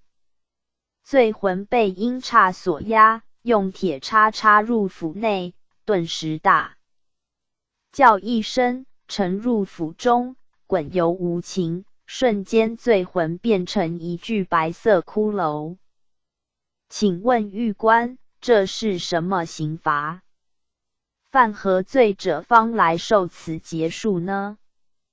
狱官有府滚烹小地狱为七殿最严重之刑罚，阳间所谓下有鼎式，收妖精恶魔之极法，故来本狱者，乃是在世之重犯，他们于人间行极恶，故死后来地狱受极刑。阳生他们所犯何罪未多？狱官凡在世之强盗、抢劫犯、杀人犯、乱伦犯或极大之贪污犯，或下毒药害人、杀人性命之罪犯，及忤逆天理之人，死后除受各狱之刑罚外，还要来此受刑。阳生除此以外，还有别的罪犯来此吗？狱官若在世行使法术害人者，亦要受此刑罚，以治其法力。阳生是否可调几个尚未插落府内之罪魂，询问一番？狱官可以，命将军带几个罪魂前来招供。将军遵命。已带来，请杨善生询问之。杨生，请问这位老太婆为何来此受罪呢？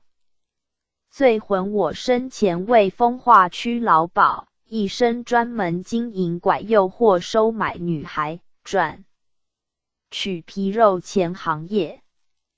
死后被判入粪尿泥及抽肠地狱受刑外，又送来有鼎地狱，名王真。是残忍无比，我生前只知赚钱，不信鬼神，死后方知地狱难逃。狱官你心态不仁，不思同胞一般骨肉，你用钱收买，再任人催折，道德人性何在？不下有鼎滚烹，你身上细菌不能消灭。杨生，请问这位先生，看你年纪尚轻，一来受此极刑，身上还留有血迹，双手扶住呼痛，披头散发，有点太保模样。不知你生前从事何种事业？罪魂说来后悔难当，生前不学好，与一些太保兄弟混日子，因赌钱负债，逼不得已起歹念，进行抢劫，不幸被逮捕，经当局判死刑，枪决而亡。现时枪伤仍然疼痛不已。后经各殿审判后，移送七殿，阎王无情，判我入有府地狱。现时惶恐不安，希望世间人要安分守己，别人的东西抢得来吃不下去。辜负师长教诲，双亲养育此份恩情，不知何时何日才能报答。既佛国法无亲，你自寻死路，最后只好饮弹而亡，但你还有一点良知发现，待来生再修吧。杨生，请问这位先生，你为什么来此受罪？罪魂生前一时失去理智，为爱争风吃醋，连杀2人，后被判死刑。死后经各殿严刑，今又交来此狱，看油锅滚滚，皮肉颤抖，自恨一时之错，造下滔天大罪。狱官杀人偿命，古有名言，手下既是生命如蚁，下有腐又有何可怕呢？不下有腐，杀手滴血不能干。杨生，请问这位老先生，你来此狱是为何因？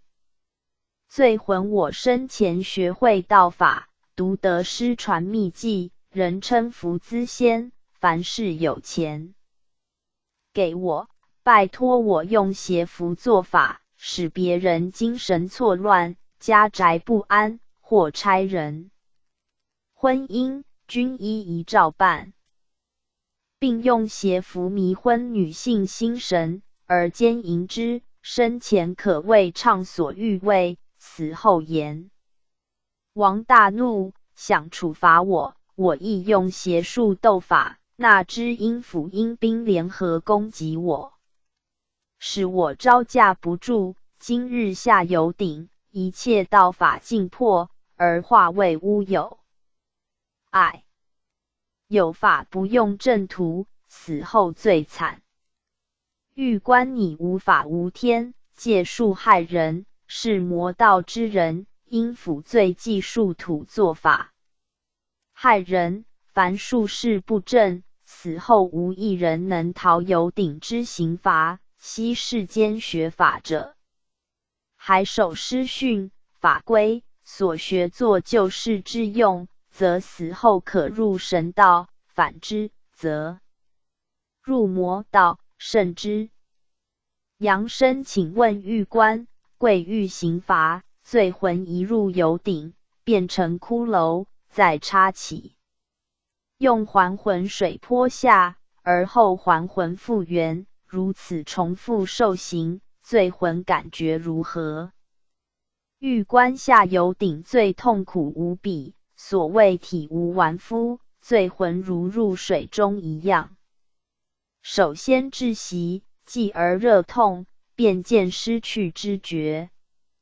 凡有魔术道法者，一经有辅则破功。既佛因时刻不早，我们准备回堂。杨生，多谢狱官及诸位将军亲切招待，先告辞了。狱官命众将军排班送驾。既佛快上莲台。杨生，我已坐稳，恩师回堂。既佛圣贤堂已到，杨生下莲台，魂魄投体。47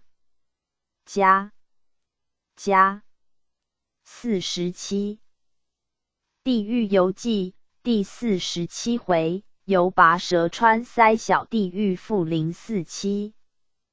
济公活佛降，戊午年2月初3日、11日3月1978。诗曰：世事纷纷不用真，心田免税应勤耕。长江后浪推前浪，转眼又闻落叶声。继佛看了这首诗，也许有人说老衲是消极者观者，话有人说，我也无法阻止。积极如上楼梯，若只想进步，一旦百尺竿头部之止步，那只有摔得粉身碎骨。所以世人应了悟，人生一世并非久长，高楼大厦暂借你居住数10年，谁也无法留着不走。一旦四肢伸直，万事皆休，子孙只好请你迁居他处。长江后浪推前浪，一代旧人换新人，如果不早觉醒，等待满身尘埃时，看不出一点新面目，那时也就是做古人的时候了。今日准备由民，扬声上莲台。扬声签命，庙前金声响亮，又是送人归西之声乐。祭佛金声催人醒，死人不再回，我们往阴府去吧。已到了。扬声下莲台，玉官欢迎济公活佛及圣贤堂扬善生到本狱参观。本狱是拔舌川塞小地狱，属七殿所管辖。2位先常奉命著书，功劳非浅，可敬可敬。扬声玉官夸奖，实担当不起，由名著书中受恩师祭佛之提携照护及玉官们之指教，内心由衷感激。今来到贵狱，请玉官开赐方便。狱官当然开方便之门，2位随我入狱内，详细参观。祭佛甚谢。已到狱门，守卫排班恭敬行礼，狱内一片哀声苦叫。因差用铁钩将罪魂嘴巴撑开，再将舌头勾出，力见罪魂大声呼叫。即用利刀将其舌头割断，鲜血染满胸前。至此因差还不罢休，再用铁钻将罪两腮穿透，以牵线穿附于柱上，罪魂呻吟昏迷了。这种刑罚真惨烈。狱官舌连心窍，受创无不剧痛万分，凡是受此刑罚者，皆手颤脚抖，粪尿齐下。扬声因私设刑治人，都是对症下药，真是惊奇，未知这些罪魂身犯何罪。狱官来本狱受罪者，都是犯口业，失口德之入，我传令罪魂自数生前失德情形，以登载地狱游记劝化世人。扬声多谢狱官成全。狱官罪魂已出来，扬善生尽可问之。扬声请问老太太，你为何来此受罪？罪魂我只是口不修而已，并无犯罪。祭佛口舌杀人不是犯罪吗？你不实说，再加重判刑。罪魂好啦，我实说就是，我生前最会嫉妒他人，常常挑拨离间，曾用话重伤他人，致使家庭不和，兄弟分家，老迈双亲为此失去奉养，其他并无害人。狱官你是世间所谓长舌妇，身为女人，不修口德，以言语唆弄，破坏圆满家庭，而且烟酒槟榔不离口，平时说话无一点分寸，有时大声嚷叫，有时附于男人耳边细声传语，所言皆不正当或是非言语，此舌有毒，必割下来，才能使你哑口无言，再修口德。祭佛舌利如刀，拔舌地狱妇女最多，因女人小气多言，罪亦深。风作浪，有的身为女人，无一点柔性，讲话声带如吼，以言语得罪他人而不知检讨，死后牛头马面必修前其舌，使其声调降低，息世间女人柔言未善，免失和气。杨生，请问这位先生，你犯何罪？为何来这里受此刑罚呢？罪魂我生前脾气火烈，一遇不如意的事情或听到不顺耳的话，便破口大骂，不论尊长或他人祖宗，一律臭骂而不惧，其他并无。作何恶事？死后阎王不放我甘休，言我恶口骂人，肮脏难赦，判入此狱，受割舌穿腮刑罚，痛苦万分，希望世人不要学我随便骂人，否则死后到地狱有苦难言。狱官俗语说，心恶无人见，口恶众人听。恶口容易得罪人，惹成是非，大伤和气。所谓刀伤一和，言伤难消，骂人实目中无人，粗鲁不饶，对人侮辱有加，可谓五伦不分，亦是一大罪过。尤其修道者，说话更应以理发言，强勿以出语含晦，否则口德败坏，道果已腐，绝无成道希望，死后拔舌穿腮，地狱有份。杨生，请问这位师父，你亦来此念经吗？罪魂阿弥陀佛，苦经苦经，想起生前慕佛法之伟大，故出家受戒为僧，勤研经典，心有所得，著书说法，或登台讲道，常批评他教是非，以世尊为大，其他神仙、王爷、妈祖等都是小神，都是一切天魔外道，非我佛之正道，不必信奉尊敬，受我教化者不少。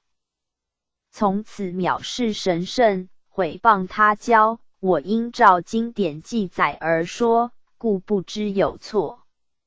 死后一点真灵就复，无法脱身，原来是受诸天神圣所拘，毁谤之罪不轻，使我堕落地狱，不能往西方，请求济公活佛提携度我。祭佛孽徒，佛无你这种弟子，佛法平等，一切神圣在不同年代与环境中各修成正果，语言尊称不同而已。妈祖等神仙皆是救世度人，或修真炼性得道高人，羽化归身大罗逍遥圣境，与佛说极乐世界无异。因末法修道者甚多自作聪明，为拉拢信徒，妄为增删经典，或者作偏见之书，造成宗教纷争，使慕道者盲从，起轻视他教观念。同人而不同心，红尘波浪大作，罪不可赦。昔世间为僧为道，修道只在明心见性，并非制造是非。凡说法含写著书存篇者，如不早焚书执笔，亲口讲正经，死后一律受拔舌穿腮之刑，叫你天天口里念苦经，去体会口舌伤人滋味。今日时刻已到，杨生准备回堂。遇官失礼之处，请多原谅，命众将军排班送驾。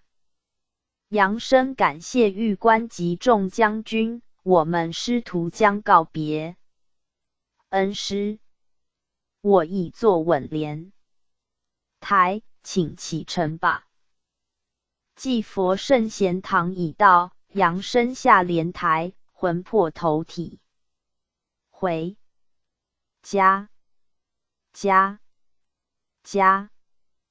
返回主网页 back home。第八殿第48回，游第八殿与都市王叙谈。第49回，游车崩小地狱。第50回，游断肢小地狱。48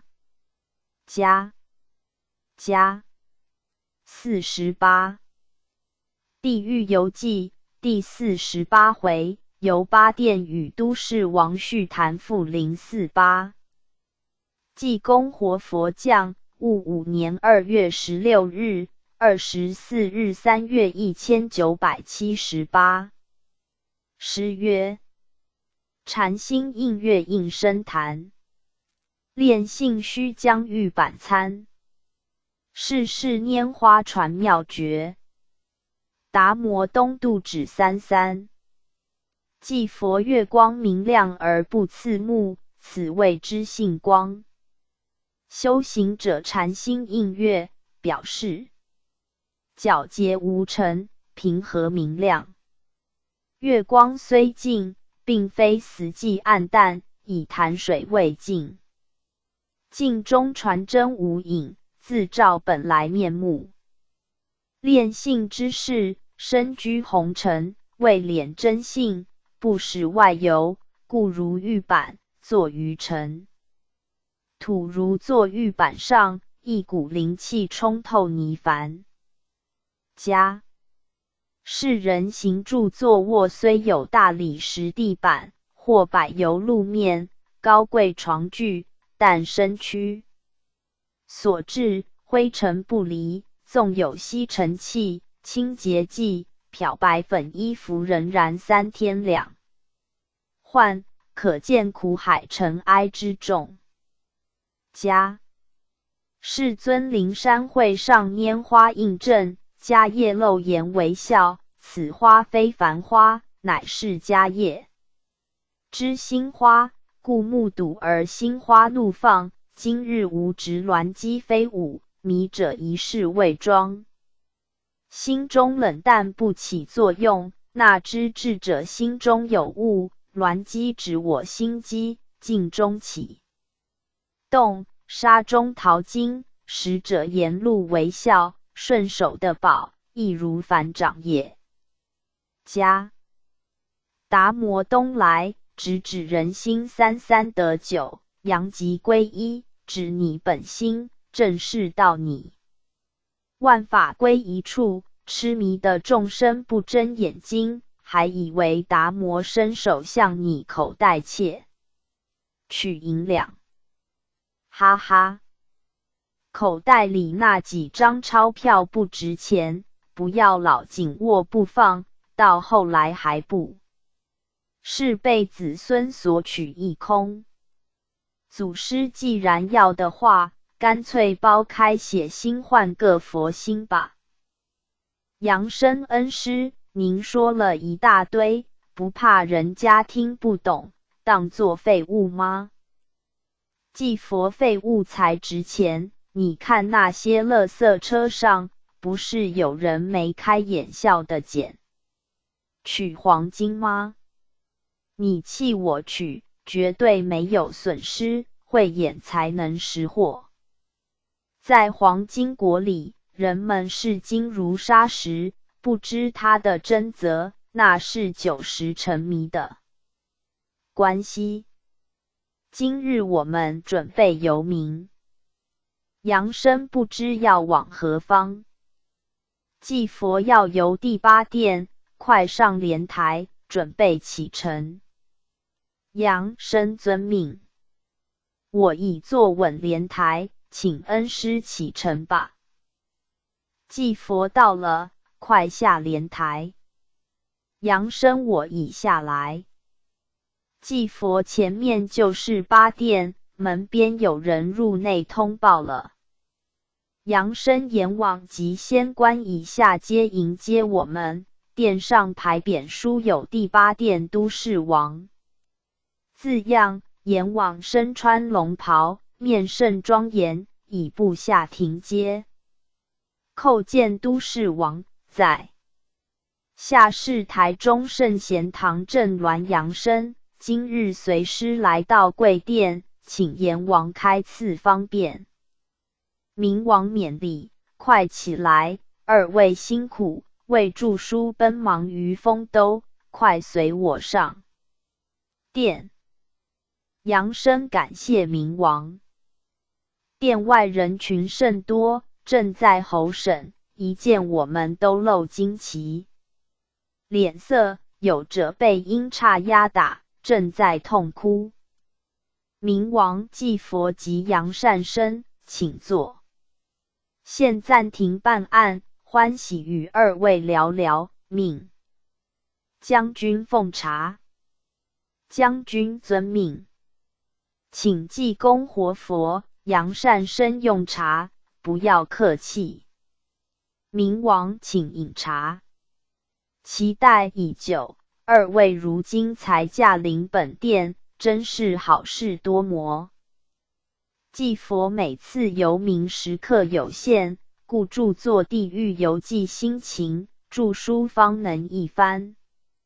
风顺虽慢但稳，乃是大器晚成，有劳民望了。扬声我们师徒到地府，受明王及众仙官之照顾，内心甚是感激，只是自觉无何长进。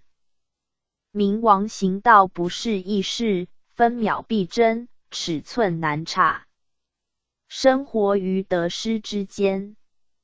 如无法时时把握住，到心一放松，即找不到它了。不要自责，如能捡回失误，自然没有损失。能握往这颗道心，走到人生道上的尽头，那么才是属于你自己。扬声明王今言拜寿，今日由名列此，请明王介绍第八殿情形，以启示众生。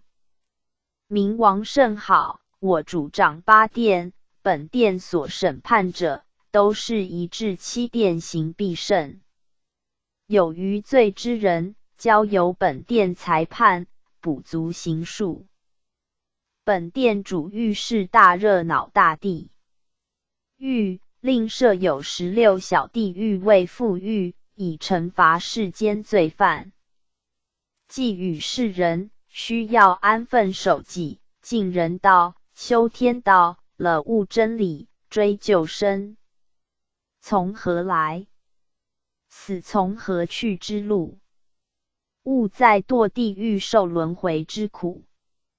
扬声我有一个问题请教明王，许多人问我，为什么罪魂的姓名与详细地址，不详细公述，以记载地狱游记？如能这样劝示效力更大。因为现代的世人专门讲求实证，没有可稽查资料，恐信服力较弱。盼明王能对此事加以说明，以示群疑。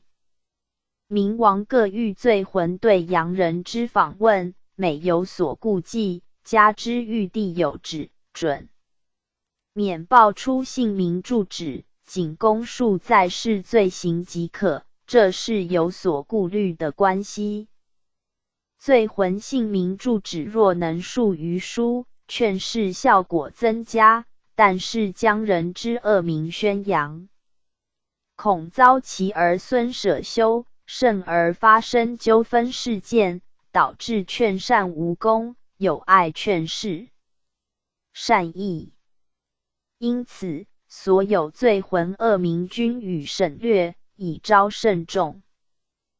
既佛君子仍然是君子，小人枉自谓小人，犯罪者不必问他姓名往旨，先居不再说。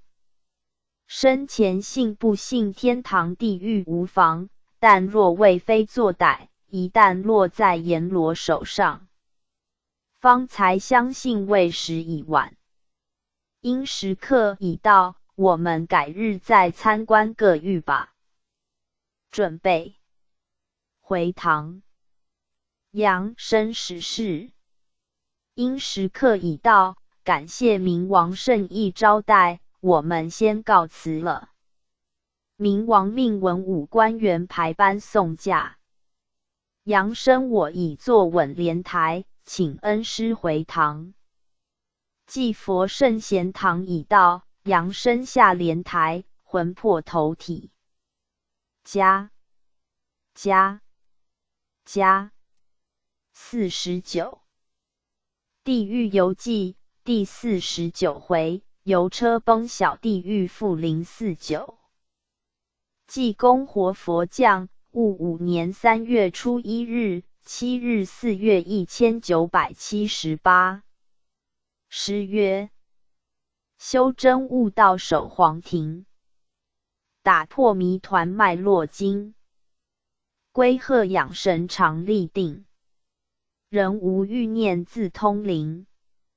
黄庭指身体黄庭经及身体经。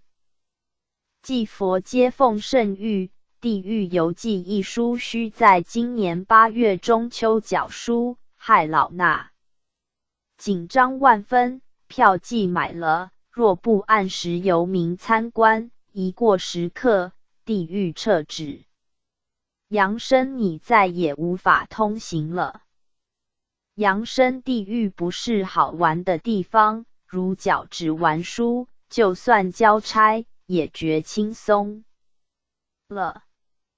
既佛无债一身轻，欠众生的债务若还清，落得清闲。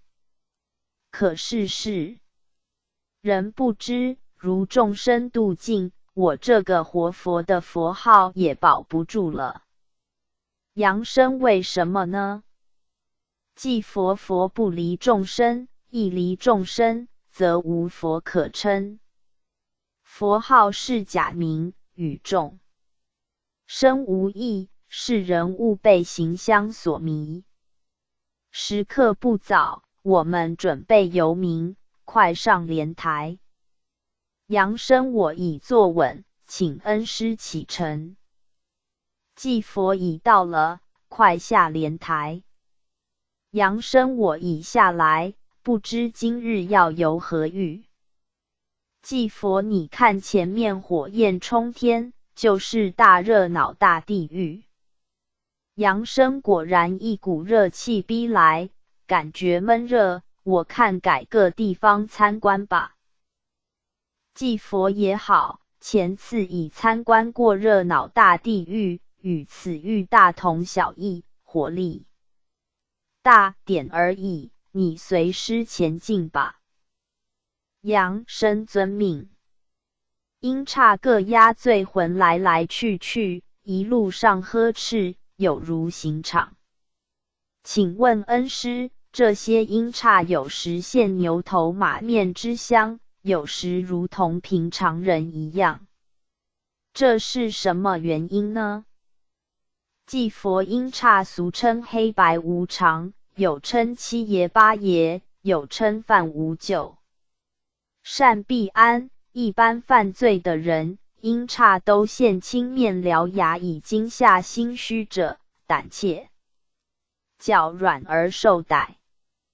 若是无罪的人见之，约看无妨，相见并无干碍，所以有云不做亏心事，三更敲门心不惊。如阳间犯人看见警察，好像遇见犯无咎，善必安，吓得粪尿直流。警察携有手铐、枪支，黑白无常亦携有铁链、刑具。安分守己者见之，心安理得自然对警察视如保姆可亲，反之通缉犯见之矣。为煞星降临，先逃未妙。故善人不怕阴差，恶者见之心寒。已到车崩小地狱，我们进入参观。将军何方神圣？为何带洋人闯入地狱，不准通行？祭佛我是济公，奉旨带洋人前来参观地狱，以劝化世人，快入内通报，不可为止。将军原来是老和尚济公活佛，我因不知缘由，请稍待，我先进去通报。杨生他们不知我们要来吗？祭佛临时决定，所以将军不知。将军得罪二位，请赦罪，狱官已代班出来迎接您们。狱官欢迎祭佛及杨善生驾到，怠慢之处，请宽恕，不知二位前来本狱参观，失迎，快随我们入内吧。杨生感谢狱官，看见狱内罪魂惨情，各被车子压得粉碎。狱官本狱为车崩地狱，凡一殿至7殿受刑毕的罪魂，有者在交来本狱加刑，以受足数之刑罚。杨生这些车子两轮凹凸不平，4钢刀尖利，车前以4只驴子拉车，罪魂被压仆于地上，驴子被打，飞奔前进，罪魂一声哀叫，已被压成肉酱，可怜兮兮。祭佛你看这些肉酱，一经烈风吹过，又复原形，再接受另一次的刑罚。杨生不知他都犯何罪。狱官奸淫不孝、杀人害命者，经各殿之刑罚后，甚多在交来本狱受车崩之刑。本狱用意乃在整刑，因世人犯奸淫不孝、杀人害命，都是失去人格，故再来本狱压成肉酱，重新制造也。祭佛因时刻已到，知悉车崩地狱用意，世人须忏悔神前，凡犯有罪过，从此改头换面，重新做人，自可免受车崩之刑。杨生准备回堂。杨生感谢狱官及将军之引导，因时刻有限，先告辞了。狱官命众将军排班送驾。杨生我已坐稳，请恩师回堂吧。祭佛圣贤堂已到，杨生下莲台，魂魄投体。加50地狱游记第50回，由断之小地狱复050。济公活佛降，戊午年3月初6日、12日4月1978。诗曰：土豆落花方的人，神仙面目现天真。无情下种因成果，有意修身反不仁。祭佛土豆花蕊不枯谢凋落，则果不生，故称之曰落花生。反本还原之道，则在其中矣。死里逃生，方未生；若生里就死，则死无可救。一的必有一失，此为轮回之理。良小无猜，天真无邪，乃是天仙之格，可是当今世人，一旦情窦初开，男女交往，则情欲难尽，如落花生再生，永远生生死死，轮回于六道途中。所以修真之事，须守元精，以保天真之性，庶免有情来下种插柳变成因，而常使凡情债业贪还无期。本力相生，一条老命能值多少？昔世人悟之。今日准备游冥，扬升上莲台。扬升天气较热，满头大汗。祭佛汉自水中来，无汗道不通。扬升怎么说呢？祭佛无口，不能说话，还是慢慢体会话中话吧。我们复阴府去。扬升遵命。祭佛已到了，快下莲台。阳生阴府较为寒冷，与阳间不同。祭佛那当然，阳间属阳，阴府属阴，此乃一定之理。阳生今日来到此的，来往行人不少，都是阴差压罪魂前进。各就其职，前面来了一班人马，似迎接我们。祭佛是的。今日我们游断之小地狱，前面人群就是该狱官。即将军，你快向前参礼。扬升参见狱官及将军，我乃台中圣贤堂圣地门下扬升，今日随祭佛前来贵狱参观，请多指教。狱官免礼。欢迎济公活佛及杨善生驾临，贵堂奉旨著书，功德浩大，地狱游记，如果着臣，应赠劝世，各得其功，且可超拔。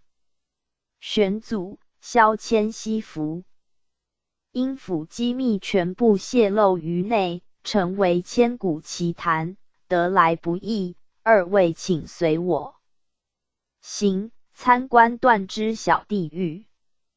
扬升感谢狱官，狱内已传出刑犯哀声，哦，囚牢如广场，罪魂被压跪于地上，鬼卒阴差持利刀，先将罪魂左膀砍断，一声哀叫。继之，右砍右绑，人已跌倒，再将二腿一一砍断。闷得鲜血惨不忍睹，请问狱官贵欲用此刑罚，他们所犯何罪？扬升断肢之刑，惨痛无比，世人不少身有完美四肢，却是不行。好事专门用在杀人害人之徒，故死后除受各狱刑处外，尚要交来本狱做最后之处理。凡不忠不孝，将扬大道，以手杀人，以刀笔害人，以足伤人或走入歧途，一生从不回头，死后除按所犯之罪，交各狱受刑外，罪后须再交由本狱修理之。祭佛当今世上窃盗甚多，盗名、盗利、盗卖、盗物、盗色、盗命，每日都在发生。凡事不按公、不按理而得之，假到手而收入，死后只好请鬼卒道你双手，越轨、越礼、越界等不按部就班，投机取巧之辈，贪小便宜，喜走捷径歪路小道，死后亦请阴差砍断这两只黑脚。因时刻已到，断之小地狱参观至此就可。狱官世人有者不信地狱，为何不悟阳间监狱所关的都是投机取巧，喜走捷径之辈，其三步作一步，那有不跌倒之理。要一，口气吞下2个橘子，不窒息才怪。2位著书辛苦，欢迎再次驾临。杨生因继佛恩师之催促，只有告辞了，多谢御官及诸位将军。御官既要回阳，无法挽留，命众将军排班送驾。杨生我已坐稳莲台，请恩师回堂吧。继佛圣贤堂已到，杨生下莲台，魂魄投体，回家返回主网页 back home。第9殿第51回，游第9殿拜会平等王。第52回，游热游见生小地狱。第53回，游子赤毒蛇钻孔小地狱。第54回，游阿鼻大地狱。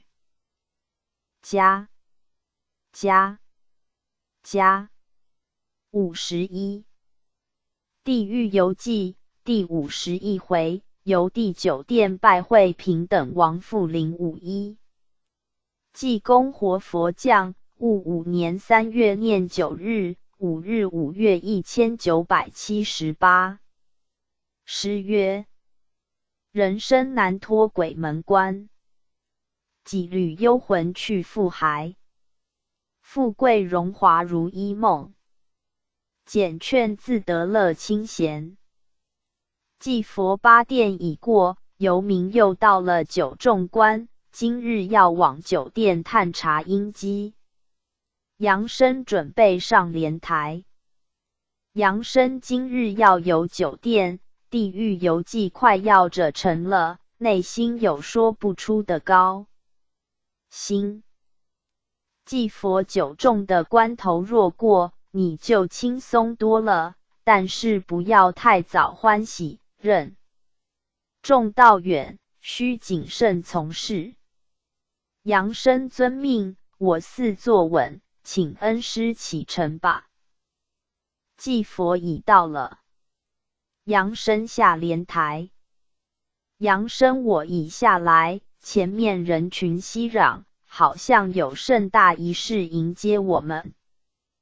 继佛9殿平等王早闻我们今日来访，故特别安排迎接，要为我们启程。你看，锣鼓声音震耳，各式乐器演奏迎接曲。杨生此曲好像民间古典音乐的南北管调。继佛正是。杨生听说有仙乐响起，是人登仙之兆。有这回事吗？继佛有的，凡是世人修道功果完满，丹书来诏要归仙者，耳边必闻仙乐，不过非大功大德者，上天没有此般殊荣对待。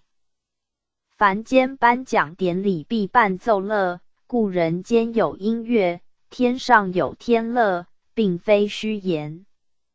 如果在世无恶不作，死前一定常闻鬼哭之声，或所恋之响，遇此，则归途堪虑，乃是受阴差逮捕之兆也。我们快向前行进，9殿官员已排班等候。杨生参叩平等王及诸位仙官，下身是台中圣贤堂圣地门下，奉命与继佛恩师游民著书，今日到此，多谢厚礼，请赐方便。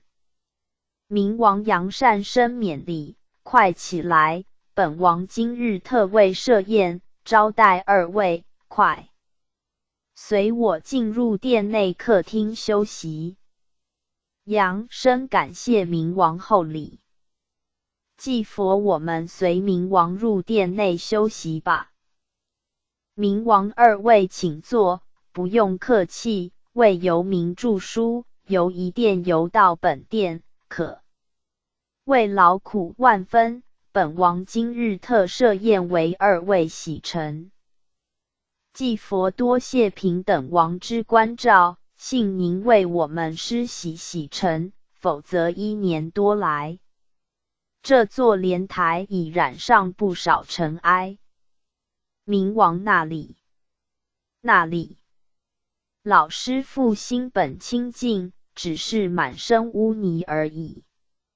莲花出于污泥而不染，本性洁净清高，只怪那2条反脚跑错了地方，故要清洗一番。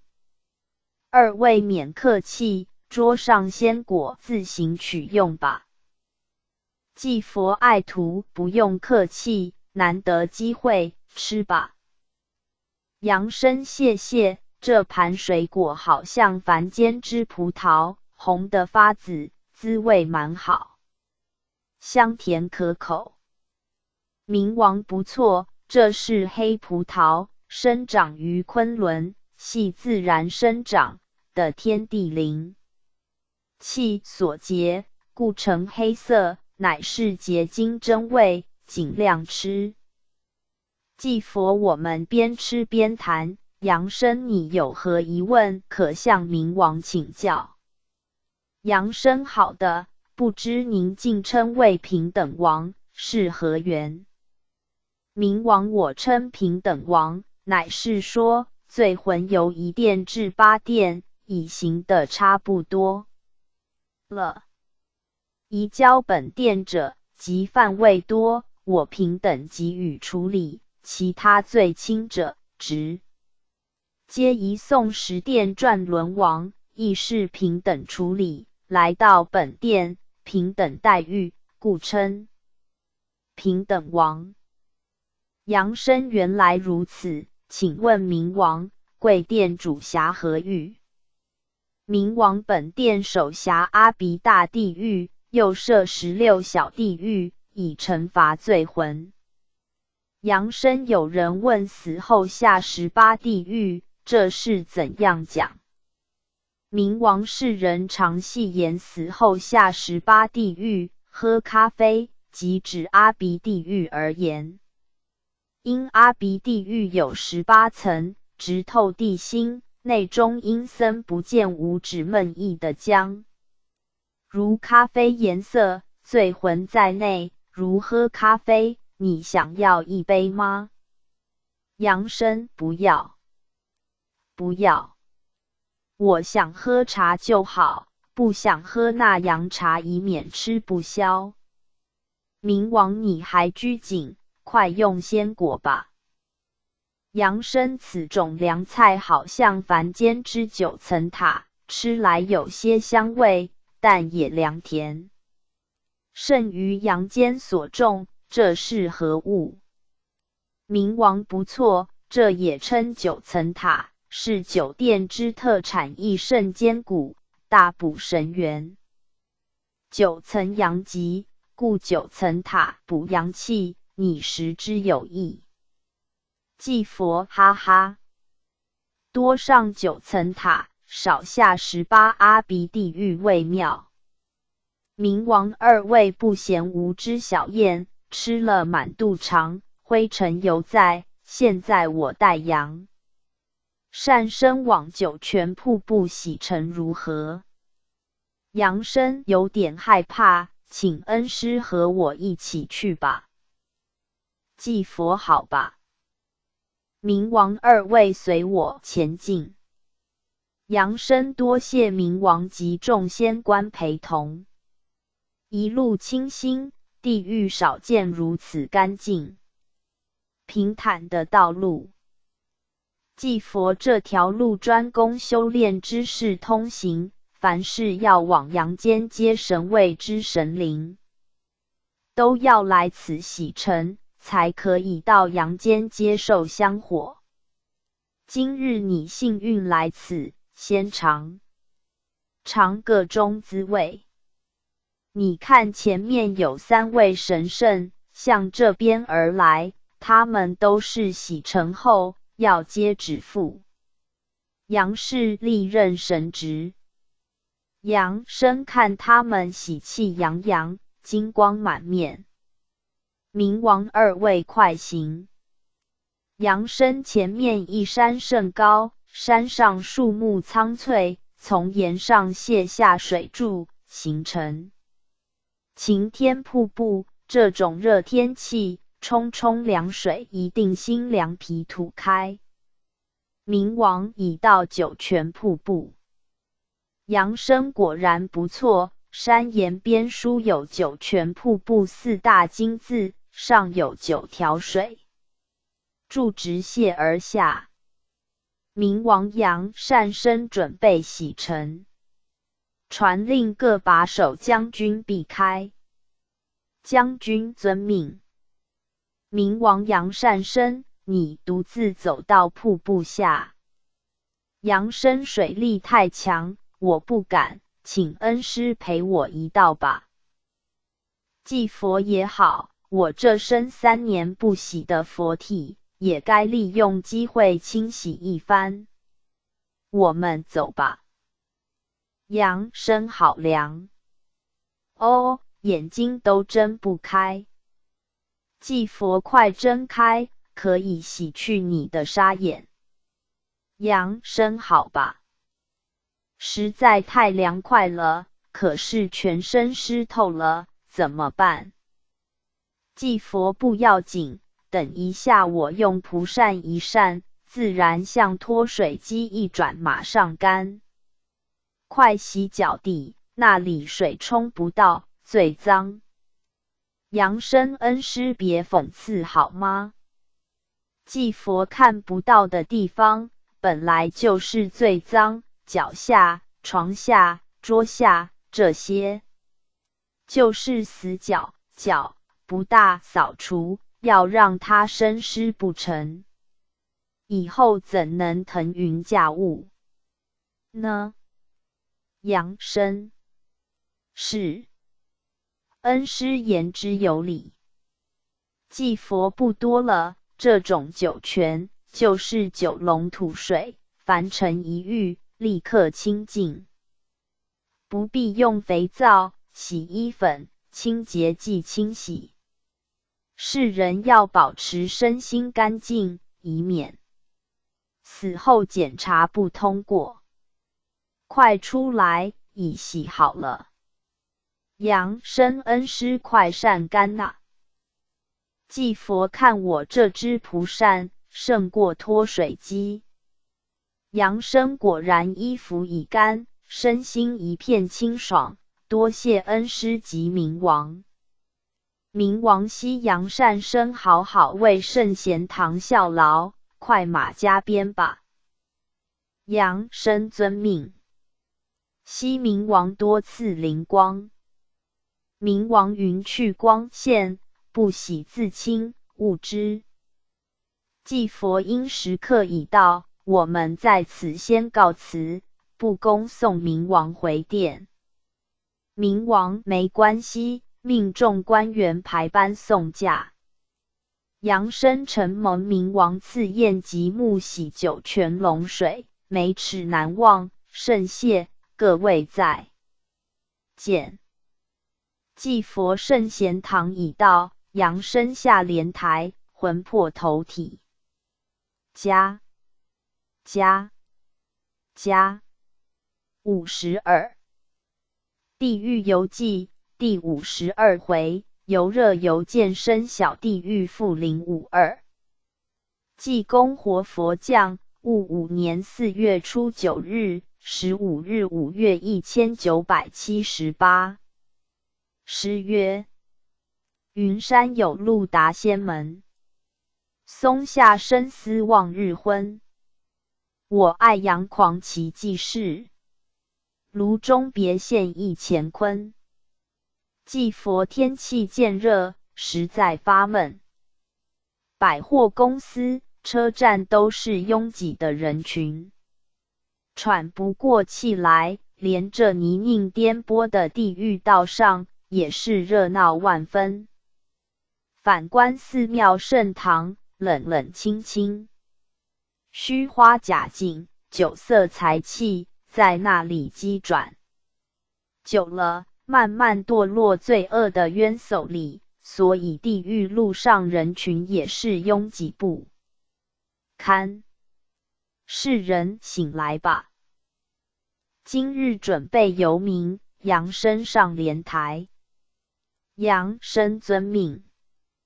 我已坐稳，请恩师启程吧。祭佛已到了，扬升快下莲台。扬升前面来者是何方神圣呢？祭佛他们是热油剑生小地狱之狱官及将军，正来迎接我们。扬升原来如此，叩见狱官及诸位将军。狱官免礼，二位奉旨前来，欢迎莅临参观。扬升甚谢。阳间许多公司工厂门口都挂有谢绝参观字样，您们却表欢迎。祭佛哈哈，工厂种地，闲人不可进来。地狱无门，不欢迎人来。但是世人不看清楚警告标示，仍然横冲直闯，难怪他们到这里来，便头破血流，呼痛不止。狱官祭佛言之有理，不欢迎你去的地方，少去为妙，否则堕落陷阱，悔之莫及。今日我们是欢迎您来，请放心。本狱为热油健身地狱，属地酒店所管辖，请二位随行参观。扬升多谢狱官开示。狱内一片叫声，闷得大釜滚油，好像要炸油条一样，釜下热火通红，鬼卒忙着加油加火，醉魂被缚于柱上，油釜在旁，热油翻腾，鬼卒用冷水冲洒在滚油中，一时火花，热油四溅，喷得醉魂体无完肤。本以赤身之体，便服水泡，每人哀惨呼喊，情景堪怜，不如他们都犯何罪？狱官我代一、二位恭恕口供，以劝世人。扬升甚好。狱官已押出，醉魂听指这二位是济公活佛及阳间台中圣贤堂。扬善生奉命下地府采取阴司案证，快时招出生前作何不当。醉魂说出来很羞愧，我生前以卖墨弄文为生，心想写出正当书，即销路有限，不如写作黄色小说出售，可获暴利。从此暗中写作，应卖得利甚多，不过生前与妻失和离婚，晚年的半生不遂之病，也算恶报应。死后被阴差押来地狱，在孽镜台上显出不法实情，经各殿严刑、割心、斩首等等之处罚，现交送酒店，判入热油健身之刑，每日痛苦叫唤天地赦罪，仍然无人同情。寄语世人，切勿写作淫书害人，免得像我今天不见天日。狱官淫书害人不浅，世上青少年不少观看淫书染上手淫恶习，或步入花街柳巷，甚至强奸杀人，遗毒万世。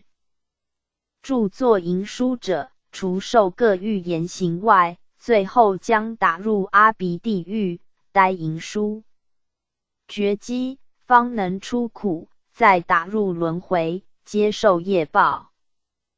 第二位罪魂，快说出生前作何罪业？罪魂：我生前开设影社，技术不错，但生意不佳，后来受朋友知。幼儿暗中从事设置春宫照片贩卖，赚取暴利，后来东窗事发，被警方逮捕判刑。一生中只犯此罪，死后经各殿严刑拷打，今又交来此狱受罪，有苦难当。狱官凡是著作营书，拍摄春宫照片，流传春方制造春药，代为印刷营书或书摊代为贩卖，罪业同担，因私判刑最重。淫为万恶之首，此被用斯文扫地，虚作假情，无病呻吟，污人灵魂，罪大恶极。世人更不可观看此类污秽不堪之书及图片，以免使灵性沾污。三尸神之震怒，造下恶因。祭佛今日时刻已到，我们准备回堂，多劳狱官指教。杨生拜辞狱官及将军，感谢惠赐方便。狱官免客气，命众将军差役排班送驾。祭佛圣贤堂已到，杨生下莲台，魂魄投体。加53地狱游记第53回，有子赤毒蛇钻孔小地狱复053。济公活佛降，戊午年4月19日，25日5月1978。诗曰：忏悔能消罪业因，尘埃洗净动元神。天堂只纳修真客，地狱专营作恶人。祭佛天堂仅可容纳修真学道、行善积德的好人，地狱却相反，专门迎接作恶多端地歹人。两处地方不同，所欢迎的对象也就不同。如赌场开门欢迎志同道合的赌徒，如你对赌不感兴趣，那些把门将军严禁你越过雷池一步，足证你生前的兴趣所向，死后的去路也是如此这般。今日准备游民，杨生上莲台。杨生遵命，我已坐稳，请恩师启程吧。祭佛已到了，杨生快下莲台。杨生，今日我们到这里是何的呢？祭佛，你看狱官由前面排班迎接我们，他们是子赤毒蛇钻孔小地狱之官员，快进前参礼。杨生参拜狱官及诸位将军。狱官免礼。今日奉命迎接二位到场莅临，请随我们入狱参观吧。杨生感谢狱官厚意相待。哎呦，狱内闷地是大蛇，看来令人害怕。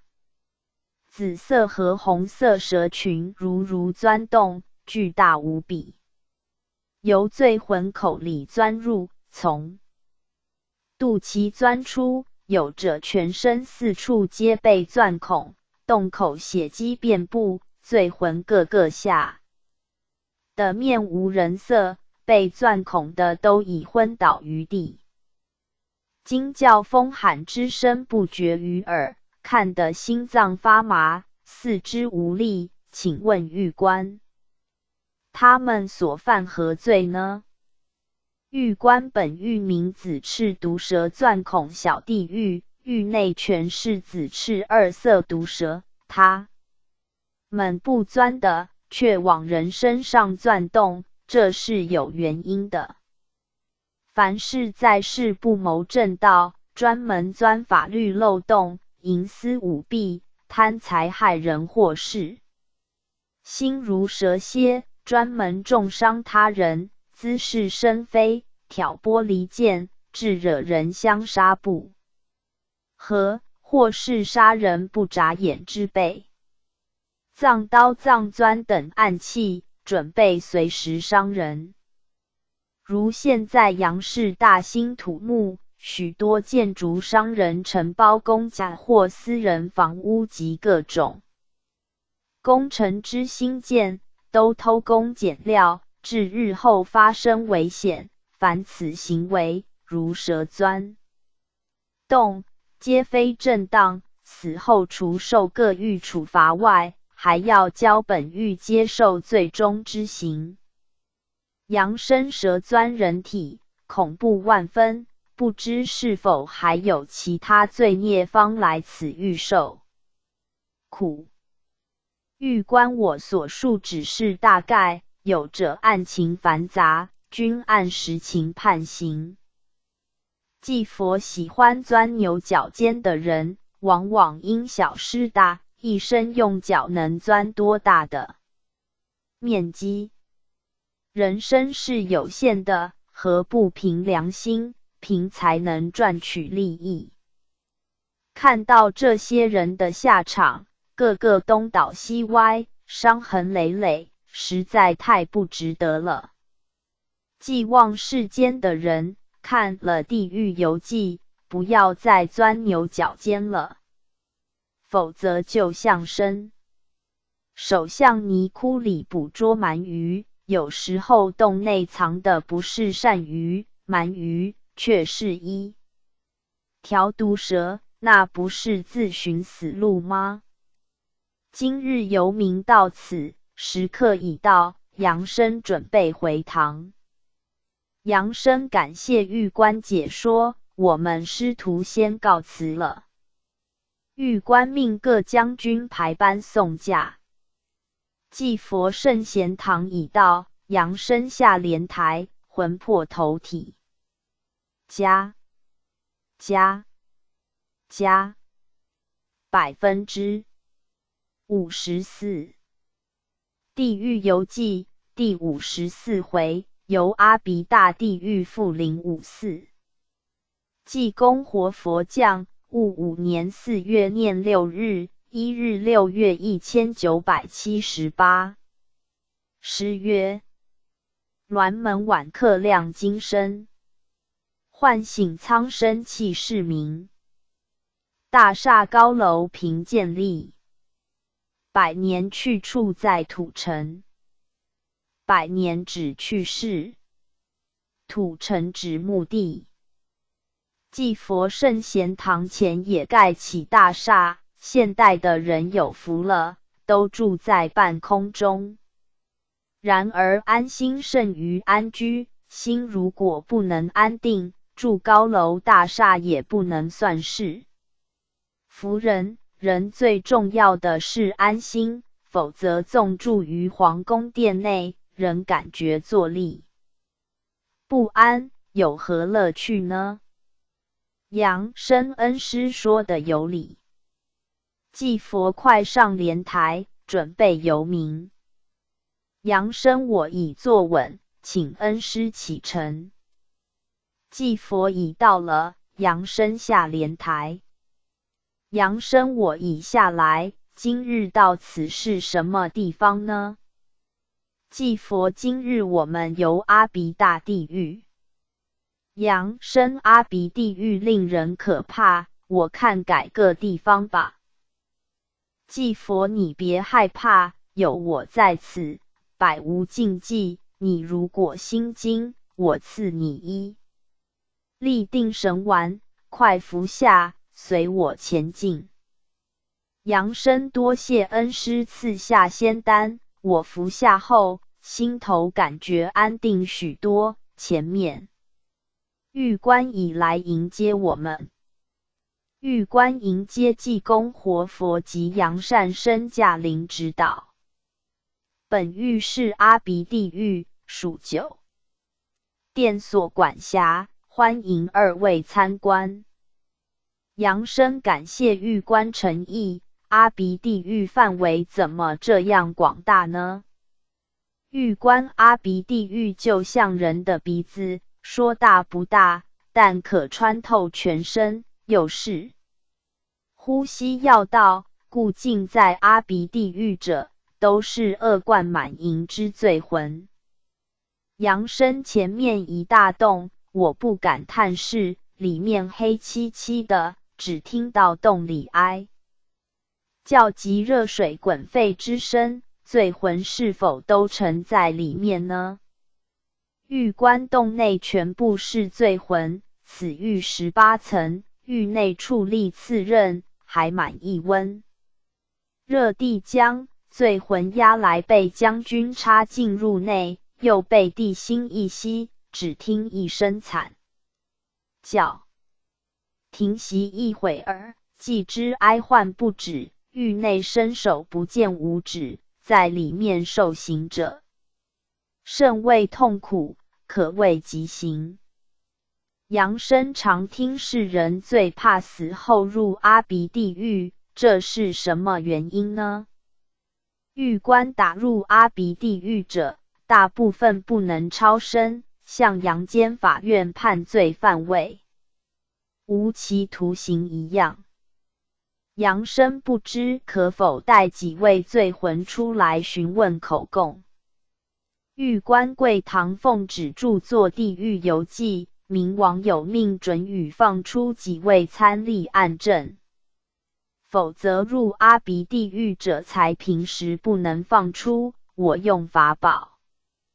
你看此宝，向狱内一照，大放光明，全部刑具停止运转。将军快提几位罪魂上来。将军遵命。已押出。扬生个个受伤累累，满身泥浆，血迹，两眼突出，已不成人形，甚是可怜。祭佛我略施法力，使他们神志清醒，减轻身上痛苦，以便供述案情。扬生恩师妙法无边，果然他们7分像人，3分像鬼，已可以讲话了。狱官2位大师在此，你们快自述生前作恶事情，以便劝化洋人。罪魂我生前犯不孝之罪，平时游手好闲，如伸手要步道前，就破口大骂双亲，有时还拳打脚踢，一生不尽孝道。死后经各殿刑罚，又被判入阿鼻地狱，永不超生，恳求2位大师替我求情，只要能脱离阿鼻地狱，转世做牛做狗都甘愿，这里太痛苦了。祭佛百善孝未先，不知奉养双亲，还施于拳打脚踢，可恶至极。因律对不孝者，列为不赦之罪，我没有办法。狱官世人有者为婚姻、财产之私利、私欲而被判双亲，不加孝敬者，如不速改过，阿鼻地狱有份。第2位，快述之。罪魂我生前贪淫好色，数次强奸良家妇女，并诱拐寡妇及与所认干女儿发生暧昧关系，可谓享尽其人之福。纳之死后受尽种种苦刑，最后被判入阿鼻地狱，永不能超生。请师父救命，如能出苦，甘愿做你的犬马。祭佛我不用犬马，生前好色贪淫，不走正道，万恶淫为首，落在阿鼻忏悔吧。狱官第三位，快供述生前不法行为。罪魂我在世，专门伪造西药、洋酒、味精、米酒、绍兴酒等药物食品，以贪取暴利，赚钱甚多，因不凭道德取利，故被判入阿鼻地狱。请济公活佛向阎王求情，放我出来，来世我做人一定安分守己，以良心赚钱。济佛制造假酒、伪药，罪恶最大，不顾道德、人命，这些东西一入人口，如饮毒药，害人不浅，良知既失，判你入阿鼻地狱。饮的江水可以解毒，滋味如何，自己晓得，我无能为力。狱官第四位罪魂，快自述在世作恶情形。罪魂我生前专门做走私生意，并吸食、注射毒品，上瘾后为支出巨大费用，便暗中从事贩卖毒品勾当，一生害人不少。死后阎王大怒，判我永进阿鼻地狱，在此每日受苦难当，后悔深。前罪恶贯满，现在已无药可救了。济佛走私违反国法，贩卖毒品危害人类，阳法不允，应律不赦。凡是在世走私或吸食、贩卖毒品，罪大恶极，如有犯者，须速速放下屠刀，改过自新，否则死后一律打入阿鼻地狱，万年不能超生。狱官四位供述已毕，希望天下苍生阅读地狱游记后，以前如有犯过者，从此改过自新，准予宽赦之，希众生速速回头觉醒，切勿贪一时之利欲，而自堕穷途末路。祭佛时刻已到，我们准备回堂。扬声告辞狱官及诸位将军，感谢接待。狱官命众将军排班送驾。祭佛扬声快上莲台。扬声我已坐稳，请恩师回堂。祭佛圣贤堂已到，扬声下莲台，魂魄投体。回家返回主网页 back home。第10殿第55回，由第10殿会悟转轮王第56回，由10殿参观转解锁。第57回，由10殿参观孟婆亭第58回，由10殿观6道轮回。第59回，由的府平民区第60回，由聚善所，赏善思，罚恶思。第61回，由血污的东岳殿。第62回，拜会地藏王菩萨，由记者陈开盛会。盛世拔后记。加55。地狱游记第55回，由第10殿会悟转轮王复055。济公活佛降，戊午年5月初9日、14日6月1978。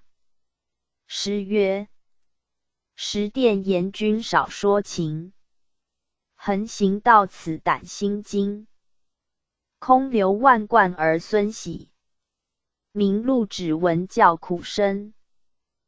祭佛游民已到10殿，地狱游记接近尾声，不过这个尾声真惨，就是10殿之转轮声音，众生被转得天昏地暗，迷迷糊糊，不知东南西北，所以众生到世间来，都忘记了前生事。故修道者须自问曰：我是谁？如果知道你是谁，那么算是得道的人了。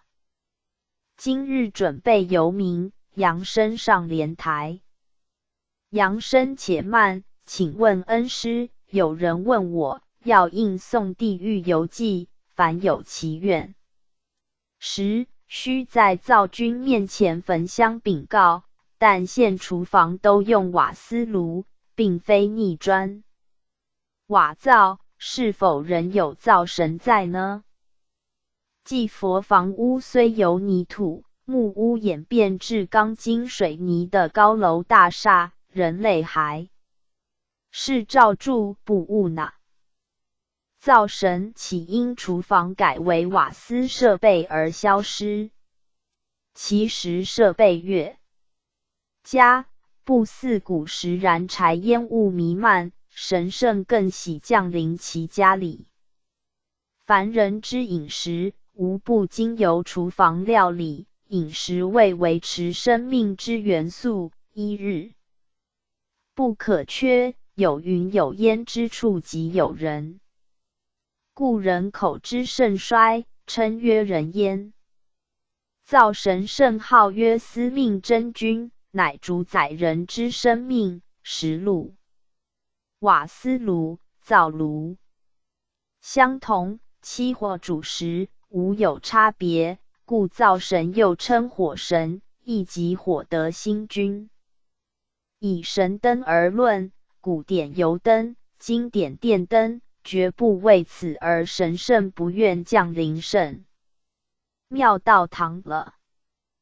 不论科学如何发达，建筑百层高楼，人之灵性不灭。神明人在你左右，灶君人在灶前也。扬升原来如此，厨房虽然设备更新，油盐米醋仍旧要用。我已坐稳莲台，请恩师启程吧。祭佛已到了，下莲台。扬升石殿面前，人群嚷嚷，似迎接我们。祭佛正是石殿转轮王带领民官及将军迎接我们，你快去参礼。扬升参拜转轮王，下身乃是台中圣贤堂圣地门生，奉旨由明者。书今到石殿，请明王赐予方便。明王免客气，你们二位由一殿到石殿，历尽漫漫名路，真是计是公身，请随我入殿休息。扬升感谢明王。祭佛因时间有限，我看不必休息，直接带扬升参观石殿各辖区。不知明王之意如何？明王祭佛之意若此，尊之就是。扬升石殿之罪魂特别拥挤，胜过其他殿府，这是何因呢？明王因本殿为地狱最终之殿府，主宰转轮，是阴府一大出入之关卡，故所有转轮的阴魂皆聚集于此，本殿业务亦最繁忙，我带你上观身台参观。扬升甚谢，此台甚高，回转之楼梯直冲云霄，爬来十分吃力。祭佛我助你一臂之力，牵你上境吧。扬升感谢恩师之提携。祭佛要上天梯不用点心力怎成？修道不求上境终不能高升。扬升已到顶端，上面如看台一般，前面只听吵杂之声，眺望一片茫茫无际，这是什么地方呢？既佛要上观生台，必经此360阶级楼梯，合一周天之数。我们在此就是天台，距离阴府甚遥，前面茫茫一片就是4大部洲。因你慧眼尚未开启，故视线有限，我抛下一粒光明珠。扬声恩师之光明珠一抛，如雾夜逢光，果然前面景色遥遥可观。面前所视如在空中俯视大地，四方之景有异，那一边似美国人所居住之地，其人及建筑物犹如电影印象一般。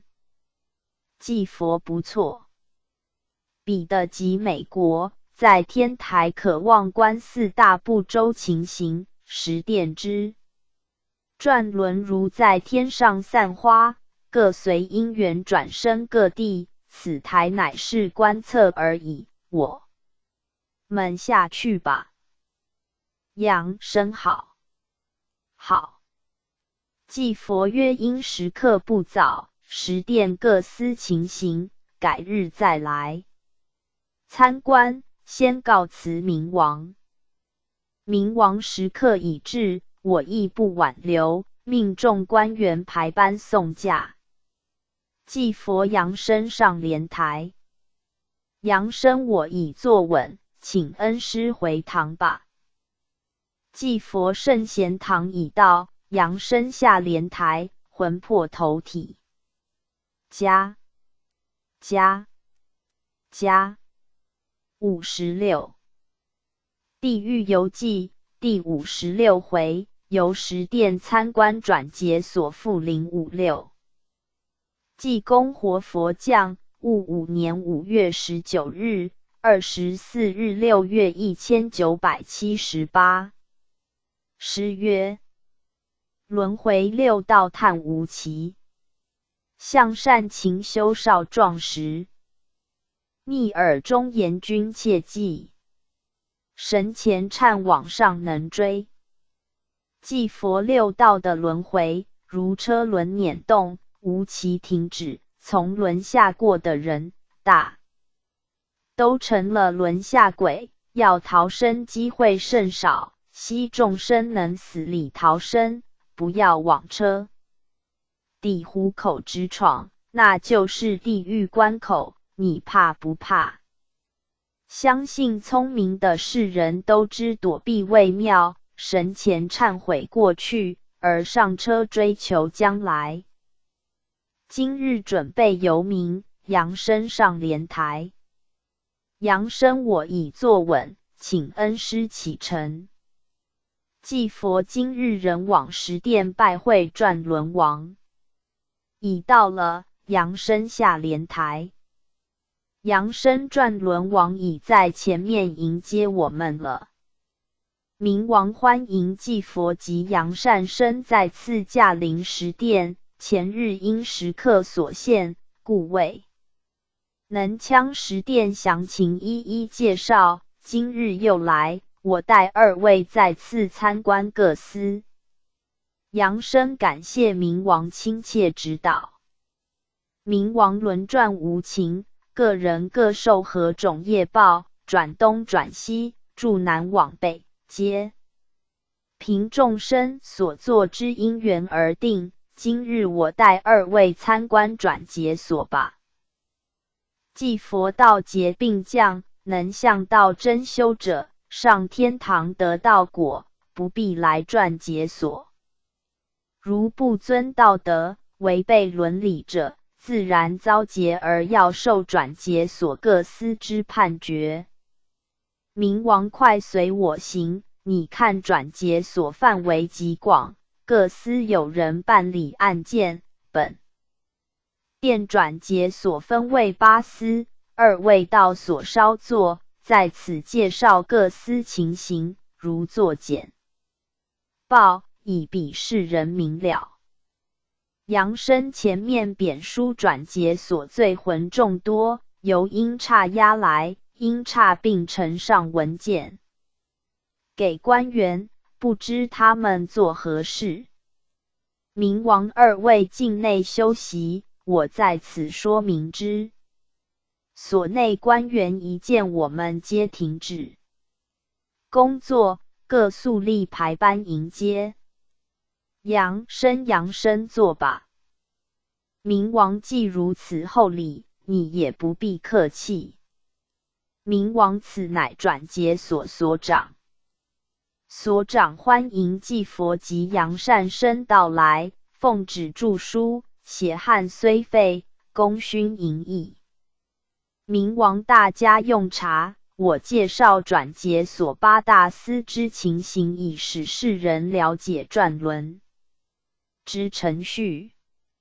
人死经当地符神，城隍因差或黑白无常带入鬼门关，相交不听。报道起，经由一殿至九殿之游历或审判，有罪者经刑罚完毕，再交本殿转轮。本殿最重要者为转节所，内分八司：一曰察验司，二曰积善司，三曰考过司，四曰恩怨司，五曰受命司，六曰支配司，七曰长节司，八曰受身司。咬验人经各殿行毕，或审查完毕，手续办好时，各魂必领凭证。销案，准备投身，先到察验司报到，查验其是否各欲手续完整。如不完整，再斥回，以防阴魂偷身。积善稽查个人善行大小，以决定其福泽之厚薄。在身若积有功德，应投身于福地位男子，长而为官或平步青云。功名显达，如富商大贾，家财巨万，或白手成家，或享祖先之福泽等，即荣华富贵于一身。若投身为女子，则配某达官贵人为妇，以享福荫等。又有因子而贵，因父母而享现成之福，皆为生前积大善功所致，是谓福报。均由该司注册施行，丝毫不能增减，此为积善司之职务。考过乃考核将投身者有无过错。若投身者应转世为人，必须考察其过恶轻重多寡。如在身有小善无大过者，出世准其衣食充足的父母必应，夫妇完全，子女奉养。功过两抵者，出世为平常之人居多，然亦有衣食父母夫妻儿女完整者，为命重劳碌，不能享庸庸之福。无功有过者，出世另遭坎坷，纵有衣食，亦为鳏寡孤独，六亲缺陷。罪过深重者，出世另受贫穷困苦，带残疾，五体不全，为痴聋盲哑，为乞丐等。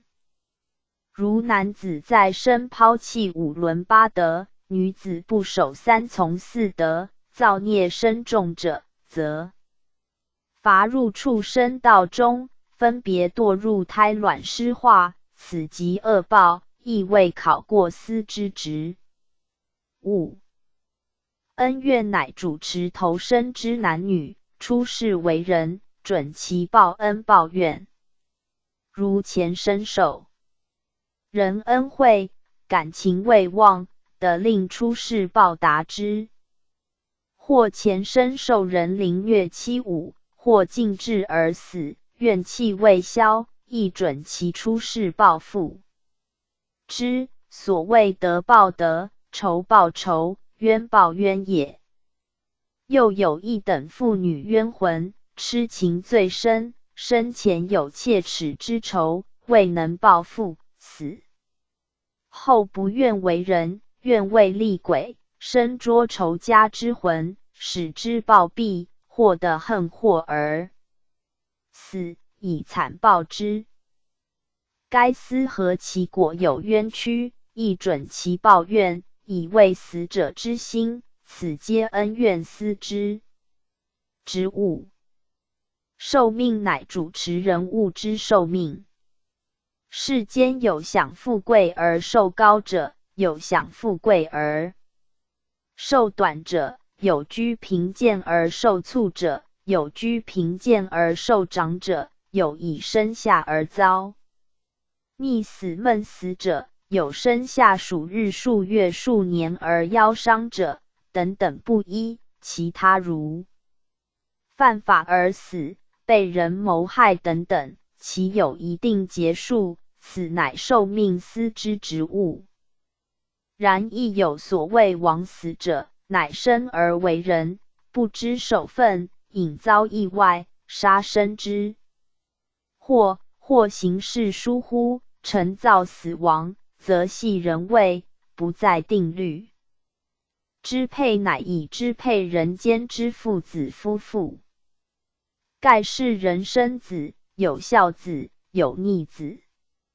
娶妇有贤妇，有恶妻，其生也有因，其合也有缘。如某甲在生，时常周济某乙，借钱给某乙，以致死未能偿还，但无何过失，的转为人身，明律判定，应令某乙投生为某甲之子矣。报之，当为孝顺客家之子，此为还债之儿女。又某甲在生，用计谋的某乙之家产，或凭事取得某乙之资财，某乙因而愤恨而死，死后诉之明王，明律批准某乙再投生为某甲之子，以破其家，生而骄奢淫逸，此谓之讨债之儿女。夫妇亦然，有娶到良妻贤母者，有娶到悍妒淫荡之恶妇者，不一而定，皆为善恶因缘之使然，前世造因，来世必受到支配报应。加一减一，丝毫不差，此乃支配司之职务。长节乃掌管人物转节而注册。如世人有大善，应享富贵己事；有大恶，应受穷苦己事。孽重者，应堕畜道己事，或能复孩人身，或不能复孩，而永堕。胎卵湿化，皆有一定之力，故云劫数难逃。至于命中享富贵者，而忽造恶孽；命中受穷苦者，而能存善心。其折除转移之机不在此限，所谓勤能捕捉，细能废食。又有3台北斗神君之监察，奏报，又奉上帝谕旨下敕明王，转敕该司注销增添，此乃掌节司之职务。受身乃掌管投身之人物，受以相当之凭证。人死，经各殿审判，要投身转世，经由以上7司注及后，交由受身司办理授权受身事宜，各领凭证投身。投身为官者，领印信篆轮；为士者，领文笔；为商者，领算盘；为农者，领厨具；为工者，领工具；为走引飞禽者，各领其皮毛投身。各行各业，一时一机，各有不同之凭证，领凭才能投身，此乃受身司之职务。以上八思乃是众生投生转劫之领凭，盖一入轮回，即算结束，故称转劫。因时刻不早，轮回情形，后日再详细观之。既佛时刻已到，准备回堂，多谢明王之解说。扬声劳烦明王费神解说，先告辞了。既佛圣贤堂已到，扬声下莲台，魂魄投体。加57地狱游记第57回，游十殿参观孟婆亭复057。济公活佛降，戊午年5月念6日，1日7月1978。诗曰：十殿游玩公1元，书财印送广流传。宝书价值灵之贵，教化人心观圣贤。继佛游民以至十殿，2年来，诸生护法协助著书，外人心想。在这里罚站有什么意思？其实站者即是立正，乃是为人处事机。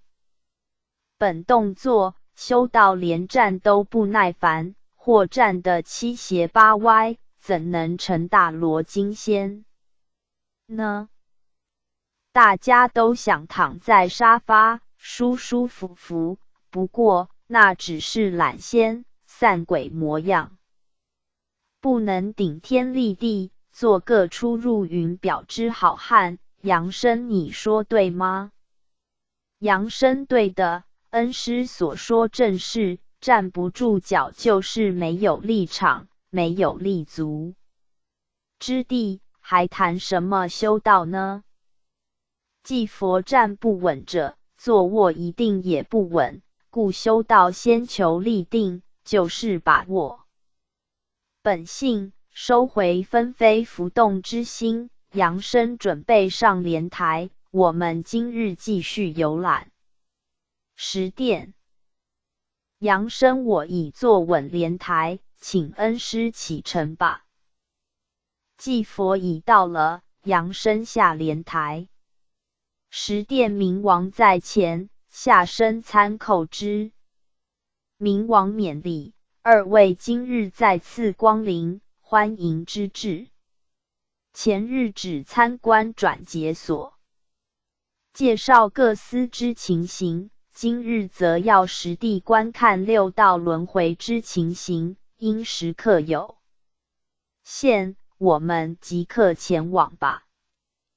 扬声感谢明王厚礼及众官员之引导，已到前日来过之转劫所，人群甚多，不论东洋西洋各国人种都有，他们都是准备投生吗？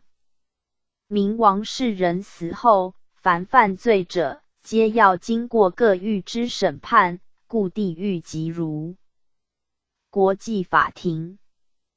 各种人士转轮投生皆需领凭，如阳间出国要办理护照相同。扬声已到受生司，这里人群更多，拥挤的好像车站候车情形。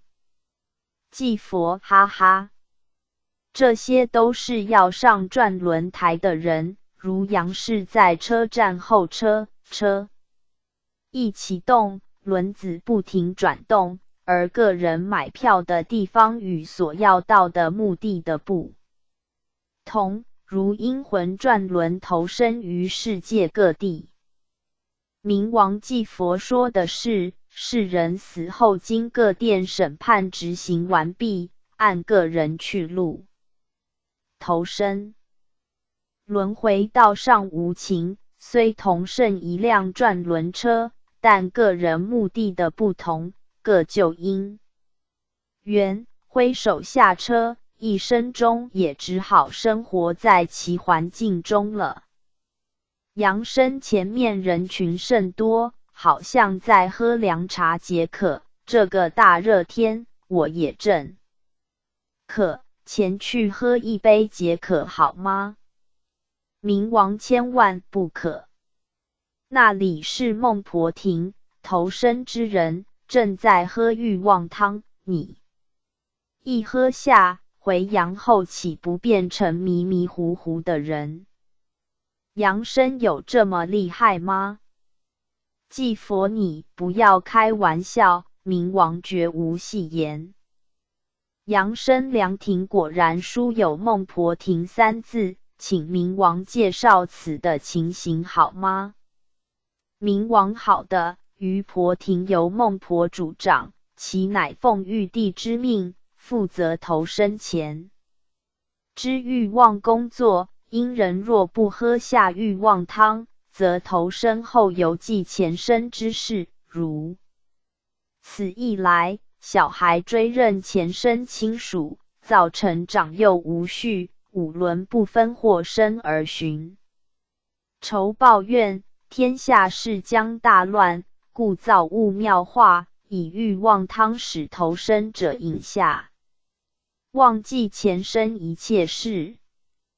此汤有甘辛苦酸咸五味混合，故喝下后不知东西南北，迷迷糊糊乱闯，而自堕入于六道书回。祭佛，此种欲望汤就是迷魂汤，喝下后神魂颠倒，凡间亦有此物。阳生我未曾听过。祭佛，就如酒也。你看喝酒过度的人，东西南北往往走错路，甚至跑错家，如失灵魂一般，如此才能打入轮回。否则要投身恶道的人，谁甘愿前去呢？酒醉的人，大海敢跳，轮下敢闯，水火不怕，何等胆大！其在不知不觉中堕入轮回而不知，一旦酒退醒来，已是隔天了。正如投生转世，一旦醒来恍然隔世，已在另一个天地之中。阳生既然欲望汤有这般妙用，世人死后谁也不喝了。明王，你有所不知，阴魂经各殿审判后，到此已是饥可交之，有10殿已残接近阳间，于婆亭外又有一种热气逼人，凡是阴魂到此，都想进入亭内饮凉茶解渴，那有不自投罗网呢？如炎热的夏天，你行万里路，必觉口渴异常，在尽头处有一凉亭，又备有凉茶免费供应，那有人不抢先喝呢？有者一杯嫌少，还猛灌不止呢。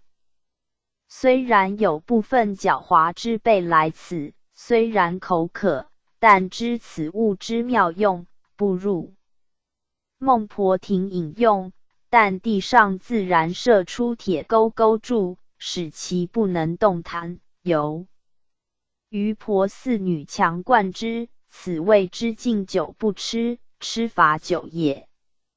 阳生既然饮下此汤，渴望前生之事，为何现在世间小孩已出世，即比以前聪明懂事，是否此汤品质有差呢？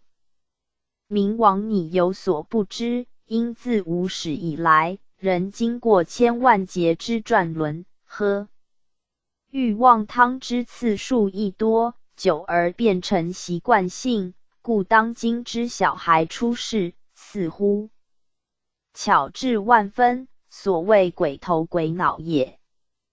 此乃是喝此汤多次，渐成习惯，故其头脑灵精，但是此亦非好事。你看上酒瘾者喝下一打亦无醉意，这是麻木不仁。故世间不仁不义的人越来越多，而太过精灵之人容易走入歧途。所以巧智又有何可喜呢？杨生原来如此。祭佛时刻已到，6道转轮情形下期再来参观就可。杨生感谢明王指点迷津，开示甚多妙理启化众生，难得。先告辞了。明王既然要回，我亦不留，悉在驾临。祭佛杨生速上莲台，准备回堂。杨生我已坐稳，请恩师回堂。祭佛圣贤堂已到，杨生下莲台，魂魄投体。加58地狱游记第58回，由十殿观6道轮回复058。济公活佛降，戊午年6月初3日、7日7月1978。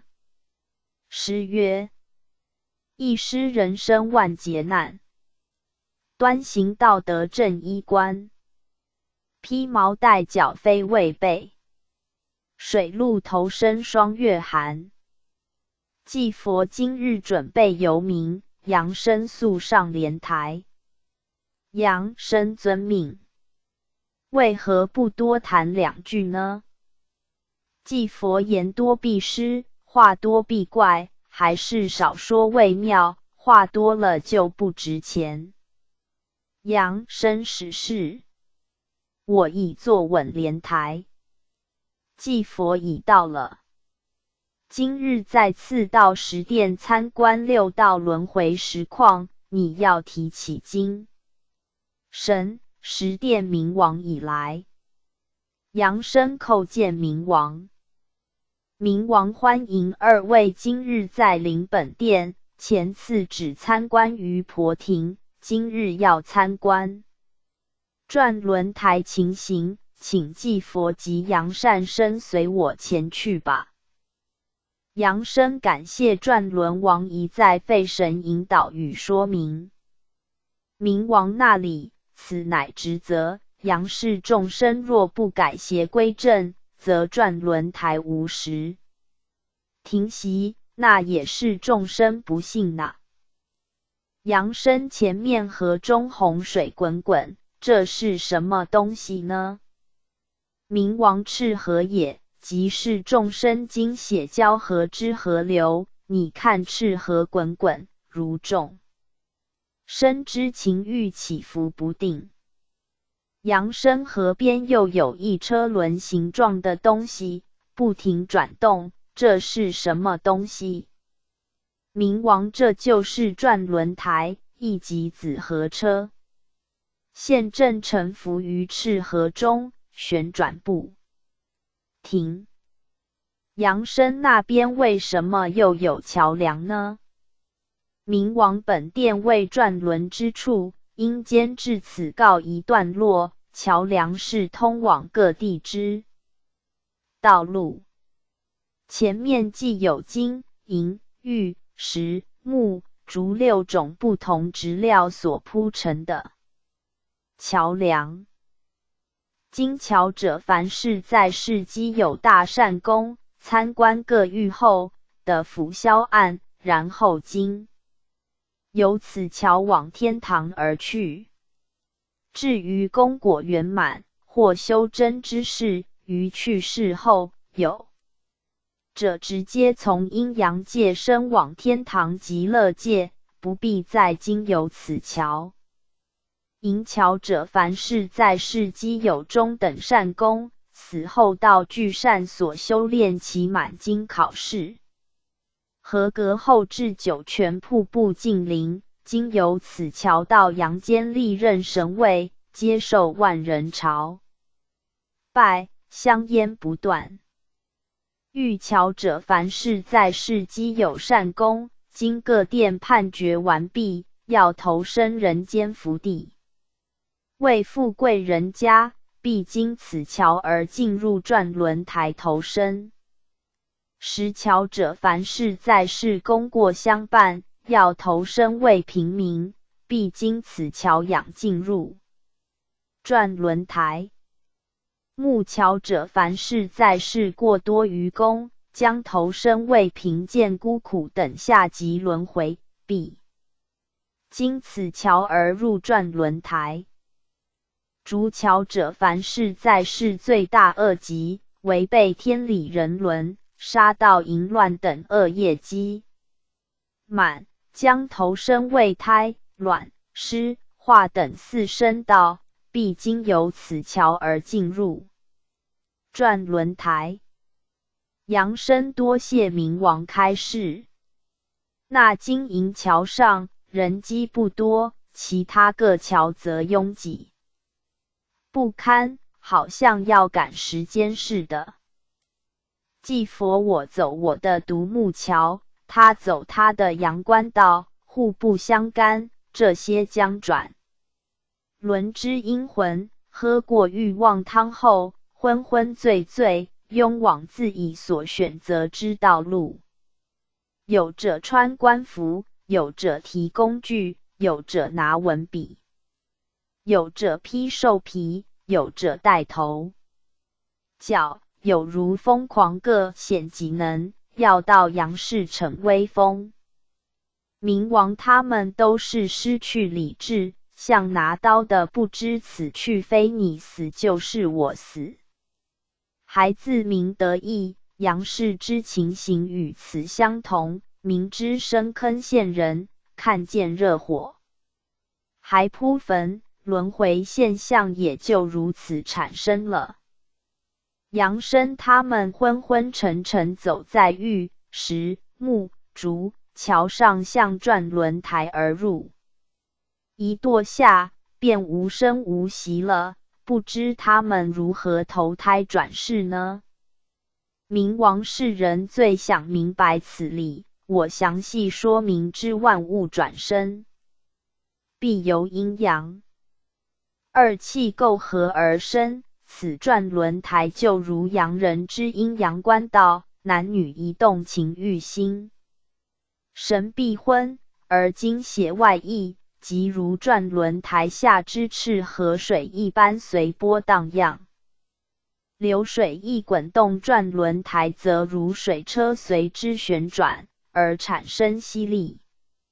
这些阴魂迷糊糊随其因缘被吸入转轮台内，亦就是人类之母体，故精血构合而怀孕，灵性已附在胎中。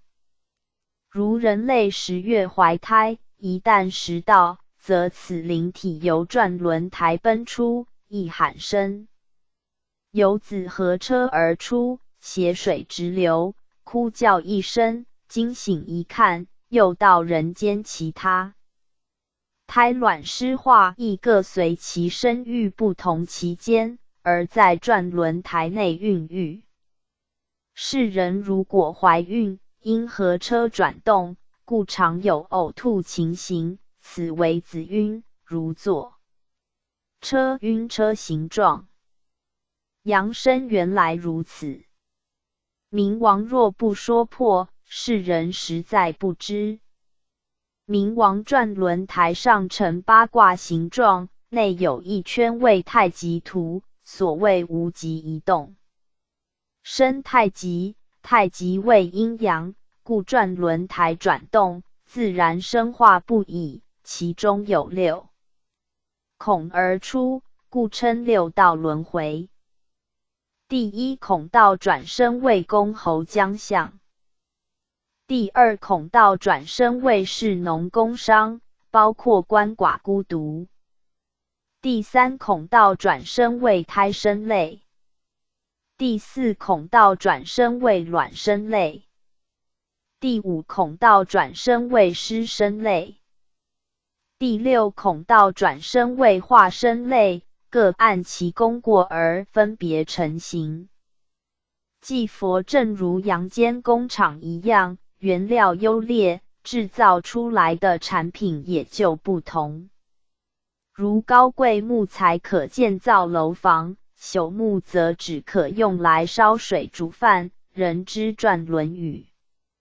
此相同，前世具有善根，转世也就有好的出路，所以众生品种需要好好改良，才不致生出一个恶人来。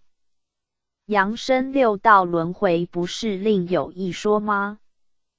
继佛六道又有一说天道、人道、阿修罗道、地狱道、恶鬼道、畜生道等六道，这是一种按级分类，天道及天堂道，包括仙佛圣神在内，均属于天道系统。他们成道正果后，不必喝欲望汤，在经由转轮台而上升天堂，此点息众生了悟之。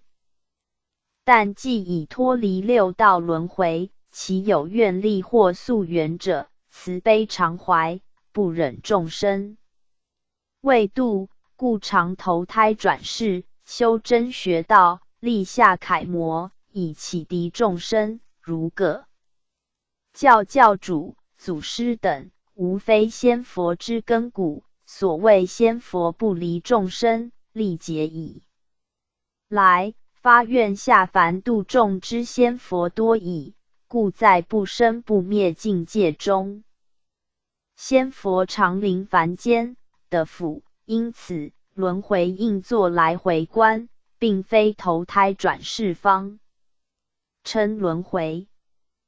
其实3000大世界来回之道何止分为6种，故应言万道轮回灵性之沟通是无止境的，如一本散万书，万书归一本，众生应悟之。阳生今日所观，才是真正的6道轮回。明王十殿转轮大概情形，已泄露于《地狱游记》书中，希世人好好体悟。转轮投生虽然是地府所判，实是世人自寻之路。如不趁早修身养性，一旦失去人身，则万劫难复。奉诵祭佛及阳善生回圣贤堂，并著书顺利完成，众生早日度尽。阳生感激明王金言，点破千古之谜，世人有福了。再见，我已上莲台，请恩师回堂吧。祭佛十殿地狱至今全部游玩，这负重担轻松了一半，阳生也辛苦你了。8月15日地狱游记印成角书，3曹神人鬼欢心之情，是笔墨难以形容的。愿天下众生多印诵此书，将真理普传，正法弘扬，也是老衲的心愿。十殿地狱一过，将是黎明曙光，愿众生能如悟书中真理，除去窄狭自私心理，放开心胸，慈悲喜悦充满着大地，天堂的道路就在眼前了。圣贤堂已到，阳生下莲台，魂魄投体。加59地狱游记第59回，游的府平民区负059。济公活佛降，戊午年6月初9日、13日7月1978。诗曰：人间百业尽纷争，的府平民心夜营。大幻屈身难看破，阴魂到此动幽情。祭佛世间百业竞争异常，的府在暗淡星夜之下仍然到处充满着各种行业。老子说无所以有大患，谓无有生，即无生，无有何患？这句假躯壳，既然看不破，舍不弃，所以世人来到阴间还动起忧情来，你说妙不妙？今日我带杨生参观贫民区，就知一切了。杨生快上莲台。杨生遵命。我已坐稳莲台，请恩师启程吧。祭佛已到了，杨生下莲台。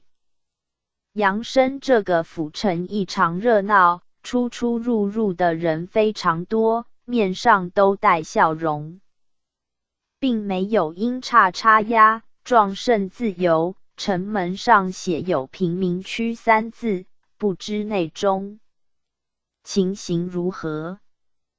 祭佛贫民区即是贫魂区也。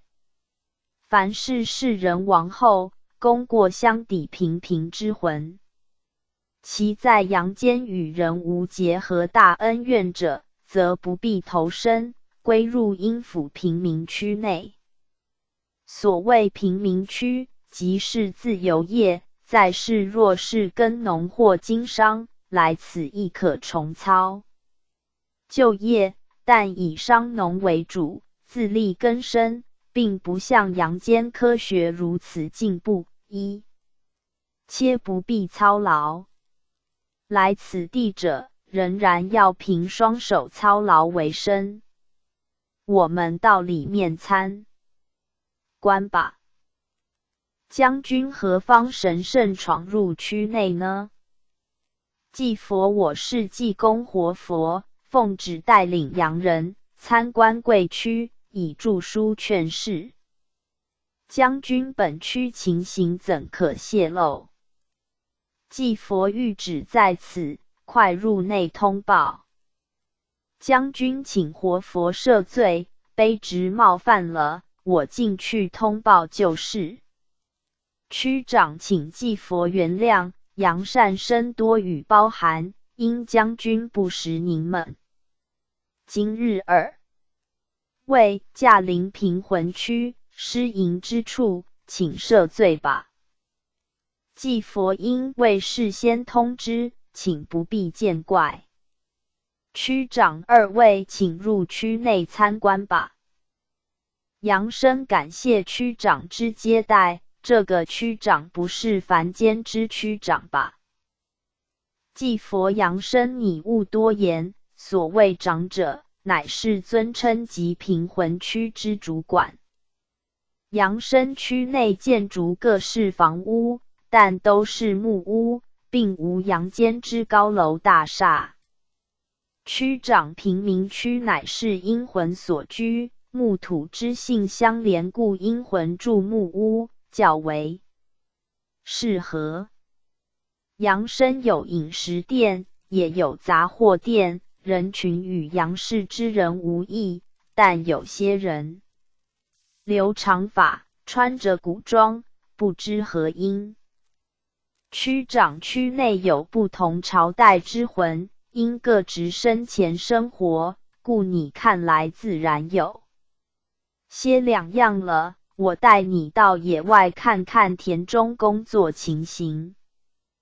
祭佛阴阳两隔，但是心理相同，生时不修真悟道，死后犹然不忘前业。所谓带业往生，就是如此情形。前业不放，来此只好重操旧业了。阳生野外田地，各处有人耕作，但都是靠双手操作，并无牛只或耕耘机等帮助。区长死后不比生前那么享福，只有凭自然能力操作为生。杨生这些人生活情形如何？区长与洋人生活相同，3餐必饮食，作息有序，且因其魂魄上迷恋七情六欲，所以也有婚姻往来，平常操作虽然辛苦，但久成习惯。杨生不知他们是否永远在此工作。区长非也，其亦有受命之管制，时限一到即行退休，再行投胎转世。杨生不知阳间所焚化之金纸、往生前、库钱或拜祭物品，他们有否享用？区长这个问题是杨氏争论不休之疑。我特述之杨人祖先去世后，有者焚金银纸、往生钱、库钱等物，要给亡者使用，但一般亡者都以呆醉之身入阴府，所以也想不到这些银钱。俗语云：运来黄土变成金。以现在杨氏而论，都市寸土寸金，故土可以变金是实事。至于金银纸、往生钱等纸灰，最后也是归土，故土能生金，源于五行相生相克之理。纸必经火使成灰，然其金箔不灭，灰化成土，而水气失之，可谓的五行之气。阴魂的后世子孙之金纸，乃是由五脏而得其气也，如人吸收营养分一样，可以促进生长。杨生为何曾听亡人梦中向子孙要钱花用呢？区长亡灵所食者，气也，故祭拜之物不曾被亡魂吞没，其只是吸其气味而已。亡魂因靠操作为生，或被刑罚后元气不足，故有者回阳向亲人乞施讨钱，是在求助元气。焚化金银纸不必太多，取其子孙一点孝心，因为自己在阳世富裕生活，祖先也无法想到这份福气，故祭拜一番，以慰亡灵，是有道理存在的。如福气、霉气，不是都是一种气吗？故焚纸有火气，而化亡魂之阴气，而助其元气，有一番妙用，洋人勿轻视之。然不必焚化太多，否则其无福可受，等于浪费。因此，焚化纸钱，亡魂仅吸取其气，非用来买卖。民间另有其他证券流通，绝非靠杨氏供给。祭佛纸钱只是一般亡魂有用，若是在世有大善功者或修道者，亡后归礼，其元灵道气冲天，不用俗钱、俗气补充，这点希望重生了物之。杨生说的有理，不然阳间制造明钞工厂不一，所造品质差异甚大，来到民国银行，不知如何通用。祭佛，哈哈！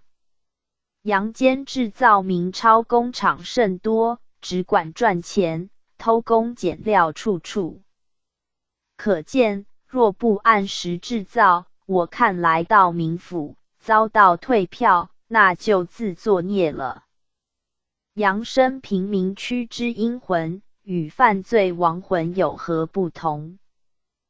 祭佛贫民区之亡魂较为自由，不太受到拘束，但要到阳间，需要批准方可，不过7月可以轮班外出。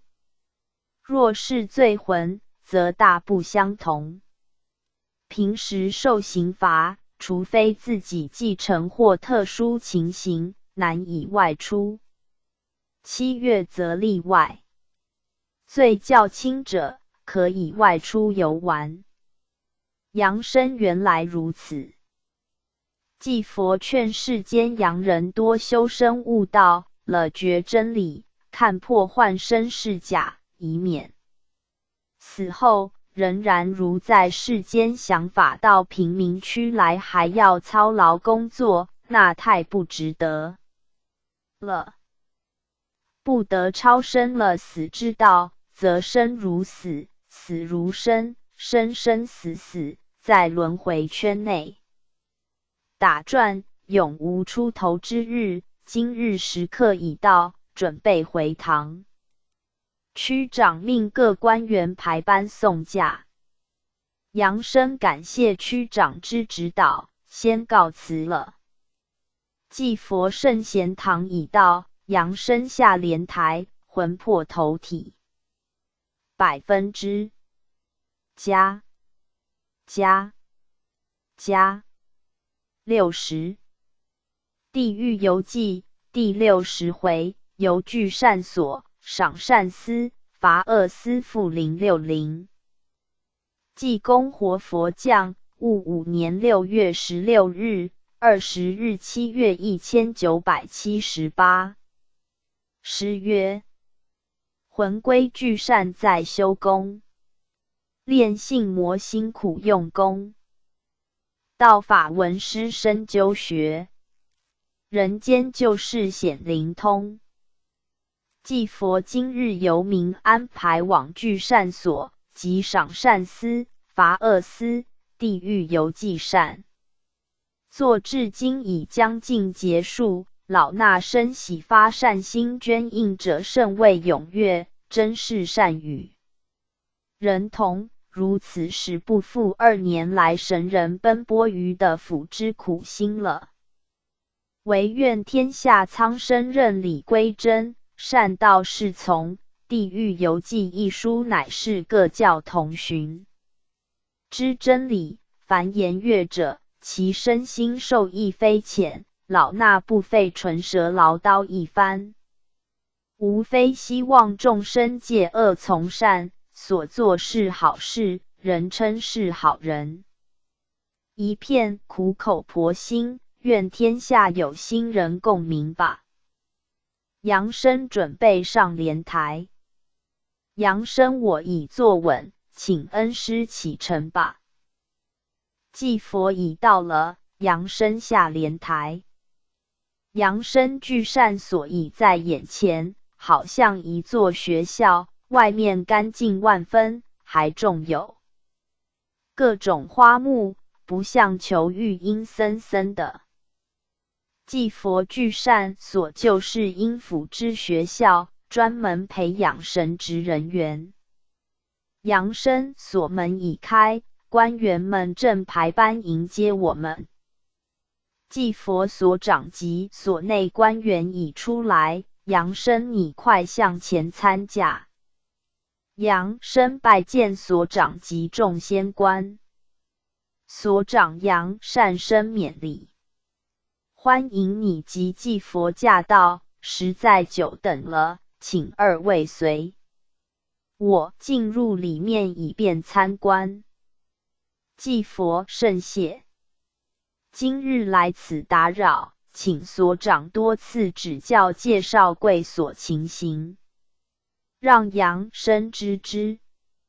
所长理所当然，本所名曰具善所，又称极善所，凡是洋人在身，功德不少，但尚未达到上升天界正果之标准，皆须引入具善所修炼，以准备上升天界，或到凡间历任神职，就是又名。杨生前面那人不是本堂已故孪生庄建安吗？继佛是的。你们今日在此相会，可谓有一段因缘。杨生庄前辈看到我眼泪直流。所长庄善魂，你勿悲伤，今日特安排你们同道在此相会，可以说说你离开杨氏后之情形吧。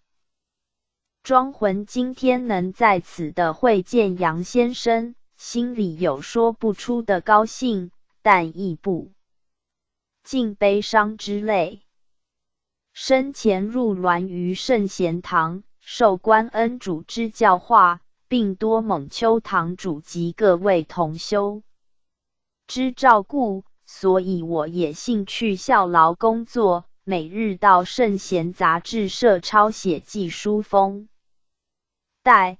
本来心想一意效劳，将来可以往天堂逍遥，但因过于痴迷，尚留一丝情缘于世，故离开杨氏后，虽有福神引路及恩主之保护，可是造过甚多，功过相抵，不能符合往天堂之资格。加在世时，恩主对我之期望甚大，屡次训勉，奈自己智慧浅薄，未能体悟圣意，身不由主愿未了，而身先死。幸生前一片愚诚，恩主仍然带我参观各狱刑罚情形，再归入聚善所修炼。我肉体出殡时，蒙受堂内诸位同修拈香诵行，内心有说不出之感激，请杨先生代我向他们道谢。加我在此每日学文学道，而且还常举行考试，磨练我们的心性，如看财不动，看色不迷，富有慈悲心等等，才能过关。这些考题都是仙佛化境，如要我们走往某地，突然路边出现黄金美女来引诱，如果心神不定被考到，便算不及格，须再修炼之。平常有仙佛圣真来此讲道教法，虽然不受刑罚，但读书考试的滋味也是不好受的。所长聚善所示训练接任神位之神灵，为防神灵道力不足，所以要时时考验，使其达到神格时才算毕业。有者毕业后，再由各有缘先师渡回天堂在家修炼，有者到阳间历任神职。庄浑拜托杨先生告诉我的儿女，要他们好好修身学道，我儿闻闲性直，做不了大事，真是可叹。希望堂内同修好好认真效劳。想当初，我亦想随你到地府一游，哪知一语成谶，变成事实。想再修点功果，但肉身已失，也是无能为力了。既佛具善所大概情形如此，我们当赶往赏善罚恶二司参观。就此告辞。杨生请庄前辈好好保重，堂内之事不用挂心。庄浑感谢你了。所长命众官员排班送驾。祭佛杨生上莲台，我们另移他处参观。杨生我已坐稳莲台，请恩师移驾吧。祭佛赏善司已到了。杨生果然不错，前面匾书赏善司三字。司尊欢迎祭佛及杨善生驾到。祭佛今日我们师徒到贵司参观，请介绍大概情形吧。杨生来此之亡魂由福神引路，并无靠压或鞭打，壮甚自由。司尊凡是洋人去世后，功多于过者，一部分先来本司等候处理。来这里之亡魂均自由自在，可以喝茶聊天，或下棋消遣，赏善思，就是一种善魂暂时休息地方而已。来此地者，待一段时间后，就移送具善所，或送至各店消茶抵案。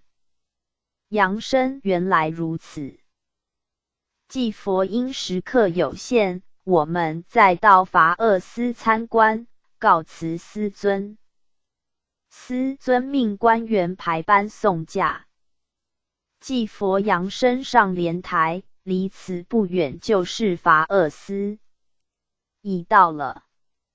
杨生这里与赏善司完全不同，门匾书有伐厄司三字，来此的亡魂都被阴叉插压，好像刚受逮捕。司尊欢迎二位到场驾到，今日光临，本司感觉光荣之至，你们为著书劝世，功德无量。既佛司尊夸奖了，我们师徒到此，因时刻有限，请司尊介绍贵司情形吧。司尊好的。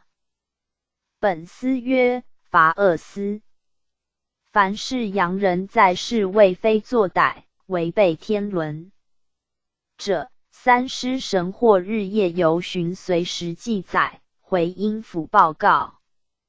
若过重者，本司则设其元神来阴府惩罚，受罚之人在阳世止觉，迷迷糊糊，痛苦万分。此时就是凡人生病之刻，有觉头晕、头痛，浑身不舒服，世人只知自己有病，身心不爽，但不知其魂魄已受到处罚。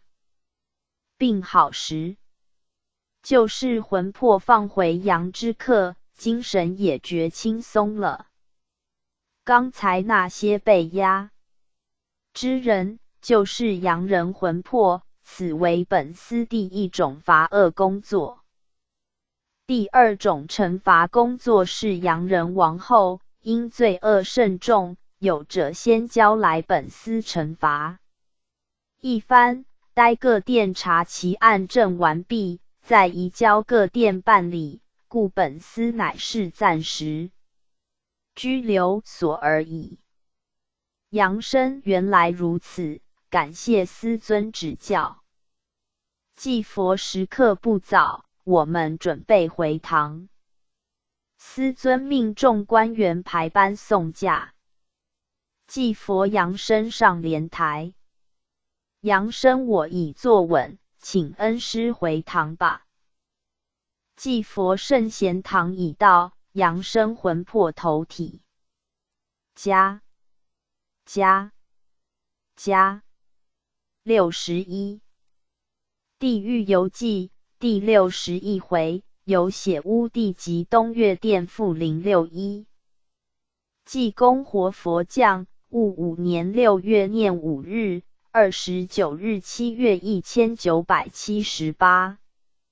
诗曰：游名历尽万重山，血汗如流不厌烦。善恶谁言无报应？天堂地狱现斑斑。既佛历尽了幽冥道路，所见都是痴迷亡魂。未生我之时，不知谁是我；生我之后，不知我是谁。两眼朦胧，又不知谁是我。众生迷来迷去，好像一个不想学的学生，带着饭包跟人上学，只知吃饭玩耍。一到考试，一问三不知，可谓白费父母心机，养一个一窍不通的痴儿。老衲在此寄语天下苍生，身为人类，就要顶天立地，多做些好事。不要鬼鬼虫虫，专做些缺德事，以免生前惯走暗路，死后做个缺德鬼继续摸索，那就惨了。今日准备由民，扬升上莲台。扬升我已坐稳，请恩师启程吧。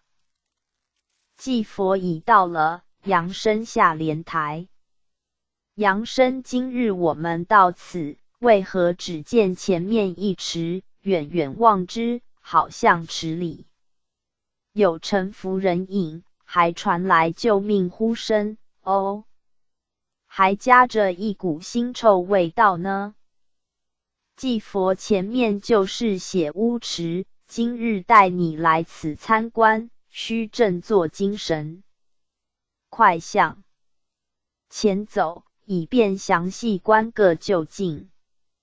扬升路上因岔压着许多人往池内前进。祭佛，这些都是送往血污池之罪魂。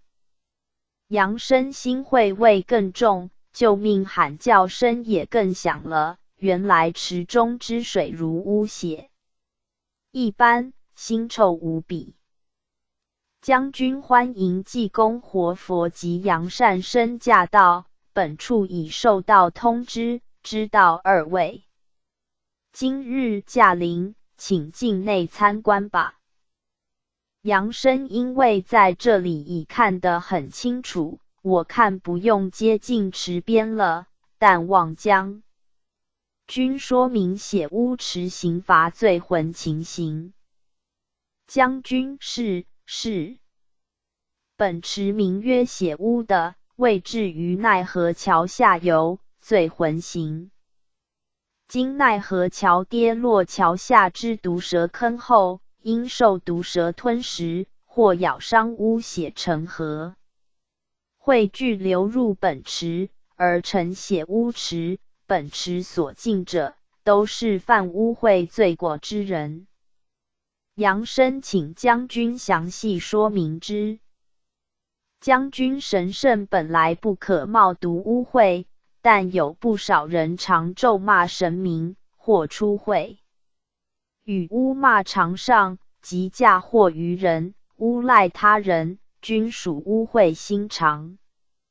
有者白昼宣淫，露天交合，不畏三光，不计人见，丧失廉耻，污秽之至。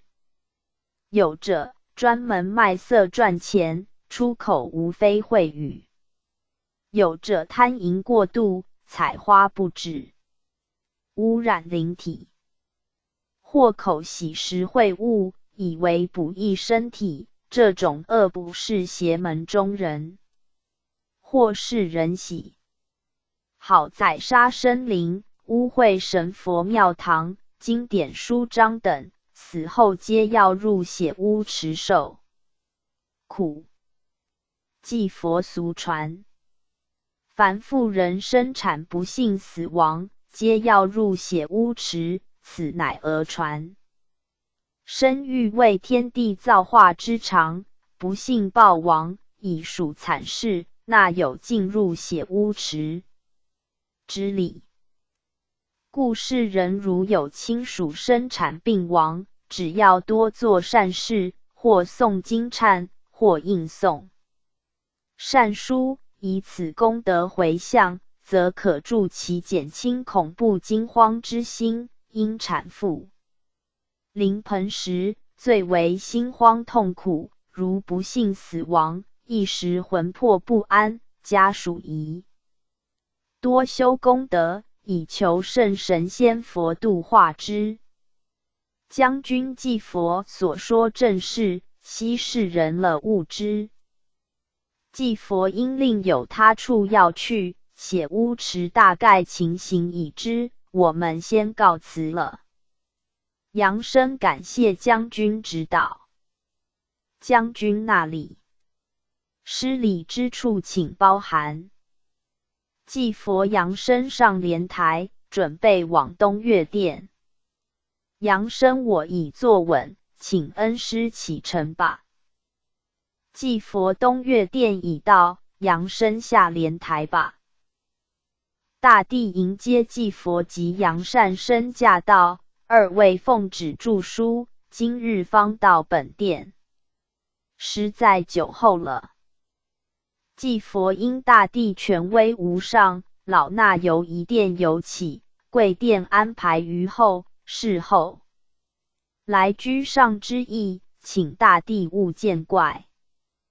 大帝祭佛不用千言，既来本殿，我已心欢。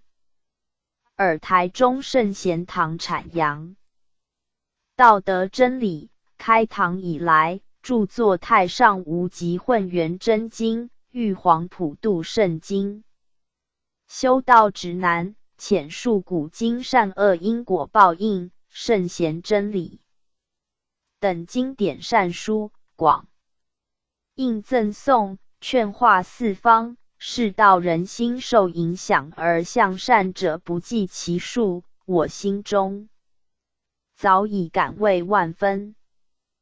今日杨善生能随祭佛驾临本殿，理当招待一番，二位请进入殿内休息，我们谈谈吧。杨生感谢大帝爱护。大帝二位请坐吧。命将军速献茶果。将军遵命。已呈上。大帝请二位不必客气，用吧。祭佛感谢大帝惠赐。杨生干茶美果，滋味不错，可以带几个回阳吗？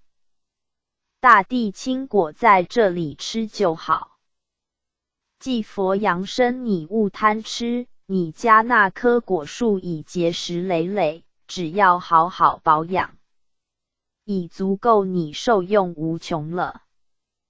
大帝道果才是实用的东西，那些有形果品，吃得完，用得尽，而且还会腐烂，皆非实用之物呀。杨生恩师及大帝之言，我领悟了，惭愧，惭愧。祭佛请大帝介绍贵殿之职司吧。大帝，好的。东岳为泰山，是五岳之首，并直辖的府10殿各司，可谓最高司法单位，祀阳间之最高法院。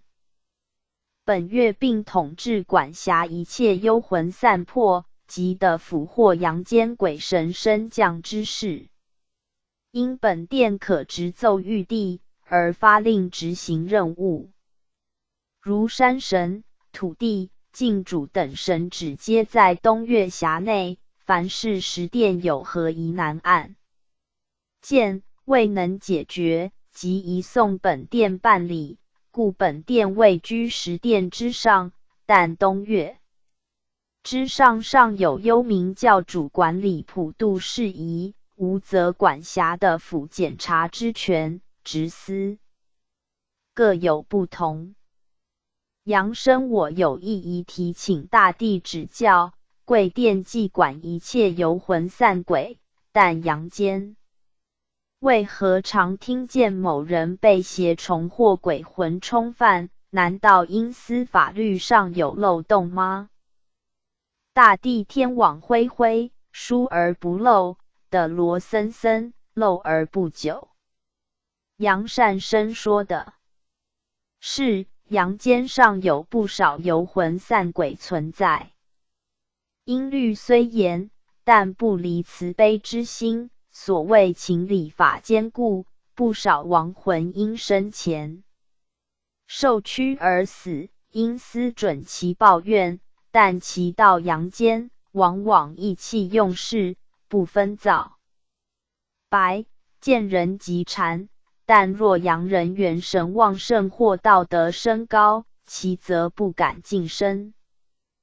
不过，这些游魂散鬼若不遵法令，在阳非位者，一旦被发现，则由阳间神圣或本殿之巡查逮捕归案，斯时其也无话可说，而依法审判功过。因地府诸神不愿众生怨恨不消，故释放鬼魂，以便报怨。但如阳间之罪犯，释放后，有者变本加厉，鱼肉相邻，阳人被鬼魂缠身，就是此种情形。阳生大帝说的是，祭佛感谢大帝开示，时刻不早，我们准备回堂。大帝二位辛苦，愿助地狱游记早日者成，普化苍生，亦能早见。功效，命众官员排班送驾。阳生感谢大帝及众仙官，先拜辞了。我已坐稳莲台，请恩师回堂。祭佛圣贤堂已到，阳生下莲台，魂魄投体。加62地狱游记第62回，拜会地藏王菩萨，游记者诚开盛会复062。济公活佛降，戊午年6月念6日，30日7月1978。诗曰：天花法语节谣篇，玉卷修成一朵莲，圣侧福光垂万古，由书字字迹完全。祭佛今天是个喜悦的日子，废12年之地狱游记，今日未完结。篇，这部稀世宝书道尽了人生真理，也许有人不信，但诸生2年来所观游民实况，如一幕真人实事电影。故老衲希望天下苍生，信其有不可信其无，领悟生是一个小的开始，死才是无限的延续，也是生的前兆，切不可认为一死百了。你看那一缕缕幽魂，都自冥路而来，自古及今，忠孝节义之士，其死后一道灵光飘飘而上天堂，万古流芳，显出他的忠贞大节。但若违背真理正义伦常之辈，死后灵魂污秽不堪，阴森而沉沦于地狱。愿众生阅读《地狱游记》一书如大梦初醒，勿再迷痴于花尽俗情之中，而越堕越深，终而不可救药。今日为游民最后一次，扬声提起精神，端庄衣冠，准备赴幽冥岭。讲扬声恩师呐，我有说不出的高兴。我们师徒奉旨著书，任务即将完成，也可以轻松一下了。祭佛有志者事竟成，皇天是不负苦心人的。悉好好精进，快上莲台。扬声今日这朵莲台为什么特别大，而且还毫光四射呢？祭佛2年来，这朵莲花为我们进出阴阳服务，磨练的壮大生光。扬声原来如此，真是奥妙无边。祭佛已到了，扬声下莲台吧。扬声哦。前面广场好不热闹，仙乐演奏不绝于耳，排满了宴桌。都是玉石所雕，来来去去之人都未曾见过，有者穿着飘飘道袍，亦有沙弥、儒士及各国人士等打扮之人，不知他们是何的而来。祭佛因地狱游记奉旨著作即将结束，幽冥教主特在地藏宫前设宴，以资庆祝。今日我们是为上宾，你看仙使、沙弥、如是各位宾客及地藏王菩萨四出来迎接我们，快前去参驾。扬声参驾地藏王菩萨及诸位道场。在下是台中圣贤堂关帝恩主，门生奉旨随祭佛游冥著书，蒙受地藏王菩萨慈悲，敕令幽冥各御司协助著书工作。今日任务完成，特随恩师齐来拜谢，不敢劳动教主摆设如此场面，实感惶恐。教主杨善申请起来，你及祭佛太辛苦了，2年来奔比于黄泉路上，度世之心难能可贵。我今日特别设宴庆祝，功臣书一呈，请祭佛及杨善申入内，登上坐吧。杨申不敢当。祭佛今日幽冥教主地藏王菩萨特为我们设宴，我看不必推辞了。忙了2年才有这份殊荣，跟我坐吧。杨申恩师既坐，我亦陪坐了。这个宴会人群越来越多，个个都头伏金光，相信是道行不浅。教主今日之宴乃是庆祝地狱游记者成，因地狱为世界各宗教所承认，故不论如道士耶回或其他新设教之教主及有修行之教徒，均被邀请列席，所以诸天都派下仙使、天使同参盛会，瑶池金母，并特赐下蟠桃琼浆。杨善申你有福了。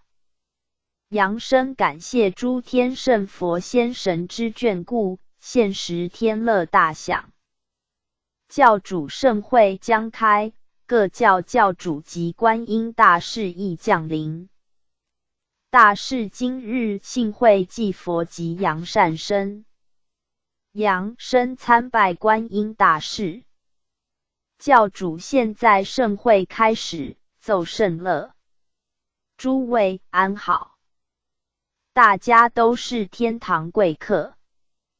今日驾临的福，使幽冥大放光明，滋阴南赡部洲台湾省台中圣贤堂亲奉玉帝指令，游冥著书，以劝化世道人心，清平污浊之气。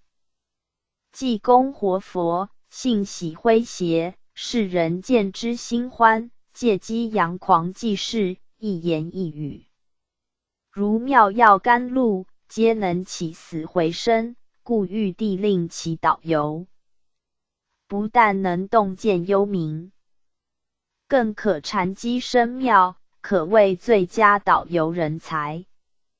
杨善申为圣贤堂正鸾，灵性清明，随活佛历尽10殿各狱，劝世公生。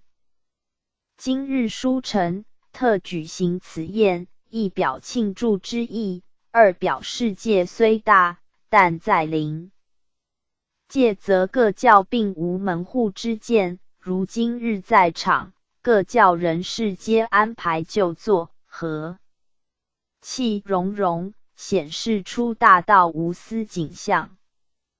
悉天下苍生认理归真，修身养性，遵守孔孟道德，否则毁气伦理纲常，喜增野蛮习性，绝非文明之福。大道之行，天下为公，由小康而促进世界大同，此乃众生之福也。至此，开宴。祭佛扬声不必客气，此乃琼浆玉液及王母之蟠桃，吃后可以延年益寿。杨生感谢恩师，我不客气了，趁这个机会多吃几个。教主恭迎吕纯阳祖师驾到。吕祖请教主不用多礼，吾亲奉玉帝玉派，特带赏状一卷，交由杨生带回，以作圣贤堂著书之奖赏。杨生叩谢天恩。教主请祖师用宴，吕祖谢之。教主因时刻不早，招待不周之处，请诸位高真原谅，祭佛吉。杨善生今日到此参会，吾感万分欣悦，鸾门阐教，应机说法，是为顺天应人之举。地狱游记以书者成，全凭古圣所传之陶记，柳笔通灵传真。世人应了悟上苍用心，好好遵循天理良心，死后方免受十殿之刑罚。的藏菩萨为佛门之尊称，若道门则尊称无畏风兜大地，故地狱又称风兜地狱，世人大都不知。今日趁地狱游记者陈复言书墨，以小世人。祭佛这个莲台现时浮于半空，乃2年来圣贤堂诸生辛劳所获之。道果老衲无礼物相赠，愿将此座莲台赐予杨生，作为2年来师徒出入幽冥著书之纪念品，希望杨生好好珍惜之。杨生感谢恩师惠赐莲台，但受之有愧，愿遵师训，但望今后恩师能随时开导。祭佛在你左右，只要你把握住佛心，则佛可成也。教主此贫穷将，特请杨善生带回圣贤堂，送给全体鸾生饮用之。他们也太辛苦了。凡是应送或宣讲地狱游记劝世者，日夜由神随时巡查回报的。府皆有录案，凡有所求皆能应验如想，希望天下苍生多与广应。流传劝化人心之功德，是无可限量的。最后祝圣贤堂诸生功果圆满，唐运兴隆。祭佛杨生，我们准备回堂。杨生感谢玉帝、教主、恩师及在座道场，多蒙指导，永难忘怀。再见。教主在席诸位请起立，奉送祭佛及杨善生回堂。祭佛琼将要提好，这是2年来的收获。杨生我不会衰落，已紧握住这份成果，赏状意在怀中，我已坐稳莲台，请恩师回堂吧。祭佛为谁辛苦为谁忙？阴阳界鬼门关，走遍了阴曹的藏2年来，土尽心血抛出金砖，为的是望众生改恶从善，如今愿已完，留下的只有看众生是否回头向岸。地狱游记者完，落得一身清闲，要修不修我不管，堕地狱升天堂都是世人自己往。叮咛再叮咛，愿众生如莲出于污泥而不染。圣贤堂已到，杨生下莲台，魂魄投体。我及玉虚童子要回天脚趾，回家77谕诏本堂司礼神，登台复临 C1。戊午年5月初3日、8日6月1978。盛世县客谕旨将将，命城隍5里外，伏神10里外迎接。诸生肃静后驾。金阙内乡，徐将。诗曰：8月中秋颁圣典，大千世界放光明。矫书仪式宜隆重，赦罪消迁公告成。盛世无今夜奉命代旨宣读，神人俯伏。亲奉玉皇大天尊玄灵高上帝诏曰：察尔台中圣贤堂，前经凌霄盛会决议，奉命著作《地狱游记》，由丙辰年中秋开笔，至今戊午年8月15日，是期满2周年。阳生神游十殿，暗喻访问，案证如山，均泄露于《地狱游记》书中。其期刊登于《圣贤杂志》，为普化苍生事切，故该书须于今年8月15日夜印成角书，届时将《地狱游记》108册置于香案上，另焚3册，一角天庭，2角的府，3角人间天下都城隍，3曹对岸，以示尊岁。家的府各司参赞有功，除按功行赏外，并大赦罪魂以次，举行庆功。盛会详情另批交幽冥教主办理。人曹部分，凡著书中护法者、效劳者、者成后、应诵者、宣讲者，皆按功行赏。缴书时，应将所有捐印者之姓名、住址、册数、其愿制成表彰，焚呈上苍，以便汇集普化成果，按情施印。2年来诸生辛劳，各的妙化之果无边，悉在接力，以匡正世道，立化颓风，而尽大同。勿为正命，轻哉勿乎，叩首谢恩。天运戊午年5月初3日、8日6月1978。加78。济公活佛降，拔复临 C2。灵魂学说，近代已可由科学仪器略窥1、2，然要观其全貌，非由精神潜修，开通慧眼不可。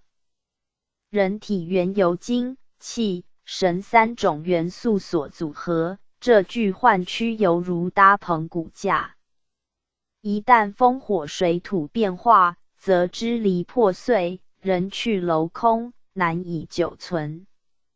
灵魂之转世由此而生，改头换面，各以另一新面目示现，古今中外。宗教先觉者或具通灵超能力者，都能目睹此事，见证无言。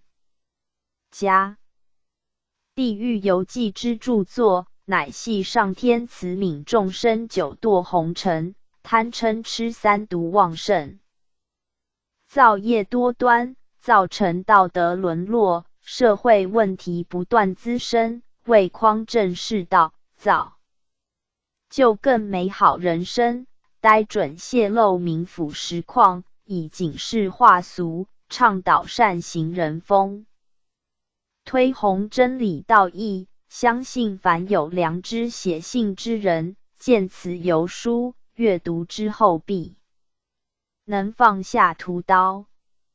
吾也愿助其立地成佛。2年余资，感触良多，仅引太上感应篇。祸福无门，为人自照，善恶之报，如影随形。一语作世书之结语。贫僧济公，仅拔于台中圣贤堂。戊午年6月念9日，2日8月1978。加79。后继复临 C3。本书合蒙各地公堂庙寺先进大德及各地读者同修协助支持，使能如期出版，在此谨表由衷感激与无限谢意。了悟犹如夜的灯，无窗暗室忽开明。此生不向今生度，更待何时度此生？地狱犹记完。